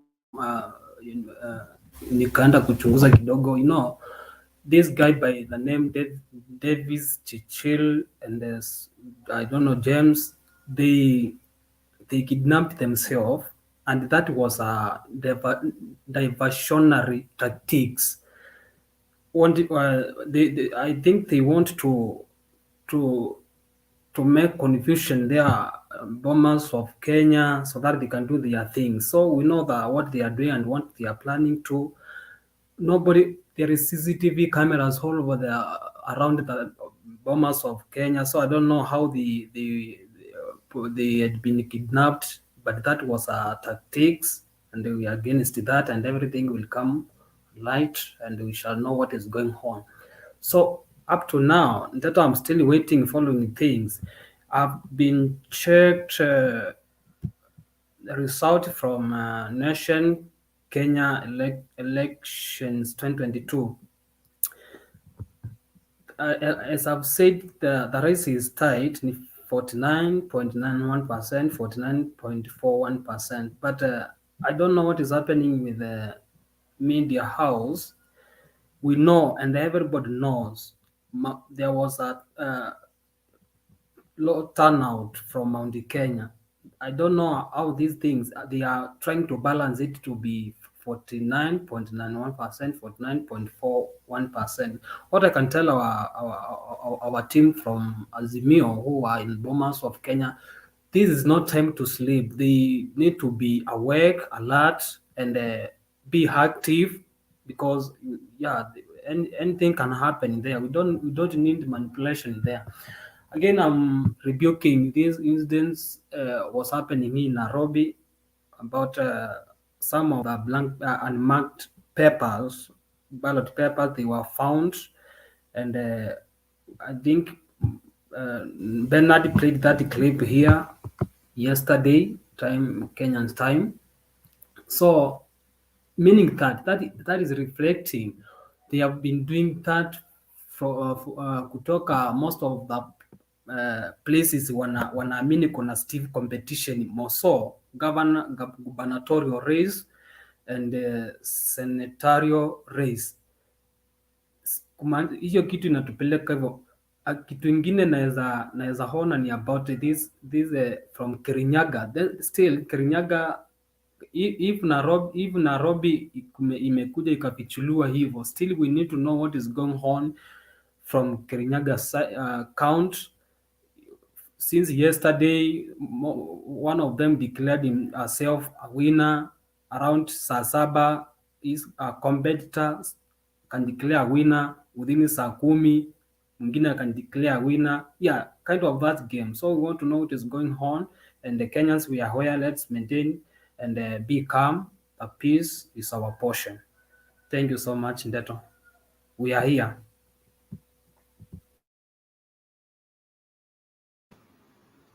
Thank you. Deto, Thank you. Deto, Thank you please, so with your much. permission, I'm Yes. wondering, as Baba the Fifth wonders, I'm wondering if in my county, Nakuru, the Vifarangas were also active. I'm wondering, I'm not very happy. Because I've quoted from actually from Naivasha, Gilgil, Bulan, Moloch, Resoi, Subukia. We should be very careful. We don't take these things, we take them with a pinch of salt, please. Because Baba is mentioning about there could be widespread, not only in one area. Thank you. And just to tell you, I've been in a lot of grew up in a political family, and I've been in a lot of them. These things happen. I can promise you, there's Vifarangas where you come from. They've been there. People know how to hide and change things and play games. There's always been there. But we're trying to work into a country that we don't get those things anymore. We tried the digital way. The digital way came with a logarithm. So that's why you get people coming in and the hackers coming in to put an logarithm to where that for every 3 votes you get, I get 1. You see? And so that changes everything. What we need to do is the cyber, and we have cyber security nowadays. We need to have that if we are going to go that way. Otherwise, ikibidi tutarudi mlolongo yenye ya kuhesabu na tumemalizia hapo. But that's on a lighter note. Yeah, but Laban, what's up? Be brief. You have your hand up. Nitakuwa brief sana Ndeto, kwa sababu hiyo mambo ya vifaranga niliona Jubilee Secretary General Bwana Jeremiah Kioni akisema kwamba anytime wanaweza move to court. Why? Anasema 33 constituencies in central Kenya, dominantly Jubilee, they were swept out na hizo vifaranga za computer. So na wamesema they have evidence, and I think wakati issue kama hiyo inakuwa communicated na Secretary General wa chama, sio Jubilee imekufa vile inasemekana. Wacha tungoje na ukweli itajitokesha. Asante. Okay, thank you for that. I think Daudi, welcome. We appreciate you being on the forum. Asante sana, karibu. Tunataka kusikia maoni yako, mahali unataka kuanzia. You start where you want to start. I think everybody else have already said something, and I think tutaenda na hiyo mkururo. No, tutarudi kwa Laban kwanza, alafu turudie mkururo yetu. We are going anti-clockwise according to the screen. Mtu mmoja akikuja, we be catches, we let them talk. So Daudi, the floor is yours. Okay. Asante sana, Mr. Ndeto. Thank you, Laban. I see Stone PK there, Baba the Fifth, Douglas, Duke, Nyumba, and Mr. Respect. I think my first point is we have to appreciate the work that Chebukati has done. He's not the best guy, but the servers are open now, and we have the data. So even if going forward somebody tries to do something, there is a reference point where we can come back and compare. Now, I want to believe that Edwin Sifuna and the team at Azimio Tallying Center have done their due diligence, and whatever came out in the morning, putting Baba at 7.01 and Ruto at 6.7, that is correct. So I believe Baba is on top based on the data that we have on the server. So if there's any acrobatics or michezo inaweza ingia hapa katikati, I don't think that would stand, because we have something to compare those results against. I want to thank Chebukati for keeping the server open. We can always go there. If there's any discrepancy, we can go back, chambua alafu tuone where some magic happened. But that is a big step. Not even in the US you get things being this transparent. I think Kenya should be proud of itself. If you're Kenyan, you should be proud of what IEBC has done. This election seemed to be open. The process seems to be open. And let's just be patient. For those who have diarrhea, please kula machungwa ama maybe papaya ama fenesi ama nini, just to keep your stomach strong. I think Baba is going to be declared. Thank you.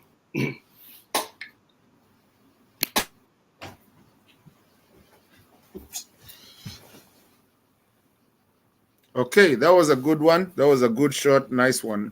I almost mistook. Sometimes people fall out alafu wanarudi. I think the person mwenye ajaongea hapa, the last person to speak was Stone PK, so I'll push it back to Stone PK. And then tuendele na Mkururo, because he got kicked out or he left. I don't know aliamua aje, but so I'll go to Stone PK and then tutapanda tena kwa Douglas tukifuatana hivyo.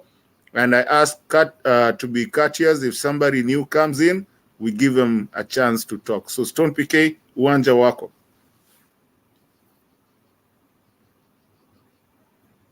Stone unmute.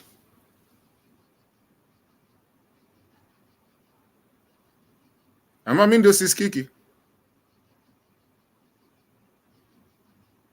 Ni Stone ama ni mimi sisikiki? Unasikika. Unasikika. So ni Stone asikiki. Okay, amechelewa. Stone, once. Unmute. Twice. Stone. Ya tatu umepitwa na wakati. Okay, Douglas, tuendelee. Let me listen on. Let me listen on. Duke. I want to add on what Daud has said. For me, I feel that the process is very transparent. To the extent that the person who will be defeated, it will be very difficult to have any evidence, because all the Form 34As are within the website, they can be accessed. And as per the provision, those are the final results. The Chebukati will just be adding all of them and announcing just the total. Therefore, it's a very good process. But the delay is not Chebukati. Most of you are saying why Chebukati has not released the results.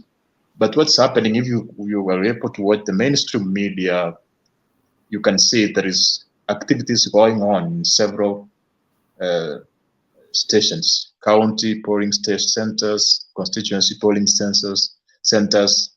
In other areas, people have not even known who is the member of parliament. And, a returning officer, be it from a constituency or from a county, must finalize all the activities within that county before traveling back to Nairobi with specific forms. So the delay is from the activities within the ground, and actually Chebukati is not omnipresent. You cannot be everywhere across Kenya, and it's actually a corrective effort and process. Also, another feature is that the forms have a QR code, and within the website, you can only upload a form from a given polling station once. So if you make a mistake, you cannot even rectify that mistake. So for me, that's a safety feature and like a security which cannot make people to adjust. In addition, I have a friend who's a turning officer, and when they were in the training process, they were warned that if what you have uploaded would be different with the form which you will bring in, you will have personal responsibility. Actually, you can even be arrested on the spot. I think those are the rules and regulations which are making this process to be very fair, even if it's taking more than required.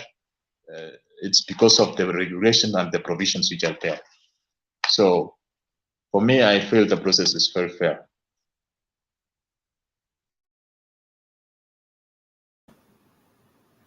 Anybody has a question on that? Unajua ningekuwa siko kwa hii kitu ningekuwa na maswali, lakini I'm trying to just moderate. Anybody else? I agree.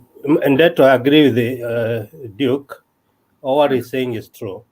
We are blaming Chebukati. No. The things are moving at their own pace with reasons. Duke has explained, and you cannot rush them. How before the returning officer brings the physical documents to Nairobi, he can't announce, even if it takes 3-4 days. And they have to finish the work on the ground at the county level. So Duke is right. I support. Thank you. Okay, I have 3 hands. I had Douglas. Was yours a hand? Yes, I just want to comment on what Duke has said. Hold on, Douglas. Just to put things. Hold on, Douglas. Yours was a hand. Respect was yours a hand too. And Daudi, I think yours was a hand. Okay, so those 3, Ivo, Douglas, Respect, and Daudi. Okay, I just wanted to just give a rebuttal to what Duke is talking about. Yes, Duke, you're right. The IEBC people can be called, they can be trained, and they can be told that if you produce fake results, is your personal liability. You carry the cross. But this is the same thing that does not stop government officials from stealing money from government. Even thieves know, if I enter this bank, there are chances I'm coming out alive, and there are chances I'm coming out dead, but people still do it. So if a returning officer has been given 1 million Kenya shillings and probably has never seen that, and that will probably be good for him or 2, he can be motivated to break the law. So it's not like, as much as you tell people this is illegal, and if you break this, these are the consequences, it does not stop people from doing the wrong thing. That is all I'm saying. Thank you. Respect. Maybe just to add on Douglas' point, just because we have laws that says this is the speed limit when you're driving, when you're a driver, it does not stop you from speeding or overspeeding. So just because we have things in place, it does not mean that people actually don't attempt to do things. And we are seeing signs of that. So what I'm coming to is to the question of, what if the cases that are popping up actually, Abazo Kinasifuna and all the others are finding out, what if those people actually were not discovered? What's the potential that actually they had a clear way, a clear system of putting these things fail free into the system and be able actually to change things? And then we can go ahead and say Chebukati has no he has no alternative. He just has to announce, even when we know that there are things that are not being that are being done that are not correct. So I don't think I have any obligation to praise Chebukati. I don't think he is doing anything. It's like when you're driving on the road, to use the same analogy, and then the government has to come and praise you and thank you for driving safely on the road. It's your responsibility. You're given a driver's license with the assumption that you actually are going to be driving on the road safely. That is the assumption that you're given. The people maybe we should even be thanking are the people who agitated for these laws, the things to come in place, the people who actually went to court to challenge the things that were in place. Those are the people we should be praising. That because we have those things having been enacted, Chebukati has no choice now but to follow the things that are in place. Because what is the alternative? He knows it. He knows it. If he messes up, he knows what's going to happen. So as much as we can sit here and say, oh, maybe we should be praising him for doing a good job, I don't know. Everything he's done so far up to this point, it has shown incompetence. Even what is happening right now, I don't know if I agree with that statement that he needs to be praised for doing a good job. It's just things that have been placed in place, and he has no choice but to try and walk the line. Nilikuwa nimepromise Daudi, naona mikono zimeanza kukuja. Okay, we'll go to Daudi. Laban, kama kuna mtu anagongwa mahali aanze kuandika so that we all answer them at the same time. So I think we'll go to Daudi, Laban, and then Dadi tutamaliza na wewe if you don't mind. Yeah, thank you, Ndeto, for the opportunity. Point number one, I think I don't want to blame Chebukati. I want to blame the Azimio team. Now, why am I blaming the Azimio team? I was looking, I have a small tallying thing going on. I was looking at the Kitui North constituency, and I was seeing Ruto was ahead of Raila there, and that piqued my interest. And I went to download this Form 34As, and I was looking through.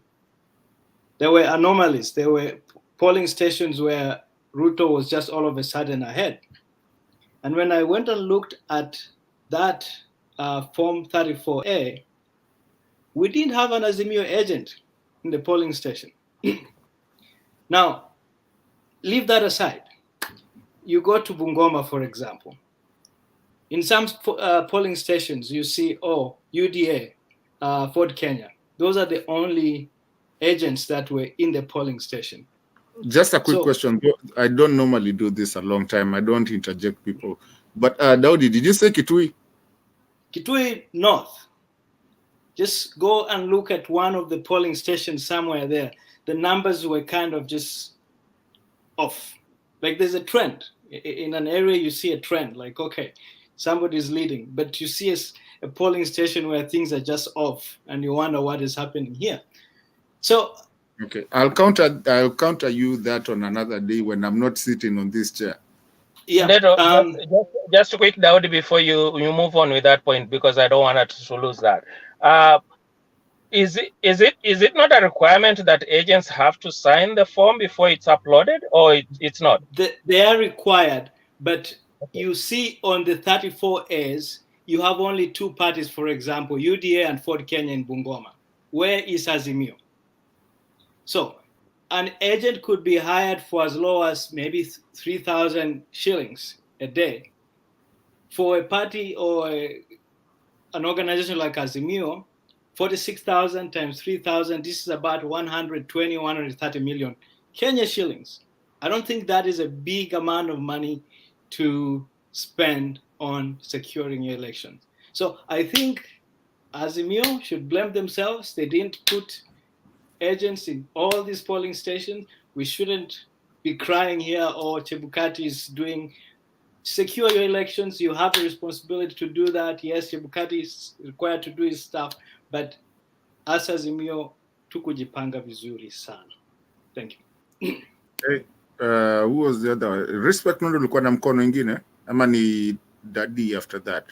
No, ilikuwa Laban, yeah. Sorry. Yeah, go for Yes, yes, Mr. Ndeto. Nafikiria jambo ambalo ninataka kuongea ni biblical, and I think wakati tunasema juu ya chepkati sijui nini, Adam wakati aliweka katika shamba la Eden alionyeshwa miti yenye Mungu aliweka mwenyewe, akasema msikule. Walikula. Hizo sheria ziko hapo na zimewekwa. Watu wanafanya nini hapa? Shida yenye tuko nayo ni ya political parties ambazo zinaweka specific agency kwa sababu ya kuiba. Hakuna kitu kingine. That's what exactly they are doing. So hapa hakuna kitu ya kusema eti sheria. Chebukati, wakati tunaongea juu ya Chebukati, hatumaanishi Chebukati as a person. It's Chebukati as an institution. Kwa sababu hapa kusema watu wamechukua sijui ni oath of office na wanaambiwa kwamba eti ukifanya kitu fulani utashikwa ama utafainiwa. They are paid more. Ndio wanafanya hiyo makosa. Hakuna sababu yoyote. Hayo makosa yote yanafanywa na vyama, kwa sababu utapata returning officers wengi vile hata nimesema wanatoka specific region, kwa sababu wamesapotiwa na individuals wenye wanarani hizo vyama kwenda kufanya huo uhalifu. Okay, thank you. Nyumba, kazi ni kwako, ulikuwa umeinua mkono. Duke, naweza penda badala ya kuinua mikono tungoje another time unless it's something very itchy. Naweza penda tuache Nyumba aseme and then we move on to the next person. You're long time member here. If we keep on going on mikono will never progress. So I'd really appreciate that. But before you react to that, before you know, I know you're about to. Before we do that, let's give Nyumba alikuwa ameinua mkono. He deserves the right to talk anything that he wanted to say right now. And then after him, I'll let you say if it's something that was pressing that you need to say, but I would really want us to make progress. Bwana Ndeto, I agree with you. We can't belabor this point any further. We are not making a lot of progress because there's one point we are going round and round and round, and we are talking the same thing, or almost the same thing. The only thing I want to say, and I agree with you, let's move forward. We can't keep on the same point going round and round about it. Is that when a thief plans to go and steal, he even prays not to be caught. Okay? He is going to do something bad, but he prays to God. Maybe the prayer is answered by Satan, if it's successful. But if God is going to answer it, he'll get caught. So what I'm saying is this. Somebody compared what is happening, and Duke explained very well, and I supported him. These things and the servers, there's evidence already. Is that like a video camera? And you are going there not even wearing a mask or in a disguise, then you'll be caught. So I agreed with Duke because although some things are being done, the servers are there, the evidence will be there. So it should not, and also as we are talking, we should not be talking of Chebukati. We should be talking of the IEBC Commission. Okay, not pointing at Chebukati as a person.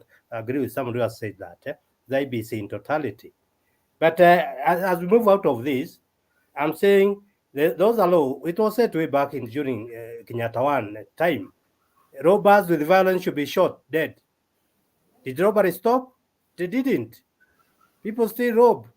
They get shot or they get caught up and sentenced to death. Although nowadays in Kenya we don't execute the kuhang watu, lakini the law is still there. So actually the law does not stop. Someone has said it's respect about driving and all that. Respect yourself. Yeah. The last example. In Kenya we are very relaxed. Hata kwa matatu kuna wakati ilikuwa imewekwa lazima ufunge mshipi. We relax, nobody does that. So watu walikuwa wakienda hujafunga mshipi, that's the safety belt. Lakini ukiona polisi unafunga haraka haraka, like unafunga juu ya polisi, not for your own security. That's the human behavior and we have to live with it. Thank you.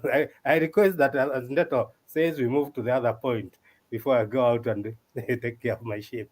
Thank you. Okay, guys. At this point, ladies and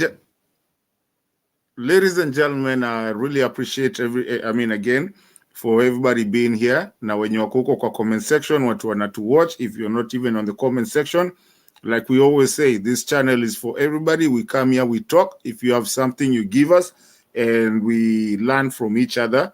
Because if we stop talking, then we start fighting. At this point, I'm going to go to Stone. Tulikuwa tumekuitia hapa hivi, ukakataa, ulikuwa uko hapo tu uongee, it was your turn. Douglas ameruka yake, Duke yako si umefanya? Your contribution you did after Douglas jumped, right? Because Douglas said he wanted to wait. Yes, you did yours. So at this point, I'm going to go to Stone PK and then jump up to Respect. And then after that, we're going, this is contribution, not just questions or, interjections. So Stone, Respect, Nyumba, we come down to Baba the Fifth. Then we go back to Laban and we finish kwa Daudi. And for my bosses, when you're huko nyuma, the guys who are doing everything, it's about time you start coming in. I want to retire mapema leo. Nimeshikilia mali naeza. Kama munaweza anza kukuja, one of you, Bemba, nani anaweza, Richie, Julia, I'm getting to that point. So anyway, Stone. Tu bro, acha kupiga nduru. Ng'ang'ana hapo. Ng'ang'ana hapo. Wanakuona tu wanakuenjoy. Utakauka hapo.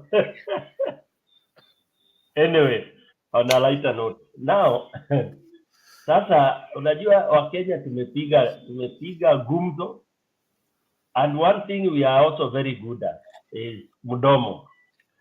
Wakenya si tuli overtake Nigeria na mdomo na ujuaji.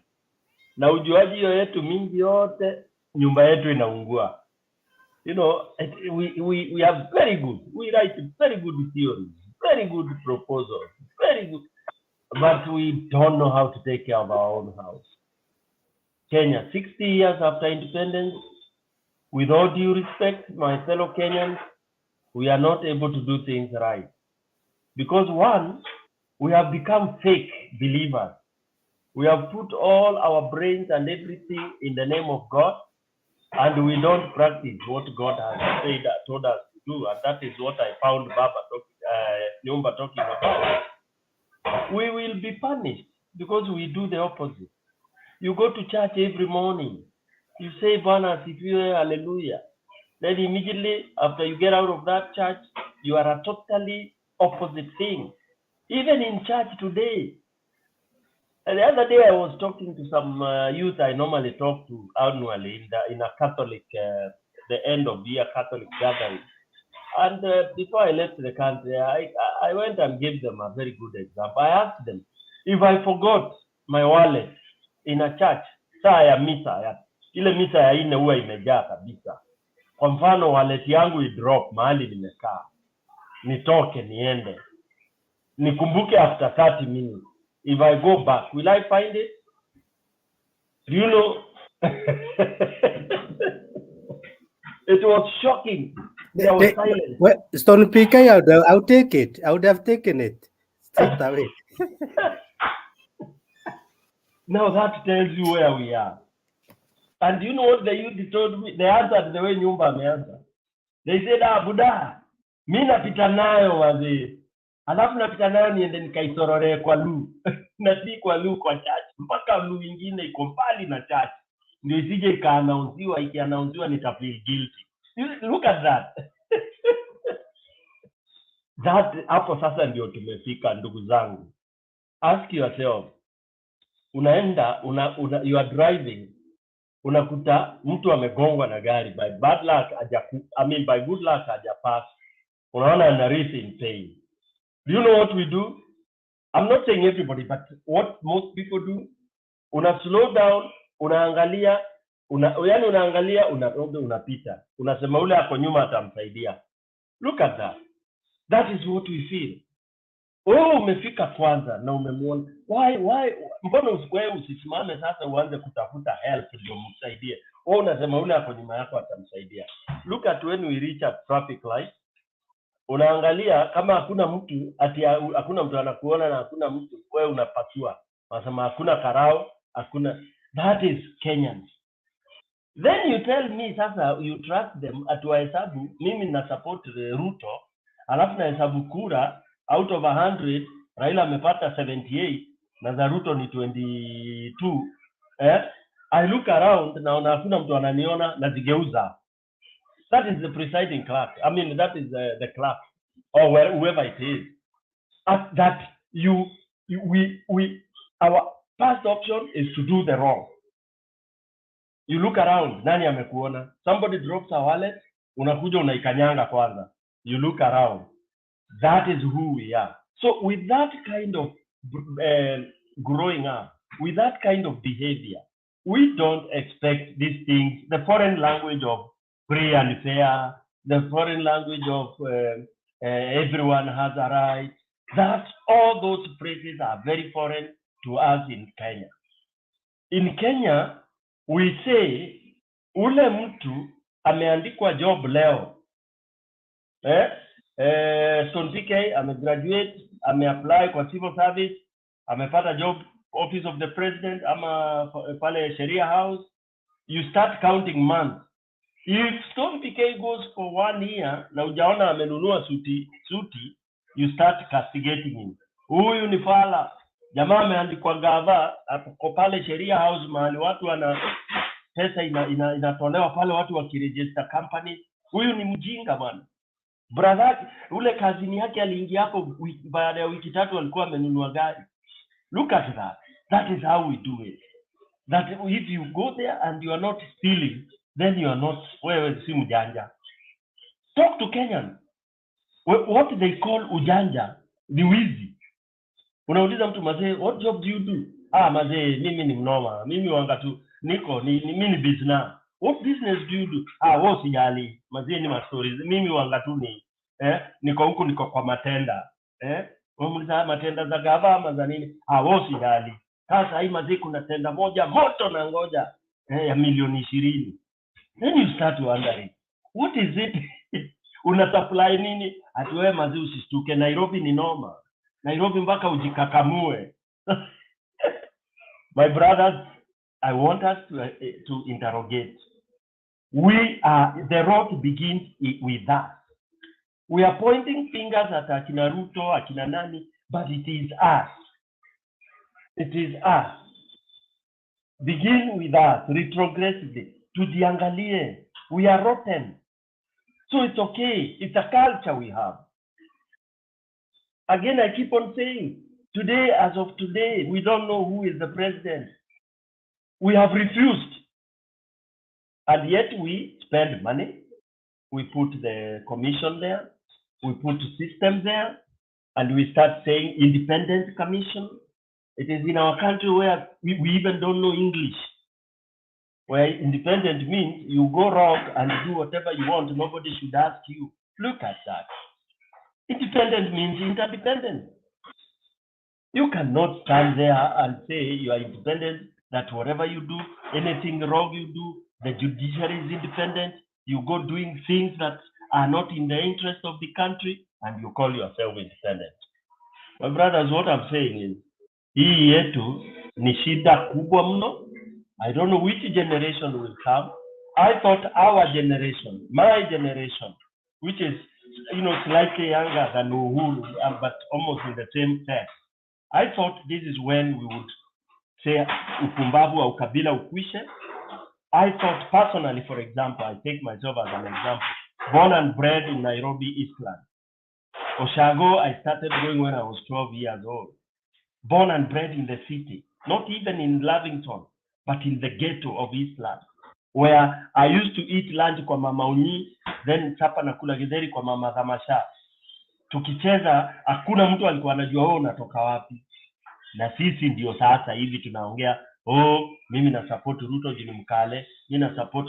Look at that. So which other generation will be able to turn this country into a nation? Those are the worries we should be looking at.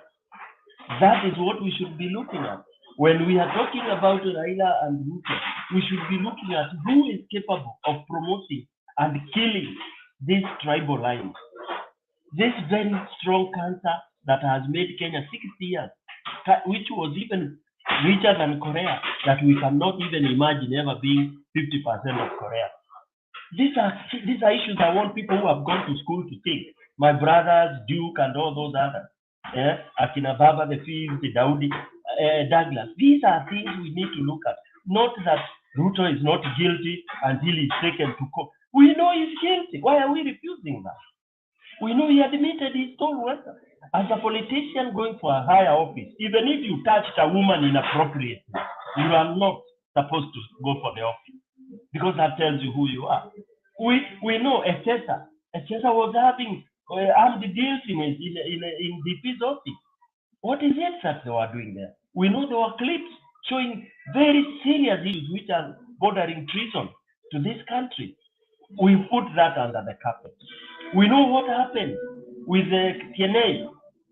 This guy died, and it's mysteriously we have forgotten. Jacob Juma, who died while saying who is following him and who wants him to die. He himself gave an account of the same.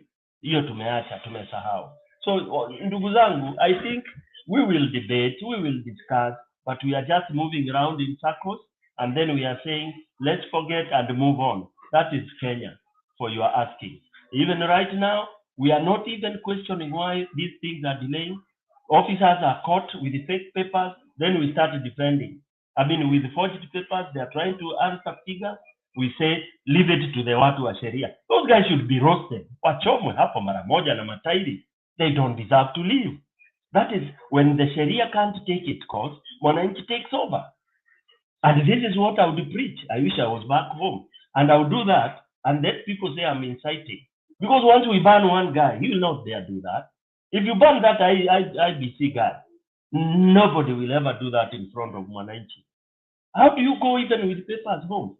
Sometimes Mwananchi is supposed to do that. I keep on telling people, go and look at Jerry Rawlings of Ghana, what he did. That is what put Ghana back to the rail. He executed ministers right in front of Mchana Sasaba, which Kenyans would call KENYANS Act. Oh, it was not fair. Hao walikuwa baba za watu. Ni mababa za watu majizi. You are a thief. You are killing a nation. And Jerry put Ghana back by sacrificing, not even sacrificing, punishing those guys. Who he says, I felt bad, but I do not regret about it. And he ended up even being supported or appointed as one of the big UN ambassadors, meaning that whatever he did, he had to do it that time for the sake of the bigger country. So for me, we are here, and the bubble will burst, and again we will be thrown back there, and the rallying call will be mazee, wacha tu sisi ni Wakenya, hakuna mahali tutaenda, wacha tukubali tu na tuende. Saa hizo tumebadilisha nini? Watu waliamka saa 8 kwenda kupiga. Then if this goes wrong, Kenyans, I'm appealing that we should never hold elections. Let whoever wants to rule and lead pronounce, iendelee hivyo, mediocrity. Let's not waste for our time voting. Like if this goes wrong, personally, I'll never go to vote. Vote for what? Doesn't make sense. I'll never spend money like I spend trying to mobilize all the people and all that, spending up to even $2,000, $3,000, $4,000 trying to see and ensure that you get the right people in position. I'll never do that, and I'll forget about it. I'll be disoriented completely. It doesn't make sense. Yeah. So I thought the elite should be now moving towards that line, and we should try. Right now, we should begin to call Chebukati to action. We should call him. It is Chebukati. He is the chairman. There should be agitation as of now. He should not come there and tell us he has 7 days. That's nonsense. Thank you.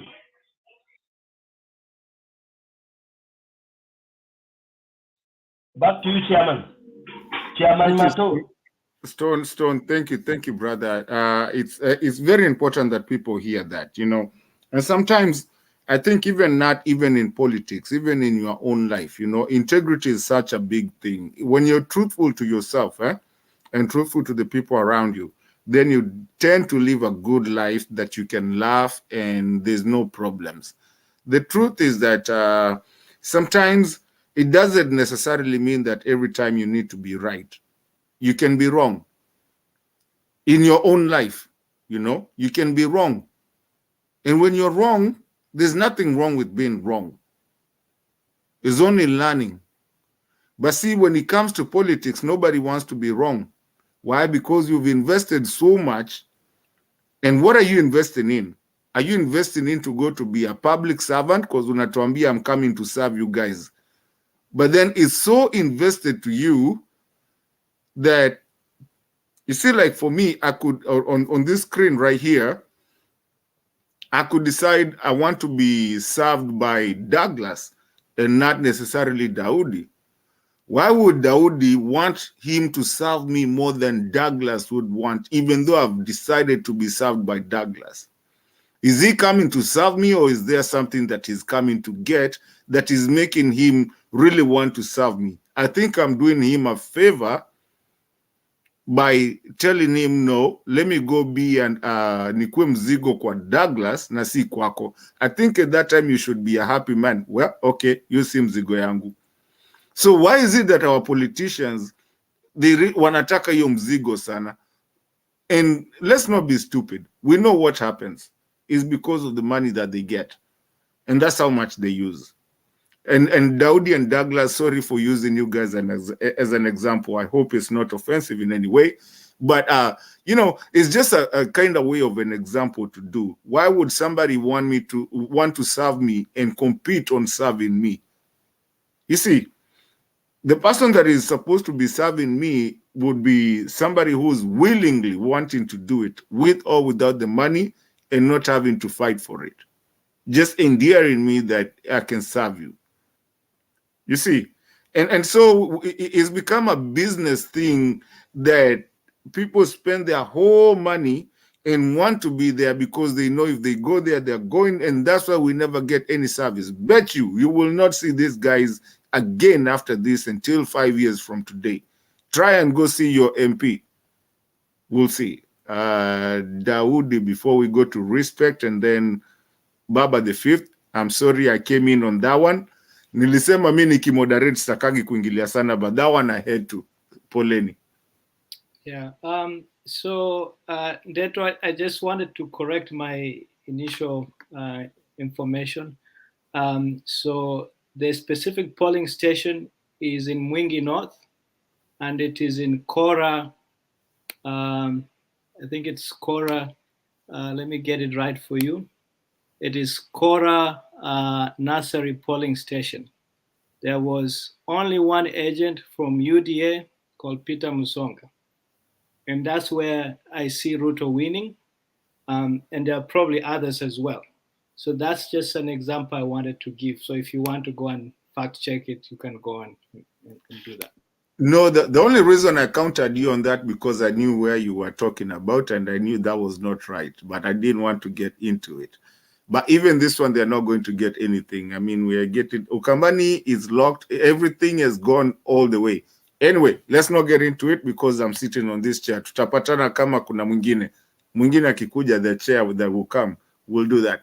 Mr. Respect, it's up to you. This is your time. And then we'll go to Baba, the Fifth. Now, again, I'll start saying, Bado, I'm singing for my bosses to come and wanitoe hapa wakuje, whoever is coming, Richie, Themba, Julia, kujeni mkuje mchukue kidogo bwana, muniache nimeshikilia. Respect. Yeah. I think wewe itabidi tu lala hapo. Kama umeshikwa na usingizi. Wameniendea strike leo. Leo wamekuamlia. It might be a secret interview maybe for a moderator and you don't know it. Yeah, those people who go for interview and then they're in a room and lights come on, come off, come on, come off, and then they are wondering, is this a prank or something? They want to see how you handle things, but it's all in good whatever. Things. Two things I wanted to touch on, and maybe I'll get a third one in there. But there are some concepts that are really foreign to an African mind and an African, a Kenyan to be specific, mind. And one of those concepts is social responsibility.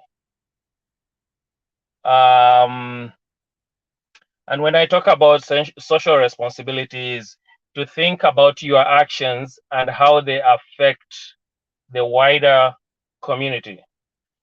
There are things that we talk about fidelity. These are things ambazo, you know, a family, like to give just an example of where I'm going with this, a family has children, they take them to school in the hope that when these kids get to school, they get good jobs, they will help their parents when they are retired, when they've reached an age where they need social help, or they don't have much in terms of income coming in, then these kids will step in. And if there are any other family member, they are going to help out. So people go into careers, people go into school with this kind of mindset. And so when something happens, the first place, once we get a job or good things, the first thing we are thinking of is, how am I going to help out back home? How am I going to help my parents? How am I going to help my brother who is still in school? That's how you see people who are abroad. You can hear of how much money they've sent back home. It's because of that mindset. Ya kwamba, I have to help out back home, because we are raised with the thinking and the mentality ya kwamba you exist to help out other people. So when we are in the African context, everything we are doing is to help my aunt, my uncle, my brother, my mother, my father, and then anybody else who is associated with my family. So when we get positions of power, this thing expands. So we now go to the village people, we go to our community, and then ultimately Kenya comes last, and Africa as a whole. So you can see how tribalism creeps in, because even when we are electing leaders, it doesn't matter what baggage they come with. Ni mtu wetu. There's nothing we can do about it, because once he gets up there, he's going to help us. He's going to bring what is up there and bring it to us. Hence the idea of hustler. Money itatoka huko juu, tutaenda tutaichukua huko juu, tuileta hapa chini, tusaidie watu wetu, so that we can be independent.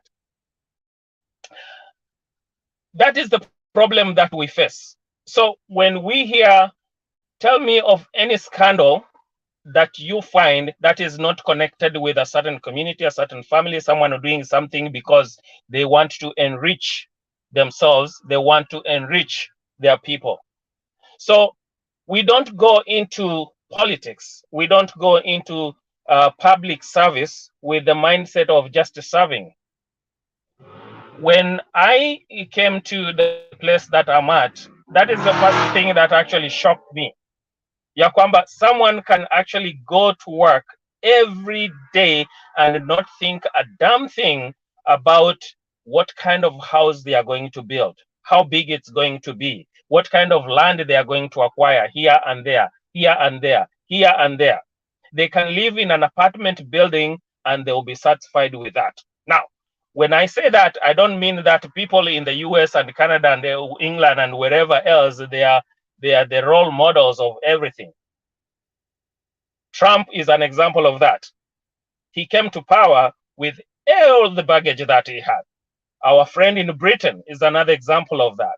So Stone PK, maybe I can say that this thing is a human thing. It's not limited to Kenya.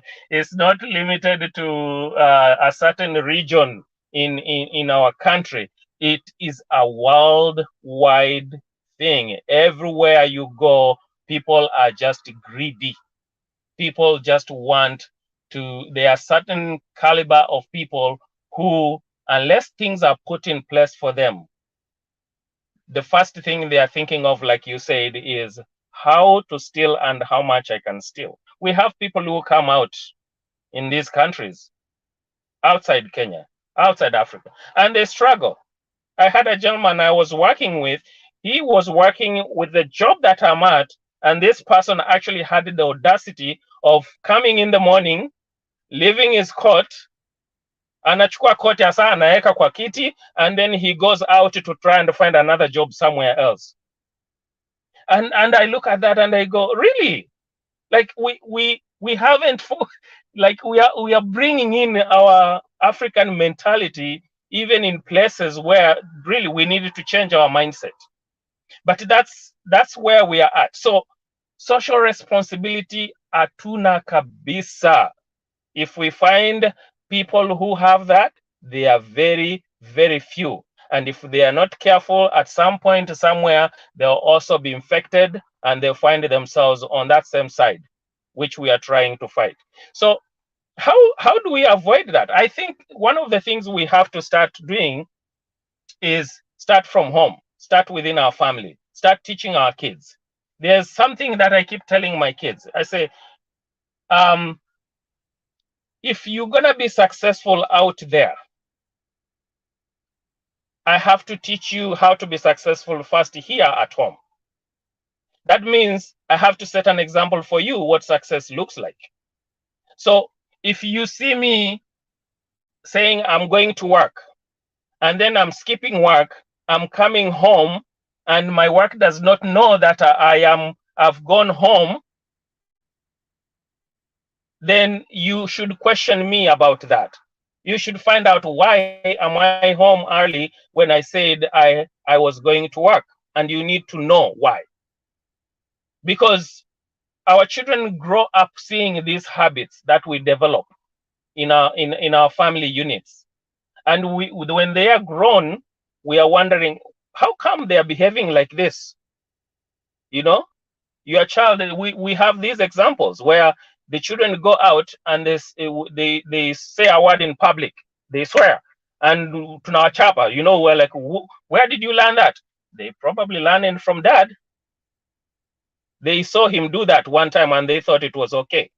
So these little things that happen in our family, we need to raise a generation that respects work for what you have fidelity, but have also social responsibility. Understand that if you steal public money, it affects everybody. It doesn't matter whether it helps you, whether it helps your family. If you go and mess up your work, if you steal time from your boss, and even us here, you're supposed to be at work, but you are stealing 3-4 minutes to go and chat or to go and be on the computer or to go and do this, then that is stealing. And we need to learn to adapt to things like that and say, maybe I need to start with myself. I think someone was saying that. Start with myself and say, what is it I'm doing that is contributing to this kind of behavior? And then start from there and then do education. And we don't do education by shouting it out, but actually talking to people and explaining, what does this look like? What does trust look like? What does social responsibility look like? What does working hard for what you earn look like? And then hopefully, when people come and ask for votes, our kids will be able to stand up and say, you know what? You can keep that 100 shillings or that 1,000 shillings. I don't need it. I don't have to take it. And I'm not voting for you. But we have accepted that. And we laugh at it. And we tell our children, nenda mkule yo pesa. It's your money. But we don't know what that is doing to them, because they are accepting that, and then we are praising them for having stolen that, for having taken that money, and yet they are going to grow up and think that is okay for them to be doing that. So we need to have some kind of moral that guides ourselves, and understand that there are things, there are boundaries that we have to draw and say, this is not right, this is not okay, we need to put a stop to this. So I'll stop there and just say that we need to hang tight. I think we can have the right people in positions of government, but we have to start with ourselves. We have to start speaking positive things, not encouraging negative things that do not help anybody, that do not help anyone. Thank you very much, Indedo. Okay, guys, I guess again, I always appreciate the guys on the panel. You know, the guys on the panel, it takes a lot for somebody to show themselves over here, because we've been watched a lot. There's also people in the comment section. We do appreciate you guys too. I think at this time we're gonna be doing closing remarks and a parting shots from here. Unless, no, I think Baba the Fifth needed to do, I mean, kupeana nini yake before we start doing parting shots. So Baba the Fifth, I think this is your floor right now, and then from there we do our parting shots. Unless something changes, that's how we're gonna do it. Tumalize, and tukimaliza tukiwa hivyo hivyo, I'd like Daudi to prepare for the first answer of the national anthem. Respect, because Nona Douglas amehepa. Your second, ama uwezi umekata? No, I gotta run out. Okay. I was just waiting to get done, and then I gotta go pick up. Well, you can still stay here until we finish. If we finish, just stay. It might change. We might not finish. If we get somebody else that can continue, we'll continue. Okay, The so show will continue. Yeah, just stay there. I think Douglas will do the second one, and then Stone, which one do you want? The first one or Tutapanga? Let's have Baba the Fifth first of all do his contribution, and then we start our parting shot. By the time we get done with that, then we'll have a series of how we're gonna do the finishing. Okay. Thank you so much, Mr. Ndeto. I have not much to say, but I wanted to correct Dahoudi, but he corrected himself. Yeah, I checked those results and I've done research, and what you have said, it is true. Not the Kitui North generally, but some areas you have mentioned. Another thing I wanted to answer Duke, but he left. Duke, I think you are watching us. We have no problem with Wafula Chebukati, but the returning officers from the ground, they are messing us. and those are supervising the things on the ground. They are messing us. That was what I was saying. Yeah. That I will make my final remarks. Calculate some things here. I've done a simple calculations from my side for the number we have. Already total votes cast is 13,406,787, and we are remaining with our main polling stations remaining for 50 polling stations remaining. Then the number, the two candidates, that presidential candidates, that is William Ruto and Raila Baba, both of them, they have 6.6 million. Both of them, they have 6.6 million. So I've done my simple calculations. So from the total number of voters who voted, they were 14 million, roughly 300,000 there. When I subtract that, we go to less than million or a million. A million including the rejected votes, and those can be shared between two candidates, that is Wajakoya and Wahiga. Then I've just to favor the other side, William Ruto, and just favoring him, but I've come to see if we might win, of which I have faith in our team, we will win. I've seen we might get 50.2% on our side against 50. So that's mean, that is according to me, according to my simple calculations I've done. So there are chances of runoff. Chances of runoff, they are a bit high, and 50-50 to win the both sides, unless we know we are trying to defend our side, each side defending the wall. So for now, I think the competition is very stiff. We need to wait and be calm. That's why, since I don't know when, I haven't slept, just following everything from the ground, and from the results are being posted on TV. Okay, we shall analyze that on a second section.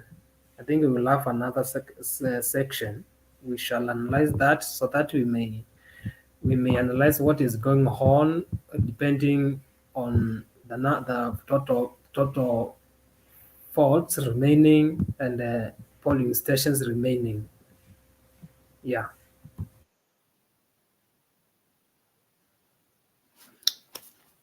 Okay. Luckily, Mr. Alex is here. I think he's gonna take over. Alex, are you taking over? No, we are closing. I mean, I think you said we are giving finishing remarks. Okay.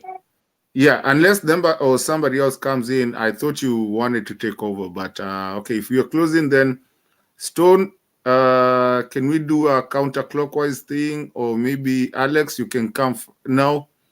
Because you just came in, I think you'll be the one to finish the closing remarks. Stone is on a phone. Let's do Daudi closing remarks. Thank you, Mr. Beto, for the opportunity. I would just like to re-echo what I mentioned. I think as Azimio, we should have a moment of self-reflection. Failure to have agents in all the polling stations was a mistake, and I think that's where the loophole was. But I also believe even after all the fishy business that could have occurred, I think we still have the upper hand. I still see some votes that need to come from Mombasa. Mombasa should have like about maybe 600, and if you do a maybe 70% turnout, you should put you around maybe 400, and they have only reported 250 or so thousand. So there's still some numbers coming from that side. Nairobi, I still feel there's still some votes that need to come in if you're following NTV results. So I think overwhelmingly, I think what is left is from majorly the Azimio stronghold, and that corroborates what Edwin Sifuna had tweeted early in the morning. I think they have an upper hand on the game, so they have the resources, they have the manpower, so they probably have the numbers right. And also just looking at the mannerisms around Raila, you could kind of sense that, something, they know what is happening. So I think we should be calm, just be patient, and things will come through. Again, I think as Kenyans, we should be proud of these elections. This will be a reference point for many other elections in Kenya, but also within the region. Just the way it was open and the media was able to take part in the process. It's also kind of fishy where the media stations have stopped at a certain number. I think it was a game for them to just keep the numbers around equal numbers, so they don't want to go and give one that winning lap.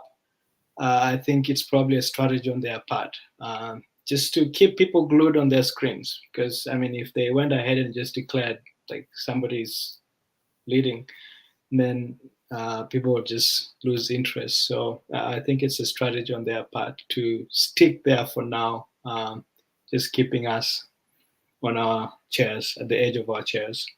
But again, as a Mio team, I think we need to have our game planned out. I think Ruto was very wise. He knew his stronghold. He invested heavily on those areas, and that's why we're caught unawares. And it's kind of the same mistake that happened in the previous two election cycles. So I don't know why we are not learning, but hopefully going forward we'll learn. Thank you. Okay, and so that we don't put that spirit in in the people. This thing is not over. Nothing has happened. It's just some things that have been fixed. Nobody was caught unawares. Guys, hold on. It's just some games we played, people are trying to play dirty, but it's gonna get fixed. So don't feel like, oh, somebody got unawares or whatever. Everything is on point.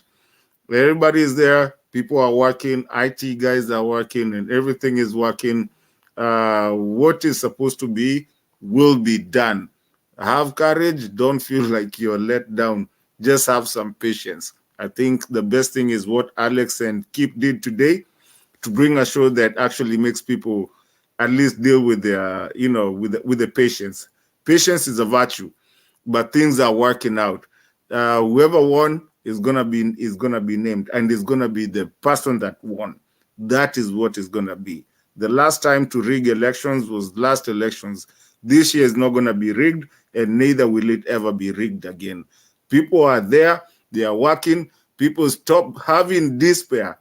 Start weka suit yako. If you had a yellow suit, keep it. If you wear it, good for you. If you had a blue suit, keep it. And I bet you most probably you will wear the blue one. Anyways, moving on. Closing remarks. How do I move on this one now? Let me move anti-clockwise so that tumalizie. Alex, you have a suggestion how I move on this one? Oh, the mic is yours. Huh? You can do what is good for you. Okay, let's move anti-clockwise so that we finish with Alex. Sort out your ear. Unanisikia sasa? Yeah. Unafunga na saa hii ndio watu mambo imeamuka imechacha nyumbani. You don't want to see what is happening. Utabaki nao. Na Alex amekataa. Alex anakataa nini? Anakataa nini? Hapa hii ndio mnatakiwa muonyeshe watu what is happening.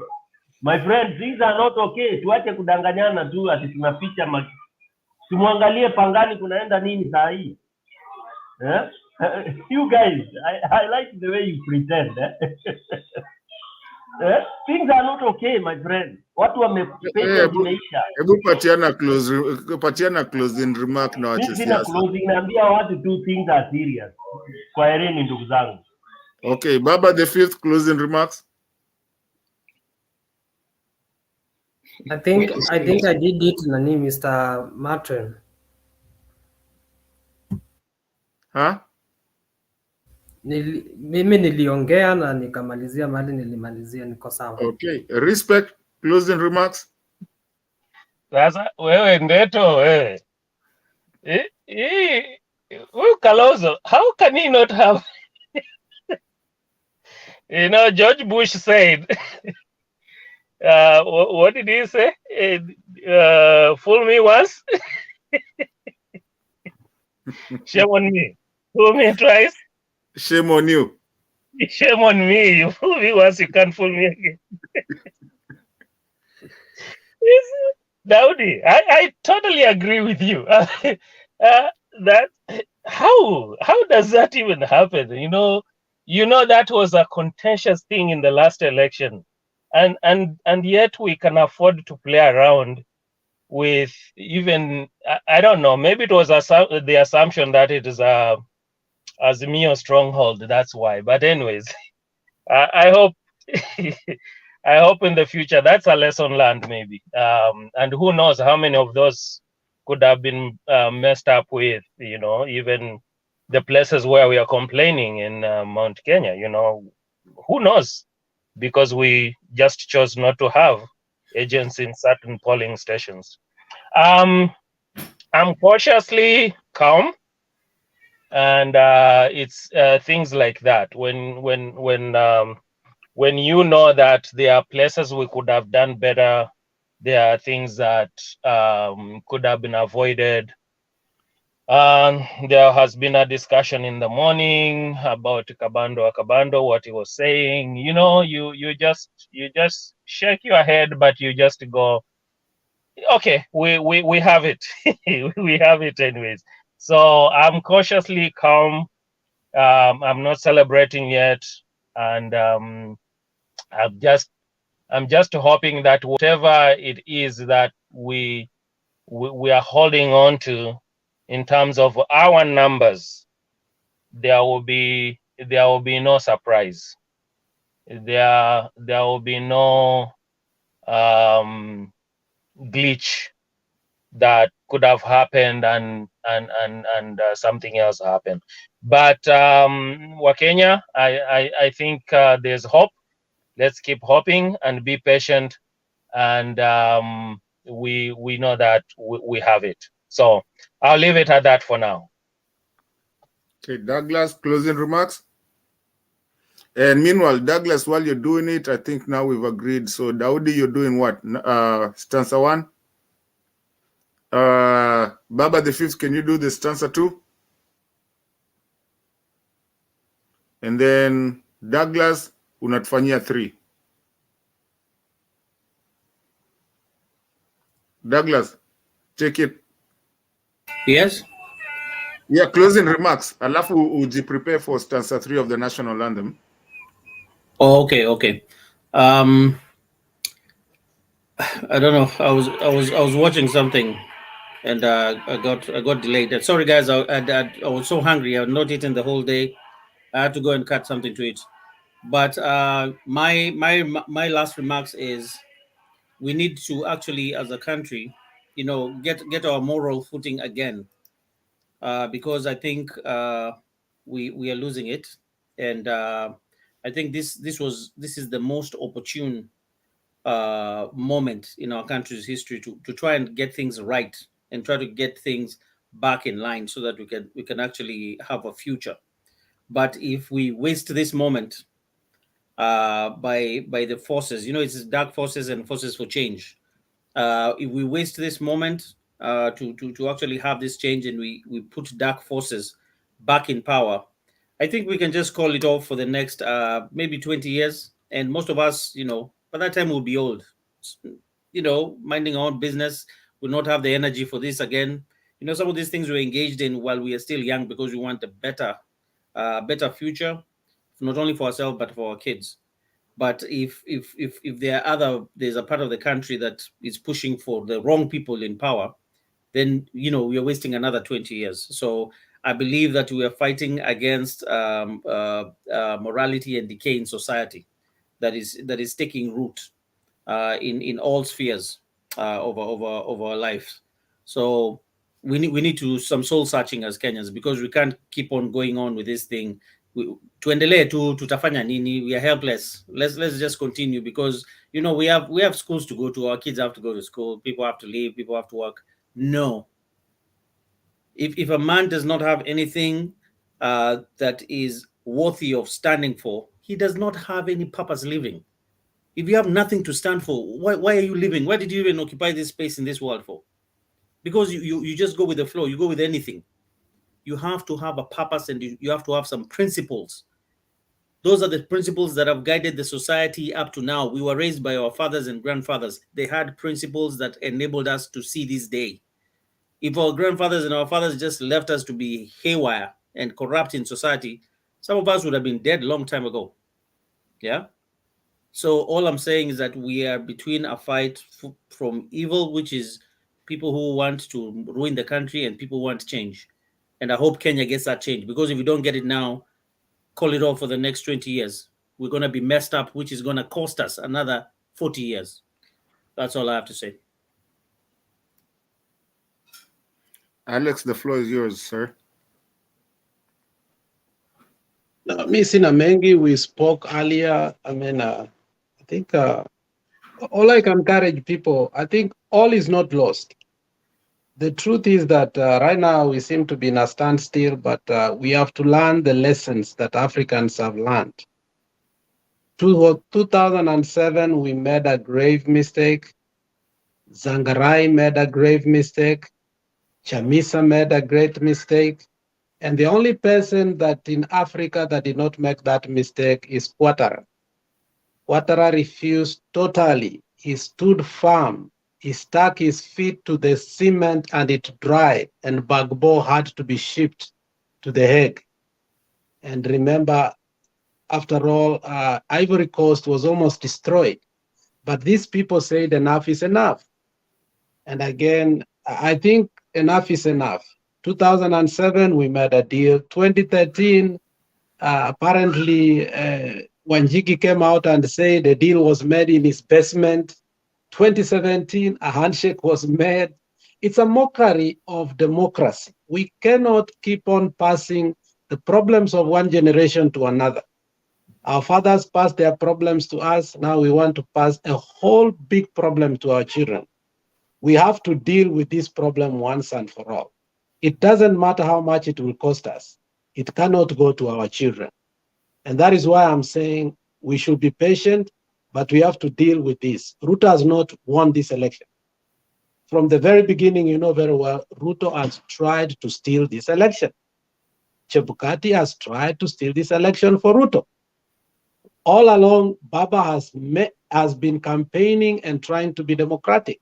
And we give thumbs up to Baba for believing in democracy. But Ruto does not believe in democracy. You can see everything that is happening. People shooting other people here. Why does Dismas shoot people? Had they taken somebody like Didmas to jail when he used the CDF vehicle for his personal use for campaign, he shouldn't have shot somebody here. So I think we are just making mistakes, and you wonder how powerful is Ruto? That is the question. How powerful is Ruto? Very powerful to a point that he's bringing this country to a standstill. And we have to clinch his wings. Lastly, and the most important thing, is not to lament. The question here is, what next? What should we do? Because if we allow the politicians to have the narrative, it's going to be the same. The politicians are going the same way. Kanini Kega shook Murkomen, his hand where they met in Bomas. Those are our typical politicians. You saw how Kanini Kega shook Murkomen, and I'm not saying it's wrong, but I'm saying behind, we are so bitter here. But behind, once they have won, the politicians from this side and this side must start, those who lost must start looking for jobs. So the question is this, what next? Do we want the status quo, or we want to stop this nonsense to stop? I think for me, I'm ready to say enough is enough, and we must find a way out. I don't know if it was prophetic for Baba to sing this song. Baba, I remember in Kisumu, some of the redemption song, he sang the redemption song, I think verse 2, which says, emancipate yourself from entire slavery. None but ourselves can free our minds. Have no fear for atomic energy. Then it goes to say, redemption song, redemption song. So, and that is the fact. None but ourselves can free ourselves. The politicians can't, because I think we have let them. So we are in a standstill, and I think we are the ones who can create that narrative, what we want forward. If we let the politicians do that, we are headed to a coalition government. I swear to you, because politicians, after all, theirs is not for us. Theirs is power. Once they realize they can't have, they are willing to share power. Is that what we want? I don't think so. We want everything that Baba said, that is what I want. Free education, free healthcare, and those things that will make sure that our country moves forward. But now, if you mix Baba and Ruto, I don't think we will be able to get anything that we were promised. So we rather stick our feet to the cement and say, okay, this is what we want, or this is what we want. So I think for me, no coalition government, no talks, nothing like we'll be told, oh, for peace, for peace, for peace. I don't want that thing. I don't want to hear it for peace, for peace, for peace. I want us to have one thing that we want, and that is change. And that change is inevitable. It must come this time around. If we let it go, if we let it go from Baba's hands, it's going to take another generation to create another Baba, a person that will unify the country together. To create another Baba, it will be impossible for our generation. Those are my passing shots. Alex, that's very powerful what you said. I think you've already taken everything. I wanted to tell people to be very careful. You get one leader in one generation, and sometimes it takes, there's a book I read, it takes 5 generations before you can get such another leader like that. We need to be very careful as Kenyans. There's only one person in Kenya today who can make a standstill of Kenya. And that person is not a dictator. He's a person who was, I mean, you can go back and read the history and everything. You will understand. So for me, I think my parting shot will just be, let's be careful, but also let's not despair. It's not over. Baba is going to be sworn in as a 5th. And we just have to deal with this thing that has happened and what is happening right now. We already knew there was going to be some issues. It's been taken care of. And let's meet at the celebrations for the Baba the 5th. Let's not despair, and let's not sell disparity, because it's not over. Nobody told you Baba did not win. You guys are talking about 200,000 and whatever. I mean, we had a turnout of 14,000. I mean, 14 million. So let's keep moving. Okay, let's do so that we finish this. Thank you so much for everybody that has joined us, the people in the comment section. We appreciate you. Everybody watching us, we really appreciate you guys when you come here. Alex, you and Keep, I hope you can do another show like you did today. I had calls, people saying that it did help a lot of people who saw, because people are very tensed. So I hope you guys can do maybe just around this. Guys, I hope you can bring it in if they decide to bring it. That's about 11-ish, 12-ish US time. You can always just look at it. It's no more politics. It's just about how people are anxious about this kukalishwa. It's not, they're not announcing. People are despairing. So we're trying to help people not to do that. Okay, let's do our national anthem, stanza 1. Okay, let's begin. Mungu nguvu yetu, ilete baraka kwetu, haki iwe ngao na mlinzi, na tukae na undugu, amani na uhuru, raha tupate na ustawi. Hamkeni ndugu zetu, tufanye sote bidii, nazi tujenge, tujitoe kwa nguvu, nchi yetu ya Kenya tunayoipenda, tuwe tayari kuilinda. Amen.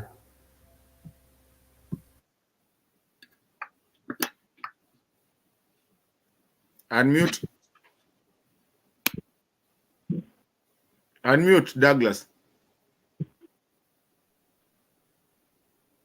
Douglas, unmute. Oh, okay. Na tujenge taifa letu, ndio wajibu wetu. Kenya istahili heshima, tuungane mikono, pamoja kazini, kila siku tuwe na shukrani. And then I'll add something today. Yeah? I want to add the Kenyan loyalty pledge. I'll add it. Ntaisoma too. It says, I pledge my loyalty to the president and the nation of Kenya, my readiness and duty to defend the flag of our republic, my devotion to the words of our national anthem, my life and strength in the task of our nation's building, in the living spirit embodied in our national motto, Harambee, and perpetuated in the Nyayo philosophy of peace, love, and unity. So let's remember where we come from, our country. Let's have peace and love and unity. Let's remember our national anthem, our national, loyalty pledge. And let's not despair. Freedom is coming. And either way, that is our country. That's where we originate from, all of us. And that's why we are here together. And that's how we have this channel. Guys, have a good night. Everybody, take care of yourselves. Take care of your people. Remember, we are all one, regardless what happens. Good night. Adios. Okay. Alex Kunga.